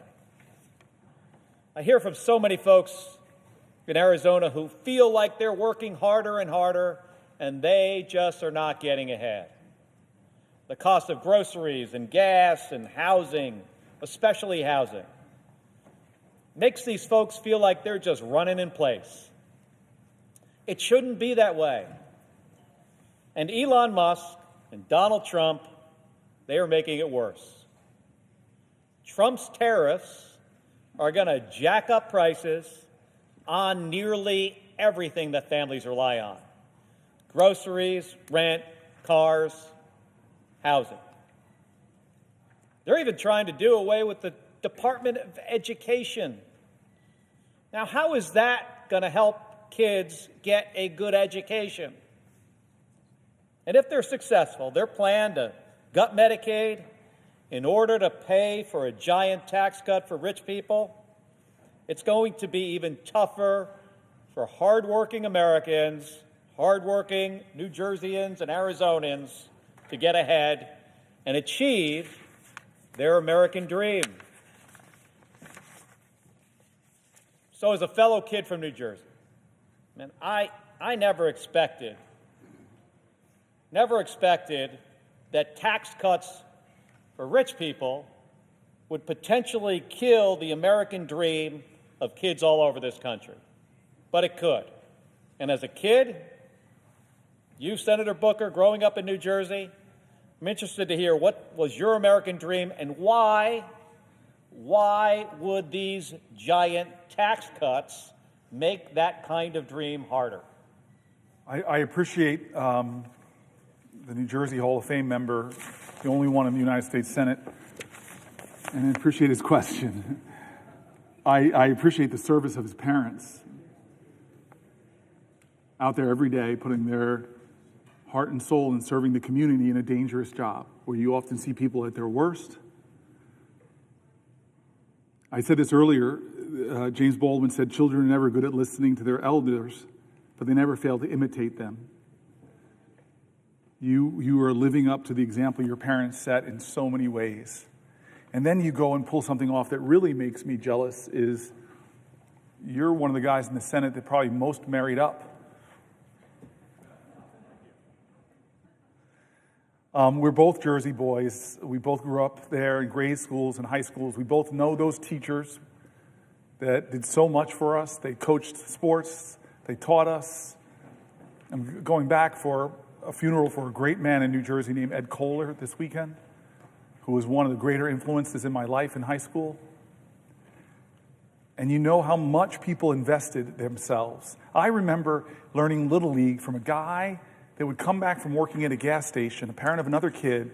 I still remember his big, thick hands teaching us how to hold the bat. And this guy's working a job at a gas station and rushes home to teach his kid Little League, but treated me, only black kid, like one of his own kids. Special communities, special heritage, a special culture that we share, this Jersey culture. We got the chip on our shoulders. We're tough. We're strong. We're proud. And a lot of New Jersey's watching. Thousands of letters and emails and phone calls from all over New Jersey. Andy, Kim, and I are hearing from so many people. And they're afraid. They're angry. They're worried. They don't understand why they're going after our Social Security programs, cutting benefits by cutting so many employees and cutting the service people get. They don't understand why they're seeing veterans being laid off from their government jobs. They don't understand why Social Security is being called a Ponzi scheme. The President of the United States is making up lies. They don't understand why veterans and Medicaid and Medicare, there's so many things that are making people worried, and I'm hearing their letters, and they're praying that we stop some of these things, like $880 billion worth of it. And the question is, why? Why are we doing this? We're doing this, and they're saying it, is to extend or make permanent the Trump tax cuts. The overwhelming disproportionate benefit went to the wealthiest amongst us and the wealthy corporations. So Trump's economy in the first 72 days is pretty bad because of his reckless, chaotic behavior. Prices are up. Inflation is up. The stock market had its worst quarter in 2-3 years. Consumer confidence is down. And now we're going to see tariffs tomorrow, which are going to further drive up prices, create more chaos. Trump squandered the progress we were making on the economy. He tanked the market. He jacked up prices. Is it any surprise that Americans are feeling more pessimistic, as I said, with consumer confidence going down? And what's his first major legislative push? This is what we're talking about, my colleague, my friend, my fellow New Jerseyans. His first big legislative push in this body is not to help families. No plan to lower costs. That's what he said he would do. Is his first legislation coming here about lowering costs? No. Is it any relief for seniors? Is it some big idea like we did to lower prescription drug costs? No, that's not what he's doing. Is his first priority helping our veterans? No. What is his first priority? As I said, it's extending the 2017 Trump tax cuts, a multi-trillion-dollar giveaway that slashed corporate taxes and overwhelmingly benefited the wealthy and left the middle class with crumbs, relative crumbs. He and his allies promised that the benefits would trickle down to workers. That was what we heard. It would pay for itself, it was said. But in 2022, the Fed and the Joint Committee on Taxation confirmed the truth. 90% of workers, 90% of folk in our states saw no benefit. Now Trump and his GOP allies want to double down with even bigger tax cuts that would increase the deficit by over $4.5 trillion, the majority of which would go to the wealthiest people. Let me read what the Center on Budget and Policy Priorities and how they describe the plan. Here's a quote of their writings. Following a presidential campaign in which Donald Trump promised to improve the economic circumstances of working families, House Republicans are instead pushing to extend all expiring provisions of the costly 2017 tax law, which are heavily skewed to people with the highest incomes, and add new tax cuts on top of that. the Republican-controlled House passed a budget resolution on February 25th authorizing the $4.5 trillion in tax cuts through 2034 and called on committees to partially offset the cost with true $2 trillion in cuts. Are they cuts to the wealthiest? No. These cuts will inevitably hit programs such as Medicaid and SNAP, which help millions of families afford essential needs. Extending the inspiring tax cuts for individuals and large estates would double down on the flaws in the 2017 law by, one, giving benefits, the biggest benefits to the wealthy. Households with income in the top 5% who have incomes over $320,000 would receive roughly half of the benefits. So millionaires above that, billionaires, all together, they would receive roughly half of the benefits. Ballooning the deficit, along with the 2021 and 2023 tax cuts enacted under President Bush, the 2017 law, along with the 2001 and 2003 tax cuts enacted under President Bush, the 2017 law has severely eroded our nation's revenue base. The House budget would compound the damage, adding hundreds of billions of dollars to the deficit each and every year. Extending the 2017 tax cuts would cost $3.6 trillion through 2034. Failing to significantly boost economic growth, workers' earnings, and other benefits will not be seen. The trickle-down benefits that proponents claimed in the 2017 law that they said it would produce never materialized. And the law hasn't come close to paying for itself, as I heard on the Senate floor from my colleagues. They said, oh, this is going to pay for itself. Oh, this is going to pay for itself. Yet the House budget claims that extending the tax cuts would generate trillions in revenue, far more than any independent estimate. As of 2017, an alternative path is available. Congress should work towards creating a fairer federal tax system that raises more revenue from wealthy people and corporations and supports high-value investments that expand opportunity and promote more shared prosperity. During the 2017 debate, Trump administration officials and prominent proponents claimed the tax law would yield broadly shared benefits by boosting economic growth. President Trump's Council of Economic Advisors claimed the centerpiece corporate tax rate cut would very conservatively lead to a $4,000 boost in household income. What a lie. But the research to date has failed to find evidence that the gains from the corporate rate trickled down to most workers. Surprise, surprise, surprise. A study by economists from the Joint Committee on Taxation and the Federal Reserve Board found that workers below the 90th percentile of the firm's income scale, a group whose incomes were below roughly $114,000 in 2016, saw no change in earnings from the tax cut. Proponents claim that the tax cuts would pay for themselves hasn't panned out either. In fact, a study by economists from Harvard, Princeton, the University of Chicago, and the Treasury Department estimate that the law's total corporate tax cuts, the rate cut as well as full expensing for capital investments and international tax charges, reduced revenue by roughly 98 cents for every dollar of tax cuts. Reduced revenue in our country by roughly 98 cents for every dollar of tax cuts, even after accounting for increases in economic activity due to those cuts. Similarly, proponents argued the law's 20% deduction for pass-through businesses, partnerships, S-corps, and sole proprietorships would boost investment and create jobs. Then Treasury Secretary Steven Mnuchin, for example, argued that the deduction would be good for the economy and good for growth. But researchers have found no evidence that it provided any significant boost in economic activity and little evidence that increased investment or broadly benefited workers, other than the owners themselves. Despite the underwhelming performance, the House Republican budget resolution assumes that in enacting a $4.5 trillion in new or extended tax cuts will produce enough additional economic growth to generate an extra $2.6 trillion in revenue through 2035. They think it's going to offset the tax cuts. The Committee for a Responsible Federal Budget has derided this claim as fantasy math, noting that it is many times greater than even the most optimistic independent estimate. They lied to us, or at least just put out really expansive hope in the past, and none of it came true.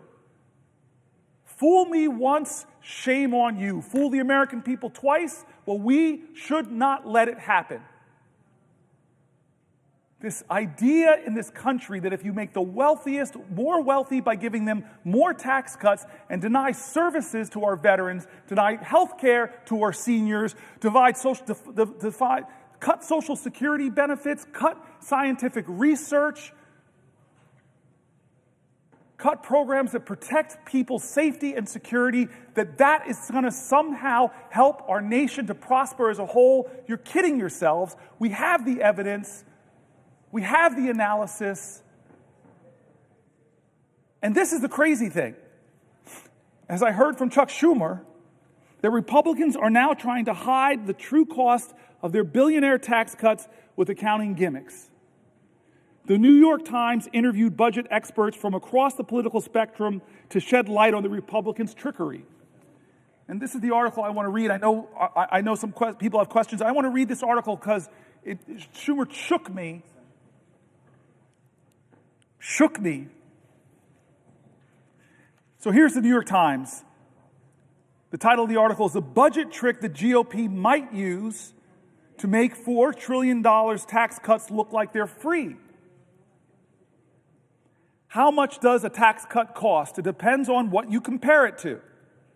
Republicans in Congress trying to advance a giant bill that includes $4 trillion in tax cut extensions are considering a novel strategy that would make the extension appear to be free money.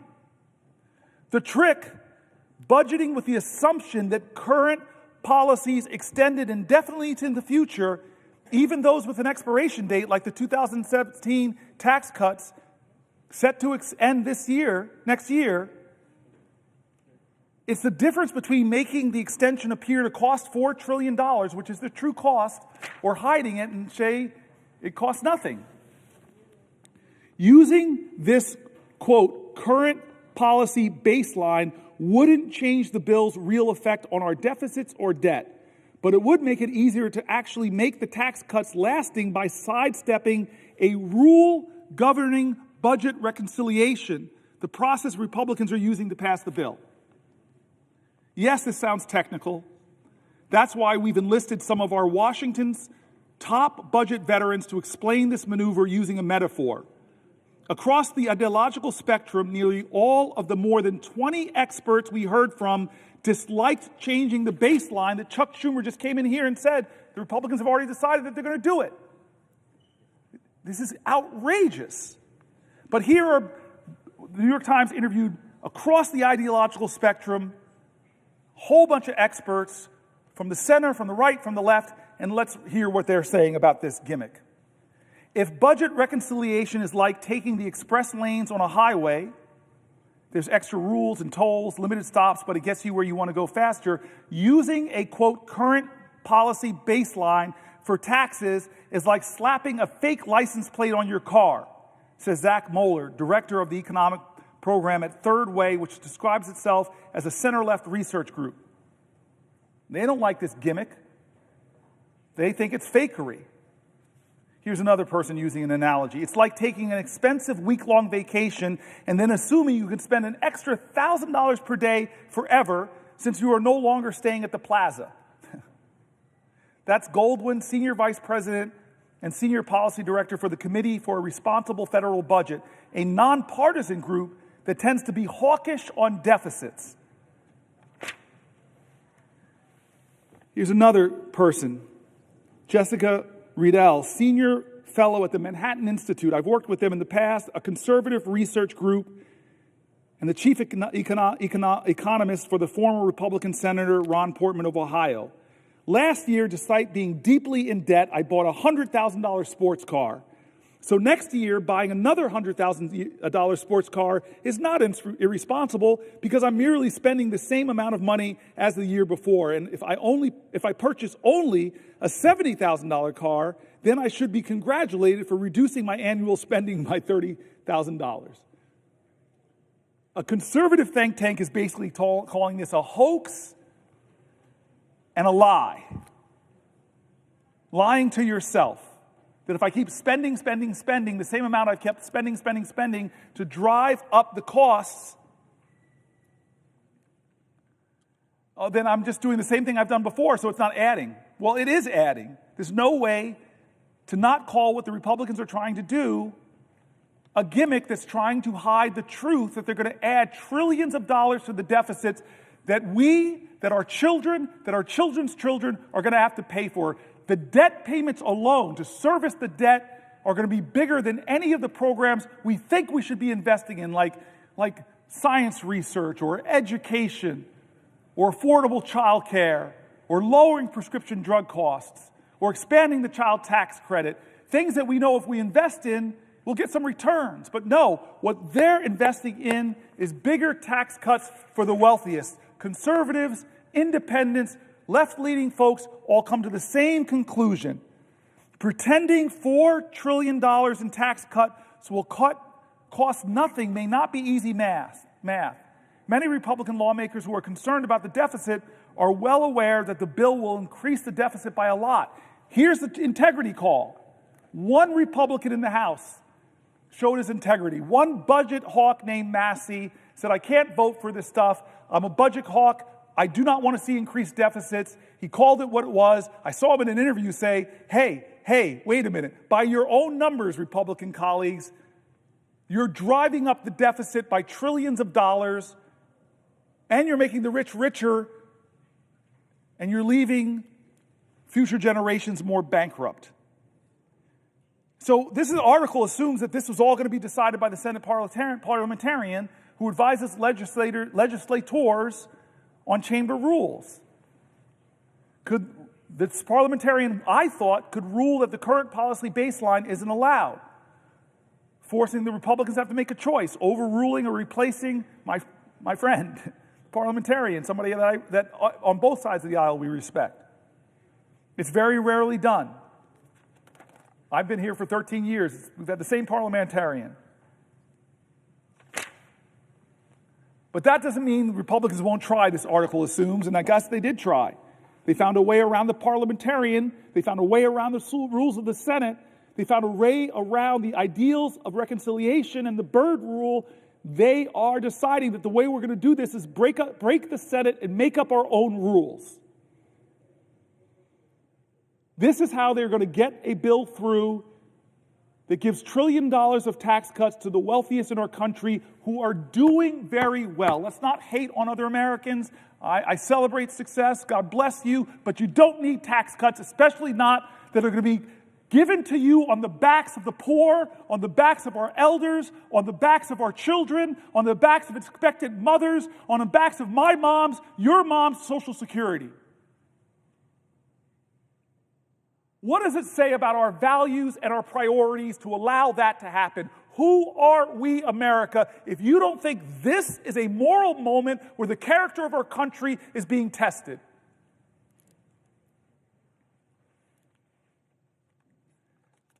I tell you, the Senate has stopped crazy gimmicks like this before, but the persuasive power of Democratic senators probably won't be enough. We as a country, like these economists that are Republicans, that are Democrats, that are nonpartisan, who called out this budget gimmickry for what it is, when is it enough? When they came after journalists, when they came after colleges and universities, research and science, when they came after law firms who had the audacity to defend clients or to represent clients that were suing the president, who, God bless America, lost in civil courts, lost in criminal courts. When do you cross your line? We can't let this happen. It's not a right or left moment. It's a right or wrong moment. It's a moral moment in America. I've read Republican after Republican, from Republican governors to Republican mayor groups, from the Cato Institute to the Manhattan Institute to AEI, calling out this budget gimmickry for what it is, and the result will be the same: blowing up our federal deficit to stratospheric, almost unimaginable levels. This is wrong every way you look at it. And if your values are fiscal conservatism, then vote with your integrity and vote against that. If your values are a fiscal hawk and you hate deficits, well, vote against this bill because it violates you. Don't make up some fantasy that this is going to pay for itself. The 2017 tax cuts didn't. And you're going to extend them and say, well, it's going to happen this time. Oh, don't worry about it. It's going to happen this time. No, it's not.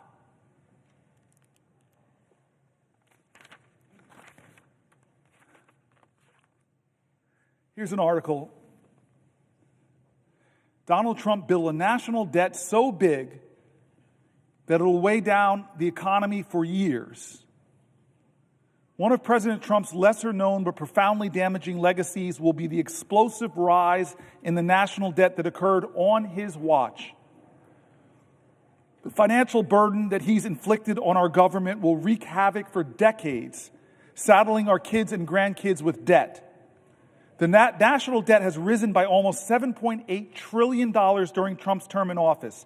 That's nearly twice as much as what Americans owe in student loans, car loans, credit cards, and every other type of debt other than mortgages combined, according to the Federal Reserve Bank. It amounts to about $23,500 in new federal debt for every person in the country. Every person, $23,500. The growth in the annual deficit under Trump ranks as the third biggest increase relative to the size of the economy of any U.S. presidential administration, according to the calculation by a leading Washington budget maven, Eugene Sterlil, I'm pronouncing the name wrong, co-founder of the Urban Brookings tax policy. And unlike George W. Bush and Abraham Lincoln, who oversaw the larger relative increases in deficits, Trump did not launch 2 foreign conflicts or have to pay for a civil war. In peace times, he's number 3. Not the reason you want to be like Lincoln. Economists agree that we needed massive deficit spending during COVID-19 crisis to ward off an economic cataclysm.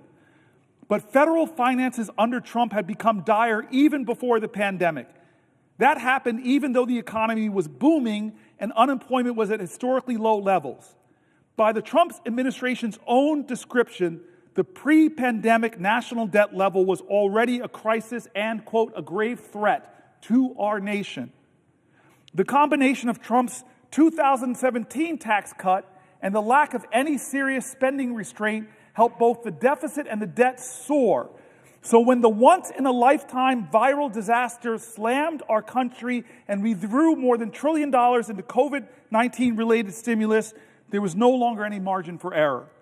Our national debt has reached immense levels relative to our economy, nearly as high as it was during the end of World War II. But unlike 75 years ago, the massive financial overhang from Medicare and Social Security will make it dramatically more difficult to dig ourselves out. Falling deeper into debt is the opposite of what Falling deeper into the red is the opposite of what Trump, the self-styled king of debt, said would happen if he became president. In a March 31st, 2016 interview with Bob Woodward and Robert Costa of the Washington Post, Trump said he could pay down the national debt, then about $19 trillion. This is President Trump's promise back then, over a period of 8 years, by renegotiating trade deals and spurring economic growth. God, this man breaks his promises over and over. After he took office, Trump predicted that economic growth created by his 2017 tax cut, combined with the proceeds from the tariffs he imposed in 2017 on a wide range of goods from numerous countries would help eliminate the budget deficit and let the United States begin to pay down its debt. On July 17, 2018, he told Sean Hannity of Fox News, "We have $21 trillion in debt. When the 2017 tax cut really kicks in, we'll start paying off the debt like it's water." That's Trump on Fox News. Lying. 9 days later, he tweeted, quote, "Because of tariffs, we will be able to start paying down large amounts of the $21 trillion in debt that has been accumulated, much by the Obama administration." The guy can't help blaming Obama. That's not how it played out. Nothing he said came true. When Trump took office in January of 2017, the nonpartisan Congressional Budget Office was projecting that the federal deficit would be 2% to 3% of our gross domestic product during Trump's term. Instead, the deficit reached nearly 4% of gross domestic product in 2018 and 4.6% in 2019. There were multiple culprits. Trump's tax cuts, especially the sharp reduction in the corporate tax rate to 21% from 35%. Again, I was here, a lot of my colleagues were here.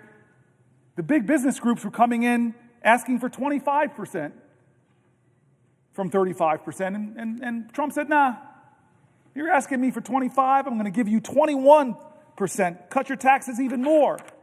It took a big bite out of federal revenue. The CBO estimated in 2018 that the tax cut would increase deficits by about $1.9 trillion over 11 years. Meanwhile, Trump's claim, I wish the author wrote Trump's lie, but he says Trump's claim that increased revenue from the tariffs would help eliminate or at least reduce our national debt hasn't panned out. Surprise, surprise. In 2018, Trump's administration began hiking tariffs on aluminum, steel, and many other products, launching what became a global trade war with China, the European Union, and other countries. The tariffs did bring in additional revenue. In the fiscal year 2019, they netted about $71 billion. Up about $36 billion from President Barack Obama's last year in office. But although $36 billion is a lot of money, it's less than 1/750th of the national debt. That's $36 billion could have covered a bit more than 3 weeks, just 3 weeks of the interest on the national debt. That is, had the Trump administration not unilaterally decided to send a chunk of the tariff revenue to farmers affected by his horrible trade wars. Businesses that struggled as a result of the tariffs also paid fewer taxes, offsetting some of their increased tariff revenue. By early 2019, national debt had climbed to $22 trillion. Trump's budget proposal for 2020 called it a grave threat to our economic and societal prosperity. He called his own damage that, and asserted that the U.S. was experiencing a national debt crisis. However, the same budget proposal included substantial growth in the national debt. By the end of 2019, the debt had risen in our country to $23.2 trillion, and more federal officials were sounding the alarm. Not since World War II have we seen deficits during times of low unemployment that are as large as those that we project, nor in the past century has it experienced large deficits for as long as we project, said the CBO. Weeks later, COVID-19 erupted and made the financial situation far worse. As of December 31st, 2020, about a month left or 3 weeks left in his term, the national debt had jumped to $27.75 trillion, up 39% from the $19.95 trillion when Trump was sworn in. He increased our deficit by 39%. The government ended its 2020 fiscal year with a portion of the national debt owed to investors, the metric favored by the CBO, at around 100% of GDP. The CBO had predicted less than a year earlier that it would take until 2030 to reach that approximate level of a debt, but not under Donald Trump, including the trillions owed to various governmental trust funds.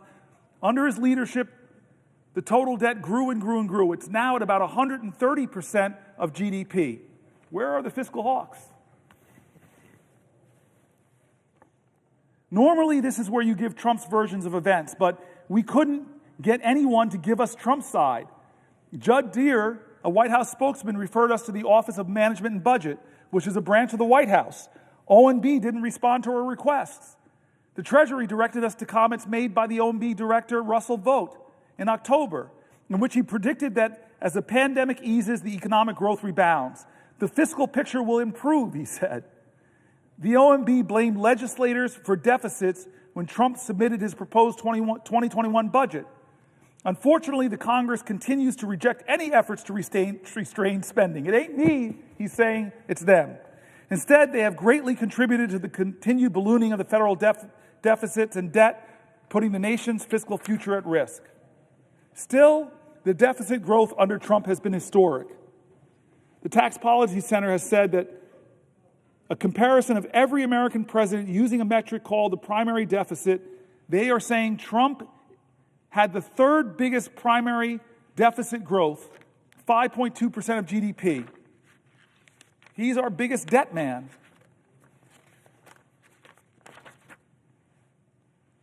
Deficits have ballooned under this president because of his tax scam, of his lies about his tax bill in 2017, none of which came true. It didn't pay for itself. It didn't close the deficits. It blew up our deficits. The benefits didn't go to working people. The benefits, as it says, over 90% would go to wealthier Americans and corporations.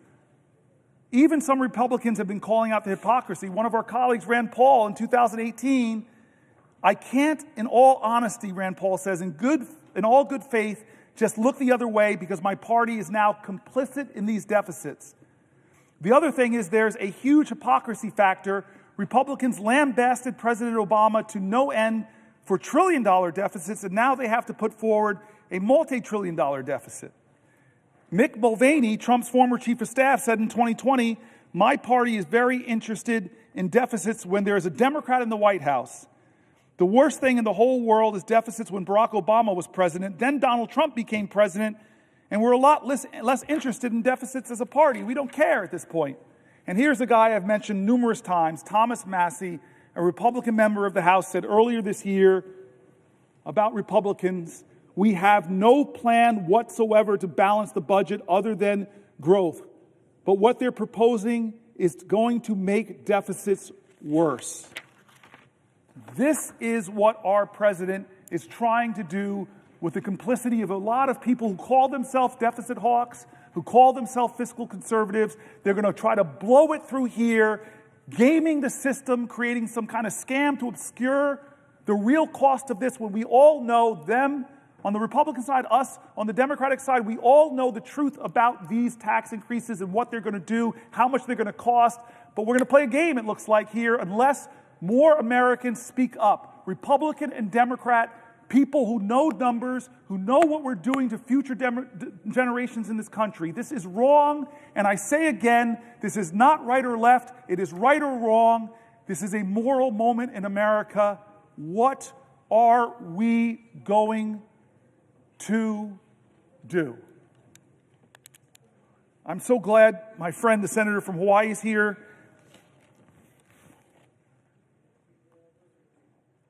I try to keep M&Ms in my desk occasionally if she wants to partake of New Jersey's state product.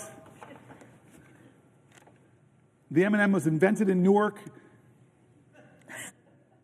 Truth? Get great trivia here. I'm waiting for the senator from Hawaii, my dear friend, to ask me a question because I have the floor. Will the senator yield to a question? I will yield for a question while retaining the floor. Okay. I'm glad you mentioned M&Ms. Both of us are lawyers, and I remember I got through the studying for the bar exam by eating mounds and mounds of M&Ms. So I thank you, the senator from New Jersey, for continuing to provide me with M&Ms. I want to thank you, Senator Booker, for standing here for hours on end to push back, to fight against this administration's lawlessness. And in fact, a reporter asked me today, do you think this is a good use by Senator Booker of his time to be on the floor to do this? And I said, anytime any of us gets up and use our voices to counter, to fight against the lawlessness of this administration, it is a good use of our time. So thank you, Senator Booker, for yielding to me and for standing up to the American people. And is it making a difference? Millions of people are watching you, Senator Booker. Millions have watched and are watching you. It's making a difference.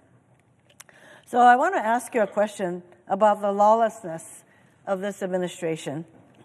As you yourself said last night, quote, "These are not normal times in our nation," end quote. In fact, these are the very words that I often use when I meet with anybody who comes to see me from Hawaii, individuals, organizations. I say, these are not normal times. So Donald Trump has made no secret of the fact that he fancies himself a king with total disregard for the rule of law. And from day one, he and his administration have taken one illegal action after another. On his first day in office, Donald Trump issued an executive order purporting to end birthright citizenship, a right protected in our Constitution for more than a century. Birthright citizenship.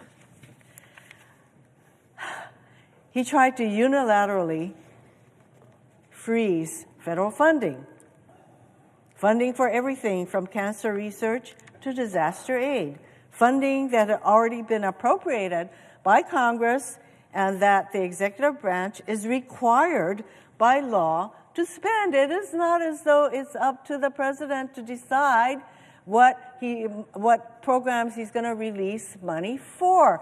Congress already made that determination. By law, he is supposed to expend these funds. But again, he thinks he's the king. He can do whatever he wants. So he's put a freeze on these funds.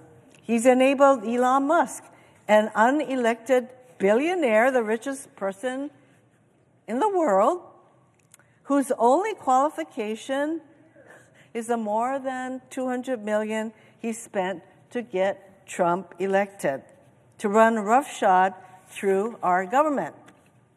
Together, they've attempted to shutter USAID and the Consumer Financial Protection Bureau, just for two examples. This Consumer Protection Bureau, which has returned more than $21 billion to consumers through its enforcement actions. $21 billion going to our consumers.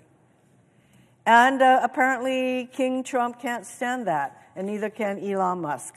These are agencies that do critical work at home and abroad and represent just a minuscule part of the federal budget, but this doesn't stop either Trump or Musk from going after these programs.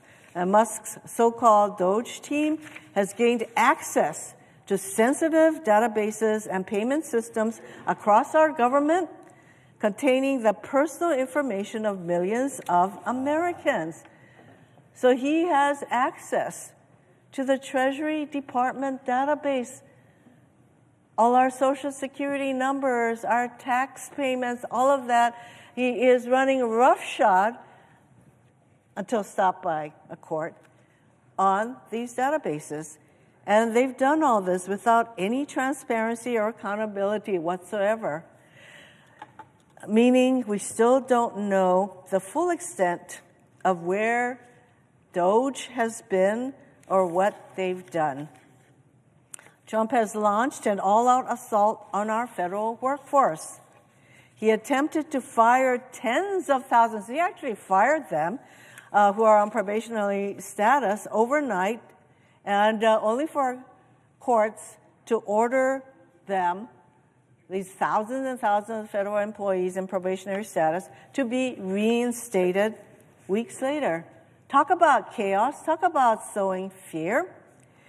So now he's attempting to reclassify whole swaths of federal employees to strip them of civil service protections and, in some cases, eliminate their ability to bargain collectively. He fired Department of Justice and FBI officers for seemingly no other reason than their involvement in January 6 cases they were assigned to as rank and file officials, not as though these people at DOJ and FBI had a choice in the kind of cases they were going to be assigned. They were assigned January 6 cases, and the names of these people, there's some 6,000 FBI and DOJ employees who worked on January 6 cases, and there's a fear that those names would be disclosed. He's going after schools, from kindergartners to universities, as part of his war on diversity, equity, and inclusion. There are many examples of the kind of government overreach that they are exercising through their effort to ferret out what they call diversity, equity, and inclusion, which actually, that is a positive. Don't we want to be inclusive? So I want to give you just one example. There was a teacher in Idaho who had a poster in her classroom that said, "Everyone is welcome here." And there were handprints, different colors, white, black, yellow, handprints. And she was told she had to take this poster down, and that if the handprints were all white handprints, she could have kept the poster up, but she was told she had to take this poster in her classroom that says, "Everyone is welcome here." She took it down at first, but she felt so bad about it that she put it back up, and then she was told by the powers that be at her school that she had a certain amount of time to take this poster down, and otherwise there will be disciplinary action. That is the kind of government overreach that is a hallmark of this administration. To date, the Trump administration has withheld millions of dollars from hand-picked colleges and universities, conditioning the funding on unreasonable demands meant to bring these colleges to their knees. So he's starting with Harvard, Columbia, there's probably a whole long list of colleges that he's threatened to withdraw hundreds of millions of dollars from. They've slashed funding or staffing at the Department of Education. In fact, they would like to dismantle the Department of Education, which is responsible for administering billions in funding for low-income students, students with disabilities, and something as critical as school lunch for kids. Every single state in our country relies on the funding they receive from the U.S. Department of Education. In Hawaii, we're talking about some $300 million in funding for our schools to help our kids with disabilities, to provide school lunches through the U.S. Department of Agriculture, the things that I mentioned. And as Senator Booker knows well, the list goes on and on. This administration continues to abuse its power, acting with total disregard for the rule of law. And we have turned to the courts to stop these illegal acts. And now Republicans are calling to impeach these judges who are applying the law, who are doing what they're supposed to be doing, and not just giving Trump whatever results he wants, but these judges are now deemed open to impeachment.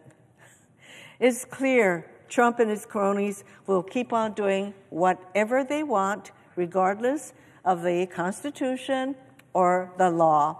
They are crippling government and sowing total chaos across our country while doing nothing to address the actual issues people care about.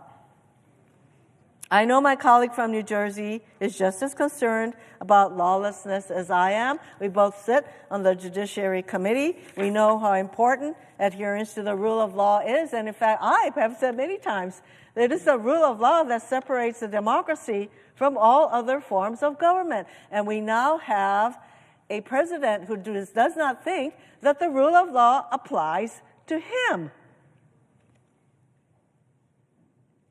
WTF comes to mind. So, Senator Booker, my question to you is, what are the consequences of this total lawlessness on our government, our country, and the American people. Thank you, Senator Hirono. I think I need somebody to say what WTF, and to come from you is particularly precious and great. I'm grateful. And this rule of law is really important. It's part of this whole moment in American history that I keep calling a moral moment, something beyond the normal, where we shouldn't respond in a normal fashion.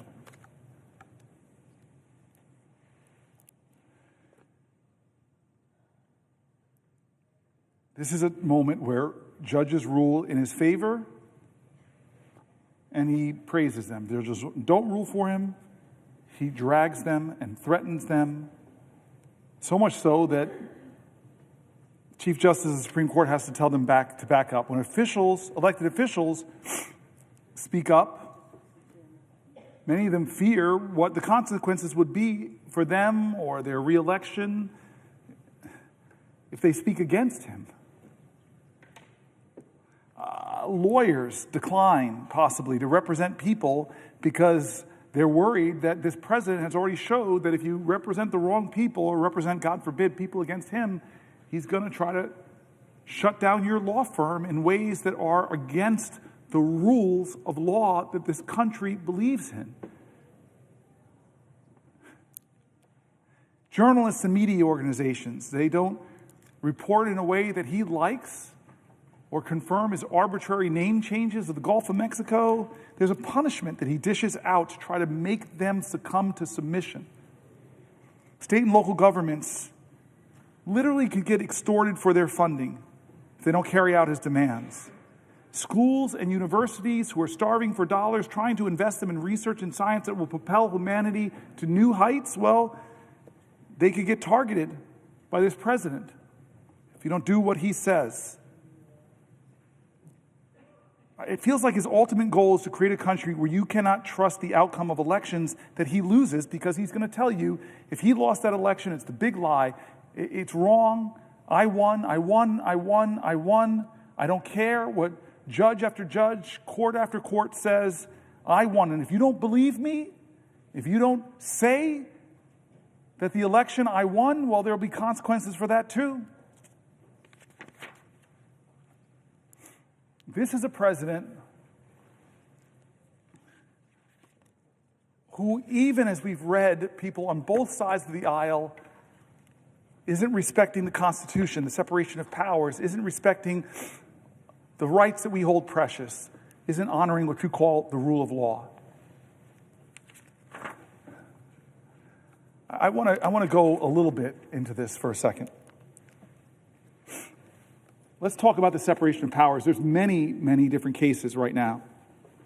But we know that James Madison, the founding father who devised the basic framework of our Constitution, devoted some of the Federalist Papers to the ways the Constitution addresses the danger of concentrating too much power in one person or one branch of government.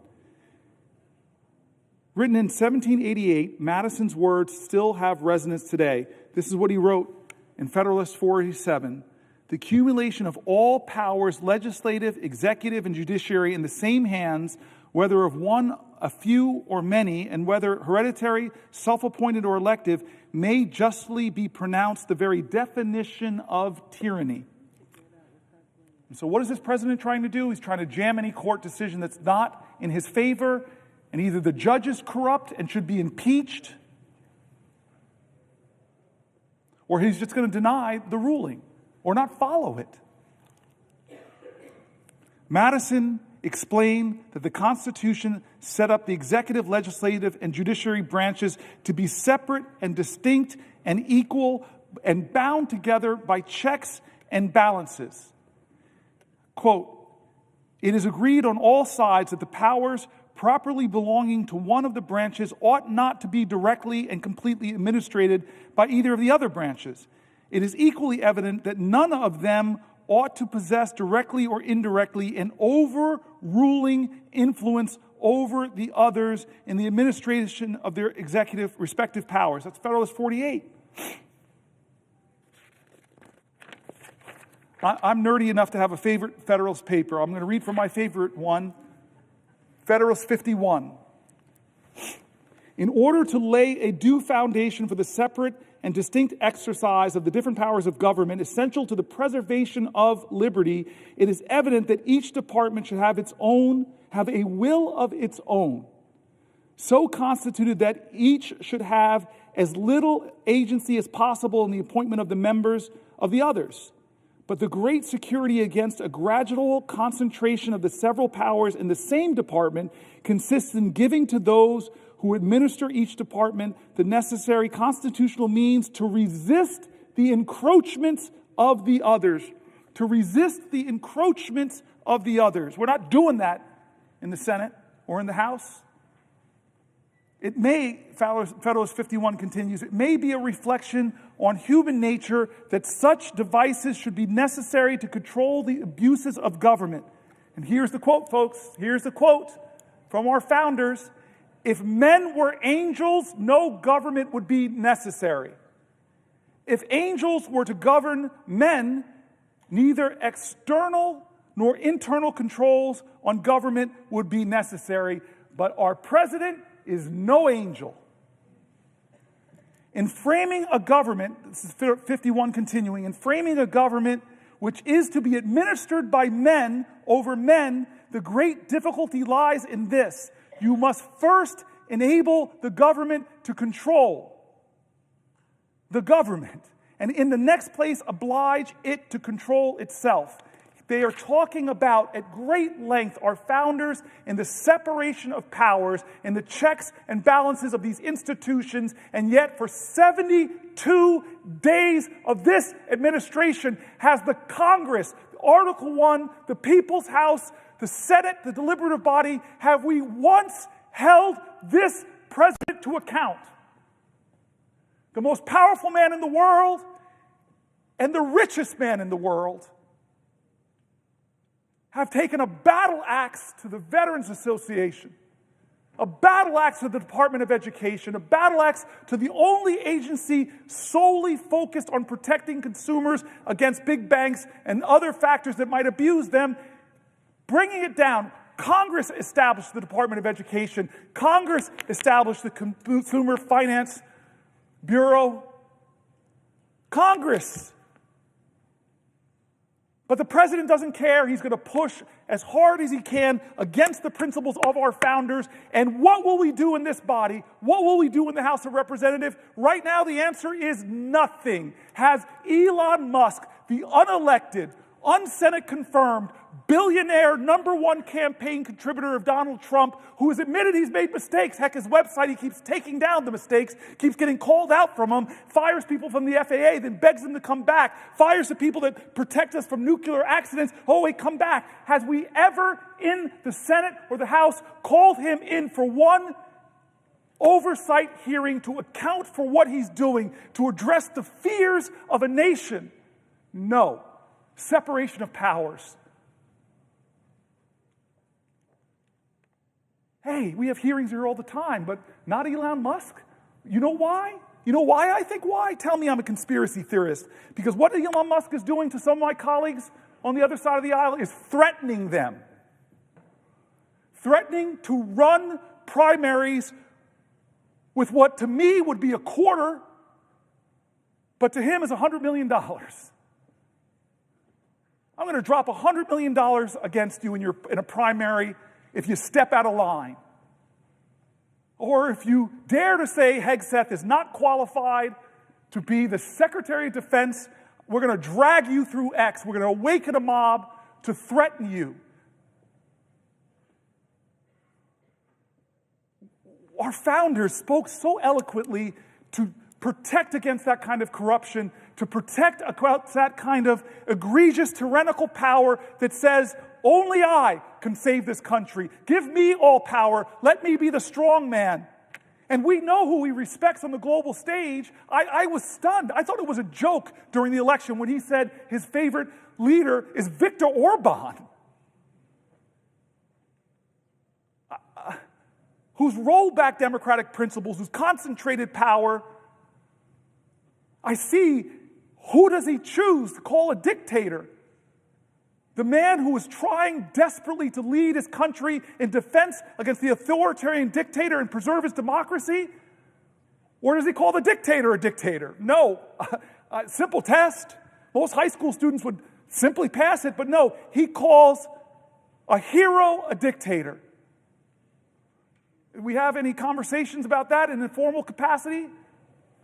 To talk about the Ukrainian war, which I know people on both sides of the aisle. Mazie Hirono brings up the separation of powers.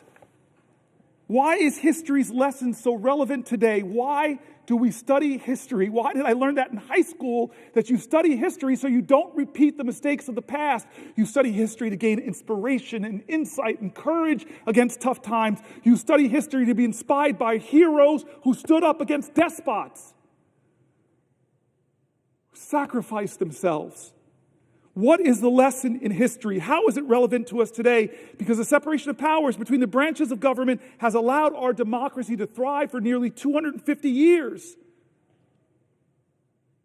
And now we have a person in power that's barely being checked. And if the courts check him, what he does to the courts? In the 9 weeks or 10 weeks since Donald Trump was inaugurated, there have been more than 140 federal lawsuits filed challenging his actions.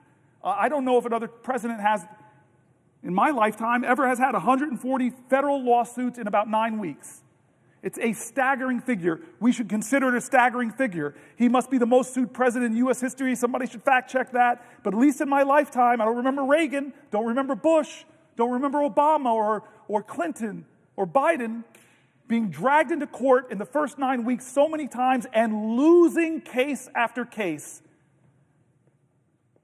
He may have a record for the most lawsuits filed by a president himself, because he's a guy that says he loves to sue folks. In support of the big lie, he did so many lawsuits and lost them all. The lawsuits against Trump and his administration are not frivolous. Federal judges appointed by Republican presidents and Democratic presidents alike have found Trump's executive actions illegal, temporarily pausing many of them too. Trump's executive actions and the outcomes of these lawsuits have a direct effect on Americans. These lawsuits challenge Trump. Here are some of the examples, folks. And I'm wondering where the American people stand on these lawsuits, not the people who are blindly loyal to him because they believe the lies that he so artfully, creatively, and convincingly tells. But just tell me, where do you stand on these issues? Attacks on veterans who have served our country in the military and civil services. Well, there are lawsuits challenging his right to attack our veterans. There's lawsuits challenging Trump on his attacks on government agencies that protect your grandmother from online scams. I don't know where you stand with the grandmas getting scammed, to defend them or the president. Lawsuits against Trump because of his attacks on lawful American citizens born in this country and guaranteed their citizenship under the U.S. Constitution. There are lawsuits against the president for withholding National Institute of Health funds to support studies of horrific diseases like Alzheimer's and disrupting life-saving medical research and ongoing clinical trials. Now, if you're a student of history, this is the problem often with lawsuits. Brown versus Board of Education, we celebrated as this wonderful case. It was. But was it obeyed? No, it wasn't. I have a picture of Ruby Bridges in my office because it wasn't obeyed. The court didn't declare this, and suddenly everybody said, hey, let black folk go to school with white folks. No, the president had to call in the National Guard to escort a little girl into a class. That's the problem with lawsuits, is you have a defiant executive leadership, they'll defy them. These, where you stand? Do you stand with veterans? Do you stand with your grandmothers against online scams? Do you stand with American citizens born in this country? Do you stand with withholding National Institute of Health funding? It's clearly that. We know the majority of Americans are with that. But people are having to bring him to court to fight on these issues. So many cases being done. So many cases I have here before me. So many cases. I could read them all, but you all know many of them. They're done in the press as he pushes, as Elon Musk push They push the bounds of the authorities of the Constitution of the United States, and people are bringing lawsuits. But that is not enough. Martin Luther King didn't step down because of Thurgood Marshall's law legal work. John Lewis didn't step down. Ella Baker didn't stop. Abraham Joshua Heschel didn't stop. The great Rabbi Joachim Prince didn't stop. The people of the United States of America, more powerful than courts, the people of the United States of America, more powerful than the Constitution. I just said something controversial, so let me defend myself. I believe in the people. I believe in the words of the great learned hand. He said the like of what I just said, so let me read somebody far greater, far more vaunted than this senator from New Jersey.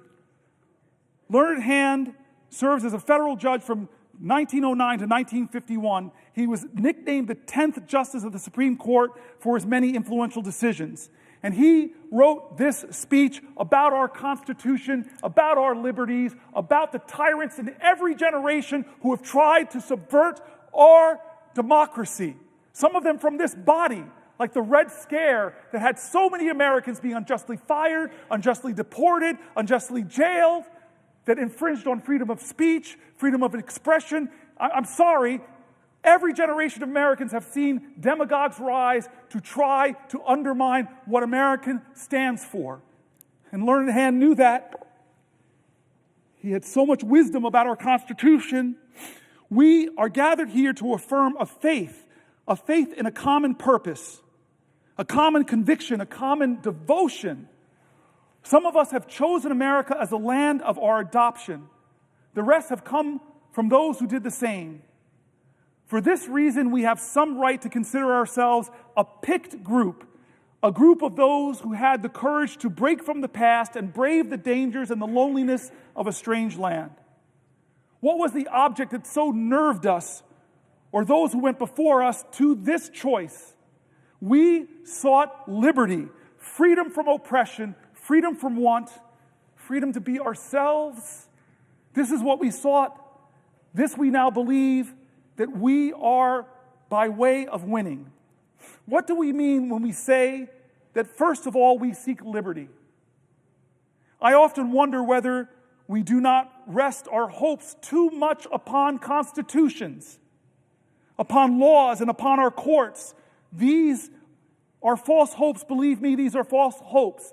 Liberty lies in the hearts of men and women. When it dies there, no constitution, no law, no court can save it. No constitution, no law, no court can even do much to help it. While it lies in our hearts there, it needs no constitution, no law, no court. And what is this liberty which must lie in the hearts of men and women? Please, please, please listen to what he writes next. What is this liberty which must lie in the hearts of us Americans? This is what he says next. It is not the ruthless, the unbridled will. It is not freedom to do as one likes. That is the denial of liberty and leads straight to its overthrow. A society in which men recognize no check upon their freedom soon becomes a society where freedom is a possession of only a savage few, as we have learned in this country to our sorrow. What then is the spirit of liberty? I cannot define it. I can only tell you my own faith. The spirit of liberty is the spirit which is not too sure that it is right. The spirit of liberty is a spirit which seeks to understand the minds of other men and women. The spirit of liberty is a spirit which weighs their interest alongside its own without bias. The spirit of liberty remembers that not even a sparrow falls to earth unheeded. The spirit of liberty is the spirit of him who, near 2,000 years ago, taught mankind that lesson it has never learned, but has never quite yet forgotten. that there may be a kingdom where the last shall be heard and considered side by side with the greatest. And now, in the spirit of that great America for which our young men are at this moment fighting and dying, in that spirit of a liberty and America, I ask you to rise and say with me the pledge of our faith in the glorious destiny of our beloved country. I now ask you to raise your hands and repeat after me this pledge. And he says, the Pledge of Allegiance.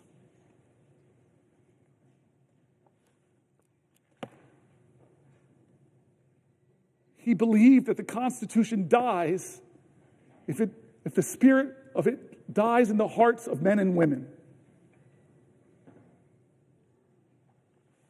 I will tell you,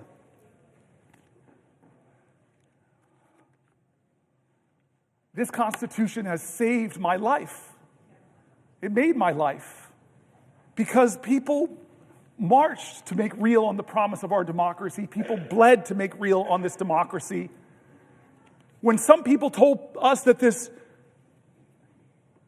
Constitution didn't apply for us, this body, Republicans in America stood up and said, no, President Johnson, we're going to do amendments. We saw the 13th Amendment, the 14th Amendment, the 15th Amendment would guarantee my ancestors finally full citizenship in the United States of America and the protections of the Constitution. I am here in this body because of past generations that fought to uphold the Constitution, not because the Constitution was real to them, but because they brought reality and hope and love and promise to the Constitution. They were Americans that said, like Langston Hughes, America never was America to me, but I swear this oath, America will be. They loved this country so much even when it didn't love them back. I am here because of that. I'm the fourth black person popularly elected to this body because of generations that believed so much in this document that they were going to make it real. It lived in them. I quoted earlier today. It's worth quoting here again. The great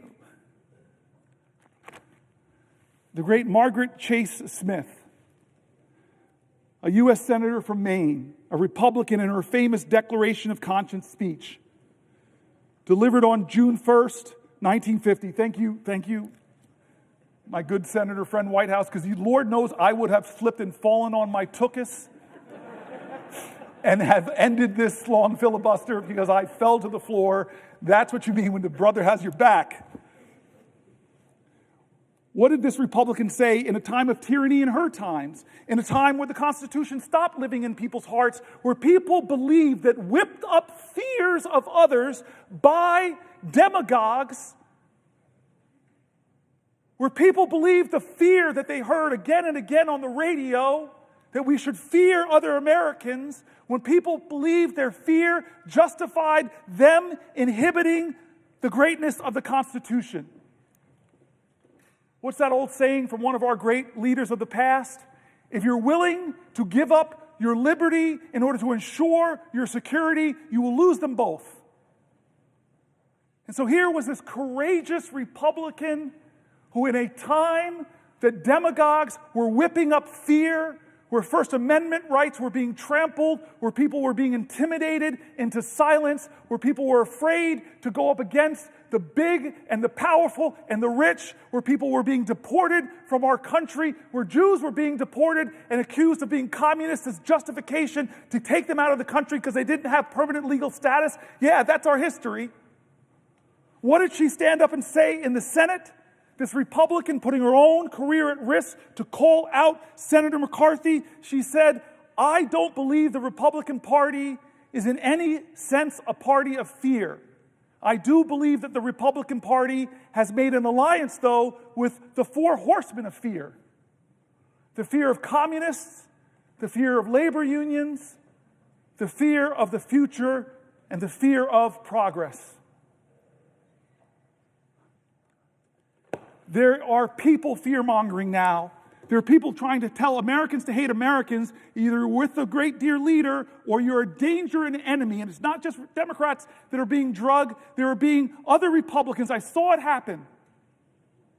I saw it happen to one of our vice president's daughters, a congresswoman. I saw it happen to colleagues of mine like Jeff Flake, like John McCain, like Corker, who stood up in this body and told the truth about dear leader, and they saw the consequences politically. You want to talk about where the Constitution lives and defending the Constitution? First, make it real in your heart, like those women did before the amendment that granted them the right to vote, who love this country so much. You want to know where the Constitution lives in your heart? I just met with extraordinary men and women who are Native Americans to this country, were here before any of us. They love this country so much, even with the sins against them. You want to know where the Constitution lives? Let it live in the hearts of all Americans now, and ask yourself, is the leader of our country, is he living the Constitution in his heart? Because his learned hand says it's not braggadocious, it's not mean, it is loving, it is kind, it is expansive. We are Americans. Our creed, above the presiding elder, says it all, e pluribus unum, trying to remind our country that despite racial difference, gender, besides Republican or Democrat, ethnics, you know all the lines that divide us are not nearly as strong as the ties that bind us. That's what e pluribus unum means. What about the pledge that learned hand read? Listen to the words. It says things. It says things in that pledge. It says that we are one nation under God, that we are indivisible, and we pledge ourselves to liberty and justice, not just to the people who agree with the president, but for all. God bless my courageous colleagues who have spoken out in the past and suffered the consequences. The liberty and the Constitution lives in their hearts. They put patriotism over politics. We are in this moral moment now. We are in this moral moment now. This is not right or left. Don't let them say this is a partisanship. It is not. It is not left or right. It is right or wrong. America, this is a moral moment. Does the Constitution live in your heart?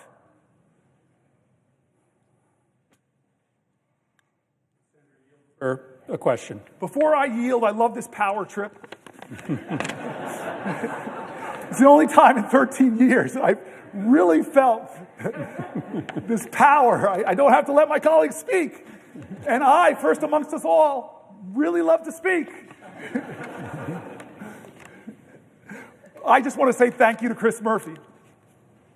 I repeated this 10, 15 hours ago, but I just want to tell the story, and then I'll let you go, Chris. 9 years ago on this floor, after the Pulse shooting, we called Chuck Schumer, Chris and I saw a moment, he saw a moment that we couldn't do business as usual. We just said, how can you have this mass shooting, yet another mass shooting, and this body just go on as business as usual? It's why I'm standing here right now. And we agreed, with the Chuck Schumer's help, that we would get control of the Senate. And Chris Murphy went down to that desk, and I promised him, I'll be with you, I'll stand with you, I won't sit down, we'll go as long as we possibly can. And he began a filibuster 9 years ago, and it lasted 15 hours, and he still had fuel in the tank. I know he did. I was a hurting guy. I told you my back was hurting, my feet were hurting. But we had a direct end when Mitch McConnell agreed to give us votes on common sense gun safety, which I think every American, most gun owners agree on, just universal background checks.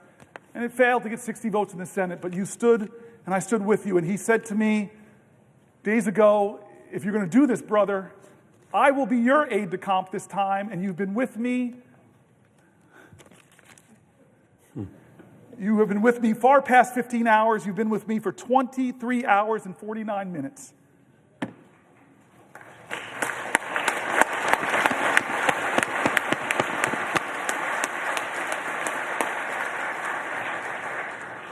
Although my cousin Pam in the gallery, she's been here the same amount of time. All right, so I'm going to yield my power. It's not going to go to my head. This is why we need separation of powers, checks on men, because men are not angels. I yield for a question while retaining the floor. Senator Booker, it has been a wonder to be with you on the floor these last 24 hours. You indeed did something extraordinary and performed a sympathy filibuster with me 9 years ago, where as I stood at that desk for 15 hours, you stood on the Senate floor. You didn't need to, but you did in solidarity. I have been with you for the last 24 hours, but I've sat for most of it. You've done the hard work. You are an extraordinary senator. You are an extraordinary American. And I think I can say on behalf of everyone in this chamber and many people in the gallery, you are an extraordinary friend. And so I think all of us feel privileged to be here with you at this moment of peril, this moment of danger, this moment of opportunity for the nation, but also this moment of history. On August 28, 1957, at about 8:45 p.m., Strom Thurmond took this floor. And he took the floor with the intent of trying to block the 1957 Civil Rights Bill. This was the most significant, really the only civil rights bill that had been before the United States Senate in 90 years. Most famously, about 10 years before, when he was running for president as a Dixiecrat, he had said, "There's not enough troops in the Army to force the Southern people to break down segregation and admit the Negro race into our theaters, into our swimming pools, into our homes, and into our churches." And he sat on this floor for just over 24 hours, and he made the case for why this nation should continue to segregate black and white. He started, in fact, by reading every single state's voting rights laws. Every single state's laws he read into the record, apparently as proof that every state adequately protected all of its voters and that no additional laws were necessary. He had friends in his cause to preserve segregation that came down to the floor and asked him long questions to give him breathers. At the end of that 24 hours, at around 9 p.m. the following night, he could go no longer. His final words in his 24-hour record-breaking filibuster were, "I expect to vote against the bill." But within hours, the bill passed. It became law. It established the Office of Civil Rights at the Department of Justice. It was not nearly enough, but it broke 90 years of inaction.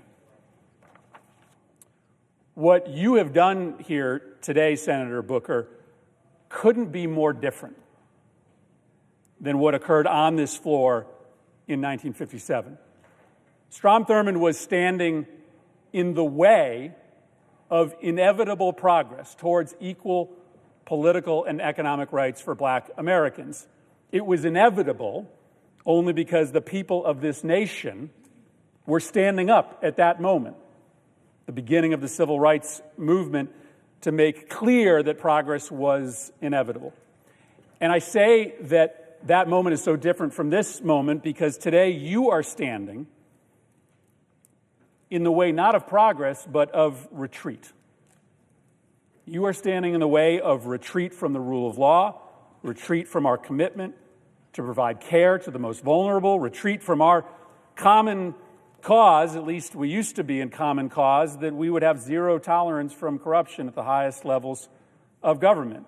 And you have recognized rightly that this multifaceted retreat from everything that makes this country so special, and the speed of that retreat over the last 71 days, it is an exceptional moment. You've said that word over and over again.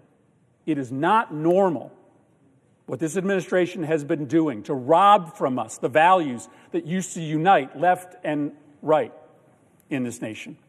And so you made this bold decision to engage in an exceptional tactic, to declare 24 hours ago that you were going to stand on this floor for as long as you could to try to raise the specter of failure in our fight against this retreat for our colleagues and for the American public.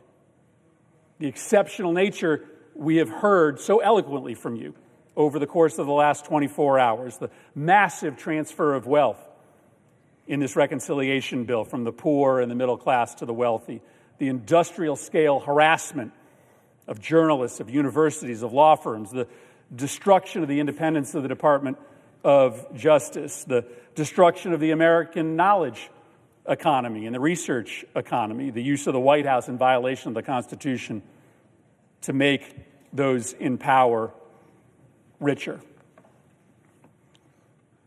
You have laid out the case. And it's funny, I remember this from 9 years ago. When you're sitting in your spot, you haven't moved in 24 hours, you have no idea what's happening outside of this building. You don't actually know how many people in this country have engaged in the conversation that you started 24 hours ago. On one social media platform alone, there have been 150 million clicks on your live stream. This is a country of 300 million Americans. You have been able to pique a conversation here amongst our colleagues, who we need to stand with us eventually against this retreat, and across this country. And I think we are here as we reach a pivotal hour to just say thank you for having the courage, the audacity to bring us on this journey. And so my question is pretty simple. I think you will find when you finally leave this chamber that you have done something extraordinary, that you didn't solve the problem, that we are still a long ways from being able to successfully beat back this retreat, but that you have accomplished something extraordinary. And so I guess that's just my question. When you set out with this idea, when this was starting to germinate in your mind, my question for you, Senator Booker, is what did you hope to accomplish? I thank my colleague and my friend again. He and I talked about this, that I was challenged by my own constituents to do something different, challenged by my own constituents to do something, challenged by my own constituents to take risks. My staff here, who should get a lot of credit for making it thus far, I'm not sitting down, but I'm mindful of what you said about Strom Thurmond. I'm mindful of that right now as I watch that clock tick for another 20 minutes.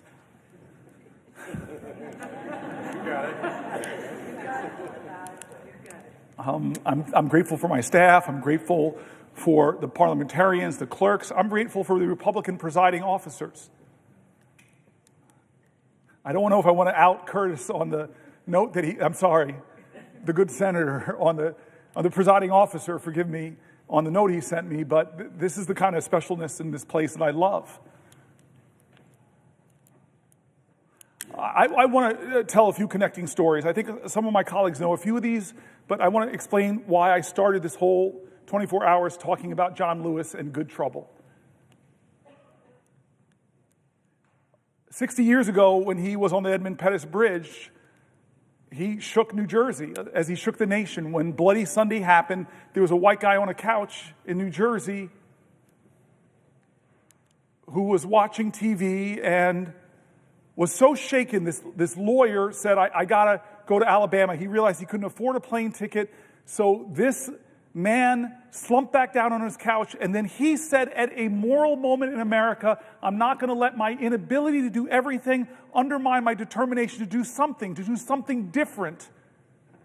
And he got up and said, okay, it was a meager calculation, but it was different. I can afford 1 hour a month of pro bono work. And he called around and he found this woman named Lee Porter, who was heading up an organization called the Fair Housing Council and said, can you use a lawyer? And she's like, hallelujah, thank you, Jesus.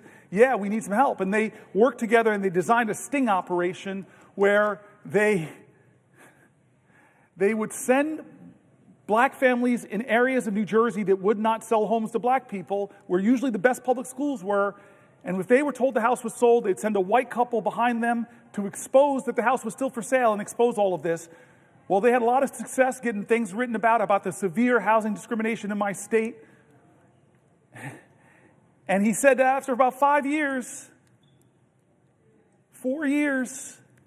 I got this case file of a black family trying to move to New Jersey, and they were frustrated because every time they'd look at homes in the places with the best public schools, which happened to be white communities, they said they couldn't find a home. So they did the sting operation. They sent the black couple in. They were told this incredible house was not for sale. They loved the house, so when the white couple went, they just threw in a bid to see if it would be accepted. The bid was accepted.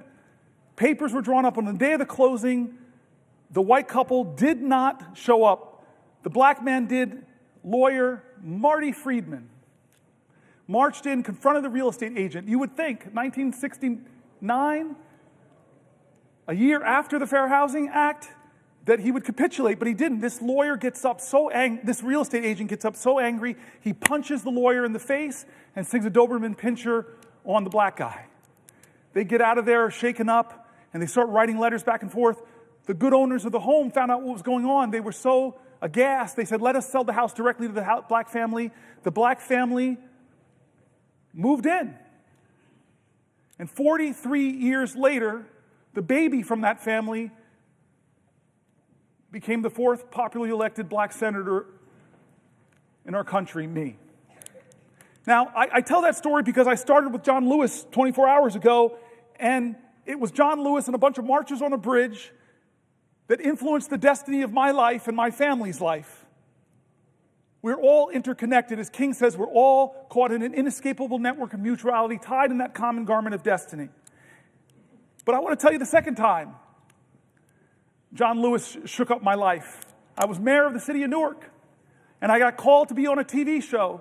I got called by a guy named Skip Gates, who I love, admire, and he calls me and he jazzes me up. He fills my ego. He just flatters me. Hey, I got this show called Finding Your Roots, Cory Booker, and you're a rising star. You're this hot shot. We should feature you in this. And I'm like, oh, great. Oh, don't say that, Skip. But okay, yeah, of course. And then I said, okay, well, who are you going to pair me with? And I thought it was going to be another young hotshot, up-and-coming politician in America. No, he goes, I'm going to pair you with John Lewis. And my heart sank a little bit. Actually, maybe it was my ego that sank. My heart got excited because I know how these shows start. They start with biographies. And so imagine the show starting. John Lewis, hero of the civil rights movement, literally bled the southern soil red for freedom and justice. And then it goes to my biography. Cory Booker, riding his big wheel in suburban New Jersey. The show was unbelievable, mountain and boy. But I got to meet John Lewis. I got to tell him that story, that he changed my life, and I didn't even know it. On a bridge in Alabama, changed the course of events in New Jersey that led to me. Third take on John Lewis. My colleagues know I got here in a special election in 2013. What all my colleagues might not know is I came here with a broken heart. My mom and I came here with a broken heart because I was elected in October, sworn in October, but also in October, my dad died of Parkinson's. That's why I got choked up reading these letters from people with Parkinson's. And so we came down here, we were grieving. My dad was not with us. My mom lost her husband of nearly 50 years, and I'm going to get sworn in. It's a big event, but my parents and my campaign decided, you know what we should do? Right before you get sworn in or brought over here to be escorted to the president, vice president, that you should go and sit with John Lewis. And so we went to John Lewis's office, and a lot of my colleagues from the CBC, a lot of my colleagues from the House, a lot of my colleagues like here who came over to the House know his office. You walk into his office, and it looks like a civil rights museum, except he's in all the pictures. And this is John Lewis. We who knew him, this was him. Mountain of a man. He had already prepared eggs and grits, a good Southern breakfast, and wouldn't let my mom and I get up, and he serves us all, and he humbly is saying, this is why I march, this is why I sacrifice for history-making days like this. He told us how special this was for him. He told me that he would be right here where my friends are sitting, watching me get sworn in, and how proud he was going to be. In a sense, he stood in for my dad on this floor. And then boom, I'm a senator. I find colleagues and friends here, and I find a lot of colleagues and friends in the CBC. At that point, I was the only African American in our caucus, and found so many friends, so many heroes that have gone up from the Senate now who looked at me, adopted me, helped me. Dick Durbin, you were amazing in those early months. And this is the next time I meet John Lewis for a moment that changed my life. Chris Murphy, Brian Schatz, remember this moment. It was during the 2017 healthcare debate, when I didn't know how we were going to stop that bill from passing and taking away 20 million health care from 20 million Americans. But John Lewis, hey, Cory, let's do something different. What you got in mind? And I said, well, John Lewis, I got this phone. It's very powerful. Let's do a Facebook Live.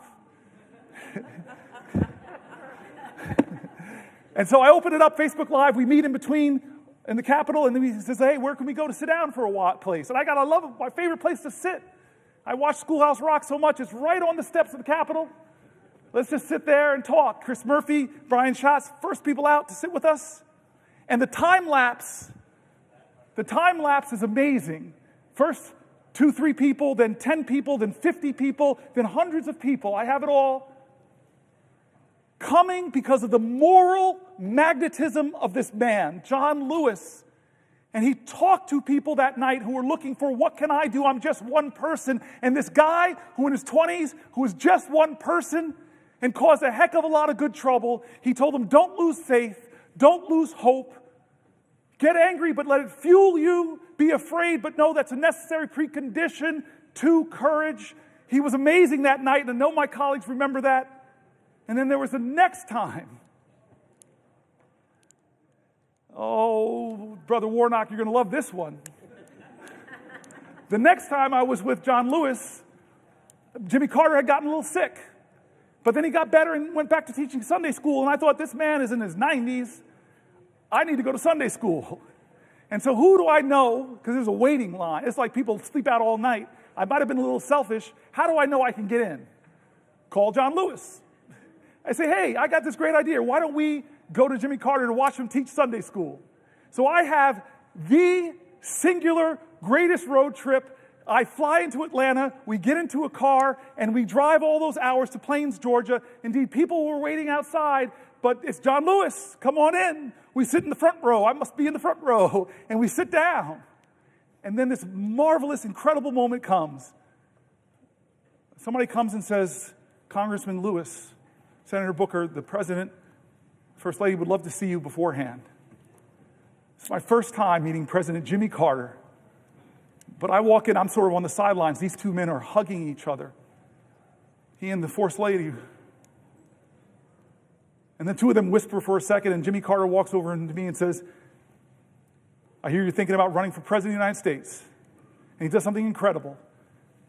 He says, I think you should run, but only if you run, and he pokes my heart, only if you run from here.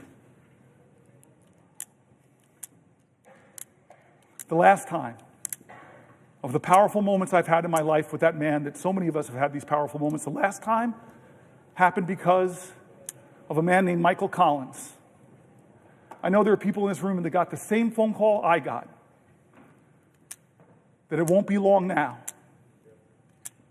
that John Lewis is going to pass very soon. He can't speak, but I know he would want you to have your moment to say goodbye to him. And what do I do? What do I do? Say goodbye to a man that's a legend in my life, a legend in our nation. What do you do to say goodbye to him? I wasn't prepared. I can't say I said anything eloquent. Michael Collins, God bless you, man. You put the phone by his ear and you just gave me my time to have a conversation with the man that would soon die. The man that changed my life, that helped my family get into a neighborhood that loved me and cherished me. God love Harrington Park. The man who stood in for my father when heaven brought him home. The man that showed me on the steps of this Capitol how powerful the people are. It wasn't about him, it was about them. The man that brought me to see a president who flattered every senator's ego, tell them what they want to hear, run for president. And so I said everything I could, but the last thing I said I remember very well. I said, I love you. I said, I love you. And I said, John, I know you're going to be in heaven looking down on us. And I promise you, John Lewis, that I will do everything possible, that we'll do everything possible to make you proud.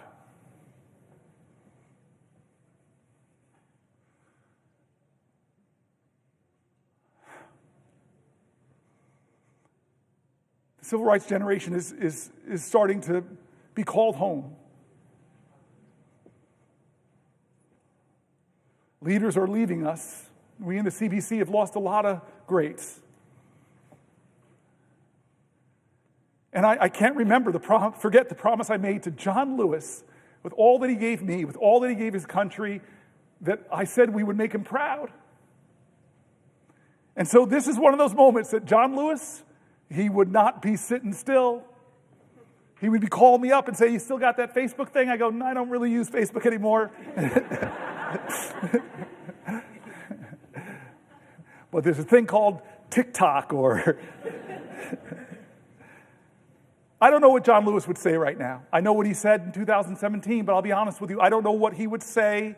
But John Lewis would say something. He would do something. He wouldn't treat this moral moment like it was normal. John Lewis knew what King said, that what we have to repent for, all of us here will have to repent for, is not just the vitriolic words and violent actions of so-called bad people. What we will have to repent for in our day and age is the appalling silence and the inaction of good people. This is our moral moment. This is when the most precious ideas of our country are being tested, where the Constitution, and the question is being called, where does the Constitution live? On paper or in our hearts? This is the moment. Generations get them. We're on a crossroads here, folks. Healthcare is on the balance. Veterans are on the balance.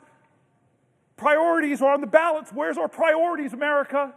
More tax cuts, disproportionately going to the wealthy. Greater budget deficits in the trillions and trillions of dollars. Or are we going to do something different like John Lewis would call us to do? He would call us to get into good trouble, necessary trouble,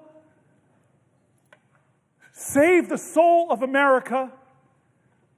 But you all know John.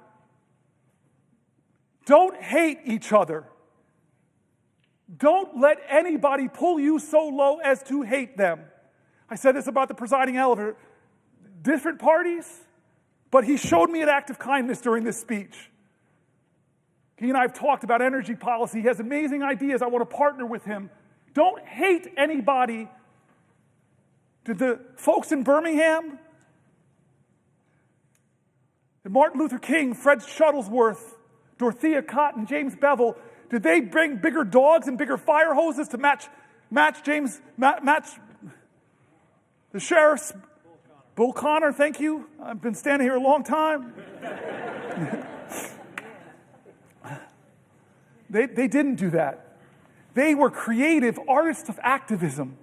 They called to the conscience of a country. They challenged our moral imagination, not to focus on hate, but focus on what is possible in America if we redeem the dream, if we dream America anew. That generation in their 20s and 30s, that's what they demanded. Martin Luther King didn't go to the March on Washington with a list of grievances against the racists in our country.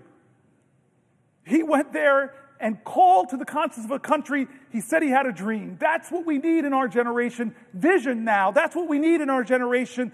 A vision to redeem the dream, to call our country together. Yes, there is a man in the White House who's the most powerful man in the land, and his partner is the richest man in the world. But as long as this is a democracy, that we can still protect the power of the people is greater than the people in power if they use their power. As a great African-American woman author once said, the most common way people give up their power is not realizing they have it in the first place. I've been calling out names, folks, to tell them they have power. I read the stories of Deanna, of Wendy and Cassie, of Tanya, of Cameron, of Jean, of Susan, of Edna, of Randy, of Dylan, of Teresa, of Pamela, of Sally, of Mike, of Carol, of Rosemary, of Danielle, of Judith, of Elizabeth, of Sandra, Alicia, Maggie, Nibel, Laura, Michael, Robin, Mary, Allison, Ash, Roseanne, Carrie, Samantha P., Raphael, Will, Anthony, Sean, and so many more. I read their stories here because while we were elected, they are the power of our country. I've made mistakes. We all have. Both parties have a lot of mistakes to account for. The ballast of this country, what will anchor us to our ideals, what will call us to new heights, lift our heads, lift our hopes, what will call us to rise is each other. We need each other. We need a greater love in this country. We need a greater fight in this country. We need a greater determination. We can't act as if this is normal times. These people's stories that I wrote were calling out for help. Senator, help me. Someone help me. I'm in danger of losing my health care. Someone help me. I'm a veteran. Look what happened to me. It's not fair. I fought for this country. Help me, help me. I'm worried about my Social Security. And the rural office I go to is being closed. Help. People calling out for help. And what Americans do when people are calling out for help? They built an infrastructure. The greatest project ever, called it the Underground Railroad, where Quakers, white folks, joined with black folks to shuttle people to freedom. What did they do when people were worried and fearful?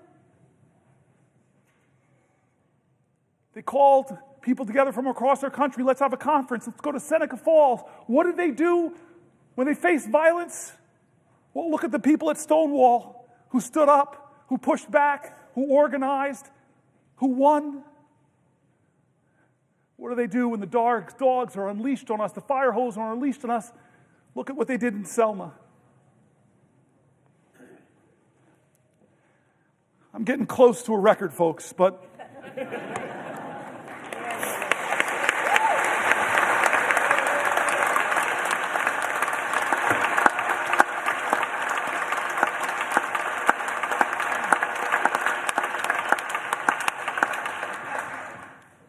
there's a room here in the Senate named after Strom Thurmond.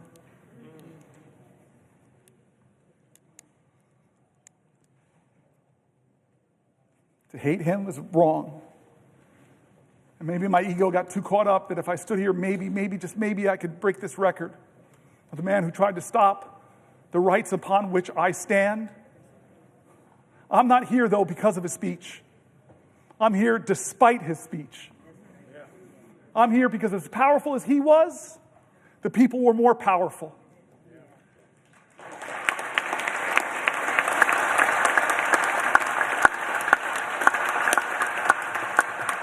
But I remind you, all those people who believe like me that we've got to redeem the dream, turn again to John Lewis, because you all know the story, my colleagues, of when the man that beat him savagely through blood, cracked bones, decades later, he was a congressman. That man brought his grandson with him to ask for forgiveness from John Lewis. I heard about this story when I was in the car in Georgia with him. What did you do, John? This man that so viciously beat you, wounded you, bruised you, battered you. What did you do when he came to ask you for forgiveness? What did you do? And a good Christian man of faith, simply said, every one of us needs mercy. Every one of us needs redemption.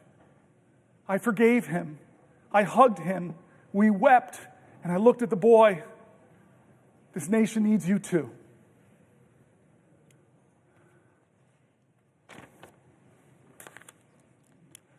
John? Would the senator yield for a question?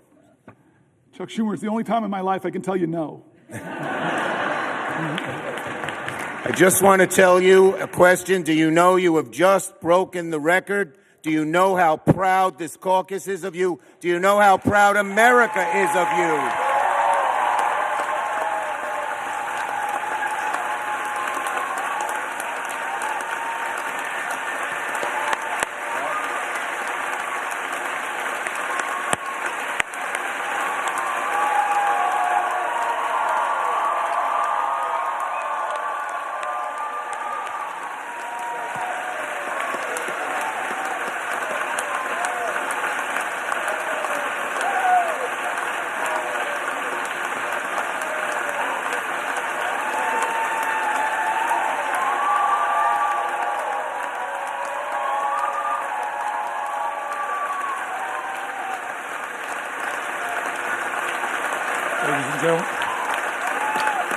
Ladies and gentlemen, ladies and gentlemen,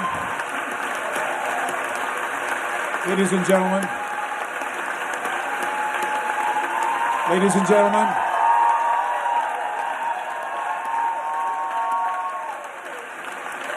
order.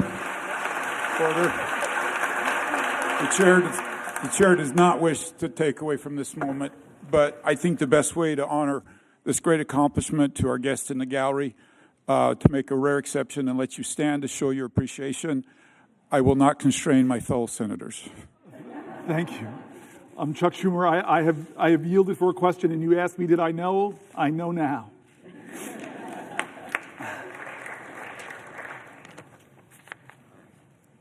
I want to not quite wrap this up yet. I don't want to wrap this up yet.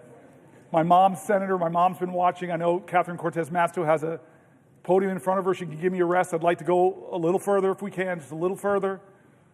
I love, and again, I know people are trying to train each other, and all of our media operations, they give the worst images of the people of the other party. But I want to tell you, one of the funny tweets my staff gave me is something Ted Cruz said. Is he's around 19-20 hours, he said, maybe I should pull a fire alarm. He's going to break my record. I'm going to pause in a moment if she has a question for me to Catherine Cortez Masto, because she's my mother. But I do want to just say again, 2 points to make if I can. One is how grateful I am to my staff. When we decided to do this many days ago,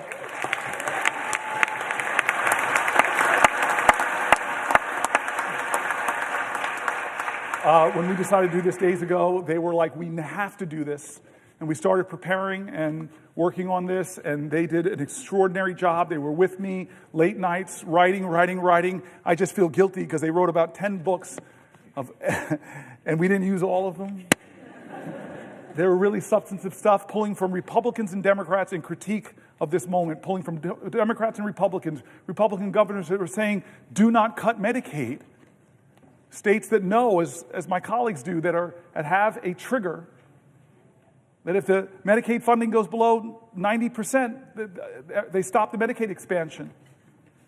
My staff really worked hard to not make this just Democratic voices, to make it people in our country, that Republicans and Democrats, you heard mentioned in the speech, the Cato Institute, the Manhattan Institute, all people who are honest arbiters and are saying that what Trump is doing is wrong, that a budget like this that blows massive holes in our deficit, it will be something our children are trying to pay for. And what are they ultimately paying for that's caused this big deficit?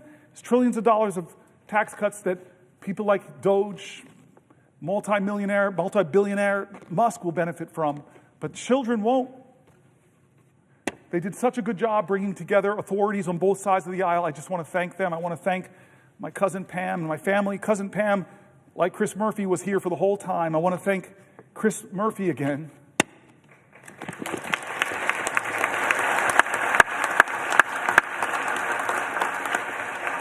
Who never stopped telling me we could do this, we can do this, we can do this, and said, I will stay with you. He's been with me on the floor. I hope you don't look as tired as I look, because you look beat, man. Do I look that bad? No. All right. I want to go a little bit past this, and then I'm gonna deal with some of the biological urgencies I'm feeling.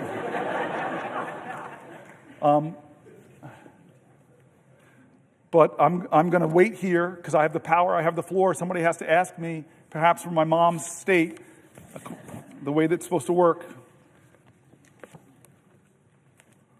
So will the good senator from New Jersey yield for a question? My mom would be so upset with me, my Aunt Marilyn, my Uncle Butch, my Aunt Shirley, all the people that are your constituents, not mine, they would be upset with me if I didn't yield to you for a question while retaining the floor. Well, first of all, Senator Booker, I have to say, we in Nevada are so proud of you. We are proud to be Nevada Strong. You are one of us.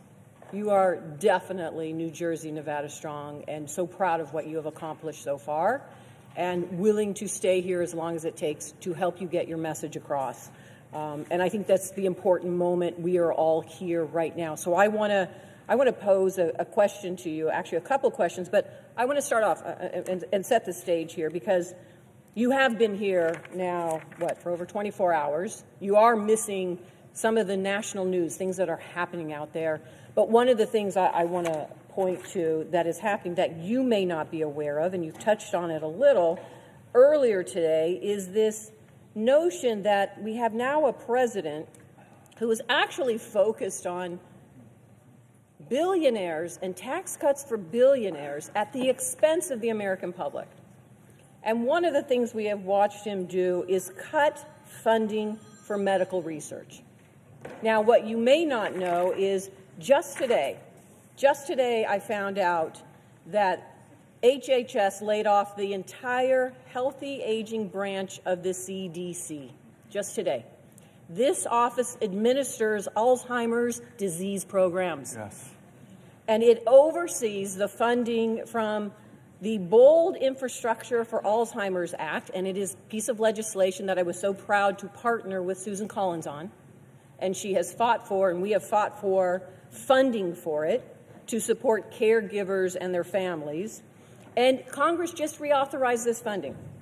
And now we have a president that has stopped the critical work that scientists are doing to try and cure Alzheimer's. And I bring this to your attention, Senator, because like you, and I think like all of us, there are personal moments in the work that we do. My personal moment is my grandmother, who I'm named after, died from Alzheimer's. And she died at a time in Las Vegas when there was not enough research, when there was not enough health care, when there were really not enough providers to understand what was going on.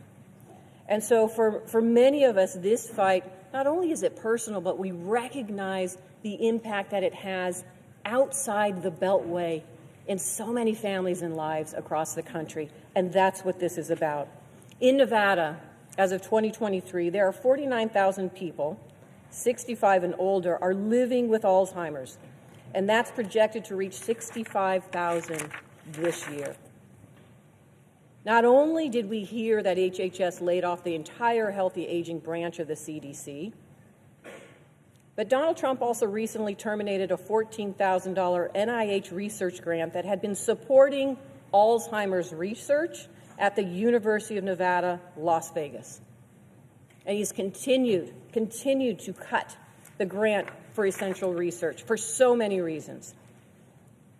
We've seen these funding cuts, we've seen mass layoffs, and the impoundment of grants that have already been approved by Congress. This is a violation of the rule of law, and you have been talking about that for the last couple of hours. President Trump is forgetting that this is personal. It is happening to so many families. So my question, Senator Booker, to you is, what do you think families and caregivers of those impacted by Alzheimer's, how they are feeling about what is happening right now? So this bothers me for two reasons, and the first you've already mentioned is this is the points of bipartisan work that we do. I talked about Chris Murphy and the bipartisan gun bill that lots of people here worked on with Senator Cornyn and others, and how upset my state is that some of that community violence intervention money that I worked so hard to get in that bill is being clawed back by a president. There are people in this room, I know so many of you, and I know on the other side, that have done such great work to work with our colleagues to find common ground and get really important programs passed that bring resources to families. And it's being clawed back by our president, not with consultation, not with a hearing, not with a discussion of even why you would target Alzheimer's research. That is a violation of the separation of powers. And I wish my Republican colleagues would hold more hearings about that. These are programs that they like. I saw that with USAID.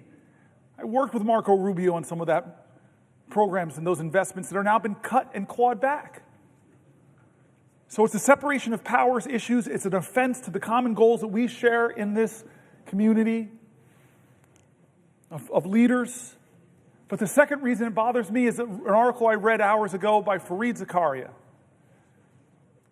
And he talked about what's happening to a nation that cuts so dramatically what is one of the best taxpayer investment dollars in biomedical sciences.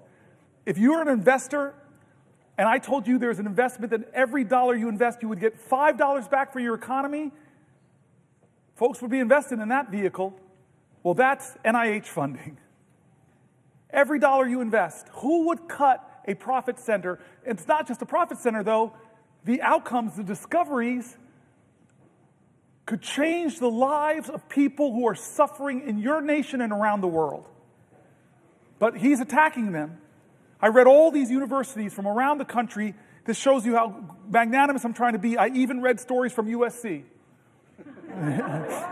I'm sorry, rival. That all of these universities are cutting their postdocs, cutting their PhDs, cutting the lending, because they don't know, as Donald Trump threatens, the direct costs they're stopping. And Fareed Zakaria said so painfully to all Americans with Americans' pride, as we are doing that, China, who, when they had that Cultural Revolution, they first went after their universities. Now, modern China, their government is doing the opposite. They're trying to out-America us. They're massively increasing their investments in scientific research because they know if they get ahead of us on quantum computing, all of our subs can be located, and God knows what could happen. They could, any kind of cryptology they could break. They know if they get ahead of us on scientific research, the power and advantage it will give them, so they're doubling down. But what are we doing in America? We're tolerating a president that is cutting the funding that will predict who defines the future and what values will define those futures. Will they be democratic values, or will it be the values of the country that's competing with us to beat us, and right now we're giving them a head start? And then the final reason that question bothers me is because my father died of Parkinson's, and he had Parkinson's-related dementia. And I know what that's like. I know the pain families are enduring. I remember the time that my dad and my mom, we were in the movie theater, and my mother just shook my world. She was in Georgia. And so many people here in this room have had the same experience. We're in a movie theater, and my mom leans over to me and said, "You need to take your dad to the bathroom." I never imagined the years of my dad as a 2-year-old and 3-year-old taking me to the bathroom, that one day I'd have to take him. And so in this Atlanta movie theater, in the middle of a movie, which I was like, okay, it's time for me to do this ritual that so many families know. I pick my dad up, who's shuffling with his Parkinson's.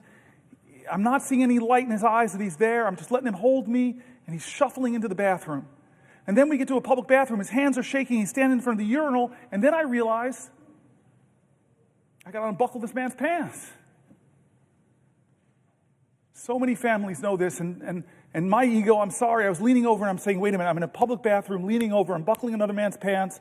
Please, please, God, don't let somebody come in. And as if God heard my call, someone walked in. And I hear the person walk, and I'm like, just please keep walking. Go into a stall, please keep walking. And then suddenly I hear the feet walk past me and stop. And then the man turns around and says, "Oh my God, Cory Booker." And then I look up at my dad, and I see the clarity in his eyes. He is 100% there, and he's grinning and loving my mortified embarrassment. Alzheimer's? It's devastating so many American families who are watching the loved one of their lives diminish. And we're cutting funding. Donald Trump is cutting funding, democratically, bipartisanly approved. So forget the separation of powers. It's important. It's so important. If that doesn't get you, then maybe think about the competition with China. If that doesn't get you, if those two don't get you, America, then think about the millions of Americans struggling with Alzheimer's, the struggles it does to those families. This is a moral moment, America.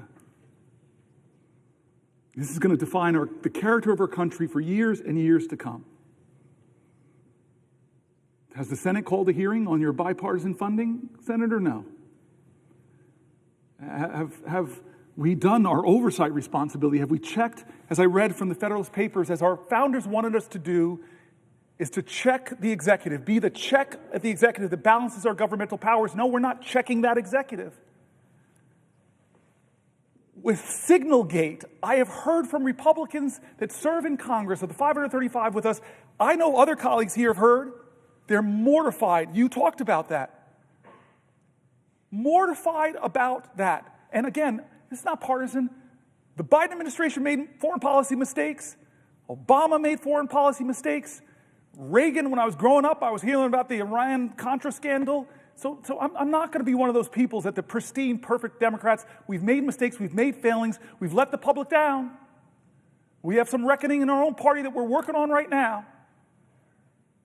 But that doesn't say that you should just be one of these people that says, well, Biden did it. No, you should be a leader of character that says there's something wrong here. And in fact, it could point to real problems in the national security of our country. And the laws that we established. One of those laws is very simple. You're supposed to preserve records. How can a signal chain that disappears not be a violation of the law of this land? Is there a hearing on that? Head of the Intel Commission, not a hearing at all. Where are the checks and balances spelled out in the Constitution? We are derelicting our duties here in the Senate. We really are. And the consequences of that is the very national security of our country. How many times do you think this was the first time they created a signal chat? Or is this a pattern of practice? You're a really rational man. I keep looking at you, Mark. You're my leader on these issues. Or Jack Reed. No, this indicates a real problem, and the Senate, the United States Senate, should get to the bottom of it.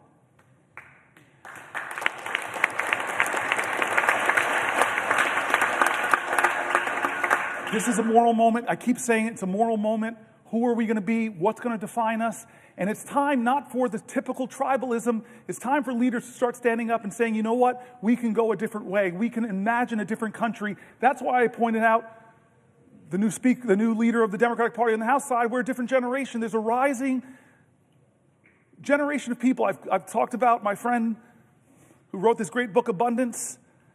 There's a whole bunch of new ideas out there that are about the future, about the possibilities, about the hope, about the greatness of America, not the greatness that is braggadocious, not the greatness that says, I'm better than you, not the greatness that says, only I can fix things.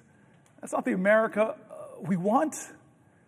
We want America that says, we the people. An America that says, e pluribus unum.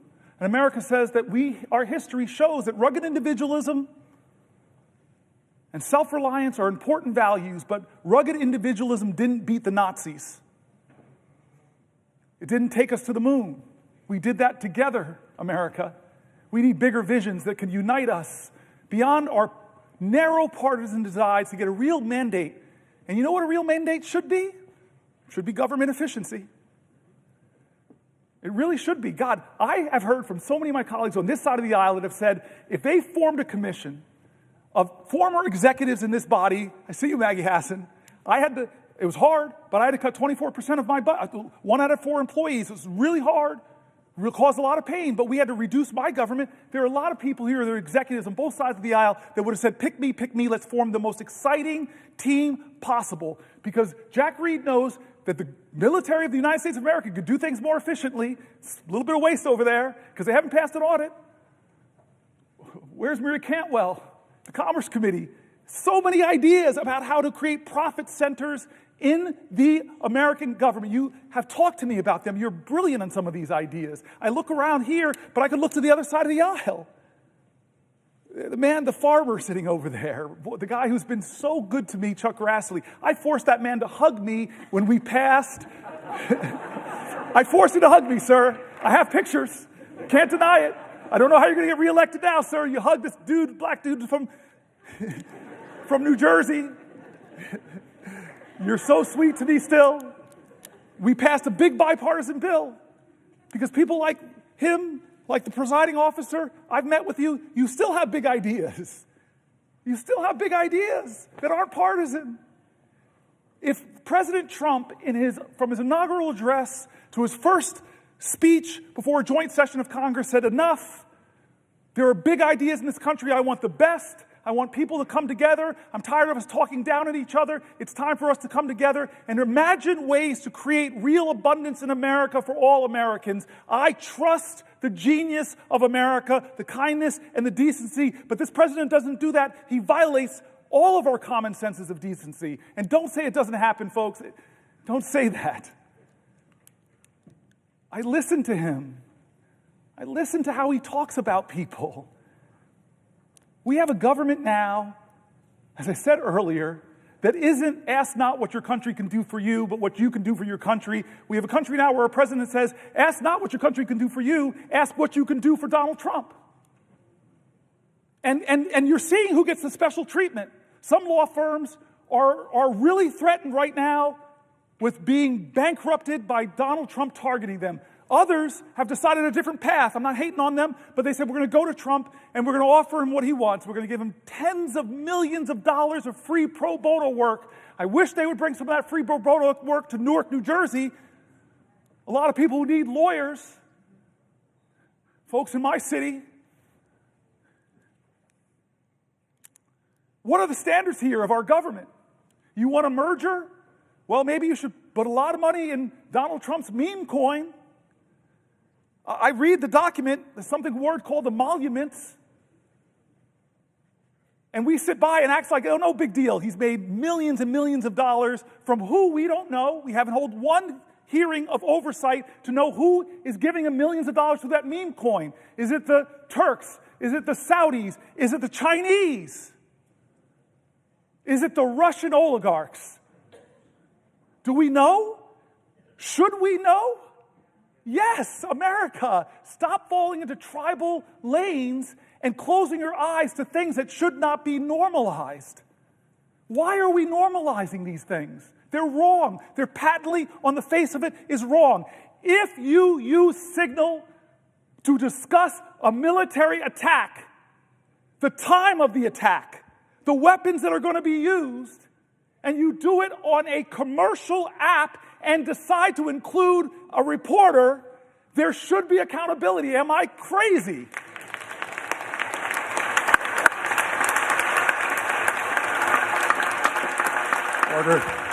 Order. Ladies and gentlemen, let me just remind you, expressions of approval and disapproval are not permitted by the gallery. Thank you. He was forced to say that. Look at you, defiant man.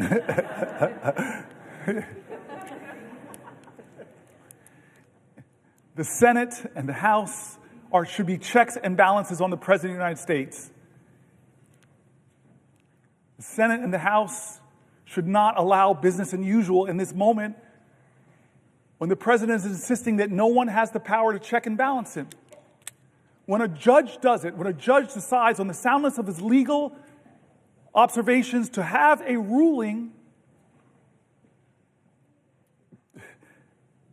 and then the President of the United States doesn't appeal the ruling like most people kind of do, but starts to drag and insult and threaten that judge with impeachment. And some people, astonishing to me, in our government said, oh, that's right, we should impeach this guy.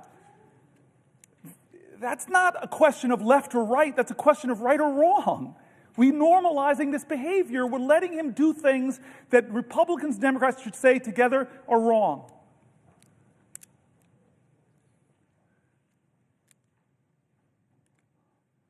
So I want to say, I'm going to stop soon.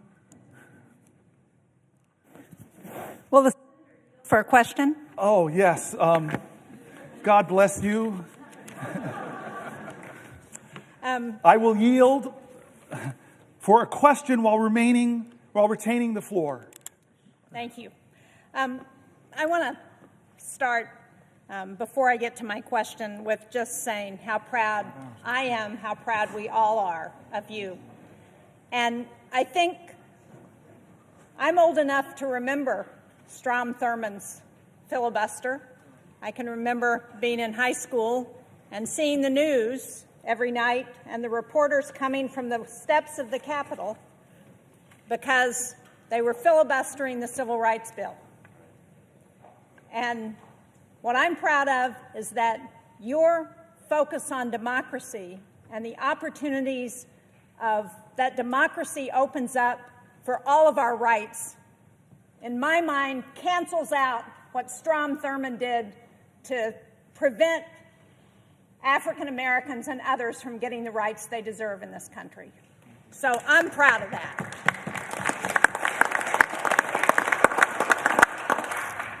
But I really want to, you talked earlier this afternoon about the rule of law and the overreach of this administration. And as part of that, you went through a litany of agencies that Congress had established that this president is trying to take away. And I just wanted to point out that, and you mentioned this earlier, one of those agencies that Congress established is the U.S. Agency for International Development. And earlier today, we had a shadow hearing roundtable, the Democrats on the Foreign Relations Committee. It was on the dangerous consequences of funding cuts to U.S. global health programs. And I know that as ranking member on the subcommittee on Africa and global health policy, you would have really been interested in this. I'm glad you were here on the floor, but I wish you could have heard what we heard from the people who testified. We heard from Atul Gawande, who used to be the administrator of USAID, their global health program. We heard from Dan Schwartz, who is the Vice President of Management Sciences for Health, that's a contractor that works on global health programs.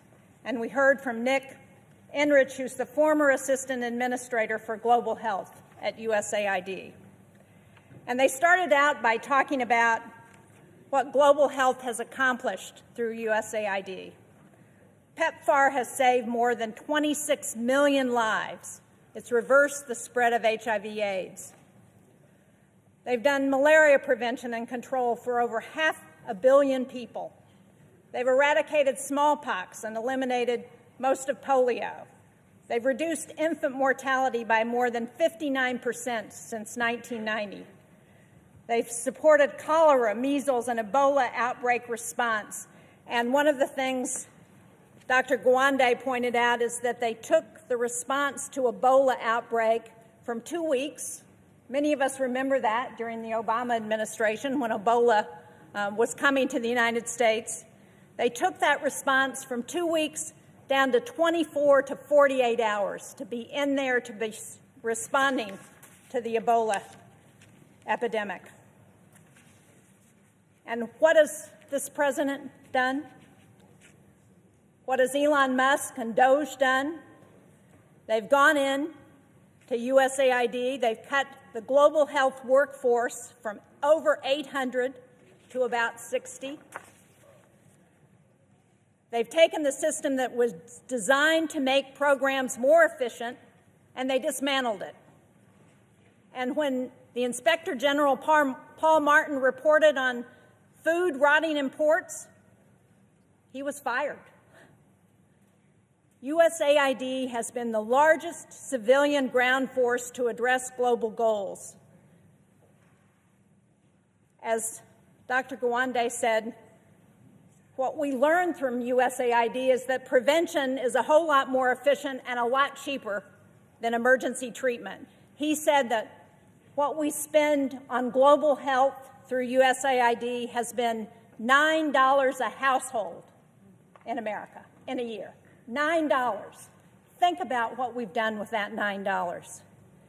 And as they were going through the litany of programs that have been cut, the one that caught my eye was 75% of the pandemic threat comes from diseases jumping from animals to humans.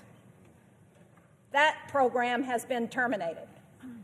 75% of the threat of future pandemics. So, as we think about rule of law and the overreach of this president, would you agree with me that there has been no consultation with Congress about any effort to move USAID into the Department of State, and that because Congress created this agency, Congress has got to be involved in reauthorizing whatever comes next, and that this president and his DOGE boys need to understand that before they take any more steps at USAID? Yes, yes, yes. You and I both know that in a bipartisan way, we created some of these programs principally to keep America safe.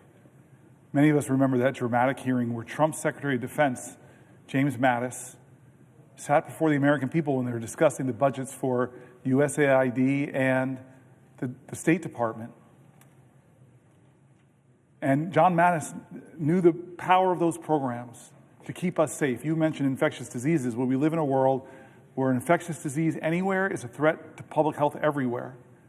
So pulling our scientists out of the fight against Ebola, pulling our scientists out of drug-resistant tuberculosis fights, it makes no sense.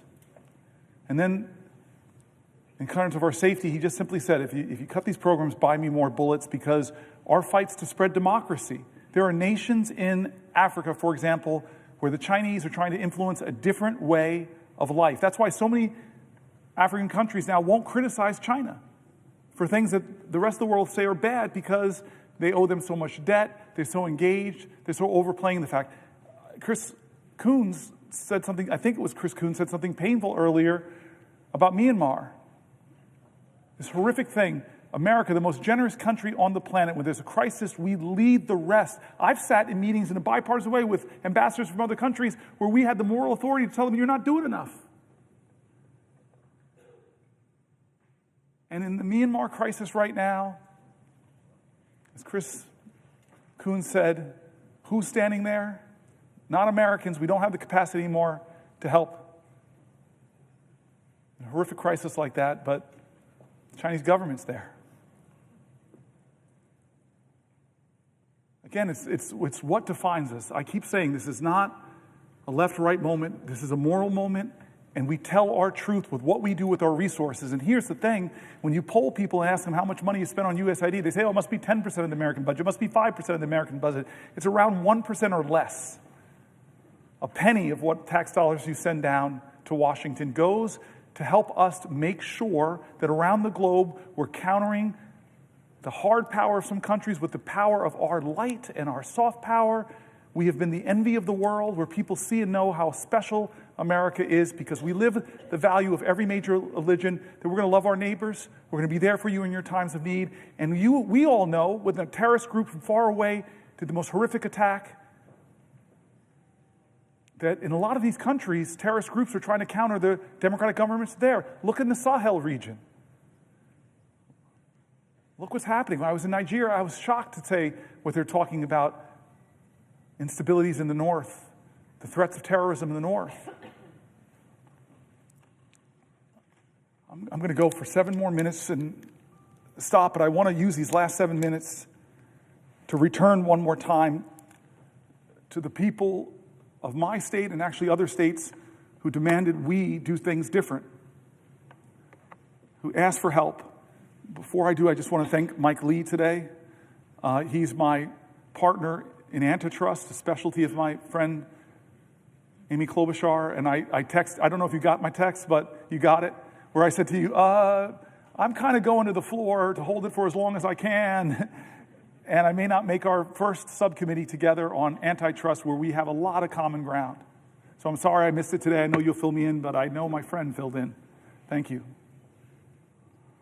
So I want to close back where we started, about us, about why I'm here.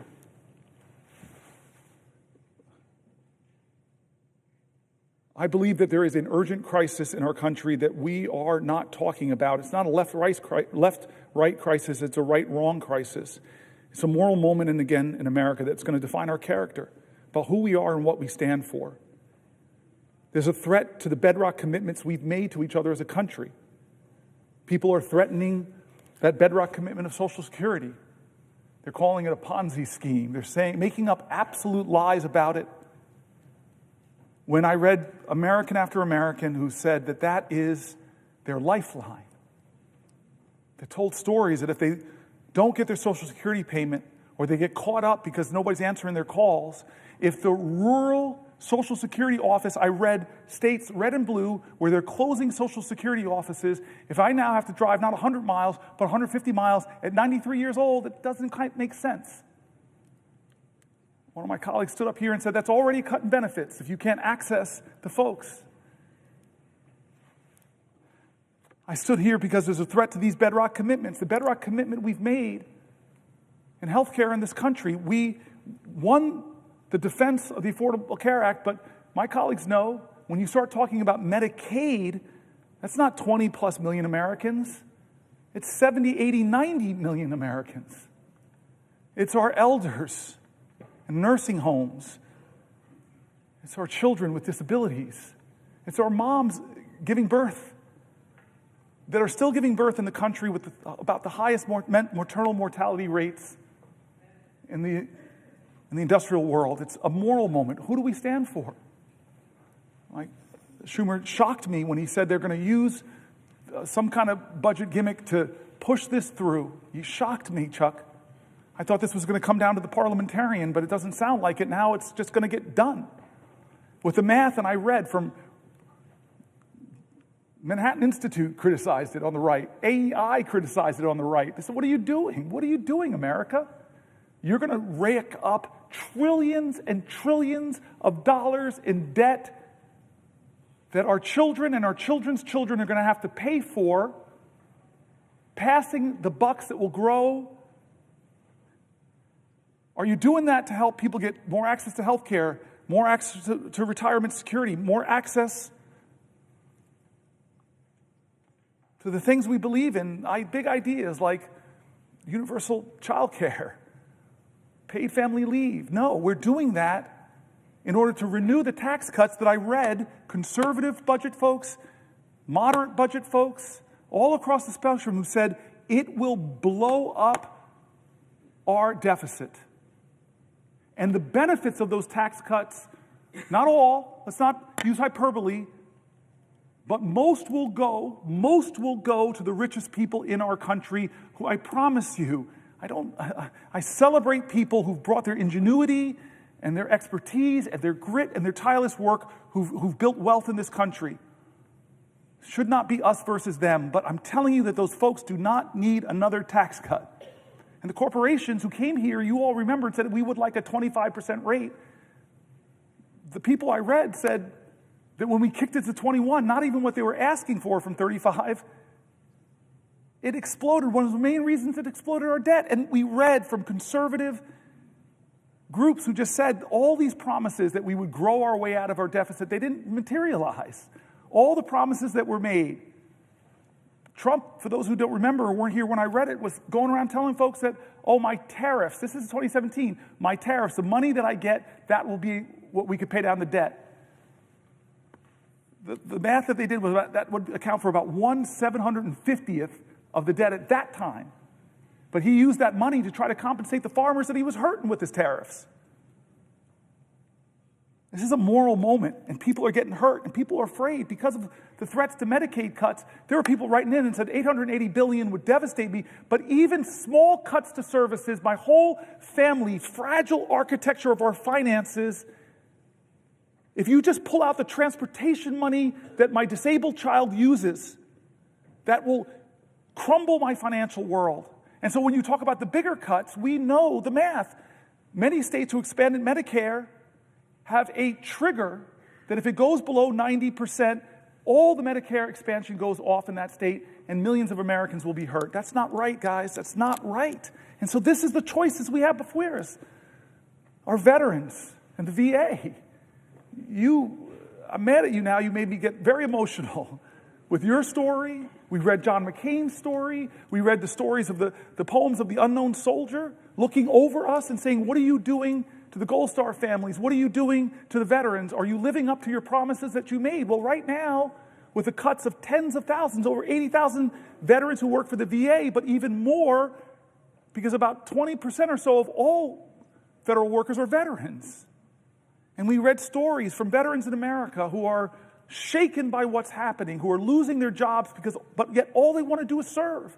They're not what they're being called. They're not leeches. They're not criminals. They shouldn't be degraded for wanting to continue to serve their nation. This is what we're talking about, our veterans, our seniors, our health care, our financial security going forward. I asked the question to all those people who voted for Donald Trump, who believed in him that he would lower your grocery prices. I asked you, look at your financial self. Are you better off than you were 72 years ago financially? Well, the answer for most people who believed in him is no, because he didn't set out to do anything to lower prices. He set out to rename the Gulf of Mexico, to threaten Canada, to say, I'm going to take over Greenland. He's done a lot of things, 140 executive orders. Many of them actually drive up your costs, make it more expensive to enroll in the ACA, reduce a lot of the tax credits there. He's increased your costs. He's taxed your bedrock services. Stock market tumbles, your 401k accounts are less. Inflation is up. Consumer confidence is down. This is what the voices we brought into this chamber, the voices of our constituents, red states, blue states, the voices of Democrats and Republicans, Republican governors, Democratic governors. We brought all the people that are saying, no, this is a moral moment, not left or right, right or wrong. And so I've tried over the last 25 hours and 1 minute to center the conversation back on what will we do of good conscience. People who are saying, I served this country, I risked my life, shouldn't be able to keep my job. People who are saying, this country once made itself the envy of the world because we invested in high-quality education for every child. I don't like what's going on at the end of the Department of Education. People who are saying, I worked harder than I ever have, but the prices on everything in my life are getting higher. People who are saying that the America I learned about in school, the one where people's rights are protected, the people are saying that why are we yet again going through another healthcare battle that threatens millions of people, the people are saying that I'm worried about the financial security and the future of my country, the voices of folks. And so I end by saying simply this, where I started was John Lewis. I don't know how to solve this. I don't know how to stop us from going down this road. Chuck Schumer's now told me that they're greasing the skids to do these things. I'm sorry, but I know who does have the power. The people of the United States of America. The power of the people is greater than the people in power. It is time to heed the words of the man I began this whole thing with, John Lewis. I beg folks to take his example of his early days where he made himself determined to show his love for his country at a time the country didn't love him. To love this country so much, to be such a patriot that he endured beatings savagely on the Edmund Pettus Bridge, at lunch counters, on freedom rides. He said he had to do something. He would not normalize a moment like this. He would not just go along with business as usual. He wouldn't know how to solve it. But there's one thing that he would do that I hope we all can do that I think I did a little bit of tonight.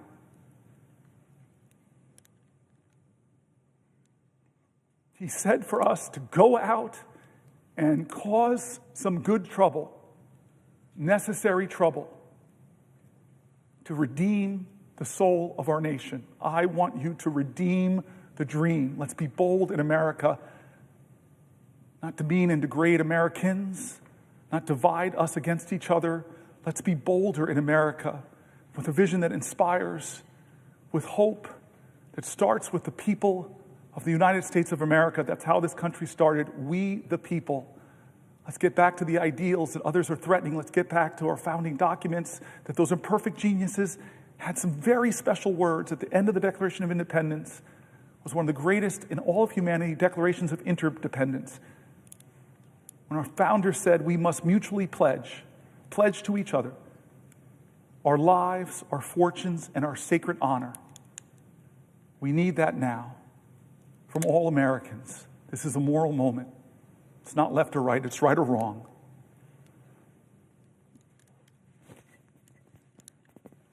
Let's get in good trouble. My friend, Madam President, I yield the floor.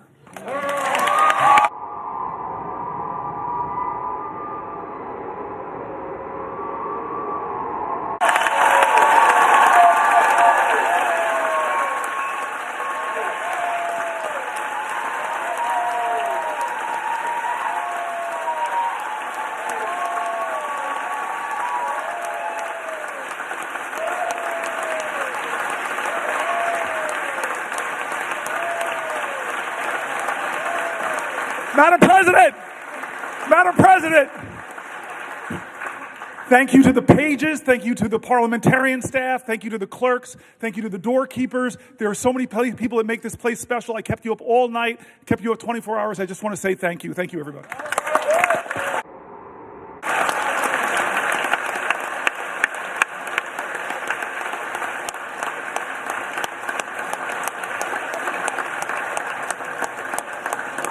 Madam President. Madam President. Senator from Idaho. Madam President, this next regular order of business, confirmation of Mr. Matthew Whitaker.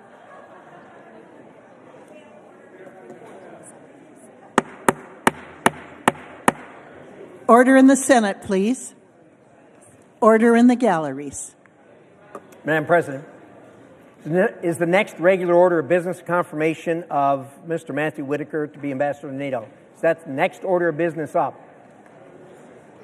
It is. Thank you. I'd ask unanimous consent that myself and the senator from Iowa be permitted to speak each 3 minutes, and immediately upon conclusion of that, we proceed to the vote on the confirmation.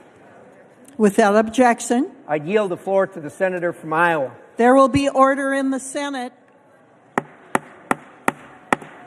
There will be order in the Senate.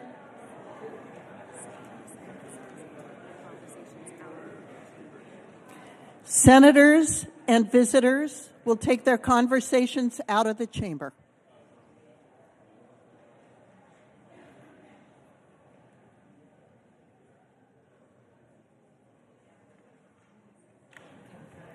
The senator from Idaho. Excuse me, Iowa. Thank you, Madam President. And today I rise in support of the confirmation of Matt Whitaker to serve as the next United States ambassador to NATO. Matt is not only a proud Iowan, he is a dedicated public servant, an accomplished leader, a loving father, and a very, very dear friend. Matt has honorably served our state and our country as the U.S. Attorney for the Southern District of Iowa, in private practice, and most recently as the former Acting Attorney General of the United States. Will the gentlewoman yield? Yes, I will, Madam President. The Senate will be in order. Please, senators, take your conversations off the floor.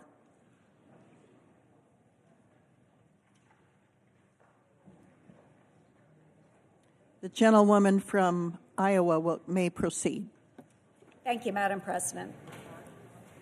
Matt and I first crossed paths during the 2014 U.S. Senate primary in Iowa. What began as opponents in a race turned into a mutual respect and ultimately a strong friendship. Since 2014, Matt has supported me in countless ways, offering wise counsel and keen insight on the issues facing our state, nation, and our world today. While some may just brush it off as Iowa nice, I believe this is a clear demonstration of Matt's character. He's willing to put differences aside, strengthen relationships, and put our country over politics. Over the last few years, during exchanges with NATO allies, a consistent theme emerged: the need for American leadership, a willingness to speak hard truths and encourage our partners to step up. Matt's experience has prepared him for this aspect of the job. With decades of law enforcement experience and having served as acting Attorney General, Matt has successfully collaborated across many organizations and jurisdictions. He understands the evolving threats our nation and our allies face, from terrorism to cyber warfare to transnational crime. His experiences navigating complex security challenges will make him an asset to NATO and a force for strengthening our alliances. Matt Whitaker is a principled leader with a proven track record. Under President Trump's peace through strength approach, I have no doubt that Matt will be an effective advocate for America's interests and a champion of our national strategy. I urge my colleagues to support his nomination. He is the right leader at the right time for this critical role. Thank you, Madam President. I yield to the gentleman from Idaho. Thank you, Madam President. I rise today in support of President Trump's nominee to be ambassador to NATO, Mr. Matthew Whitaker. First, the good news. NATO remains more than ever relevant to the security of the United States and to Europe. NATO is stronger today than it has ever been. Putin made a horrible mistake when he attacked Ukraine, thinking he would split NATO. He did not split NATO. He made it stronger. Indeed, we've added 2 additional nations to NATO, and Putin has picked up another 800 miles of border with NATO. Now the concern. Unfortunately, some NATO members have taken the alliance and America's support of it for granted. Our European allies have left the heavy financial lifting to us, and by many of their own admissions, have not pulled their weight in defense spending. Dramatic investment from NATO members is in our collective defense is absolutely necessary. Mr. Whitaker, as our next ambassador to NATO, will help President Trump preserve the fidelity, commitment, and integrity of NATO. He will encourage our allies to rise to meet the challenges of an increasingly dangerous world. And he will help our allies understand that this must be a true partnership. It's a tough job. I urge my colleagues to support Mr. Whitaker as he takes on this challenge as our next U.S. ambassador to NATO. And Madam President, I ask the Senate execute the order of March 27th with respect to the Whitaker nomination. The clerk will report the nomination. Department of State Matthew Whitaker of Iowa to be United States Permanent Representative on the Council of the North Atlantic Treaty Organization. The question occurs on the nomination. Is there a sufficient second? There appears to be. The clerk will call the roll. Ms. Alsobrooks.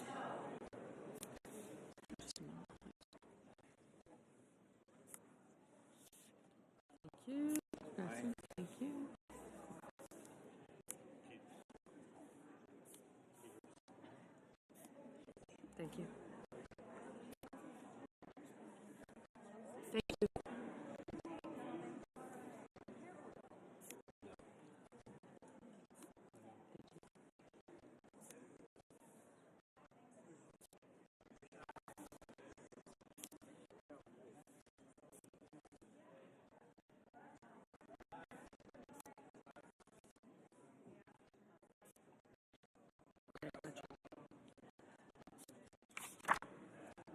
Sure.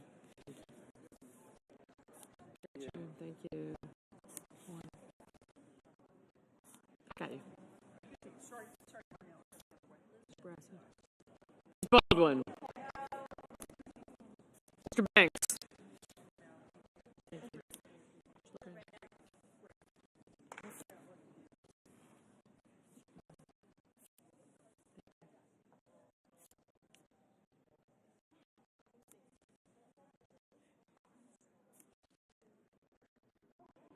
I'll get him in a second.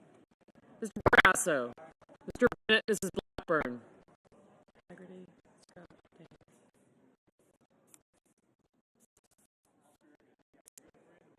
I got him. Other guys.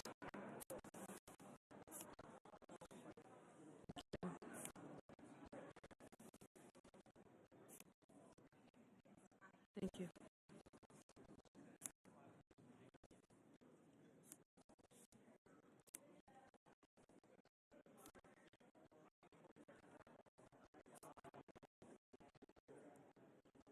Mr. Blumenthal, Blunt Rochester.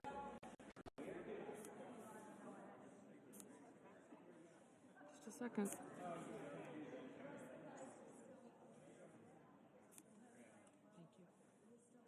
you. You too.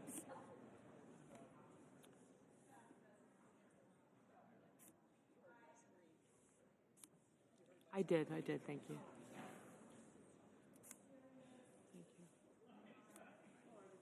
Mr. Booker, Mr. Bozeman, Mrs. Britt. Yes, for me. Thank you. Mr. Budd, Ms. Cantwell, Mrs. Capito, Mr. Cassidy, Ms. Collins, Mr. Coons, Mr. Cornyn, Ms. Cortez Masto, Mr. Cotton, Mr. Kramer, Mr. Crapo, Mr. Cruz, Mr. Curtis, Mr. Daines, Ms. Duckworth, Mr. Durbin, Ms. Ernst, Mr. Fetterman, Mrs. Fisher, Mr. Gallego, Mrs. Gillibrand, Mr. Graham, Mr. Grassley, Mr. Haggerty, Ms. Hassan, Mr. Hawley, Mr. Heinrich, Mr. Hickenlooper, Ms. Hirono, Mr. Hoven, Mr. Husted, Mrs. Hyde-Smith, Mr. Johnson, Mr. Justice, Mr. Kane, Mr. Kelly, Mr. Kennedy, Mr. Kim, Mr. King, Ms. Klobuchar, Mr. Lankford, Mr. Lee,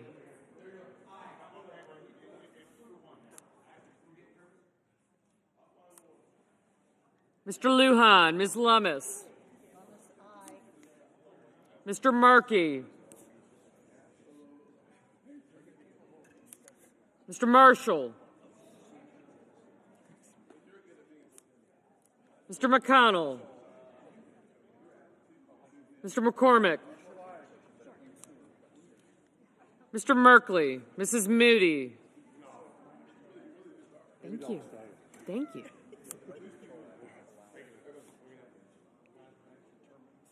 I got you. You guys picked out your evening.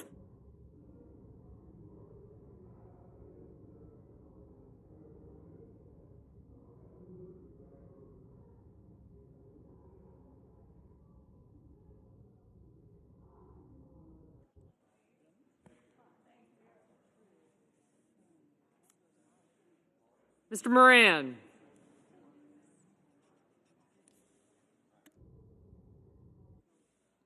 Mr. Marino, Mr. Mullen, Ms. Murkowski, Mr. Murphy, Mrs. Murray, Mr. Ossoff, Mr. Padilla, Mr. Paul, Mr.